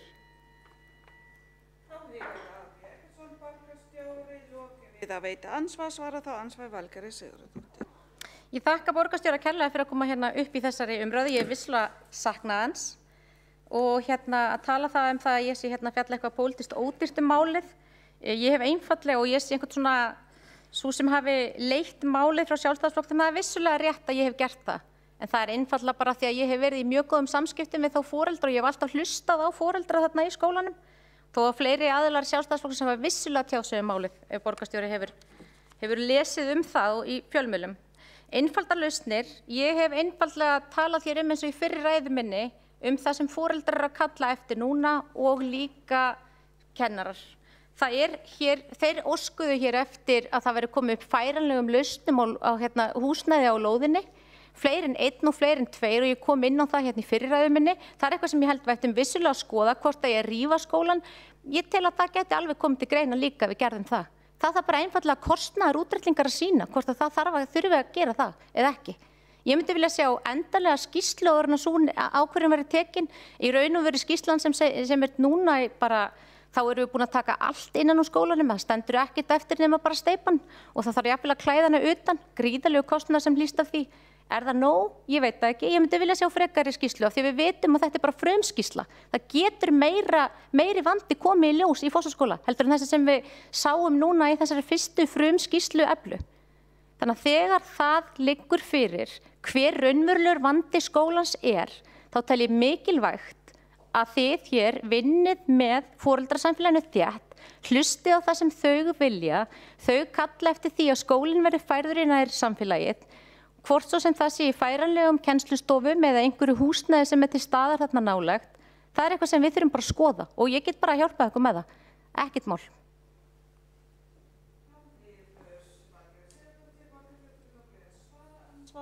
Og veiti þá ansvarið sinni Dagbjörg Eggertsson, borgarstjóri. Forseti, ágæta borgarstjórn, á þessum fundi hefur verið vel farið yfir hvernig brugðist hefur verið við á hverju stigi. Þetta hefur ekki verið einfalt mál, það hefur verið lærdómsganga og það hefur verið erfitt fyrir starfsfólk, sum börn inn í Fossvogsskóla og áhyggjufulla foreldra.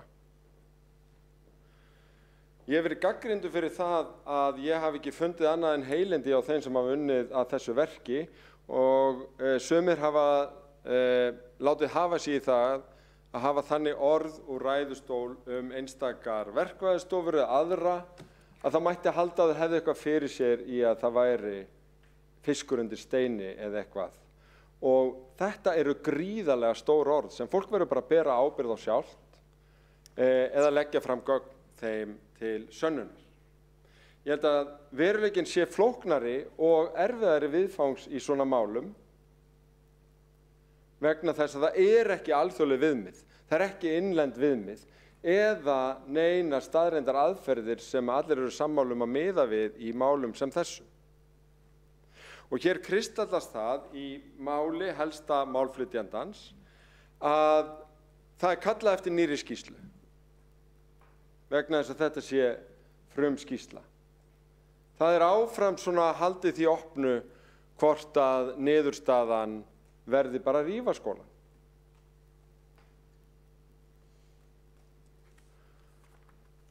Og staðfestan og svörin sem í fyrri ræðu og síðari ræðu er kallað eftir eru bara greinilega ekki einfaldar en það að borgarfulltrúinn sjálfur sem kallar eftir þeim hér í dag treystir sér ekki til að veita þau. Ekki einu sinni láta því liggja í hverju þau gætu falist. Þannig að þetta var kannski ekki eins einfalt og látið þeir að liggja. Þá hefur borgarstjórn Dagbjörg Eggertsson lokið við að veita ansvar öðru sinni og svara þá ansvar öðru sinni Valgerður Sigurðardóttir. Ég þakka borgarstjóra Dagbjörg Eggertssoni fyrir ansvarið, en forseti ágæta borgarstjórn, þetta mál hefur verið erfitt fyrir alla. Ég geri mér alveg fullkomlega grein fyrir því. Og ég veit ekki alveg hvers borgarstjóri var að fara hérna í ræðunni þegar hann var að saka mig að hafa ráðist á einhverjar verkfræðistofur, það hef ég ekki gert í ræðum mínum, þvert á móti. Það að ég segi að ég vilji bíða eftir seinni skýrslunni er einfaldlega af því að það er það sem að þið komu sjálf inn á hér í ykkar ræðum, þar sem þið sögðu að þetta veri frumskýrsla, þá átti eftir að vinna málið frekar.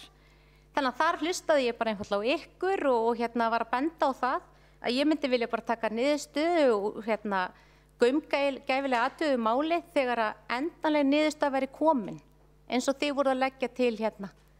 Af því þetta eru frumdrög þessi skýrsla, þetta er ekki endanlegt. Þannig að þær upplýsingar hef ég frá ykkur. En ég býð aftur fram aðstoð mína ef það er eitthvað. Þá hefur Valgerður Sigurðardóttir borgarfulltrúi lokið við að svara ansvari öðru sinni og telst ansvörum lokið og er mælendaskrá tæmd. Undir þessu dagskrárlið eru bókanir. Já, Vigdís Hauksdóttir og Kolbrún Baldursdóttir. Gjörðu svo vel. Forseti, virðulega borgarstjórn og tilheyrendur, hér er bókun mín sem ég legg fram við umræður ástandið í Fossvogsskóla. Hefst nú lesturinn með leyfi fundarstjóra. Það er þyngra, með leyfi forseta, það er þyngra en tárum taki hvernig meiri hluti tekur málefnum Fossvogsskóla í ljósi nýjustu upplýsinga. Engin samúð, engin eftirsjá, engin afsökunarbeiðni, bara hroki. Sökudólgur er fundin út í bæ og benti í allar áttir. Það er umkunarverður mála tilbúnaður. Borgarstjóri, framkvæmdastjóri Reykjavíkur. Hann ber ábyrgðina en kýs að skýla sér á bak við embættismenn og starfsmenn borgarinnar. Það er heigulskapur. Hugur minn er hjá börnum, foreldrum, kennurum og starfsmönnum Fossvogsskóla. Það verður þungur og erfiður vetur fyrir þau skóla árið 2021 til 2022 í allt öðrum skóla, í allt öðru borgarhverfi. Kolbrún Baldursdóttir. Ágæta borgarstjórn, málefni Fossvogsskóla er áfall. Meirihlutinn í borginni lagði mikið á sig til að sannfæra starfsfólk, foreldra og börn sem og alla borgarbúa væru að komast fyrir myglu í Fossvogsskóla. Glænýjar sláandi myndir eru nú birtar af loftræstikerfum í skólahúsnæðinu þar sem sjá má að inntak í loftræstikerfi skólans er þakið myglu en búið var að hylja hana með klæðningu. Það vantar þarna enn klæðningu. Enn og aftur fullyrt af eftirlitsaðilum að búið væri að fara yfir loftræstikerfið. Annað hvort er eftirliti gallað að menn hafa vísvitandi hort framhjá þessu nema hvoru tveggja sé. Þarna hafa börn verið látin stundar nám með afar mengandi aðstæður. Ákalli var ekki sinnt. Borgarfulltrúar Flokks fólksins var úthúðað að heilbrigðiseftirlitinu í febrúar 2020 þegar sendar voru inn fyrirspurnir málið. Var hann sakaður dylgjur af hálfu heilbrigðiseftirlits Reykjavíkur, svo mikið fyrir þær dylgjur þegar horft til ástandsins nú. Kannski er ekki að vænta góðs þegar í svörum frá embættismönnum er farið fram með slíkum hroka þegar verið er að ganga erinda borgarbúa. Reynt var að þakka málið og sagt að viðgerð væri lokið, en hvar voru eftirlitsmennirnir? Nú er viðurkennt að meirihlutaskóla og frístundaráðs að bregðast hefði átt við fyrr og hlustað betur en á ekkert að biðjast afsökunar. Þá er það Skúli Helgason.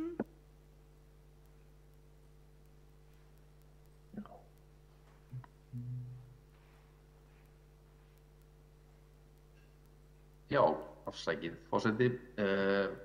Ný úttekt á húsnæði Fossvogsskóla sýnir að grípa það til frekari aðgerða til að koma húsnæðinu í gott horf. Verkefni snýst að komast fyrir allan rakavanda og komið veg fyrir samskonar rakavandamál í framtíðinni. Nú vinnur teymi með fulltrúum Eflu, verkís og umhverfis- og skipulagssviðs að tillögum aðgerðaáætlun með kostnaðarmati og er von á þeim niðurstöðum síðar í þessum mánuði.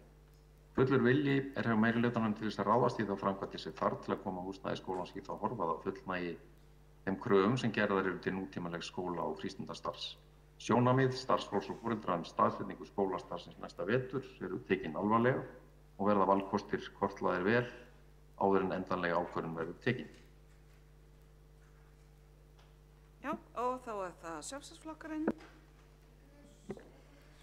Borgarfulltrúar Sjálfstæðisflokks harma þau alvarlegu og viðvarandi vandamál sem upp hafa komið í húsnæði Fossvogsskóla. Foreldrar barna í skólanum hafa nú staðið í ágreiningi við Reykjavíkurborg yfir 3 ára tímabil heilsuspillandi ástand skólahúsnæðisins. Yfir lengri tíma hafa börn og starfsfólk upplifað alvarleg veikindi sem rekja má beint til ástandsins. Það er frumskylda borgarinnar að tryggja sérhverju grunnskólabarni heilnæmt skólahúsnæði. Sú frumskylda hefur ekki verið uppfyllt. Viðhald hefur verið stórlega ábótavant. Þrátt fyrir umfangsmikil fjárútlát við endurbætur skólans hefur viðeigandi árangri ekki verið náð. Nú er ljóst að endurnýja þarf skólahúsnæðið bæði að innan og utan að mestu leyti. Það er því ljóst að ekki verði kennt í skólanum næsta skólaár. Það er mikilvægt að fundin verði laust með skólasamfélaginu þannig að börn úr Fossvogsskóla geti stundað nám í sínu nærumhverfi. Foreldrar hafa sýnt fordæma þolinmæði og verið samvinnufúsum lausn en nú er þolinmæðin þrotin. Traustið er farið og óljóst hvenær börnin geta aftur stundað nám í sínu hverfi. Ábyrgðin er borgarstjórnarmeirihlutans sem viðurkennir ekki vandann þrátt fyrir ábendingar og viðvörunarorð.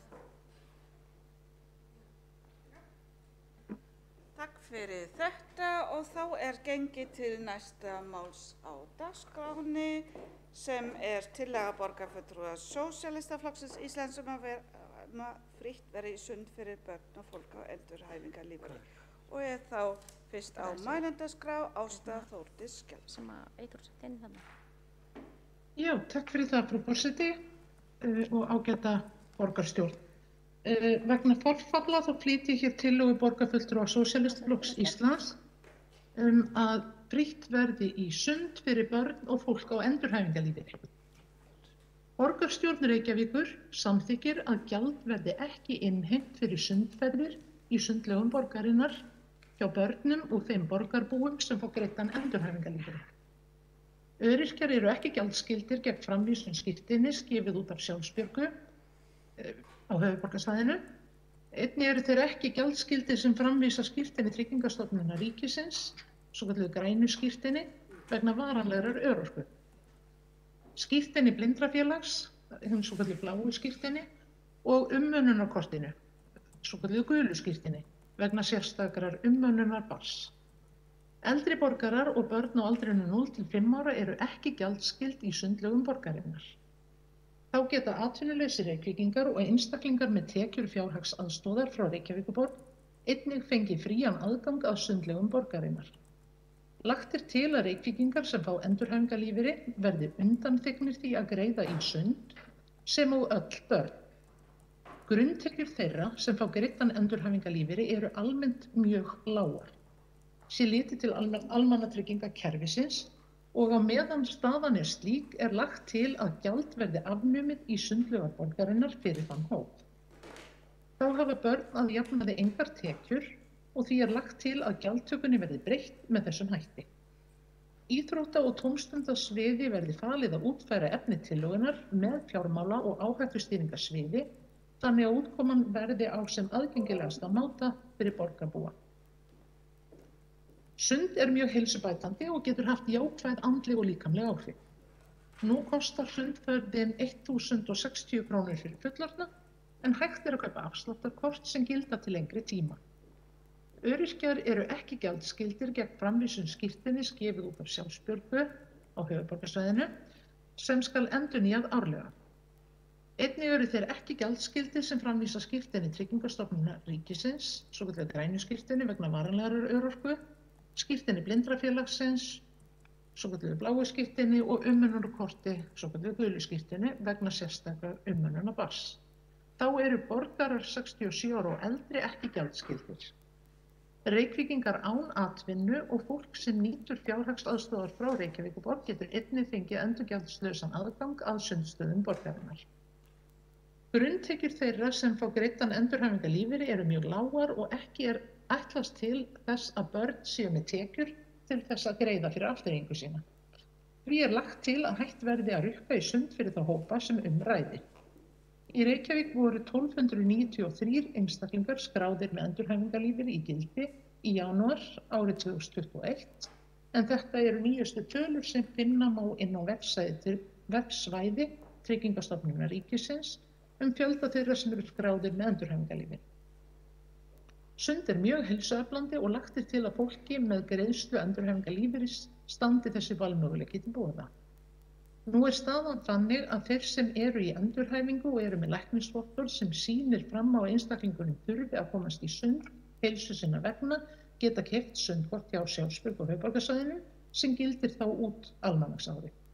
Hér er lagt til að verklagi verði þannig að aðgangurinn standi öllum borgarbúum með greiðslu endurhæfingarlífeyris til boða. Í Reykjavíkurborg kostar 165 krónur fyrir börn 6 til 17 ára í sund. Sé litið til annarra sveitarfélaga á höfuðborgarsvæðinu varðandi börn og gjald í sund, þá er frítt í sund fyrir öll börn sem eru með lögheimili í Mosfellsbæ upp að 15 ára aldri eða til 1. júní árið sem þau ljúka 10. bekk. Frá 1. júní árið sem þau verða 10 ára og þar til 1. júní árið sem þau verða 15 ára þarf samt sem áður að framvísa sundkorti. Sótt er sundkortin á sundstöðum bæjarins og kortið kostar 600 krónur. Börn utan Mosfellsbæjar fá frítt í sund til 1. júní árið sem þau verða 10 ára. Börn og unglingar frá 11 til 17 ára greiða þá 160 krónur.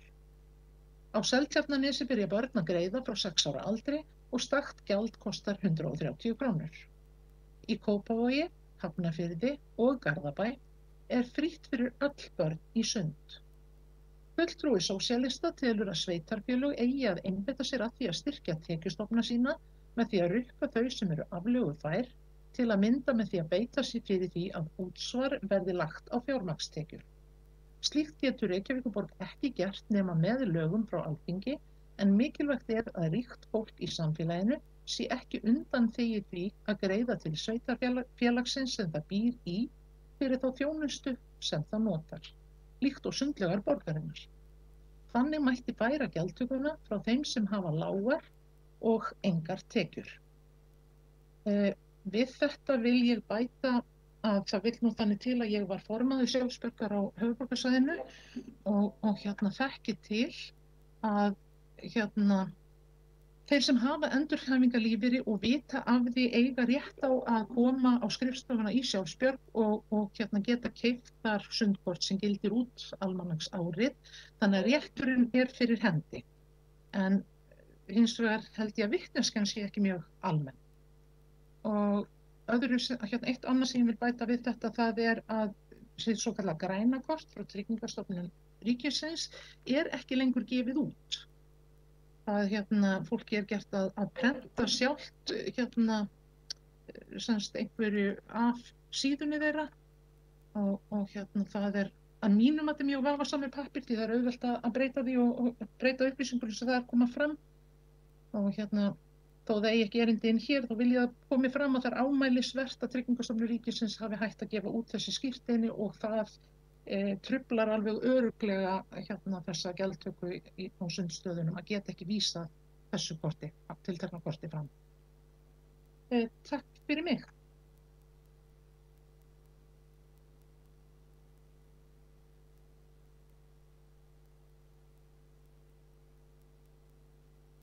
Borgarfulltrúinn hefur lokið máli sínu. Næst hefur beðið orðið borgarfulltrúinn Pavel Bartósek. Virðulegur forseti, ég þakka borgarfulltrúanum Ástu Þórdísi Skjaldal þennar framkomu tillögum. Það er þetta rétt að sund er holl og heilsamleg hreyfing. Hún er auðvitað líka nokkuð ódýr hreyfing samanborið við margar aðrar hreyfingar, kannski fyrir utan bara þá hreyfingu að fara í göngutúr. Búnaðurinn er oftast ekki mjög dýr og startfargjald fyrir börn er eins og sagði hér 165 krónur og 109 krónur með 10 með afslættakorti og fyrir fullorðinsa tölur þá 1060 krónur og 487 krónur með 10 með afslættakorti og tímabólakort geta veitt ennþá bættari kjör. Og svo ber þetta nefna eins og kom fram í greinargerðinu í ræðu borgarfulltrúans margir hópar, börn yngri en 5 ára, eldri borgarar, öryrkjar, atvinnulausir, fólk sem tekur þjálfarsaðstöð frá borginni, starfsfólk borgarinnar reyndar, þeir geta fengið gjaldfrjálsan aðgang að sundi gegn framvísun ákveðinna skírteina, eins og tillagan nefnir líka. En tillagan leggur samt til að fjölga þeim hópum og einstaklingum sem geta fengið aðgang að sundstöðum borgarinnar án endurgjalds og það má þetta hafa á því ýmsar skoðanir og ekki allir þurfa endur að hafa því sömu skoðun. Það má líka hafa skoðun því hvort þessi hópar sem taldir hafa verið hér upp á sem geta í dag fengið ókeypis í sund, hvort þetta séu endilega alltaf þeir hópar sem þurfa mest að halda. En ég efa það ekki að þetta er fólk í bæði borgarstjórnum mörgum flokkum sem myndi vilja sjá þessum hópum fjölga. Ég persónulega tel það sjálfur ekki brýnast. Ég finnst það ekki endilega búa til sanngjarnara kerfi. Ég er ekki endilega sannfærður um það að það sé algjörlega óboðlegt að brukka 16-17 ára einstaklinga 160 krónur fyrir að fara í sund. Ég er ekki á þeirri skoðun. Hlutir kosta og þessi þjónusta, verður þetta að segja, sem er þrátt fyrir allt ekki lögskild þjónusta og lögboðin þjónusta sveitarfélags. Hún er þegar verulega niðurgreidd því að aðgangseyri dekkar auðvitað ekki í rekstur sundlauga nema að takmörkuðu leyti. Það auðvitað má segja að velta fyrir okkur hvernig við höfum stundum farið að því hér á landi. Við höfum mjög oft miðað þessa gjaldskrá almennt séð við sjálfræðisaldur, við þessa lagalegu vörður sem markaðar eru. Það er auðvitað ekkert endilega hið eina rétta. Ungt fólk sem verður 18 ára verður ekkert endilega gríðarlega tekjuhátt við þá breytingu einu. Í mörgum löndum er kannski frekar farið svo leið að búa til einhvers konar ungmennaafslætti sem gilda þá aðeins fram yfir yngri aldur en þó líka neðar. Þannig að það er til ýmsar leiðir í þessum efnum eins og sem ég nefndi er kannski minni hefð fyrir hér á landi. Það algengt að miða þá við þann sjálfræðisaldur. Og það má þetta líka velta fyrir sér hvað sé rétta leiðin til að bæta kjör fólks og ákveðna hópa, hvort það sé gert með að fjölga þeirri gjaldfrjálsu þjónustu sem þeim stendur til boða, hvort það sé betur gert með því einfaldlega að hækka þá þær ráðstöfunartekjur sem fólk hefur, og við það hefur þessi meirihluti svo sem staðið nokkuð vel, bæði það litið til fjárhagsaðstoð, það litið til samninga við þá lægst launu á íslensku vinnumarkaði og þeirra viðleitni auðvitað til þess að halda utan störf og verið störf fyrir borginni þegar góðið áfallið varð. En svo ég verði bara stuttorður, þá höfum við í meirihlutanum ekki áform að gera verulegar breytingar á fyrirkomulega gjaldtöku á sundstöðum á þessu kjörtímabili, og ég legg til að það sé felld, og ég er með bókun, forseti, sem ég ætla að lesa hér. Hún er svo hljóðandi: Sund er einn allra ódýrasta tegund líkamsræktar sem verður á, sem miðað við tími að kort kostar hver sund verður 109 krónur fyrir börn og 187 krónur fyrir fullorðna. Nokkrir hópar fá svo alfarið frítt í sund, til dæmis ung börn, fólk eldri en 67 ára, öryrkjar, atvinnuleitendur og fleiri. Meirihlutinn hefur ekki áform að þessu kjörtímabili að gera breytingar á fyrirkomulagi gjaldtöku á sundstöðum í þá veru að fjölga verulega þeim hópum sem fá ókeypis í sund til Hafnarfjall. Það er hluta bókun. Forseti, ég hef lokið máli mínu. Borgarfulltrúinn hefur lokið máli sínu. Einn borgarfulltrúi hefur beðið um að veita andsvar. Örn Þórðarson gjörði svo vel. Forseti minnir á tilmæli í upphafi fundar að reyna að nota spjallkerfið með fjarfundinum til þess að biðja um orðið og til að biðja um að veita andsvör. Það er skilvirkara þannig, en engu að síður gjörðu svo vel. Forseti, ágæta borgarstjórn, ég vil nú byrja því að þakka forseta fyrir þessa ráðleggingar. Get alveg tekið undir það. Það hefði verið betur til fundið ef ég hefði farið í gegnum þá leið að fara í andsvar við Pavel Bartósek, borgarfulltrúa. Þetta var skyndi hugdætta sem ég fekk og því gafst mér ekki færi á að slá inn óskum að komast í andsvör. Það var ekki mín ætlun að tefja fundi. Það liggur fyrir frávísun frá meirihlutanum, en ég ætlaði engu að síður að taka undir. Mér finnst þetta bara ágætistillaga og ég held að sé engin góðgá þó við kemum breytingartillögu og vísum inn í íþrótta- og tómstundaráð og til fjármála og áhættustýringarsviðs til þess að finna út hvað væri aðgengilegasta leiðin til þess að koma móts við þessa tillögum Sósíalistaflokksins. Ég les út úr henni þó að standi ekki beinleinis í tillögunni sjálfri eða greinargerðar sem fylgir með að þar mætti koma fyrir einhvers konar kostnaðarmati sem að ég hef enga trú á að verði himinhátt þegar upp á stað. Þetta er lítill hópur. Við höfum stuttið þennan hóp þegar hann kominn á þennan stað og ég myndi vilja að telja það ómaksins vert að skoða það hvað þetta myndi kosta að fylgja fólki alla leið. Þetta snýst virkni og sjálfseflingu og margt fleira, og kannski við sem ekki erum í þessari stöðu áttum okkur ekki oft á því hversu mikið svona litlir hlutir skipta máli. Þannig að mér finnst svona meiri príða af því og stórmannlegra að við myndum bara koma með breytingar til að vísa þessu inn í þessi tvö svið og fá þessar tölur á borðið og taka þetta sem mál til skoðunar aftur seinna í staðinn fyrir að vísa til öðrum frá. Ég kem ekki til með að greiða atkvæði með frávísun. Takk. Borgarfulltrúinn hefur lokið við að veita andsvar. Svarar þá andsvari borgarfulltrúinn Pavel Bartósek. Virðulegi forseti, borgarfulltrúinn Þórðarson hefur til mér ekki hlustað nægilega vel á mínum málflutningi. Ég lagði ekki til frávísun, ég lagði til að hann væri felld. Enda er ekki aðminandi flókna tillögu til að hann er nokkuð einföld í framsetningu. Það er algjörlega ljóst hvað ætti að gera til þess að hún myndi komast í gegn. Það er ekki flókið á nokkurn hátt, bara spurning einhverja fjármuni. En það er þannig, þetta er ekki lítill hópur. Við erum að tala þarna tvo hópa, annars þann hóp sem borgarfulltrúinn nefndi og hins vegar öll börn yngri en 18 ára, sem er að ég vil meina töluvert stærri hópur. Þannig að ég vil bara árétta þá skoðun mína því að það tel best af því þar sem þetta er einföld tillaga og það sé einfaldlega bara tekin afstöðu til hennar og ég bara ítreka þá sem ég sagði hér að við sem erum meirihluta, við höfum þetta mótað okkur skoðun til gjaldskráa og við teljum að þessar hugmyndir hafi ekki verið partur af þeim pakka og þess vegna legg ég til að sé felld. Borgarfulltrúinn Pavel Bartósek hefur lokið við að svara andsvari. Veiti þá andsvar öðru sinni borgarfulltrúinn Örn Þórðarson. Forseti, ágæta borgarstjórn, já, svona kannski aðeins í framhaldi á hérna leiðbeiningum og brýningu forseta áðan notkun á nýjustu tækni í samskiptum, að þá viljum kannski gera athugasemd við afar brotið hljóð í málflutningi hérna borgarfulltrúa Pavel Bartósek. Það þarf auðvitað að laga það þannig að raddir fari skýrt á milli manna, þannig að það sé ekki hægt að koma upp misskilningur. Hljóðið var vægast sagt óskýrt og brotið. En gott og vel, látum það ekki með þetta. Ég ætlaði hins vegar að segja, koma upp í ansvar og segja að mér finnst það bæði smart og elegant, að við myndum skoða þetta mál betur, sérstaklega því við vorum að fara í gegnum umræðum lýðheilsustefnu. En svo er auðvitað alveg rétt eins og við komum fram að það er misjafn smekkur manna hvað þykir smart og elegant að fella svona til lögavísinu frá eftir hrespa og snarpa og góða og málefnalega umræðum lýðheilsustefnu. En það verður hver að hafa sinn smekk fyrir því hvað er smart og elegant. Ég hef þá skoðun að við ættum að skoða þetta betur. Takk. Borgarfulltrúinn hefur lokið við að veita andsvar öðru sinni, ekki hefur verið óskað eftir að svara andsvari og ekki hafa fleiri hvatt sér hljóðs undir þessum lið. Verður því gengið til atkvæða tillöguna. Ég held reyndar að það hefur bara verið lagt til að sagt yrði nei við tillögunni.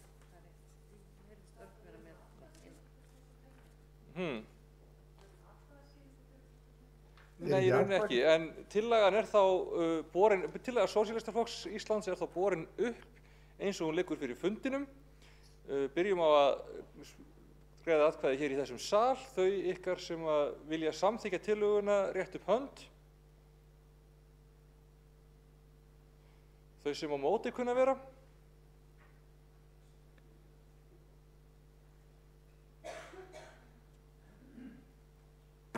Og förum við þá í að heyra í þeim sem eru í fjarfundi. Ásta Þórdís Skjaldal. Ég stend að sjálfsögðu með tillögunni.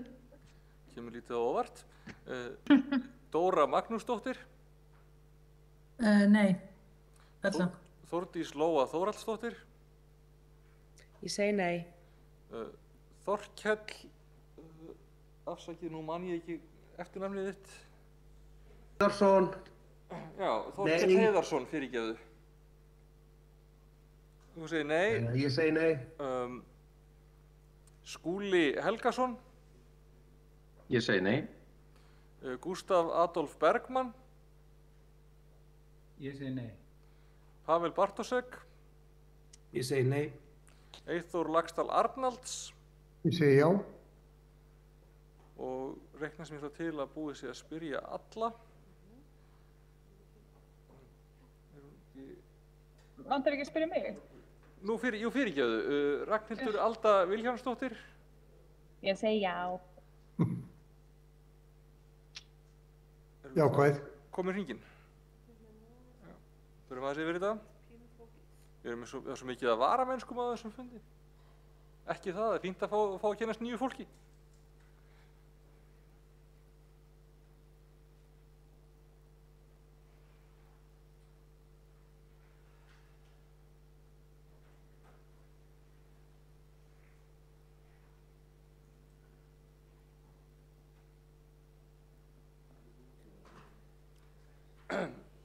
Þá er tillagan felld með 12 atkvæðum meirihlutans gegn 11. Og er þá gengið til næsta liðar á, nei, afsakið, það eru einhverjir flokkar tilbúinir með bókanir undir þessum lið. Þá veit ég Kolbrúnu Baldursdóttur, Flokki fólksins orðið. Forseti, myndin datt út af ykkur í ráðhúsinu. Flokks fólksins finnst sjálfsagt að fólk á endurhæfingarlífeyri fái frítt í sund og börn einnig að minnsta kosti fram á 12 ára aldri. Grunntekjur þeirra sem fá greiddan endurhæfingarlífeyri eru almennt mjög lágar sé litið til almannatryggingakerfisins. Í Reykjavíkurborg kostar 165 kr. fyrir börn 6–17 ára í sund sé litið til annarra sveitarfélaga varðandi börn og gjald í sund. Það má sjá ýmsar útfærslur sem eru mun hagstæðari en í Reykjavík. Einhverjir fleiri sem vilja lesa upp bókun á þessum tímapunkti? Svo ekki, það var búið að lesa bókun meirihlutans og það gengið til næsta liðar á dagskráni. Það liður 7, umræða 10 milljarða fjárútlát þjónustu og nýsköpunarsviðs á næstu 3 árum að beiðni borgarfulltrúa Miðflokksins og Flokks fólksins. Frummælandi Vigdís Hauksdóttir og veit ég henni hér með orðið. Virðulegi forseti, ágæta borgarstjórn og tilheyrendur. Já, hér höfum við verið að ræða grunnþjónustu borgarinnar í síðasta dagskrárlið. Það akkúrat nákvæmlega Fossvogsskóla og viðhald bygginga í Reykjavík. Reykjavíkurborg nefnilega ekki hugbúnaðarfyrirtæki. Það sveitarfélag sem ber að forgangsraða tekjum sínum í lögbundna þjónustu og síðan grunnþjónustu, svo mega gæluverkefnin koma ef borð fyrir báru, ef eitthvað eftir, þegar þessari þjónustu fullnægt.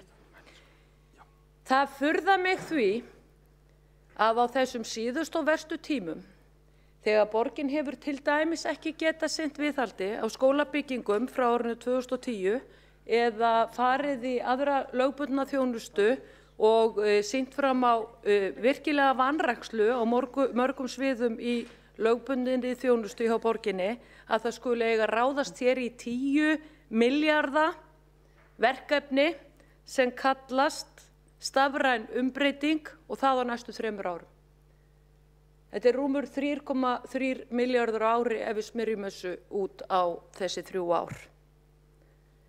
Virðulegi forseti, mér líður eins og Lísu í Undralandi þegar þessi mál skoðuð og þegar grunnurinn skoðaður og sú staðreynd að borgin þarf að taka 34 milljarða í rekstrarlán á árinu 2021 og fyrir utan það skuldastöðu líka samstæðunar sem upp á tæpa 400 milljarða. Þá ráðist í þetta verkefni, gæluverkefni. 10 milljarðar á næstu 3 árum. Á fundi síðasta borgarráðs sem var haldinn 12. maí, miðjan maí, þá var verið að kynna fyrir okkur borgarráðsmönnum verkefni upp á 1,8 milljarð. Ég ætla aðeins að fara yfir þetta, hlaupa yfir þær staðreyndir. Heimild til að fara í útboð og innleiðingu á nýju síma- og samskiptakerfi Reykjavíkurborgar, 180 milljónir. Heimild til að hefja innkaup vegna endurnýjunar á netskápum og netskiptum, 350 milljónir. Heimild til að framhalda allsherjar innleiðingu á fjarfundabúnaði, 160 milljónir. Býtu, af hverju Reykjavíkurborg að fara í þetta verkefni þegar allir fjarfundir fara fram á Webex og Zoom og hvað þessi forrit heita? Af hverju það Reykjavíkurborg að fara í fjárfestingu upp á 160 milljónir til að innleiða sinn eigin Reykjavíkur fjarfundabúnað? Sjáu þið delluna? Heimild til að hefja innkaupaferli vegna innleiðingar á Microsoft Office 365 á alla starfsstaði borgarinnar, 605 milljónir. Rúmlega braggakróna. Heimild til að hefja kaup og innleiðingu á kerfi til að halda utan hugbúnaðarleyfi og búnað, 40 milljónir. Heimild til að hefja útboð og innleiðingu á alþjónustu á prentumhverfi fyrir alla starfsstaði Reykjavíkurborgar, 50 milljónir. Heimild til að hefja útboðsferli á rafrænu fræðslukerfi fyrir Reykjavíkurborg, 50 milljónir. Heimild til að hefja útboðsferli á úthýsingu tölvuvélasala í gagnaver, 205 milljónir. Heimild til að hefja undirbúning, innkaup og innleiðingu á öryggis- og aðgangskerfi stjórnsýsluhúsa, 50 milljónir. Þetta var 1,8 milljarður sem var lagður fyrir borgarráð miðjan maí. Og þótti mér nú nóg og ég hugsaði, hvað restin af fjárheimildunum sem á eftir að úthluta rúmlega 8 milljarðar? Ég ætlaði að spyrjast fyrir það í kvöld. En þegar ég fór að skoða fundargögn borgarráðs fyrir næstkomandi fimmtudag, þá var mér, forseti, allri lokið. Allri lokið. Á fundi borgarráðs næstkomandi fimmtudag, 2. júní, þá hefur verið að kynna verkefni upp á 2,5 milljarð. Það á að bæta við 57 stöðugildum í þetta verkefni. Mér allri lokið.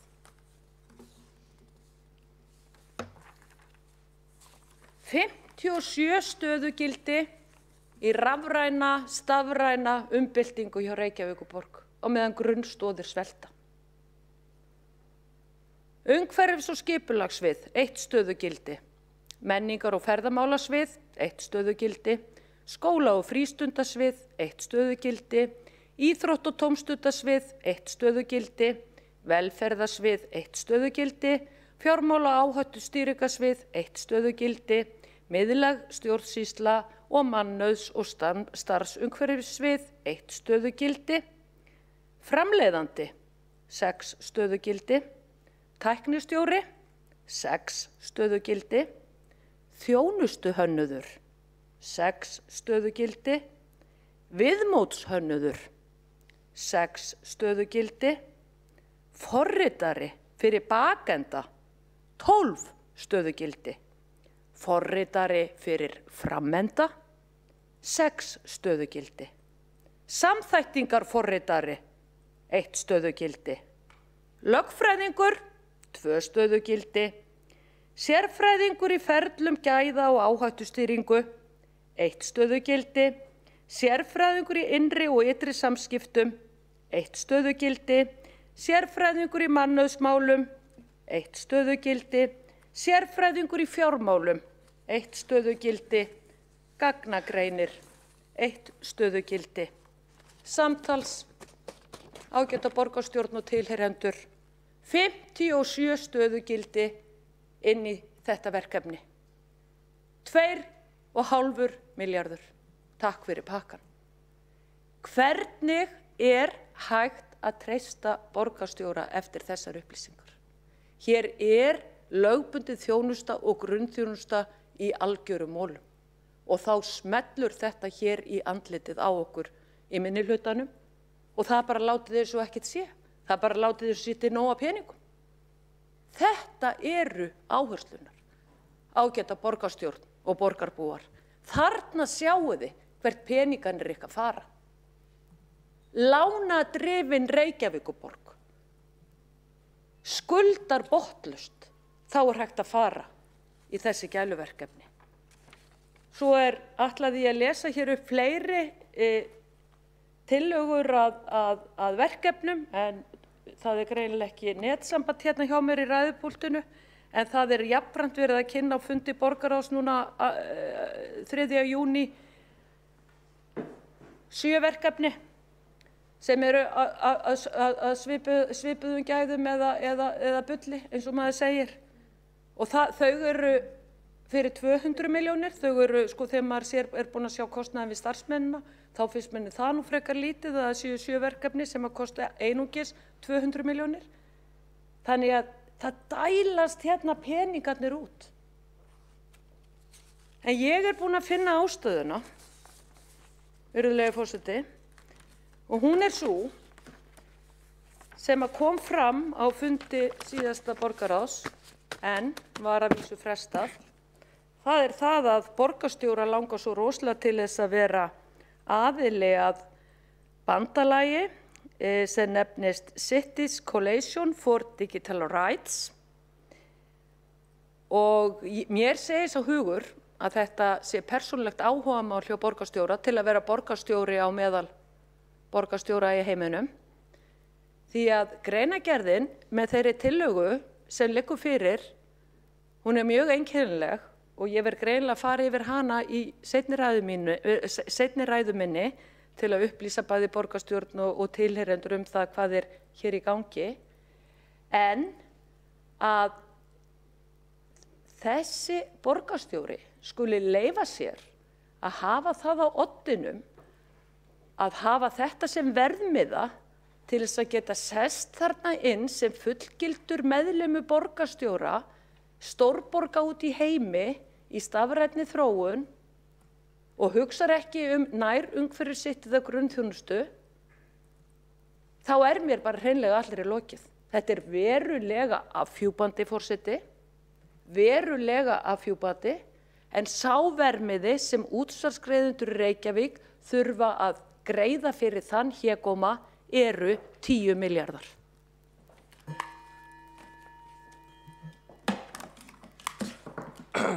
Þá hefur borgarfulltrúinn lokið máli sínu. Næst hefur óskað eftir að taka til máls borgarfulltrúinn Kolbrún Baldursdóttir. Gjörðu svo vel.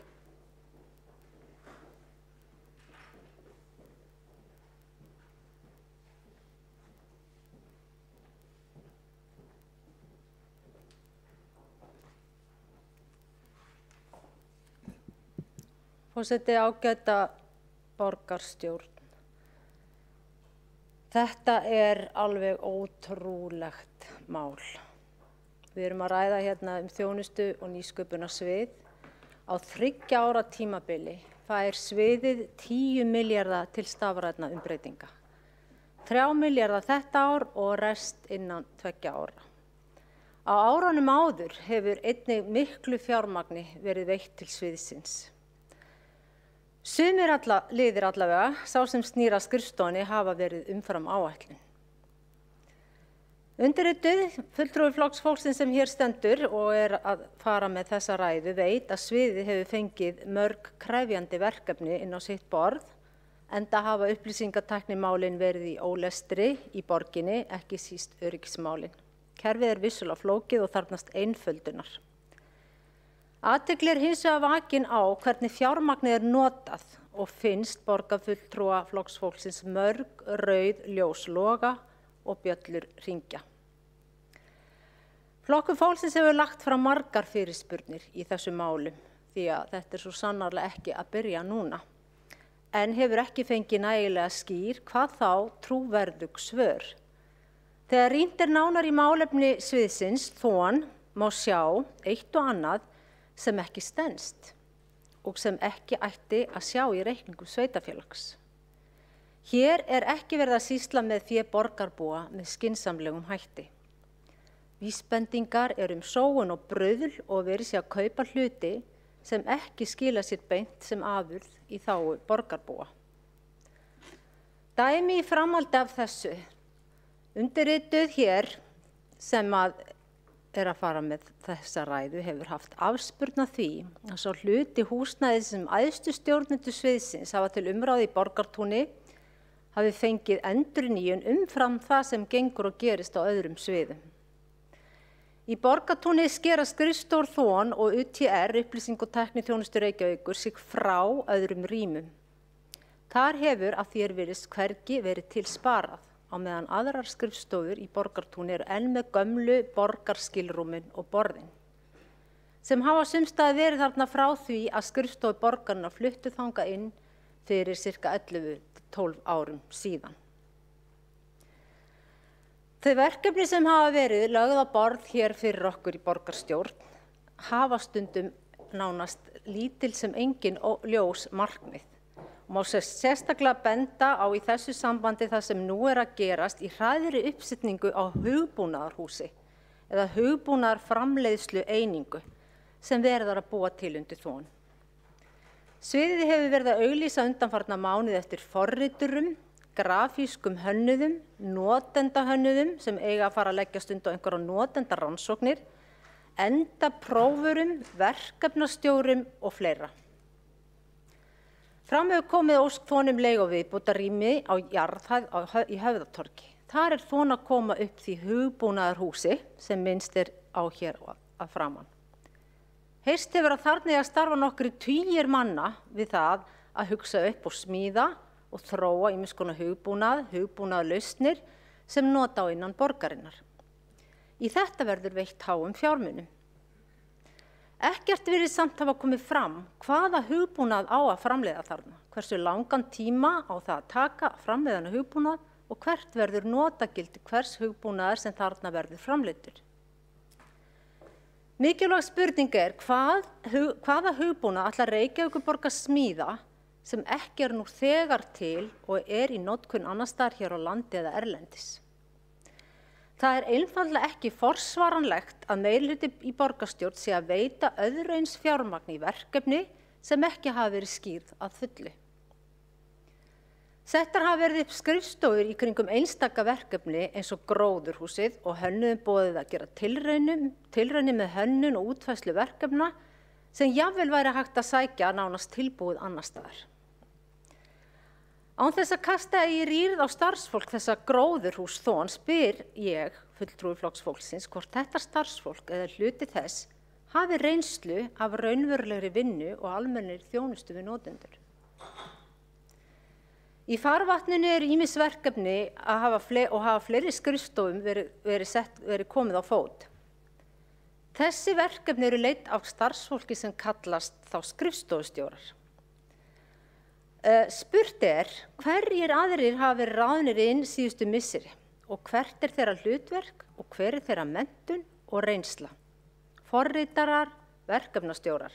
Eitthvað fólk hlýtur að fylla á það húsnæði sem nú á að taka á leigu í 2,5 ár til viðbótar.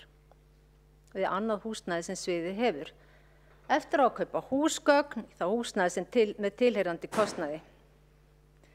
Einnig verður að líta til þess að forsaga þessa gróðurhús svo að þetta unga fólk sem þá á sumt nýráði inn til þón settist niður og fór að velta því fyrir sér hvað það ætti að gera í málin sem átti að tengja stafrænni umbreytingu og sjá ýmsa lýsingar þessa fólks sjálfs sem hafa komið fram opinberlega. Þess vegna það alveg ljóst að allt það fjármagn sem búið að vera að eyða í þessar tilraunir og vinnustofur undanfarin ár hefur á engan hátt skilað sér í beinum afurðum eða öðru áþreifanlegu. Þón ætla nú að bæta enn meira í þessa tilraunastarfsemi sína með því að auglýsa eftir 2 sérfræðingum í þjónustuhönnun í viðbót við allt unga fólkið í gróðurhúsinu. Spurning hvernig hægt að réttlæta aðra eins eyðslu á almannafé í allar þessar notendatilraun og rannsóknir sem í gangi eru á þessu sviði á meðan að grjóthörð þjónusta við fólkið, nauðsynleg, lífsnauðsynleg, látin bíða. Og ég ætla ekki að fara að halda aðra ræðum biðlistana en þetta vitum við öll.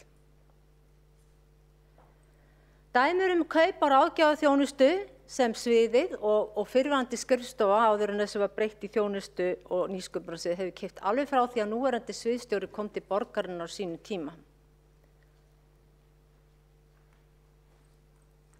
Einnig eru upplýsingar að gerður hefur verið áralangur ráðgjafarsamningur við Gartner Group á Írlandi. Þessi ráðgjafarsamningur hefur verið nánast óslitinn í gangi í mörg ár og enn verið að óska eftir endurnýjun. Fjárhæðirnir bara gagnvart þessu eina ráðgjafarfyrirtæki nema 20 milljóna króna. Einnig hefur háum fjárhæðum verið eytt í ráðgjöfum frá öðrum ráðgjafarfyrirtækjum undanfarin ár hjá Þón. Þessi rándýru og stöðugu ráðgjafarkaup þessa sviðs eru einfaldlega ekki eðlileg. Þetta löngu komið úr böndum. Það getur ekki verið eðlilegt að einn stjórnandi hjá Reykjavíkurborg hafi þurft á annar eins ráðgjöf í næstum heilan áratug að halda við stýringu á einni skrifstofu og síðar sviði. Hver eru rökin fyrir þessu og hver árangurinn af þessum kaupum ef hann ekki sjáanlegur í hagræðingatölum? Eftir því hefur verið tekið af skrifstofustjóra og embættismenn þjónustu og nýsköpunarsviðs áður skrifstofu þjónustu og reksturs hafa oftar verið hæstir á lista yfir ferðakostnað og risnu. Ef horft til ársins 2020 voru stjórnendur þessa svið hæstir í útgjöldum vegna veitinga á Kjarvalsstofu. Ég hef lagt fram ótal fyrirspurnir ferðir og risnu og þau svör sem borist hafa og snúa kostnaði svo sem ferðum sviðsstjóra erlendis og annarra háttsettra á sviðinu hafa verið loðin, óljós eða eins almenn og hægt er að komast upp með. Svörin hafa verið látin varða marga, heila deild sem dæmi, þannig að ómögulegt er að rekja hvort einhver einn eða tveir hafi eitt meira en aðrir í ristnu og ferðalögin eðlilegt mætti teljast. Ástæðan fyrir því að spurt hefur verið sérstaklega sviðsstjórann er að ábyrgð hans er mikil samkvæmt reglum framkvæmd fjárhagsreglna borgarinnar. Sviðsstjóri getur aldrei að vera hafinn yfir gagnrýni í störfum sínum og sannarlega ekki þegar kemur að fjármálum borgarbúa. Hann á heldur ekki geta beitt starfsmennu fyrir sig eða nota þá sem hlífðarskyldi. Í fyrirspurnum og umræðum þetta mál hefur borgarfulltrúi Flokks fólksins mætt mikilli gagnrýni og skilningsleysi af hálfu valdhafa borgarinnar og alltaf því verið ötuð auri, svo sem verið ásökuð að leggja sviðsstjórann í einelti, væna starfsfólk svik, sá efasemdum svið og vera vond við starfsfólk, ekki skilja málið og fleira í þessum dúr. Í allanga tíma hafa þessi verkefni verið í gangi en eftir því tekið hvað í raun lítið liggur eftir þegar horft á hversu mikið búið að eyða.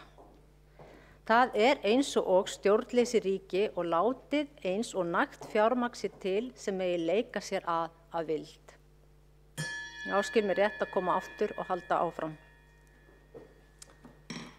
Borgarfulltrúinn hefur lokið máli sínu, þá hefur einn borgarfulltrúi óska eftir að veita andsvar. Ég veiti Erni Þórðarsyni borgarfulltrúa orðið. Forseti, ágæta borgarstjórn, borgarfulltrúi Kolbrún Baldursdóttir nefndi það í sínum málflutningi að hún hefði séð mörg rauð ljós loga og þá dettur mér í hug og kannski beini þeirri spurningu til hennar að ég ekkert sem hún geti svaraði en við skulum láta á það reyna. Borgarfulltrúin að tala þá það mælaborð sem formaður borgarráðs, oddviti Viðreisnar, Þórdís Lóa Þórðardóttir kynnti með pomp og prakt og segir á Facebook síðu hennar 27. febrúar 2019, ég ætla að lesa aftur dagsetninguna 27. febrúar 2019 með leyfi forseta. Hefsta lesturinn, varúð, góðar fréttir af Reykjavíkurborg, ekki ofbeldi, ásakanir eða spilling heldur upplýsingar, gegnsæi og lykiltölur. Mælaborð borgarbúa var opnað í dag á vef borgarinnar. Í mælaborðinu hægt að skoða fjölbreytt og áhugaverð gögn sem sett eru fram á aðgengilegan hátt. Gögnin þá fjölbreyttu málaflokka sem tengjast Reykjavíkurborg og lífinu í borginni, allt frá notkun sundstaða til lesskilnings skólabarna. Að baki mælaborðinu liggur mikil undirbúningsvinna sem fjölmargir hafa komið að. Öll svið borgarinnar hafa komið að þeirri vinnu og bera ábyrgð á gögnum sem færð eru reglu í kerfið. Margir mælikvarðar uppfæra sjálfkrafa úr kerfum borgarinnar enda mælaborðið spegill á stöðuna hverju sinni. Framsetning gagnanna myndræn og miðar að aðgengilegu notenda viðmóti. Starfsemi Reykjavíkurborgar kallar á mikla gagnavinnslu til að auðvelda og bæta ákvarðanatöku og mælaborðið ein birtingarmynd slíkrar vinnu. Reykjavíkurborg kynnir hér aukið aðgengi á upplýsingum rekstur og þjónustu borgarinnar og hefur til að mynda opna bókhaldi gegnum opin fjármál og aukið aðgengi opinna gagna. Mælaborðið lifandi borð sem hægt að breyta og bæta eftir því sem áhugi og þarfir borgarbúa þróast. Og lýkur þá tilvitnun. Þá liggur beinast við að spyrja borgarfulltrúa Kolbrúnu Baldursdóttur sem talaði mörg rauð ljós sem lóðu. Voru þessi ljós að birtast á þessum mælaborði sem að Þórdís Lóa Þórðardóttir formaður borgarráðs kynnti 27. febrúar 2019. Borgarfulltrúinn hefur lokið við að veita andsvar. Kýs sjálfsögðu. Svara andsvari? Ég get nú reyndar ekki svara fyrir þetta mælaborð en þetta einmitt svona nákvæmlega í takt við svörin sem maður fær við fyrirspurnunum. Það vantar ekki skrautirðin og gífuryrðin og hálfgerða maníu sem lesa má úr þessu öllu en sennilega þetta draumurinn og eitthvað nú kannski komið að stað en miðað við milljónir og milljarða að þá afskaplega fátt áþreifanlegar afurðir og lengi nú búið að taka að peppa upp vef Reykjavíkurborgar þó eitthvað síðan svona örlítið fara að glitta í að minnka í eitthvað flækjustig. En þegar svona stærðargráði af fjármagni að ræða þá hljótu við hérna minnihlutafulltrúar sem höfum það hlutverk að veit eitthvað aðhald að vilja rýna ofan í þessa hluti og ég verði að reyna að rýna einmitt í þetta opna bókhald og sumt botnaði bara ekkert í. Stundum ekki eins og tala undir lið eða sundurliðin, hvað þá? Og þetta er einsdæmi ef borið er saman við önnur svið. Það er hvergi sem maður sér svona og þarna er nánast, það er engu til sparað. Þarna er svo gjörsamlegt virðingarleysi gagnvart krónunni á meðan á sama tíma að verkstjórinn hér og önnur svið sem þarfnast meiri pening bara láti þetta yfir sig ganga. Það er engin gagnrýn hugsun, það eru allar spurningar og það farið í svona barnalega vörn á lágu plani þegar verið að spurja og kalla eftir upplýsingum og biðja fólk að skoða þetta. Það er bara afhent, opin krani, peninga, gjör svo vel. Það er nánast sagt, sóa þess eins og þú vilt, þetta er svo geggja smart og geggja gaman, eins og ekkert annað skiptir máli. Svona lítur þetta út, allavega fyrir mér, sem borgarfulltrúa Flokks fólksins og ég hef verið að spurja fólk, ég hef verið að kalla eftir upplýsingum og þetta er ekki mjög traustvekjandi. Borgarfulltrúin hefur lokið við að svara andsvari. Ekki hafa fleiri óska eftir að veita andsvör og næstur tekur til máls borgarstjóri Dagur B. Eggertsson.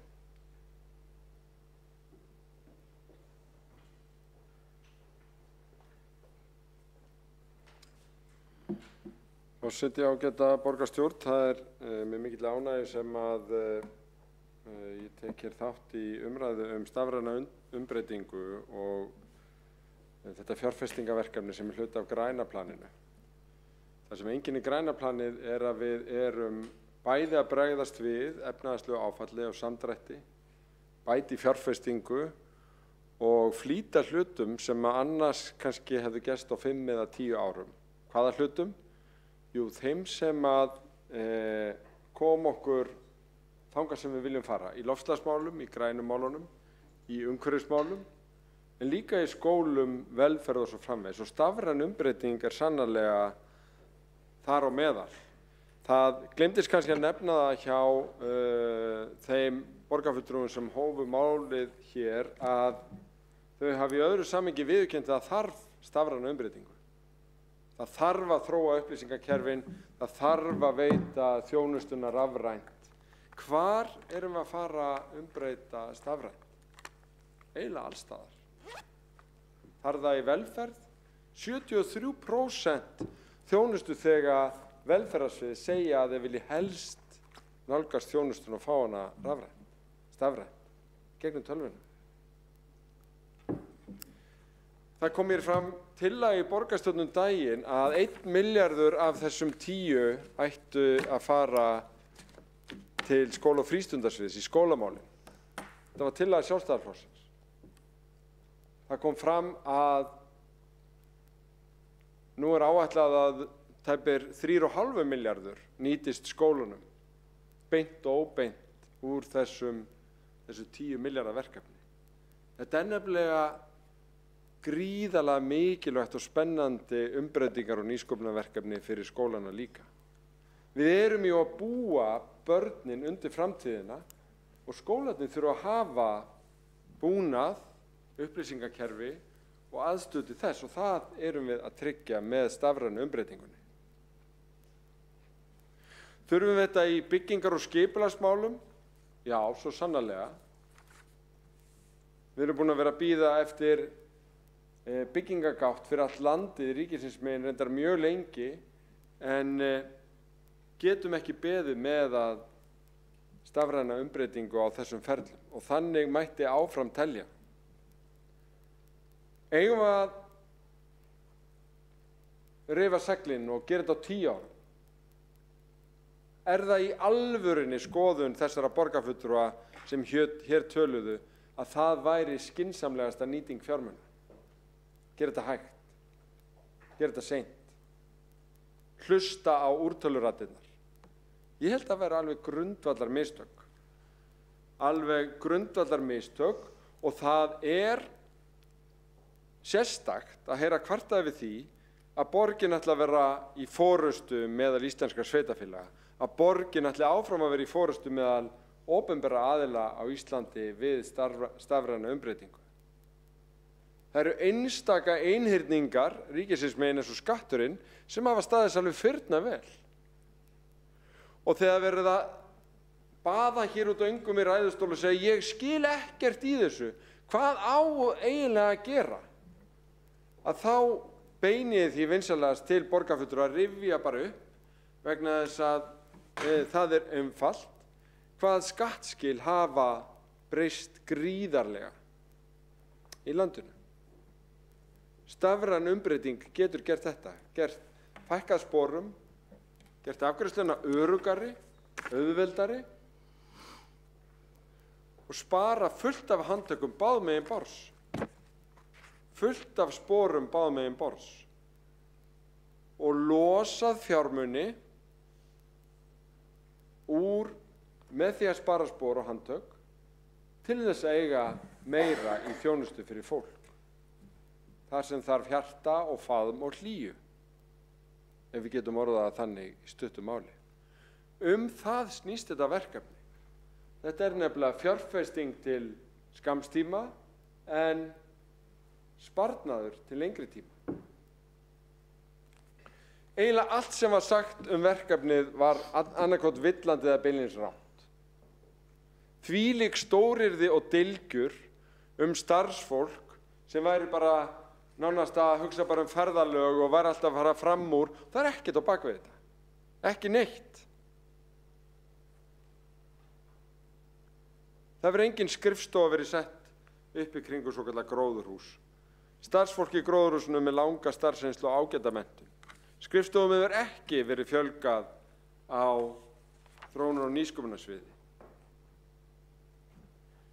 Það er keypt ráðgjöf, já, en það er vegna þess að það verið að sækja bestu þekkingu og vanda sig til þess að forðast mistök. Það er skynsamlegt í svona stórum verkefnum að kaupa ráðgjöf, spurjast fyrir, velja bestu leiðir, meta í hver skipti hvort er ráðið inn fólk eða boðið út, til þess að ná hagkvæmustu niðurstöðu hverju sinni. Samningar sem hér voru nefndir við Gartner hefur sparað borginni 100 milljóna, til dæmis vegna sekta sem annars hefur komið vegna leyfakostnaðar. Auðvitað er hægt að gera allt svona tortryggilegt með að slá bara einhverju fram og fullera eitthvað, en það er svo mikið bullað, sérstaklega þessum borgarfulltrúum tveimur, þegar kemur að stafrænni umbreytingu að það hálfa væri nóg. Og það gengur ekki að sitja þegjandi undir því. Vegna þess að það er svo skrítið að fólk er bara þannig gert að þegar heyrir eitthvað fullyrt að mikilli samfæringu, þá hugsar það, heyrðu, hér er svo stór orð, það hlýtur bara eitthvað að vera til í þessu. En ef við höfum eitthvað lært þessa borgarfulltrúa síðasta 3 ár, að þá eftir því sem fullyrðingarnar verða stærri, stórkallalegri og dylgjurnar meiri, þá að minna á bakvið það.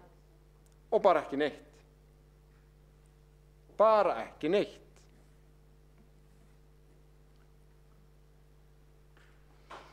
Þegar við skoðum yfirlitið yfir það sem við erum að fara að gera, þá sjáum við að verkefnið, þessi 10 milljarðar, skiptast í stafræna umbreytingu og rafvæðingu ferla, mjög mikilvægt, hugbúnað og nýju upplýsingakerfi, algjör grunnur, upplýsinga og gagnastýringu, þarna kemur líka inn öryggið sem er auðvitað undirstaða alls, hönnun og umbreyting þjónustunnar, notendabúnaður og upplýsingatækni innviðir, þetta er ekki síst í skólunum, en líka í öllu starfsfólkinu okkar, og svo rannsóknir og nýsköpun.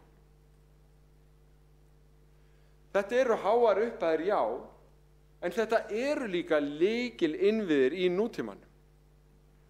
Það skiptir gríðarlegu máli að þetta virki, það skiptir gríðarlegu máli að þetta sé öruggt, það skiptir gríðarlegu máli að fara rétt að, því að það er, já, hægt að gera mistök í þessu, og margar þjóðir, ýmsar borgir hafa brennt sig á því, og þess vegna erum við í alþjóðasamstarfi og reyna að læra af þeim bestu, bæði því sem þið gera rétt og mistökum þeirra. Og þegar við erum að skapa nýtt og erum að þróa hluti, að þá verðum við, meiri segja, að horfast í augu við að við getum gert mistök, farið ranga leið, þurft að spóla tilbaka og fara annað.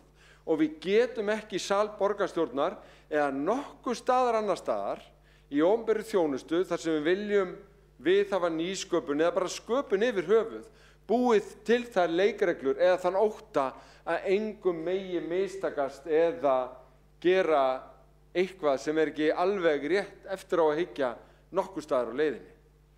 Þá gerum við bara ekki neitt og bíðum bara eftir því að aðrir ryðji í veginn og eltum svo í humátt, allt of seint.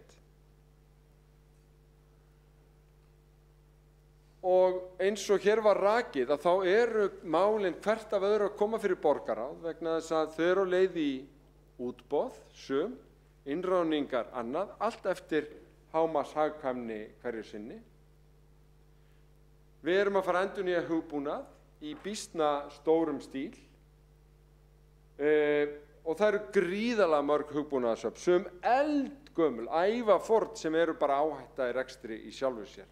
Og þetta erum við allt saman að fara að endur bæta, byrjum á því sem er hagkvæmast, skila mestu fyrir þjónustuþegana og okkur. En við ætlum líka að taka grunnlögin í starfseminni í gegn eins og gagnaupplýsingakerfið, gagnavinnslustöðvar og vöruhúsgagna. Þetta er nefnilega heilsta áætlun, 10 milljarðar, hátala, en þetta er svo mikilvægt og svona verður Reykjavík grænni, betri og losar fé í önnur forgangsmál.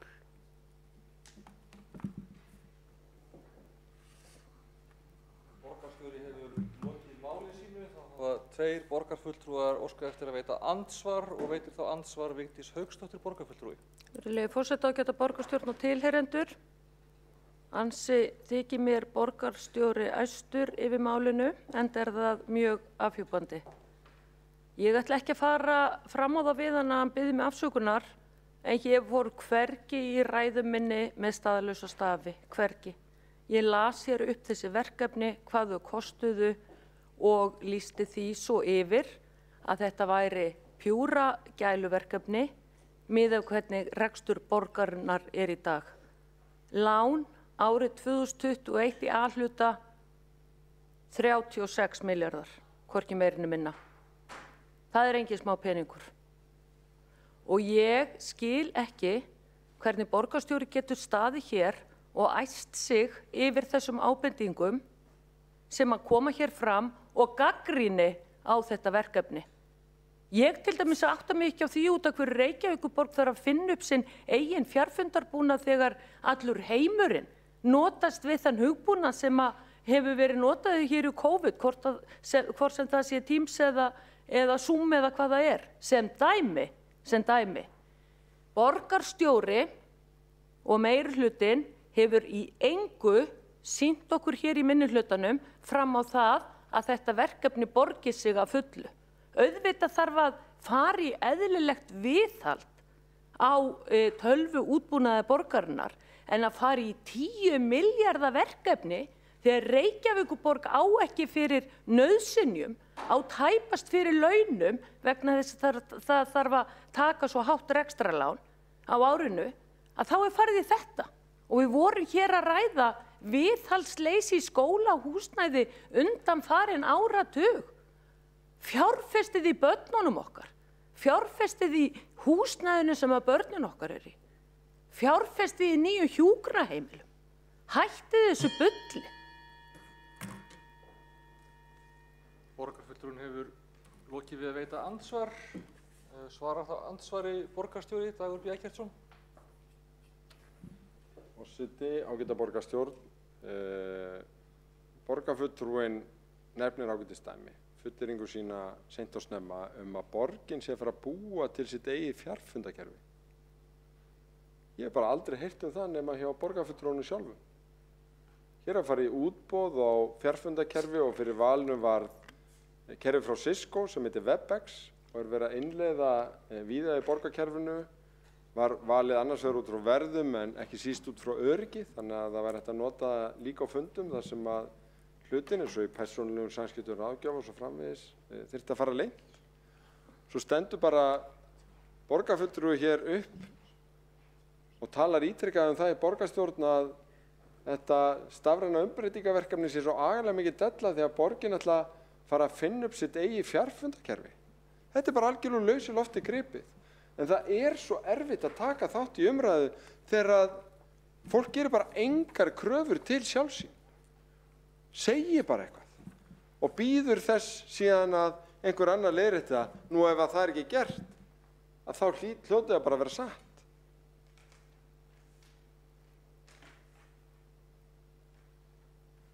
Það með ólíkindum að bjóða upp á þetta og það ekki til neins gagns. Það farið fram með eitthvað svona almenna fullyrðingar til að sá svona almennri tortryggni og reyna að tala niður til þess sem verið að gera í þessu verkefnum og þessa starfsfólks og þessa sviða sem að halda utan þetta.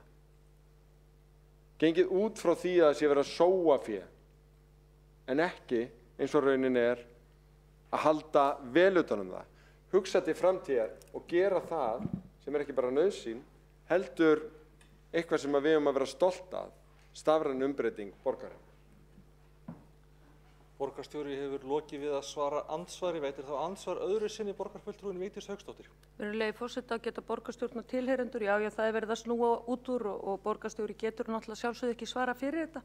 Ég var að vísa hér í tillögu og það stendur hér að það eigi að fara í innkaup til að framhalda allsherjar innleiðing á fjarfundabúnaði fyrir 160 milljónir. Við erum búin að vera í COVID í rúmt ár og það eru allir komnir, við erum búin að setja þetta upp í tölvunum sínum, þannig að þetta er náttúrulega bara verið að teygja að lopa hér. En það er ánægjulegt að loksins kynni borgarstjóri einhverja tillögur fækkun starfsfólks. Því að hann fór yfir það í ræðu sinni hér að þetta er svo hagkvæmt til langframa að þetta leiddi til fækkunar starfsfólk til lengri tíma litið þó að kostnaðurinn væri 10 milljarðar við kerfið í dag. Það er frábært. Þetta er í fyrsta skipti sem ég heyri einhvern framtíðasparnaðar hugmyndir hjá borgarstjóra.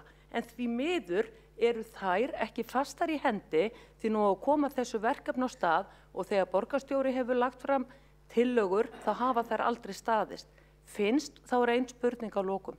Finnst borgarstjóra það réttlætanlegt að fjölga stöðugildum tæpa 60 einstaklinga inn í þetta verkefni og leggja til þess 2,5 milljarð á meðan borgin stendur svona og til dæmis skólarnir eru hér í rúst í borginni. Hvernig getur borgarstjóri hort framan í borgarbúa og lagt til aukningu upp á 60 stöðugildi fyrir 2,5 milljarð eins og kemur fram í tillögu sem liggur nú fyrir borgarráði? Hvernig er þetta hægt? Hvernig ætlar borgarstjóri að horfast í augu við Reykvíkinga þegar þessar staðreyndir verða ljósar? Borgarfulltrúin hefur lokið við að veita ansvar öðru sinni. Svarar þá ansvari öðru sinni borgarstjóri Dagur B. Eggertsson? Forseti, ágæta borgarstjórn. Ég veit ekki nokkra borg, ekki nokkurt ríki, ekki nokkurt fyrirtæki sem hefur farið í stafræna umbreytingu án þess að manna hana. Bæði með fólki innan hús, utan hús og jafnvel fengi sérstakt fólkin til þess að vera stafræni leiðtogar í því ferli. Það er nákvæmlega það sem við erum að gera. Við erum að nota reynslu annarra til að gera þetta eins best og talið er miðað við þau verkefni sem við erum að takast á hverju sinni. Við þurfum að huga þörfum allra sviða, við þurfum að virkja starfsfólki með okkur. Það er ekki nóg að vera með tæknilausnir, það þarf að breyta ferlum og breyta vinnulagi. Og hér er bara á heiðarlegan hátt verið að tefla fram hvað utanumhaldið allsherjar stafræna umbreytingu borgarinnar kallar á. Leggja þá á borðið, fjármagna í þágu málaflokkana, í þágu þjónustunar, í þágu þeirra sem að fara að sækja nám og í þágu þeirra sem að fara að þiggja þjónustuna.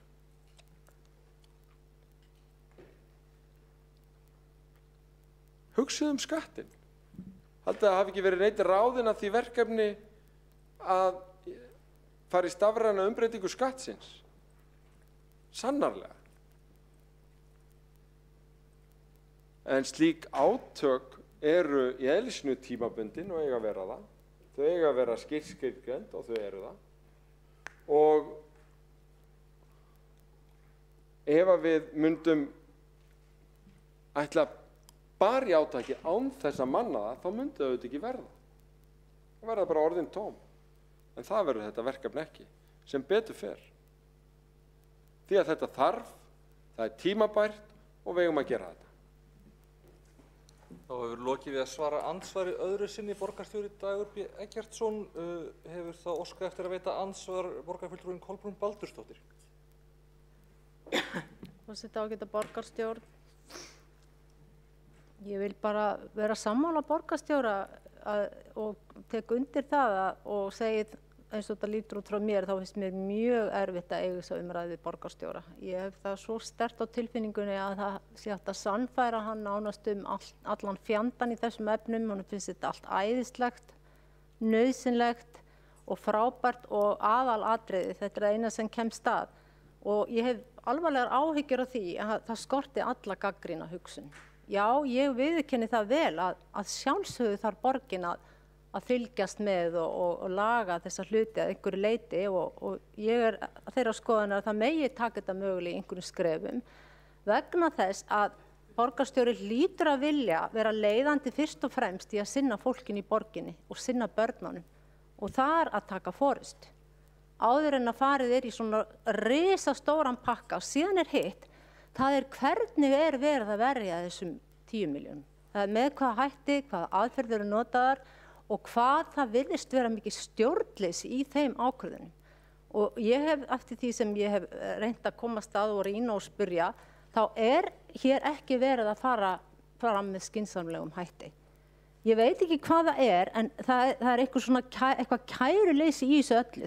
Það á að vera svo flott og svo geggjað og svo djúpt og þeir ætla að vera svo mikið leiðandi að það eins og sé gengi einhvern veginn alla leið og það gleymist að við erum hérna að sýsla með fé borgarbúa. Að hér þarf að horfa á hverja krónu, hér þarf að finna alltaf hagkvæmustu lausnirnar. Og með hvað hætti farið fram með þarna eitt og annað eins og bara búnað sem verður að kaupa og allt í kringum þetta, allt þetta umstang, öll þessi þensla. Ég bara efast að skatturinn hafi gert þetta með þessum hætti eða önnur stórfyrirtæki sem eru komin með þetta allt hjá sér, að það hafi farið 10 milljarðar með öllu þessu umfangi og þenslu. Ég bara efast það. Þá lokið við að veita andsvar borgarfulltrúi Kolbrún Baldursdóttir. Það hafa ekki fleiri óskað eftir að veita andsvar undir þessum lið og næst tekur til máls borgarfulltrúinn Eyþór Laxdal Arnalds.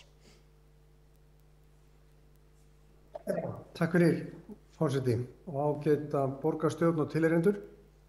Við erum að ræða hér tækniverkefni og ég tel mig nú hafa ágætan bakgrunn í því að ég starf í hugbúnaðar- og tæknigeiranum meira en áratug og þekki bæði hugbúnaðarþróun og úthýsingu verkefna, verkefnastjórnun og bæði kosti þess að fara í stafræna umbreytingu en líka áhættuna. Það er að segja að ef menn hafa ekki yfirsýn yfir málið þá mikil hætta á því að málið fari mjög afvega. Og það mjög auðvelt og dæmin og hugbúnaðarþróun eru mörg og reynsla Reykjavíkurborgar af hugbúnaðarþróun eða stórum verkefnum á því sviði náttúrulega mjög lítil. En það sem við erum sammála það að tæknilega borgin aftarlega á merinni. Það ekki lengur deilt. Netöryggið þarf að bæta, gagnavarslan og gagnageymslan og vöruhús og allt þetta náttúrulega ekki sæmandi sveitarfélagi sem að fjalla viðkvæm mál. Við eigum oft ekki gögnin sem við erum með okkar skjólstæðinga og fleira og hugbúnaðarlausnirnar eru oft ekki til. Og það einhvern ofur mikrofón ég. En þannig við erum ennþá að díla við pappír og svona kerfi sem ekki mjög skýrt.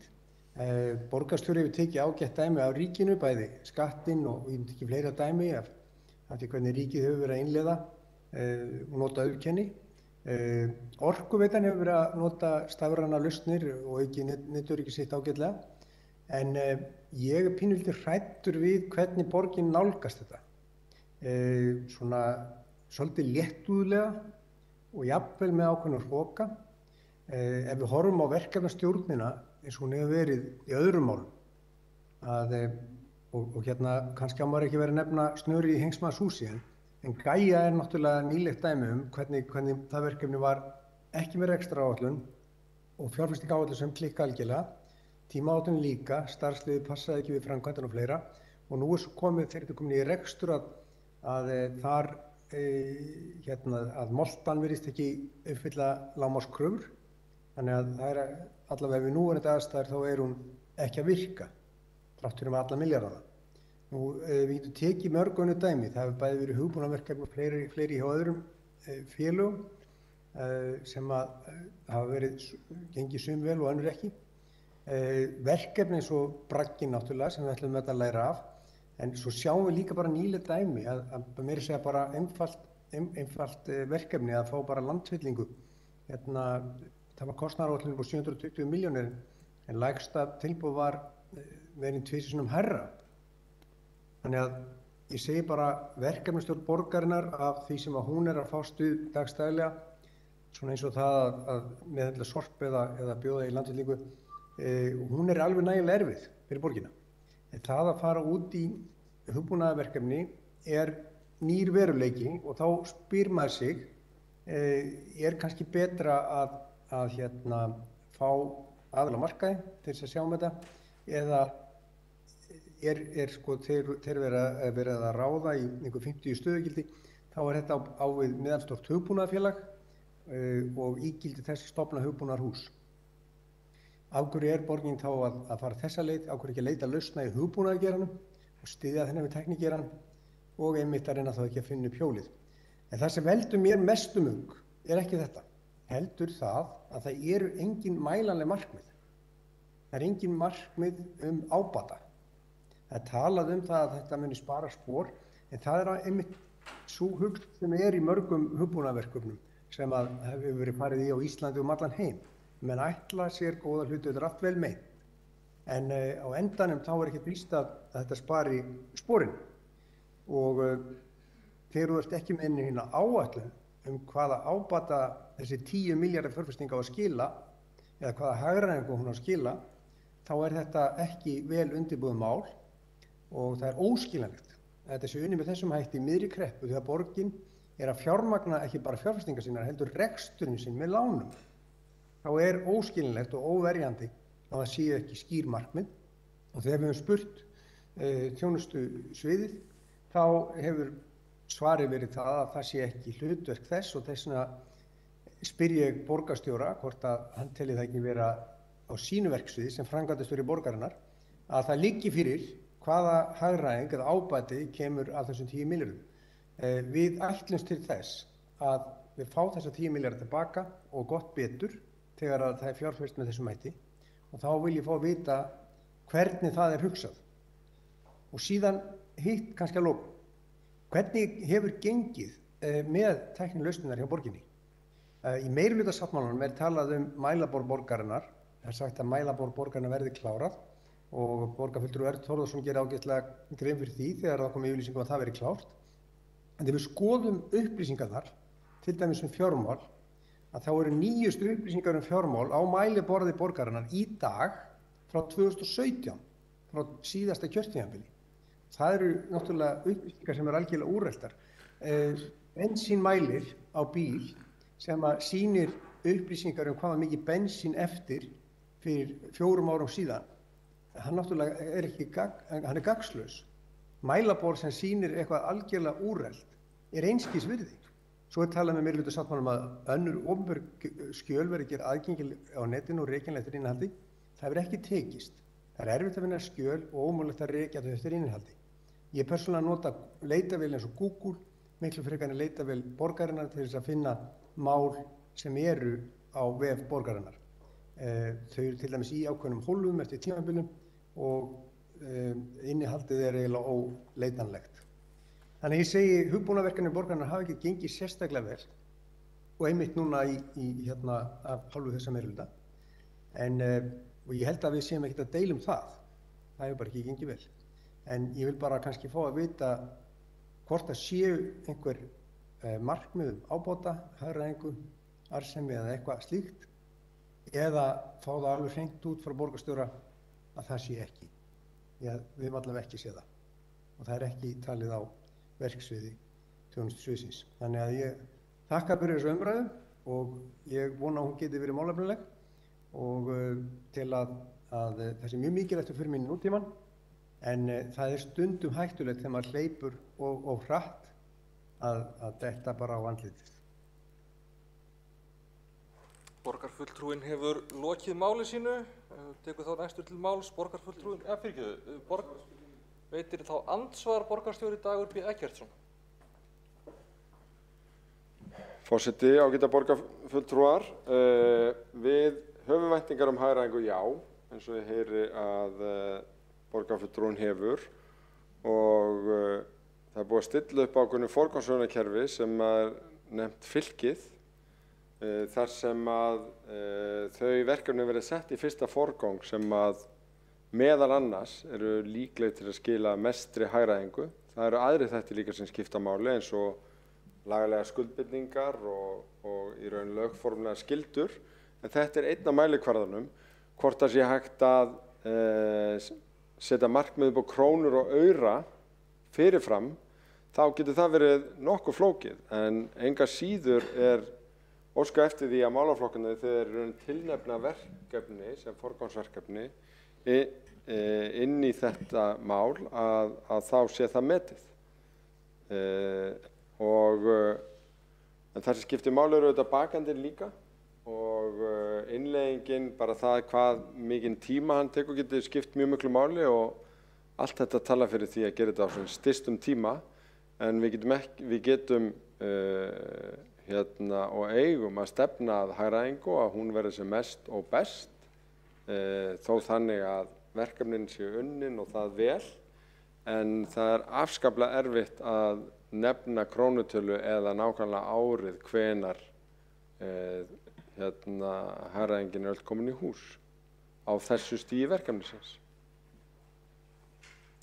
Borgarstjóri hefur lokið við að veita andsvar, svarar þá andsvari borgarfulltrúinn Eyþór Laxdal Arnalds.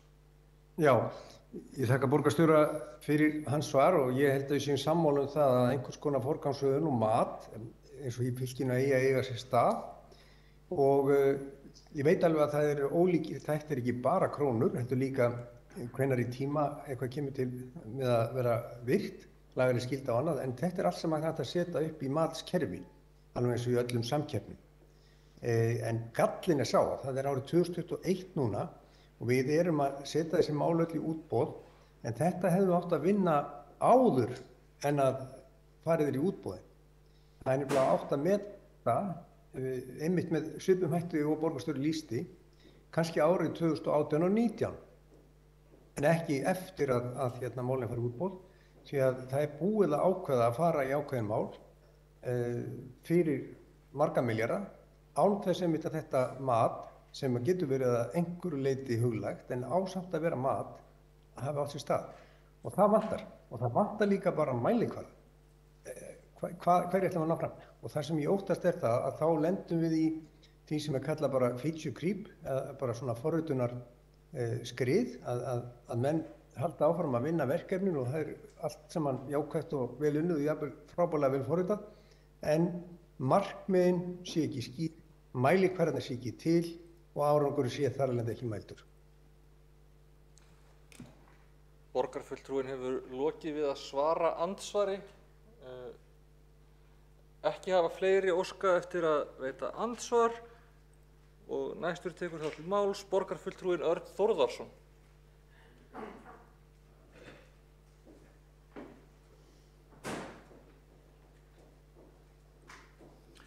Forseti, ágætu borgarfulltrúar. Við erum að ræða hérna 10 milljarða fjárútlát þjónustu og nýsköpunarsviðs á næstu 3 árum að beiðni borgarfulltrúa Miðflokksins og Flokksfólksins. Við erum að ræða stafræna umbreytingu. Aðeins svona til að setja þetta í samhengi við annað, að þá sé ég fyrir mér lítið sveitarfélag sem var að velta kannski milljarði. hvernig því yrði tekið í þeim hreppi að það ætti að fara að setja 100 milljónir í stafræna umbreytingu. Ég þykist nokkuð viss það að einhverju myndu óska eftir nánari skýringum, meiri upplýsingum og kannski óbeinu umræðu. En það akkurat nákvæmlega það sem við erum að gera núna. Við erum að ræða þetta mál. Nú, það var ágætt sem að borgarstjóri kom inn á. Hann dróð í umræðuna mjög góða stafræna umbreytingu sem er orðið í hjá skattunum. Þar hefur verið stigin risaskref og því upp er auðvitað fagna og það er alveg rétt að skattskil hafa batnað og skattgreiðendum auðveldað að standa skil á sínu skatti. Það er líka önnur nýmæli á ferðinni sem að ég vil kannski benda öllum þeim stóra fjölda áhorfenda sem er að fylgjast með þessum umræðum að taka sér smá hvíld og kíkja inn á skattin.is og sjá hvernig skatturinn hjá hverjum og einum fór í skiptingu milli ríkis og sveitarfélaga. Það er nokkuð fróðlegt að sjá þá skiptingu. Sumir sjá að allt fór til sveitarfélagsins og aðrir sjá að þetta skiptist kannski með jöfnum hætti. En fyrsti viðtökustaður fyrir skattgreiðslur íbúum eru til sveitarfélagsins.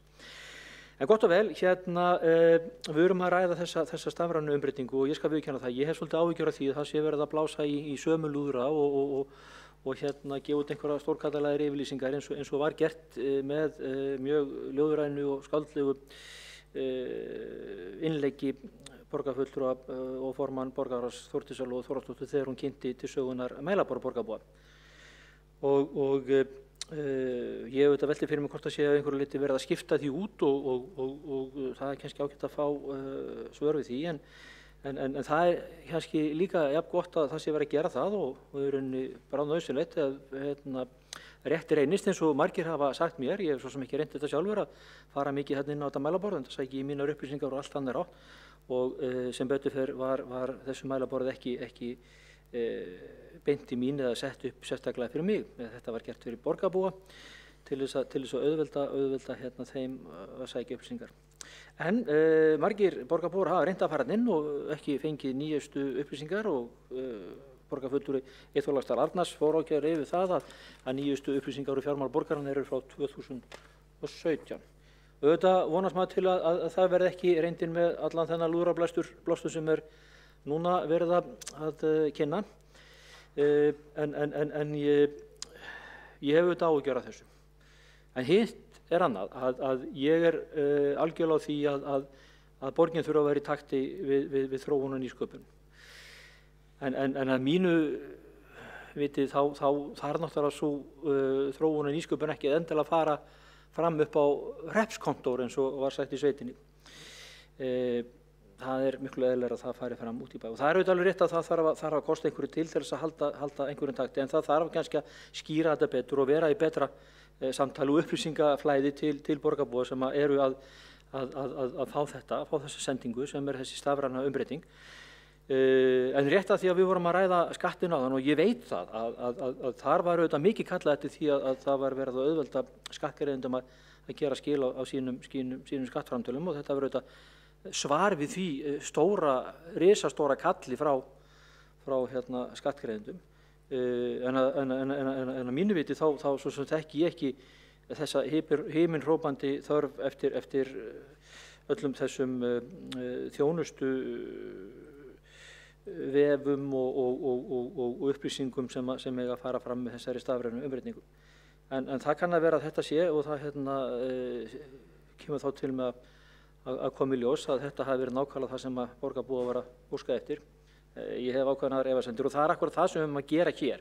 Við höfum að hafa uppi efasemdir, við höfum að vera tortryggin, við höfum að vera gagnrýnin, við höfum að biðja upplýsingar, við höfum að skoða málin. Við eigum ekkert að láta eins og það sé verið að gera einhverja stórkostlega hluti og vera með einhverja stórkallarlegar yfirlýsingar eða lúðrablástur eða skáldlegar yfirlýsingar á Facebook. Við þurfum bara að fá búnað sem virkar og er að þjóna borgarbúum. Stundum hefur það ekki tekist og ég ætla allavega að velta því fyrir sjálfum mér hvort að það sé ekki akkurat reyndin með þetta mælaborð sem var blásið upp hérna 27. febrúar 2019. Mér langar líka að reyna að rifja upp að mér hefur bara ekki tekist það að það er ekkert langt síðan að það var verið að þróa einhvers konar greiðslukort fyrir borgina. Ég held að það hafi verið síðustu aldamót og ef ég man rétt þá voru himinháar tölur í því sambandi sem fóru í það. Ég man ekki eftir því að það getur vel einhver annar muni þá og hugsanlega borgarstjóri sem rekur minni til þess að kort sem átti að nota í strætó og sund og fleiri staði var verið að þróa á vegum borgarinnar. Kostaði, ef ég rámar í þetta, held ég 2 milljarða á þeim tíma, en það kann að vera að þetta sé allt einhvað runnið í kollunum á mér enda langt lið á kvöldið og ég árum þreyttur eins og vandarlega hlustundur líka og áhorfendur og þið öll. En mér langar aðeins að bæta við svona rétt í lokin að sko þetta er ekkert nýtt að sveitarfélög séu eða fyrirtæki eða stofnanir, rétt eins og borgarstjóri fór yfir áðan, eru að tileinka sér einhver skref í þessari stafrænu umbreytingu. Við erum akkurat nákvæmlega að gera það í Hafnarstjórn eða í Faxaflóahöfnum að þar eru við að skoða þessi mál líka. Við höfum svolítið verið í gömlu höfninni þar en ætlum að færa okkur yfir í nýju höfnina en svo sé notað skáldlegt líkingamál. En við erum auðvitað ekkert í neinum takt eða í neinni líkingu við það sem hefur verið að boða hér. Það er ekkert verið að fara með lungan eða upphæðir af þessu tagi og ég nefndi þá að fyrst í litlum sveitarfélögum eða meðalstórum þá væri þetta spurninga. Nú er þetta að gerast. Jæja, það er gott. Forseti biður þögn í fjarfundi og í salnum, takk fyrir. Að þetta var líka ágætis innlík umræðuna. Það er lost. Afsakið, gæti ég beðið borgarfulltrúa í fjarfundi að setja sig á mjút? Herðu, ég held að við heyrum bara hvert ég... Afsakið þetta, gjörðu svo vel. Við tökum til þessa í tímanum hjá þér. Herðu, það er kannski best ég byrji bara aftur. En ég láta þetta bara gott heita. Herru, vöndum okkur í þessu eins og öllu öðru sem við erum að taka okkur fyrir hendur. Ég er alltaf til í að vanda mig. Ég vil gera þessu. Takk. Borgarfulltrúinn Örn Þórðarson hefur lokið máli sínu. Þá tekur til máls borgarfulltrúinn Kolbrún Baldursdóttir. Það er reyndar góð spurning. Ef Kolbrún Baldursdóttir vill ljúka... Já. Ja. Ok. Það er, já. Forseti, ágæta borgarstjórn, mér langar aðeins að halda áfram með áhyggjur mínar í þessu máli. Það er ekki bara óljós markmið sem af þessu margar þessara verkefna sem valda áhyggjum, heldur einnig starfsmannamálin sem að vekja upp spurningar og valda nokkur uggi. Það hefur auðvitað vakið spurningu sem margir hafa verið reknir af þessu sviði, verkum þeirra útvistað og þessa ævintýralegu upphæðir til ráðgjafa fyrirtækja og af bæði innlendra og erlendra. Það er svona langt umfram allt sem teljast gæti eðlilegt og jafnvel þó þetta væri stórt hugbúnaðar fyrirtæki sem þetta er ekki. Og allt er þetta gert í nafni hagræðingar, tölur sem síðan hvergi er hægt að finna eða máta við allar þessar aðgerðir. Eftir því sem næst er komist er dæmi að einstaklingar sem hafa unnið hjá Þón, sem hafa verið ráðnir inn hjá Þón, hafa verið ráðnir inn án auglýsinga. Þetta er svona þar sem maður hefur verið að heyra og fá fregnir af. Þar sem lögbundnu ráðningarferli hefur þá ekki verið fylgt og þá spyr maður sig auðvitað alltaf menntun og reynslu og hvort að verið er að ráða hæfasta einstaklingin í starfið. Eitt er að ráðin sumarfólk en þegar að verið er að ráða í starf sem krefst fjárhagslegra ábyrgðar og mannaforráða að þá eru þetta skilyrði að það sé farið í lögbundið ráðningarferli og það sé gerð krafa ákveðna menntun og reynslu og skal sá hæfasti sem sækir fá starfið. Sé það ekki gert að þá vakna líka upp spurningar með launamál. Í þessu sambandi og í ljósi þess hvað margir hafa verið reknir og ef maður lítur bara til þess fólks sem er hætt á þessu sviði síðustu árin af hinum og þessum ástæðum og þá mikilvægt finnst mér að það verða skoðaðar meðaltölur og launum tölvunarfræðinga hjá Reykjavíkurborg og jafnvel aftur í tímann. Og launamál sviðsins og samanburður á þeim og meðaltöl launa annars staðar hjá hinu opinbera, þá myndi fulltrúi flokksins í framhaldi af þessar umræðu vilja spyrja formlega þetta og fá formlegt og vonandi skýrt en ekki loðin svör. Það hefur alveg verið talað það að það séu einhverjar yfirborganir hjá sviðinu því að þessar tölur hafa hækkað og þegar horft til sérfræðinga sem ráðnir hafa verið undanfarin til dæmis í tengslu við stafræna umbreytingu. Ég veit ekki, það með þessi lausung eða léttleiki sem veldur áhyggjum og þetta eru svo rosalega háar upphæðir og þess vegna ég svo hissa að borgarstjóri skuli pirrast svona mikið út í það að við skulum vera að skoða þetta og ræða þetta og vekja eða velta upp svona alls konar spurningum. Það okkar hlutverk, það ekki bara hægt að leggja svona lagað á borð fyrir mann og segja bara kyngdu svo þegiðu. Ég meina við hljótum náttúrulega vilja skoða þetta. Og við erum ekki að tala sko, ekki bara einhvern 1-2 miljard, heldur 10 og við viljum þetta vita hvernig þessu varið og hvort að það sé farið skynsamlegustu og hagkvæmustu leiðirnir í hverju einasta skrefi sem tekið sérstaklega í ljósi þess hvað þarf að gera mikið annars staðar. Mér finnst svona því ég lít tilbaka og hef verið að spyrjast fyrir og fá þessi svör að þá margt að þessu bara ekki trúverðugt. Þetta einmitt á einhver svona plani sem svona einhvern veginn gert til þess að reyna að slá ryki í augum hans og maður fær einmitt þessa tilfinningu. Nú á ég sennilega bara að vera vitlaus og hætta að pæla í þessu og segja bara ég hef ekki vita á þessu. Af því svona einhvern veginn svörin. Það svona gert lítið svolítið úr manni að maður skuli vera að spyrja og það svolítið svona verðt þú ekki að spyrja og þú hefur ekki hundsvita á þessu. Þú bara eitthvað að veikja upp eitthvað leiðindi. Það einmitt svona viðbrögð sem maður að fá og þá kemur aftur upp þessi tortryggni. Akkur eru þessi svör svona, akkur ekki bara einhvern veginn heiðarlega allt lagt á borði.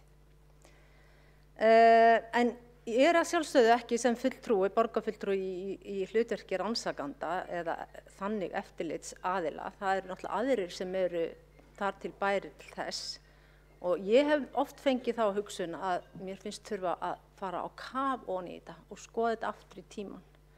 Að það kemur þessi ónota tilfinning að þarna einhvern veginn bara allt opið og það bara einhvern veginn allt í lagi, að þetta svo mikilvægt og þetta svo grænt.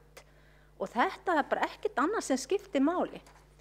Nú ég búið með tíman en mér finnst ég samt eiga eftir að segja meira þannig að ég verði eiginlega að koma bara aftur. Borgarfulltrúinn hefur lokið máli sínu. Næst tekur til máls borgarfulltrúinn Rannveig Ernudóttir.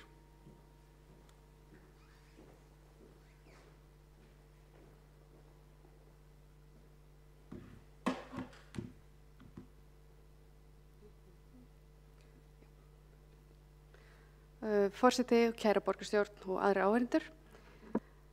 Hér erum við að ræða fjárútlát til þjónustu og nýsköpunarsviðs vegna stafrænnar umbreytingar. Við erum hér að taka fyrir umræðu vegna áhyggju borgarfulltrúa Flokks fólksins og Miðflokksins vegna þess verkefnis. Mín upplifun hér svo að það vantir hreinlega umræðu og fræðslu gagnsemi og tilgang nýsköpunar og þjónustu innan borgarkerfisins.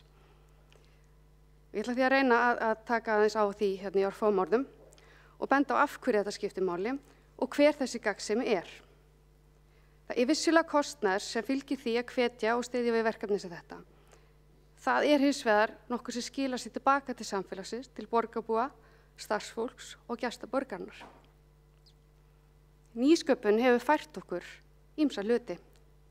Innan borgarinnar má til dæmis benda á starfsemi velferðartæknismiðju velferðarsviðs eða mikstúru sem sköpunar og upplýsingatækni við skóla- og frístundarsviðs. Bæði mikstúra og velferðartæknismiðjan gripu aldeilis boltann þegar skóla- og félagsstarf borgarinnar lá niðri þegar COVID stóð sem hæst. Og það veit ég sjálf, því ég fekk að kynnast því sem starfsmaður og sem foreldri.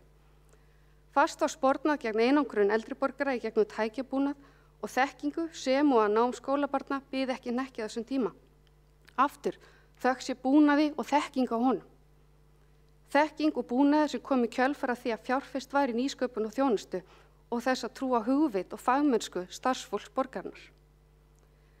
Það er ekki til marks góðan skilning á nútíma samfélagi að skilja ekki eða þykjast ekki skilja hvers vegna það er hluti af rekstri borgarinnar að veita fjármagni í nýsköpun og þjónustu.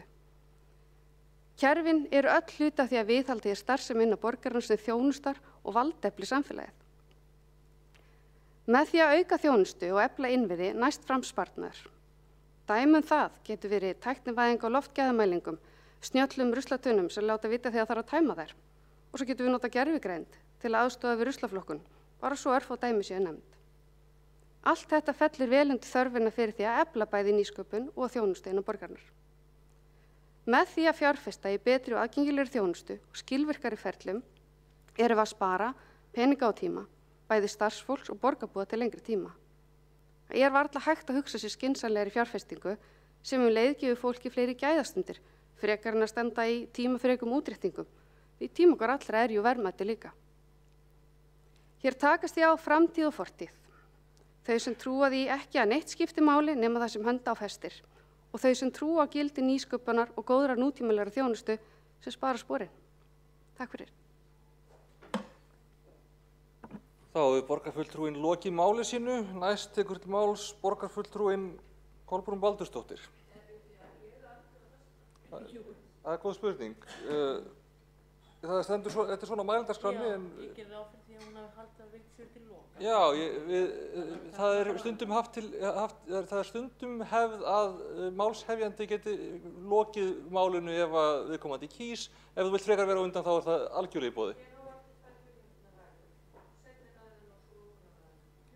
Allt í góðu, þá bara er það Vigdís Hauksdóttir sem næst tekur til máls.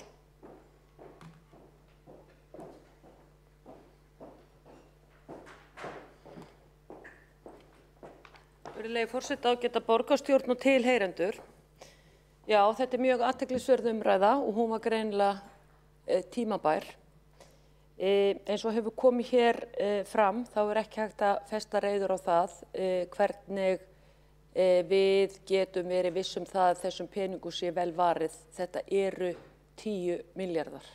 Þetta eru 10.000 milljónir. Borgin hlýtur að komast af með minni pening í þetta verkefni. Ég ætla að nefna hér sem dæmi að því borgarstjóri nefnir hér skattinn sífellt í sinni röksemdafærslu að það hafi gengið vel þar. Ég get alveg tekið undir það. Stórkostlegt verkefni á ríkinu. En það var líka annað verkefni hjá ríkinu sem er eiginlega svona systurverkefni við þetta. Það var þegar Orri var innleiddur þar. Þá byrjaði þetta í litlum 200 milljónum. Einmitt að reyna að koma umhverfinu, rafræna umhverfinu í gott horfi á ríkinu. Vitið þið hver það endaði? 10 milljörðum. Og þetta var árið 2010. Og mér sveldist á þá að það kostaði 10 milljarða. Og það er ríkið. Og svo kem ég hér í borgarstjórn og hér er verið að leggja til að fara í stafræna umbreytingu fyrir 10 milljarða. Að vísu er ríkisupphæðin hærri, ég viðurkenni það ef hún er núvirt, en Reykjavíkurborg er bara sveitafélag. Ekki hugbúnaðarfyrirtæki. Þetta er svo skrítið, virðulegi forseti. Og allt verður að lesast saman. Og ég fullyrði það að þetta verkefni er hégóma verkefni borgarstjóra en ekki elska fyrir borgarbúum. Því að á sama tíma er verið að sækja hér eins og ég sagði fyrir ræðu minni, að komast inn í bandalag bandalag borga sem að heitir Cities Coalition for Digital Rights og það er hér, segir þar í greinargerðinni með leyfi forseta. Reykjavíkurborg hefur lagt upp í metnaðarfulla stafræna vegferð sem miðar að því að umbylta allri þjónustu borgarinnar á næstu 3–5 árum. Gerist Reykjavíkurborg aðili að bandalaginu, mun hún sameinast öðrum borgum í gagnrýni umræðu og alþjóða vettvangi og skuldbinda sig til að tala fyrir og verja með markvissum aðgerðum stafræn réttindi borgara sinna og leysa stafrænar áskoranir á lagalegum og siðferðislegum grunni sem undirbyggja grundvalla mannréttindi þeirra í hinu stafræna heimi. Sameiginlegar áskorun og tækifæri á vettvangi borgana jafnt og alhliða aðgengi á veraldarvefnum og stafrænt læsi, persónuvernd, gagnavernd og gagnaöryggi, gagnsæi, áreiðanleiki og jafnræði gagna eins og algríma, þátttökulýðræði, fjölbreytileiki og heildræn nálgun, opnir og siðferðislega viðurkenndir stafrænir þjónustuaðilar. Tilvitnun lýkur. Býtu, hvenær voru borgarbúar spurðir að því hvort að þeir vildu að útsvari færi í þennan hégum? Að borgarstjóri gæti spókað sig hér út í heimi með einhverjum borgarstjórum annarra þjóða, staðgengill hansinn í þessu bandalagi akkúrat nákvæmlega sviðsstjóri, þjónustu og nýsköpunarsviðs sem að fara fram á allar þessar fjárheimildir. Þetta galið. Þetta galið dæmi hégumleika, fyrst og fremst. En það ekki verið að hugsa borgarbúi hér í þessu verkefni. Það opinberast hér. Þetta afhjúpast hér, akkúrat þegar þetta lesið saman. Hlustuðu svo í bréfi borgarstjórans til borgarráðs sem var lagt fyrir á síðasta fund og málum að fresta með leyfi forseta, sem dæmi samstarfsverkefni sem skila hafa beinu virðisauka má nefna skrá yfir algrím sem borgirnar noti í starfsemi sinni og eftirlit með þróun og mati á líftölfræðilegu gögnum sem meðal annars hefur nýst mörgum borgum vel í baráttunni við COVID-19. Tilvitnun lýkur. Ég meina, borgirnar eru sjálfar að fara í persónu upplýsingagröft. Það nú ekkert smábúð að taka okkur persónuverndina í þessu COVID-dæmi. Það nú ekkert smá. Það nú ekkert smábúð að ganga á okkar stjórnarskrárvari rétt. Og hér verið að leggja til að það verið opnað enn frekar á þetta í samstarfi þessara borga í bandalaginu. Svo ætlum ég að koma upp í þriðju ræðuna minn og lokumræðinni.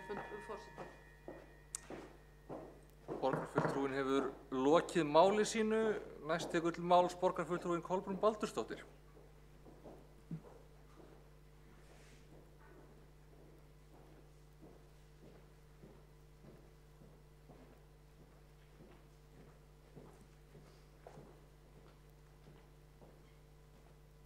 Ágæta borgarstjórn, ég var komin að því áðan þegar tíminn var búinn að fara aðeins gegnum samantekt á nokkrum staðreyndum. Fara þarf í stafræna umbreytingu, það ekki deilt. Þjónustu og nýsköpunarsvið fær 10 milljarða innspýtingu til viðbótar við annað fjármagn. Kostnaður skrifstofu hefur verið umfram áætlun. Vísbendingar eru að farið sé illa með fé, að verið sé að sóa og eyða að óþörfu. Mörg verkefni í farvatninu og hafa verið lengi, hver með sína sérstöku umgjörð en lítið bólar á afurðum sem virka. Hópur starfsmanna hefur rekinn, milljónum og milljörðum veitt til ráðgjafafyrirtækja. Vísbendingar eru að ráðningaferli sé ekki fylgt, fólk valið inn sem ekki vitað hvaða menntun og reynslu það hefur. Fulltrúi Flokks fólksins spyr hvort þetta eigi sér hliðstæðu. Hefur opinber stofnun, sveitarfélag áður ákveðið að láta hendi jafnmikla fjármuni í jafn óskýr og oft á tíðum ómarkviss verkefni sem sum hver eru ekki annað en tilraunir. Þau eru illa skilgreind, þau eru loðin og í rauninni svolítið búið að opna fyrir það möguleika að það verða gerð mistök. Já, að sjálfsögðu verða gerð mistök, segir borgarstjóri. Þetta náttúrulega ekki ásættanlegt.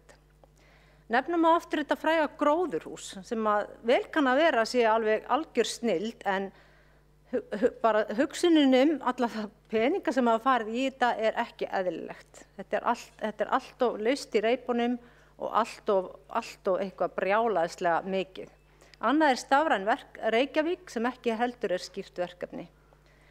Vissulega komið sannlega inn eitthvað styrkjum í slík verkefni en það aðeins dropi í þetta djúpa haf. Ábyrgð sviðsstjóra mikil því að það hann sem leggur línurnar. Það hann sem segir pólitíkinni hvað þarf og hann getur sagt náttúrulega bara allt mögulegt og það getur verið hérna pólitík sem bara gapir framan í þetta af því að þessi pólitík hefur kannski ekki hundsvita á þessu heldur, ekki frekar en sagt okkur mörg hérna í minnihlutanum. En 10 milljörðum til sviðsins í þetta var laumað inn í stórum pakka sem kallast græna planið.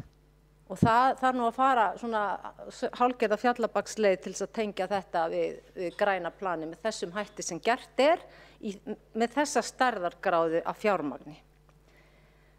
Ég vil næstum fullyrða að miðað við stærð borgarinnar umsvif slái Reykjavíkurborg metið í fjáraustri í tilraunastarfsemi undir merkjum nýsköpunar. Þetta hugtak nýsköpun, þetta er komið úr öllum böndum og ég held bara með því að segja þetta þá bara fylgir einhver svona runa einhverjum verkefnum sem að eru akkurat alls ekki nógu vel skilgreind. Og ég held að það sé fáheyrt að Svið hafi tekist að fá pólitíska kjörna fulltrúa í meirihluta til að láta af hendi jafn mikla fjármuni úr sjóðum almennings eins og þessi meirihluti upp í það. Og það brenna enn fjölmargar spurningar á mér, fulltrúaflokks fólksins, sem því miður, þó ég leggja þær fram, þá veit ég fæ bara einhver svona risasvör og sem er svona svolítið hugsunin hættu þessu og farðu nú bara að þegja. Hvaða hugbúnaður sem ekki nú þegar að finna annars staðar í heiminum ætlar Reykjavíkurborg að framleiða? Til hvers þarf að skrifa þennan hugbúnað, fyrir hvað og hversu langan tíma tekur það og hvað er áætlaður kostnaður við framleiðslu viðkomandi hugbúnaðar þegar upp er staðið? Spurningamerki. Hvað mun gera hugbúnað sem fundin upp og skrifaður að Reykjavíkurborg betri en samskonar hugbúnað frá viðurkenndum hugbúnaðarfyrirtækjum sem nú þegar gæti verið komin í notkun í sama eða svipuðum tilgangi og sá hugbúnað sem Reykjavíkurborg ætlar sér að framleiða. Og hvar eru hin sveitarfélögin? Hvar eru nágranna sveitarfélögin? Ætla bara borgin að taka allan að pakka og á eitthvað borgarbúar að sjá að greiða þetta allt fyrir nágranna sveitarfélögin sem bíða og fá þetta á silfurfati. Af hverju ekki að taka þau með og segja, heyrðu, við deilum þessu að því við ætlum að nota þetta saman. Þetta er gjörsamlega óskiljanlegt og þetta er líka ekki boðlegt. Við getum ekki sætt okkur við þetta. En Reykjavík er sveitarfélag. Hér bíða yfir 1000 börn á lista eftir aðstoð og biðlistar eru langir úr öllum hópum. Við erum ekki hönnuðar eða hugbúnaðar fyrirtæki á alþjóðamælikvarða og eigum ekki að vera það. Og þar af leiðandi er þessi hegðun ekki í boði. Þetta er ekki eðlileg hegðun og þetta getur ekki haldið svona áfram. Það svíður að horfa upp á þetta og vitandi að hvað þarf síðan að gera hérna í borginni. Borgarfulltrúin hefur lokið máli sínu, næst tekur til máls borgarfulltrúin Vigdís Hauksdóttir.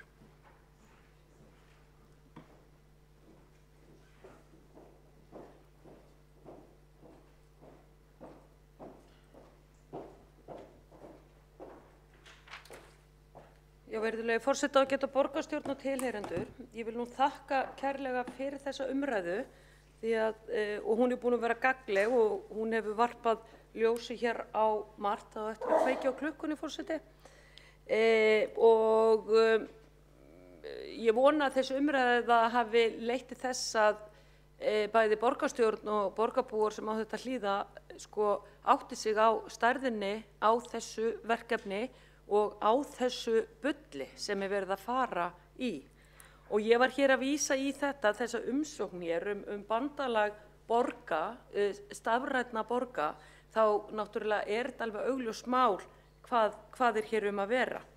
Og það er ekki nóg með það, heldur er verið að flækja hér inn í þetta mál, þessa umsókn að þessu bandalagi, að það sé verið að flytja hér falsfréttir og það er verið að deila falsfréttum og þær seldar án upplýst samþykkis okkar og samfélagsmiðlar eru notað sem tæki til eineltis og hatursáróðurs og grafið undan lýðræðislegum ferlum og almenningsálitum og þess vegna þurfi þessar borgir að fara í þessa stafrænu umbreytingu.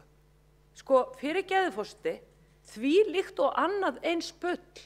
Þetta er borgin sem ætlar að vera borg á meðal borga og borgarstjóri á meðal borgarstjóra sem að gerðist uppvís að því að svindla í kosningum samkvæmt persónuvernd. Persónuvernd komst að því að meira sér Reykjavíkurborg meiri hlutin í síðustu borgarstjórnarkosningum beitti bolabrögðum og svindlaði einmitt með því að nota upplýsingar úr sínum eigin gagnagrunnum, sótti upplýsingar ákveðna aldurshópa og þjóðfélagsgerð. Nú kemur þessi sami borgarstjóri hér fram eins og hvítskóraður engill og segir að það þurfi að fara í stafræna umbreytingu til þess að tryggja öryggi borgarinnar. Þetta er bullshit, forseti. Ég hef aldrei heyrt annað eins, afsakið orðbragðið. Það er ekki hægt að sætta sig við það að 10.000 milljónir fari næstu 3 ár í þetta verkefni. Þetta hégóma verkefni borgarstjóra. Það hlýtur að vera til ódýrari leið til þess að tryggja hér netöryggi í borginni. Það getur ekki annað verið. Og kalla ég nú til hugbúnaðar sérfræðinga landsins sem að væri gaman að gæfa álit sitt á þessari eyðslu hér í Reykjavíkurborg. En virðulegi forseti, ég ætla að ljúka þessu með því að lesa hér upp bókun úr því ég stend hér og hún er svo með leyfi forseta. Reykjavíkurborg er ekki hugbúnaðarfyrirtæki. Reykjavíkurborg er sveitarfélag sem samkvæmt sveitarstjórnarlögum ber að halda upp í lögbundinni þjónustu og grunnþjónustu.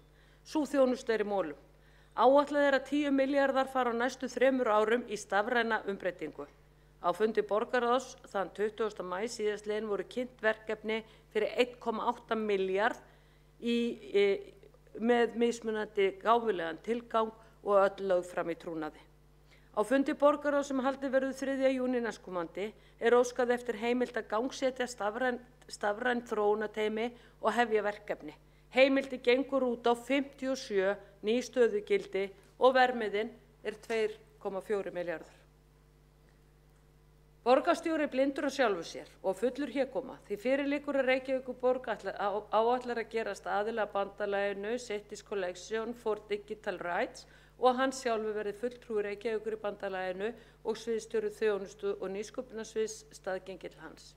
Hann vill dansa með borgarstjórum stórborga í heiminum, verðmiðinn 10 milljarðar, greiðendur, Reykvíkingar, staðrendir, 34 milljarða rekstrarlán á árinu 2021. Ég þakka á ný fyrir þessa gagnlegu umræðu. Borgarfulltrúinn hefur lokið máli sínu og ekki hafa fleiri hvatt sér hljóðs undir þessum lið. Vill borgarfulltrúinn lesa upp bókun? Þá fel ég borgarfulltrúinn Kolbrúnu Baldursdóttur orðið og þar sem hún vill lesa upp bókun. Á 3 ára tímabili fær þjónustu og nýsköpunarsvið 10 milljarða til stafrænna umbreytinga. Á árunum áður hefur einnig miklu fjármagni verið veitt til sviðsins. Fulltrúi Flokks fólksins veit að upplýsingatæknimálin hafa verið í ólestri á borginni einna helst öryggismálin. Kerfið þarfnast einföldunar. Athygli er vakin á hvernig farið er með fjármagni, nánast af léttúð. Rauðljós loga og bjöllur hringja. Fyrirspurnum er svarað með loðnum hætti og eru svör ótrúverðug. Vísbendingar eru sóun og bruðl. Botnlausar greiðslur til ráðgjafafyrirtækja meðan fastir starfsmenn með langar starfsreynslu eru reknir. Undirritaður hefur haft afspurn af því að sá hluti húsnæðisins sem æðstu stjórnendur sviðsins hafa til umráða í Borgartúni hafi fengið endurnýjun umfram það sem gengur og gerist á öðrum sviðum. Ekki hefur verið sýnt fram á 10 milljarðar skilið þeim ávinningi sem sagt er. Markmið verkefna eru óljós samanber það sem er að gerast í hraðri uppsetningu á hugbúnaðarhúsi eða hugbúnaðarframleiðslu einingu sem verður að búa til undir þón, sviði auglýsingu eftir forriturum, grafískum hönnuðum, notendahönnuðum sem eiga að fara í að leggja stund á notendarannsóknir, endurprófurum, verkefnastjórum og fleirum. Skoða þarf hvort þeir sem hafi ráðnir hafi farið gegnum lögbundi ráðningaferli. Á stuttum tíma hafa meðalaun tölvunarfræðinga hjá Reykjavíkurborg hækkað. Eru fleiri flokkar tilbúnir með bókanir? Já, við erum með stuttabókun. Þá fel ég Eyþór Laxdal Arnalds borgarfulltrúa orðið.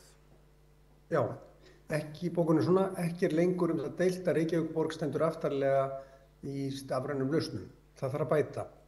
Hér er eins og að búið að ráðstafa 10 milljörðum án þess að fyrirliggi mælanleg markmið, ábatagreining eða mat á hagræðingu þessara miklu fjárfestingu. Sporin hræða vegna fyrri verkefna. Mælaborð borgarinnar átti að vera stórt skref í að veita borgarbúum upplýsingar en nýjustu upplýsingar fjármál eru frá árinu 2017. Mælaborð sem er með úreltum upplýsingum er gagnslaust. Takk fyrir. Voru fleiri bókanir?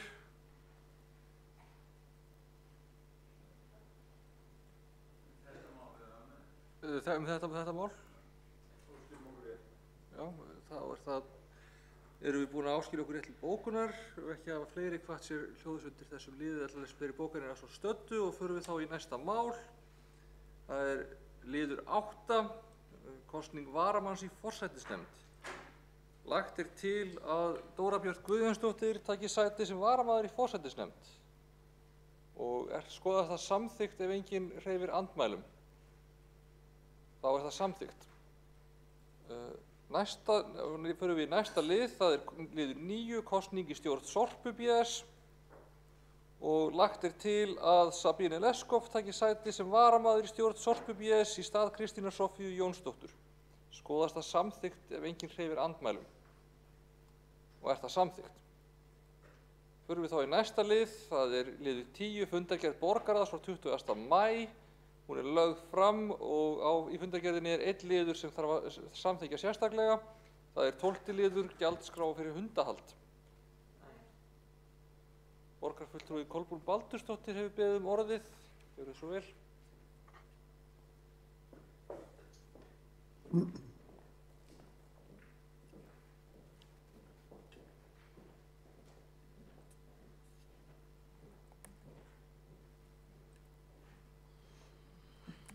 Ágæta borgarstjórn, það eru hundarnir okkar í borginni sem við langar til að ræða hér og það ekki fyrsta sinn, það varðar þetta gjald sem núna er verið að samþykkja. Að innheimta hundagjald og krefjast skráningar aðeins hunda er algjörlega óviðunandi og ósanngjarnt ef horft er til hópa sem halda gæludýr. Hundaeigendur eru einir látnir halda uppi dýraþjónustu í borginni. Og núna er einnig að verið að leggja lokahönd á nýja samþykkt og það sem þvinga á hundaeigendur til að greiða skráningagjald. Ella verður þeim refsað.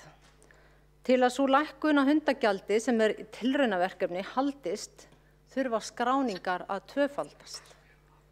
Hér er verið að snúa upp á hendur hundaeigenda og gera þá ábyrga fyrir hver öðrum. Þetta er eins og heilum bekk væri refsað ef einn brýtur af sér. Þvingun og kúgun kallar maður þetta öllu jafna, taktík sem er búin að vera nokkuð algeng í þessum málum. Hundaeigendur eru látnir borga en fá í rauninni ekki mikið í staðinn. Hundaeigendur og hagsmunasamtök hundaeigenda sjá yfir höfuð flest allt sem varðar hunda.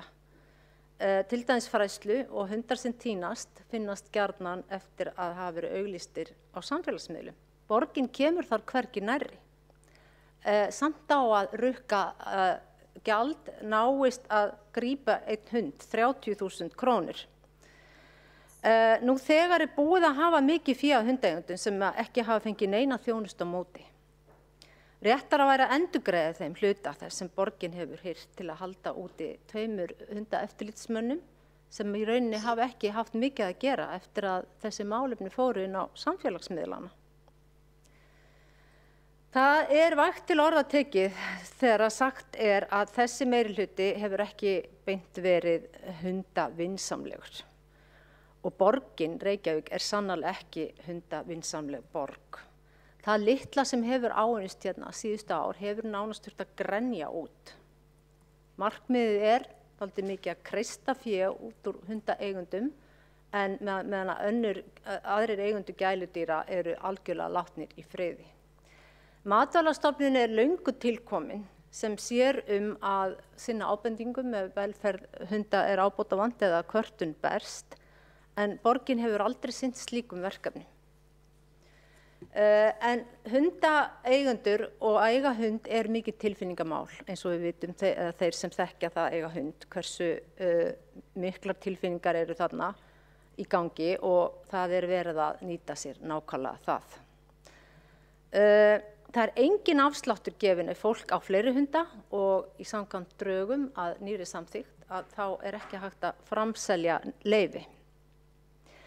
Það hefur jú orðið einhver þróun til betri áttar og málin eru eilítið gegnsærri en það er samt ótrúlega langt í land í þessum málum.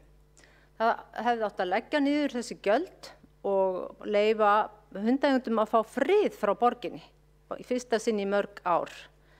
Það síðan ótrúlegi hlutir í þessum drögum að nýrri samþykkt sem að þyrfti virkilega að laga, en ég held í miður að séu komin til að vera. Til dæmis ákvæðið að alltaf eigi að fjarlæga skít eftir hunda kannski ekki raunhæf. Ef ekki líkur á að stíið sé á hundaskít, svo sem þar sem þeir utan göngustíga eða út í móa eða einhvers staðar á svæðum þar sem að kannski ýmis konar dýr gera þarfir sínar, þá kannski varla hægt að ætlast til þess að fólk fari út í móa og heyrðu upp hundaskít. Og þannig eru reglurnar í Danmörku sem dæmi. Það lætur sér enginn detta svona lagað í hug. Þetta allt spurning gönguleiðir og það mitt að fólk sé ekki að stíga onni í þetta. Önnur húsdýr svo sem hestar og kettir gera þarfir sínar á ýmsum stöðum og ekki eigundum þeirra gert að hirða upp eftir þau. Ekki megi fara með hunda í taumum svæði þar sem fuglar verpa undarlegt í ljósi þess að kettir megi að vera á slíkum svæðum. En kettir veiða fugla en ekki hundar. Og kettir í Reykjavík að drepa stóran hluta þeirra fuglsunga sem klekjast út hér í Reykjavík. Og fulltrúi fólksins var nú með það hérna í tillögu sinni að borgarstjórn myndi hvetja katteigendur til þess að setja bjöllur á kettina sína, en það þótti þessu meirihluta ekki þess virði að gera. Og það fleira sem mætti hann ræða í sambandi við þessa hundasamþykkt. Ég sennilega komin á tíma. Ég hefði nú viljað bæta örlítið meira við. Ég veit ekki hvort að ég fá orðið aftur það.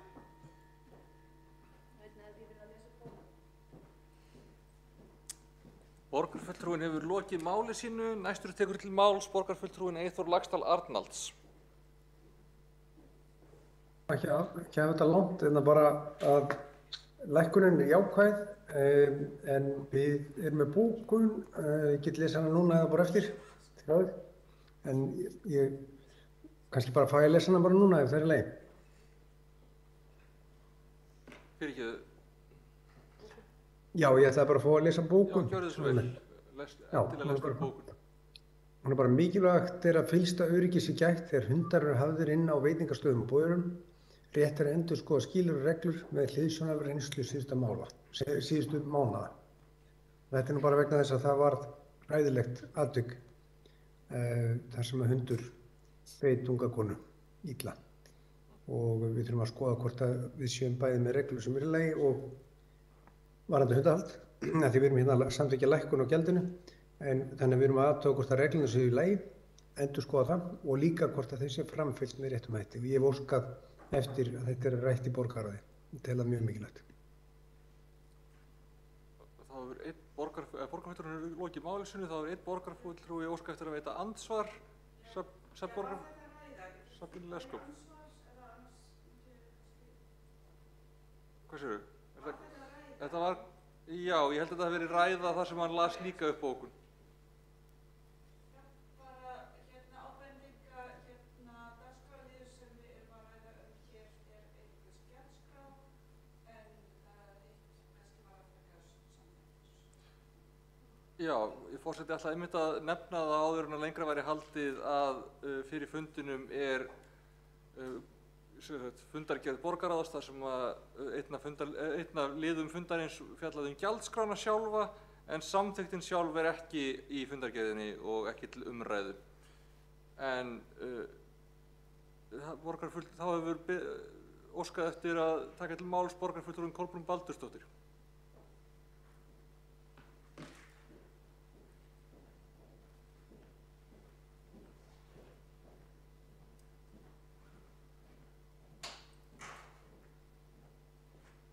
Ágæta borgarstjórn, það er bara örstutt hér í viðbót sem ég langar að bæta við sem að ég hefði viljað sjá drög að nýrri hundasamþykkt fela í sér. Það stendur í 7. grein skráskal þjónust. Forseti ítrekar að til umræðu er fundargerð borgarráðs þar sem að á fundardagskránni er gjald en ekki í samþykktin. Nei, en ég er að fara að tala um gjaldið. Ég vildi bara benda á að það eru ákveðnir hundar undanþegnir þessu gjaldi, ég er að tala um það.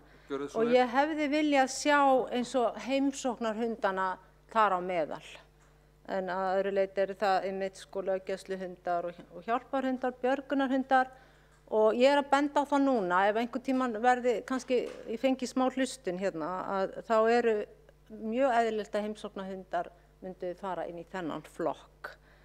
Þannig að svo það sé sagt hérna en þá með leyfi forseta ef ég má bara að ljúka þessu með því að lesa bókun þá það frá og hún þá svona. Hundaeigendur eru einir látnir halda uppi dýraþjónustu í borginni, þeim skylt að greiða skráningagjald 11.900, eftirlitsgjald 9.900 og handsömunargjald sleppi hundur þeirra krónu 30.200.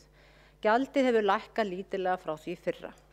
Nú verið að leggja lokahönd á nýja samþykktar sem fram kemur að að ræða tilraunaverkefni til að sú lækkun á hundagjaldi haldist þurfa skráningar að tvöfaldast. Hér verið að snúpa hendur hundaeiganda og gera það ábyrga fyrir hver öðrum. Þetta eins og heilum skóla væri refsað ef einn brýtur af sér þvingun og kúgun kalla maður þetta öllu jafna. Engin afsláttur gefinn ef fólk á fleiri hunda og ekki hægt að framselja leyfi. Komið inn á ákvæðum refsingar, sé samþykktin ekki fylgt, alltaf 4 ára fangelsi. Hundaeigendur þurfa ekki á dýr sem þjónustan að halda. Hundaeigendur og hagsmunasamtök sjá flest allt sem varðar hunda, til dæmis fræðslu og hundar sem týnast finnast iðulega fljótt eftir að hafa verið auglýstir á samfélagsmiðlum. Matvælastofnun sér velferðina, þangað beinir fólk ábendingum sínum ef grunur illan aðbúnað hunds. Borgin kemur þar hvergi nærri. Að mati flokksfólksins borgin ekki hundavinsamleg. Það litla sem hefur áunnist hefur þurft að grenja út. Ég senda hana.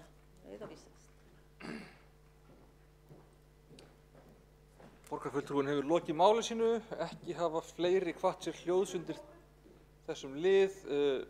Sabine Leskop, borgarfulltrúi, ætlar að lesa upp bókun. Reykjavíkurborg lækka gjaldskrá sína fyrir hundahaldum allt að helming líkt og lagt var til með samþykktum dýraþjónustu Reykjavíkurborgar. Eftir breytingarnar innheimti borgin lægstu gjöldin fyrir hundahald á höfuðborgarsvæðinu og eykur leið þjónustu sína við hunda og eigendur þeirra. Takk. Eru fleiri sem vildu lesa upp bókanir? Svo ekki, þá förum við í atkvæðagreiðslu lið 12, gjaldskrá fyrir hundahald. Og byrjum við á handauppréttingum þeirra sem eru hér í sal. Þau ykkar sem að samþykkja lið 12 gefið þess merki. Og engir í salnum eru mótfallin því, þannig að ég ætla að vera óþarfi að taka það fram. Þau sem að móti kunna vera. Og þá förum við í að heyra í fjarfundinum. Ásta Þórdís Guðjónsdóttir, Skjaldal. Já, ég samþykki þessa lækkun. Takk. Gústaf Adolf B. Sigurbjörnsson. Ég samþykki. Takk fyrir. Nína Margrét Grímsdóttir. Ég samþykki. Hún, já. Ok, fyrirgefðu. Ragnhildur Alda Vilhjálmsdóttir. Fyrirgefðu. Alda, þú segir já. Já, heyri mér. Nú heyrum við þér. Já, heyri mér. Já. Já, samþykkt. Skúli Helgason. Já. Þorkell Heiðarsson. Já. Þórdís Lóa Þórhallsdóttir. Já, ég samþykki. Og Þórdís Lóa Þórhallsdóttir. Já, aftur ég samþykki. Já, þú var ekki óspúin. Ég var eitthvað að fara línuvilt hérna. Já, þá Dóra Magnúsdóttir. Ég samþykki líka. Þá atkvæðagreiðslu Pavel Bartósek. Ég samþykki. Takk fyrir. Ég tek það fram að ég fikk rangar upplýsingar hvaða borgarfulltrúar væri í fjarfundi. Áður lengra var haldið. Og Eyþór Laxdal Arnalds, borgarfulltrúi. Ég samþykki þetta. Eru einhverjir aðrir borgarfulltrúar sem eiga eftir að greiða atkvæði þessa tillögu? Já, nákvæmlega, rétt upp höndu og heyrir ekki í okkur. En tillagan þá samþykkt einróma. Nú. hver satt hjá? Já, fyrirgefðu. Þá er hún ekki samþykkt einróma, en hún er samþykkt með öllum greiddum atkvæðum. Og förum við þá í næsta lið og það er framlagning fundargerðar forsætisnefndar frá 28. maí, fundargerðar mannréttinda, nýsköpunar og lýðræðisráðs frá 7. maí, fundargerð skipulags- og samgönguráðs frá 27. maí, fundargerðir skóla- og frístundaráðs frá 11. og 25. maí, fundargerð umhverfis- og heilbrigðisráðs frá 19. maí og fundargerð velferðarráðs frá 19. maí. Eru einhverjir sem vilja vekja sér þessi hljóðs undir þessum liðum, með þessum lið? Þá gef ég orðið til borgarfulltrúar Kolbrúnar Baldursdóttur þar sem hún þarf að lesa upp bókun.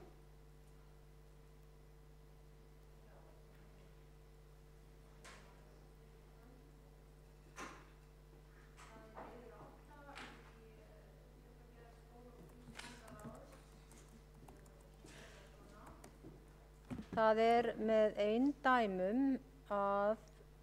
eindæmum sérstakt að skóla- og frístundaráð skyldi ekki sjá sóma sinn í að samþykkja tillögu Flokks fólksins um að niðurgreiðsla vegna dagforeldra miðist við afmælismánuð barns en ekki afmælisdag.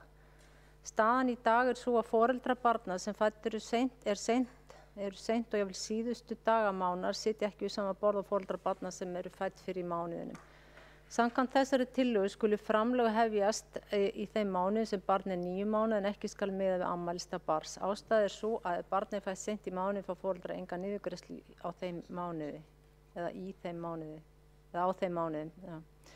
Þetta munar auk þess sem fordæmi fyrir þessu í öðrum sveitarfélögum sem miða niðurgreiðslu vegna dagforeldris við fæðingarmánuð barns en ekki fæðingardag.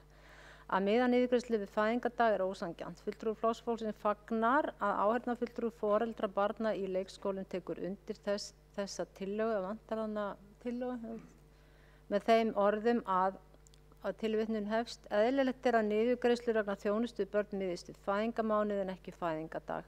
Kostnaður við tillöguna er óverulegur fyrir borgina en getur skipt miklu sérstaklega fyrir tekjulága foreldra, tilvitnun lýkur. Hér hefði sannarlega verið lag fyrir meiri hlutann í skóla- og frístundaráði að sýna sanngirni enda réttlætismál að ræða. Ég á eftir síðan að lesa allavega 2 aðrar bókanir. Já, skulum samt, ef það eru einhverjir sem vilja lesa bókanir undir þessum lið þá ætla ég að leyfa því að klárast fyrst. En ef ekki, voru einhverjir...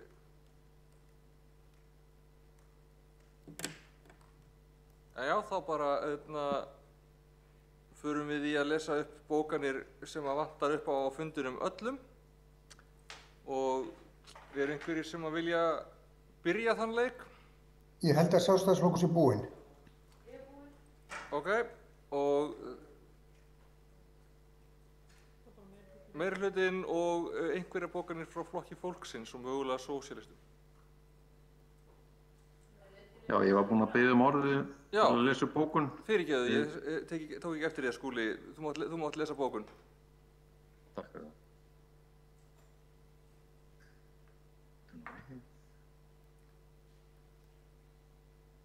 Já, það var þessa fundagerð skóla- og frístundaráðs frá 11. maí.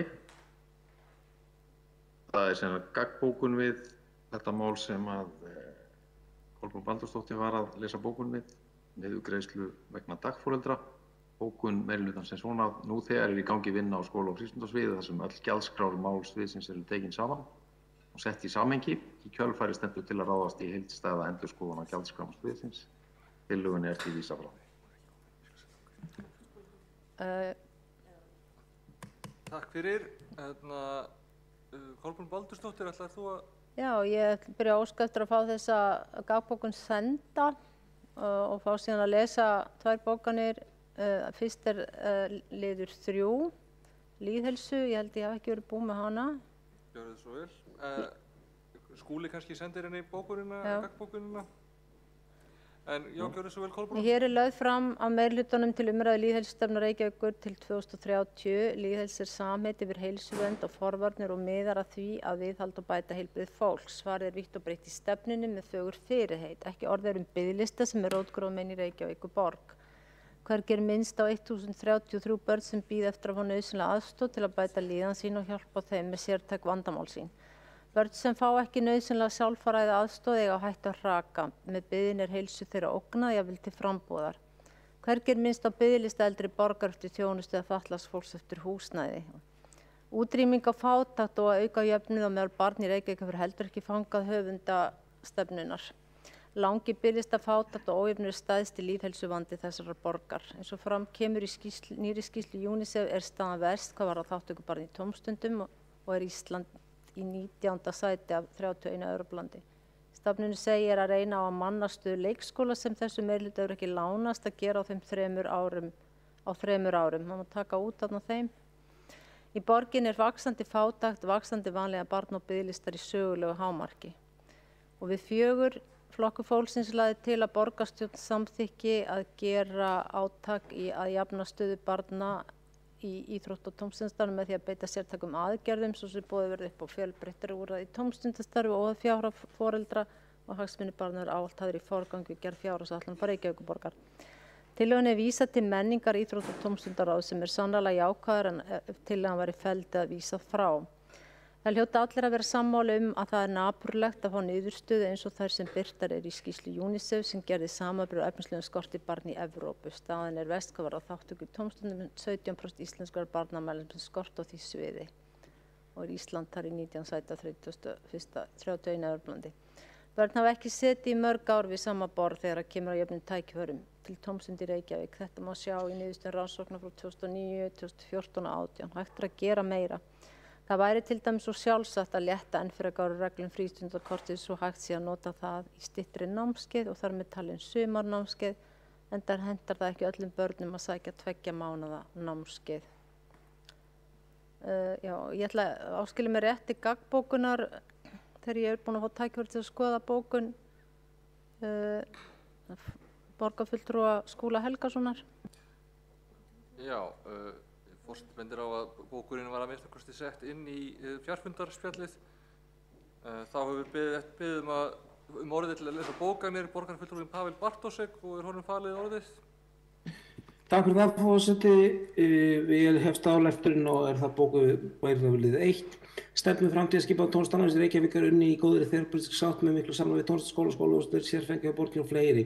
Henni er ætlað að vera upphafið nýju blómvaki í reykjavísku tónlistarlífi. Helstu markmið stefnunnar er að auka aðgengi að tónlistarnámi, fjölga tækifærum og stuðla jafnvel dreifingu þeirra í hverjum borgarinnar. Hún tekur líka á aðstöðu skólaþjónustu og mikilvægt að efla þær og taka til skóla ítarlegar athuganir og fjölga þeim. Þessi yfirlýsingarlega stefna leggur áherslu á samstarf og samþættingu, fjölgun tækifæra og betri nýtingu og tækni í nýjung. Það var næst liður 2. Alltaf leitast að fara vel með almannafé og fara þeim reglum sem geta hverju sinni. Ekki gerir talist ábyrgð að kjörnir fulltrúar taki afdekar ákvarðanir í kjölfar úrskurða sem birtir voru í síðustu viku án þess að hafa fengið álit frá lögfræðingum, frá innkaupa eða tæknisérfræðingum aflíkum þess fyrir hagsmuni Reykjavíkurborgar og samstæðunar allrar. Þá næst liður 3. Líf þess á lífsgæði er lykiláherslu í framtíð sína áherslu borgarna á öllum sviðum. Það þýðir að Reykjavík verði samkvæmlega heilsuborg, hvort sem litið til hins andlega líkamlega félagslega. Stefna Reykjavíkurborgar svið lýðheilsu er að fjölga ævi árum þar sem íbúar búa við góða heilsu og vellíðan. Hún hefur það markmið að skapa umhverfi og aðstæður sem auka jöfnuð, heilsu og hamingju þannig að allir borgarbúar hafi tækifæri að njóta lífsins í borg þar sem þeim finnst gott að búa í sátt og samlyndi. Áhersla er á forvarnir gegn hættu og vá en markið er sagt hærra en að veru einungis laus við vandamál og hættu á áherslu á heilsueflingu þar sem markmið er góð heilsu og vellíðan allra borgarbúa. Þá er næsta skýrsla UNICEF réttindi barna sína íslensk börn standa mörg hluti vel, það kemur efnislegum gæðum og aðgengi menntun. Skýrslan sýnir líka að samanborið við mörg evrópsk örtur íslensk börn tónlistarstarf á borð við íþróttir, tónlist og annað barna- og unglingastarf. UNICEF nefnir nokkrar aðgerðir til að bæta úr þessu. Mikilvægt að taka skýrsluna alvarlega. Notkun frístundakostnaðar með 6-18 ára barna í Reykjavík er mjög mikil og í sumum hverfum yfir 90%. Leitun og annars aðeins þátttöku, en þátttakan er mismikil eftir hverfum. Hún er að minnst heimilum þar sem matfall lítil og heimilum sem eru mörg börn. Margt hefur verið gert undanfarið misseri í Reykjavík til að gera frístundastarf algengilega. Starfshópur skilaði fyrir tillögum að breyta reglum um notkun frístundakostnaðar og efnt var til tilraunaverkefni í Breiðholti til að auka þátttöku hlutfall barna í frístundastarfi. Það var næsta. Ný úttekta húsnæði Fossvogs sýnir að grípa þarf til frekara aðgerða til að koma húsnæði í gott horf.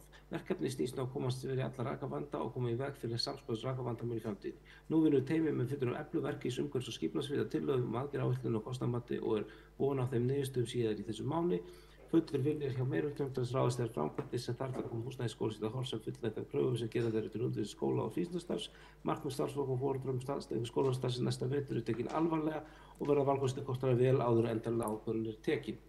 Og sundbókar komin, svo er stafræn innbeiting. Stafræn innbeiting snýst nútímavæðingu þjónustu og föstum íbúa sem bættu aðgengi að þjónustu. Af þessu skapast mikið hagræði fyrir borgina, íbúa umhverfi með minna resenni, minni mengun og minni sóun. Þetta krafa nútímans og vegferð sem öll stærri fyrirtæki sem leggja áherslu á góða þjónustunni eru á.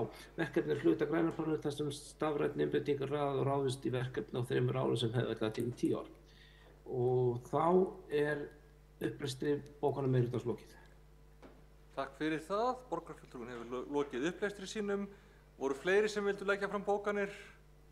Borgarfulltrúinn Kolbrún Baldursdóttir hefur beðið að leggja fram bókun. Ég með gaggbókun við þessa gaggbókun borgarfulltrúa Skúla Helgasonar þótt í gangi sé vinna á skóla- og frístundasviði þar sem öll gjaldskrármál sviðsins eru tekin saman og sett samhengi er það hvorki ástæðan í afsökun fyrir að samþykja ekki tillögu Flokks fólksins á niðurgreiðslu vegna dagforeldra miðstöð afmælismál barns en ekki afmælisdag. Eðlilegt er að niðurgreiðslu vegna þjónustu við börn miðstöð fæðingarmál ekki fæðingardag. Kostnaður tillögunnar er óverulegur fyrir borgina getur skipt miklu máli sérstaklega fyrir tekjulága foreldra. Hér er sanngirnismál að ræða. Takk fyrir. Þá hafa ekki fleiri hvatt sér hljóðs og segi ég þá þessum fundi borgarstjórnar slitið. Fleira er ekki í fundinum í kvöld. Góðar stundir.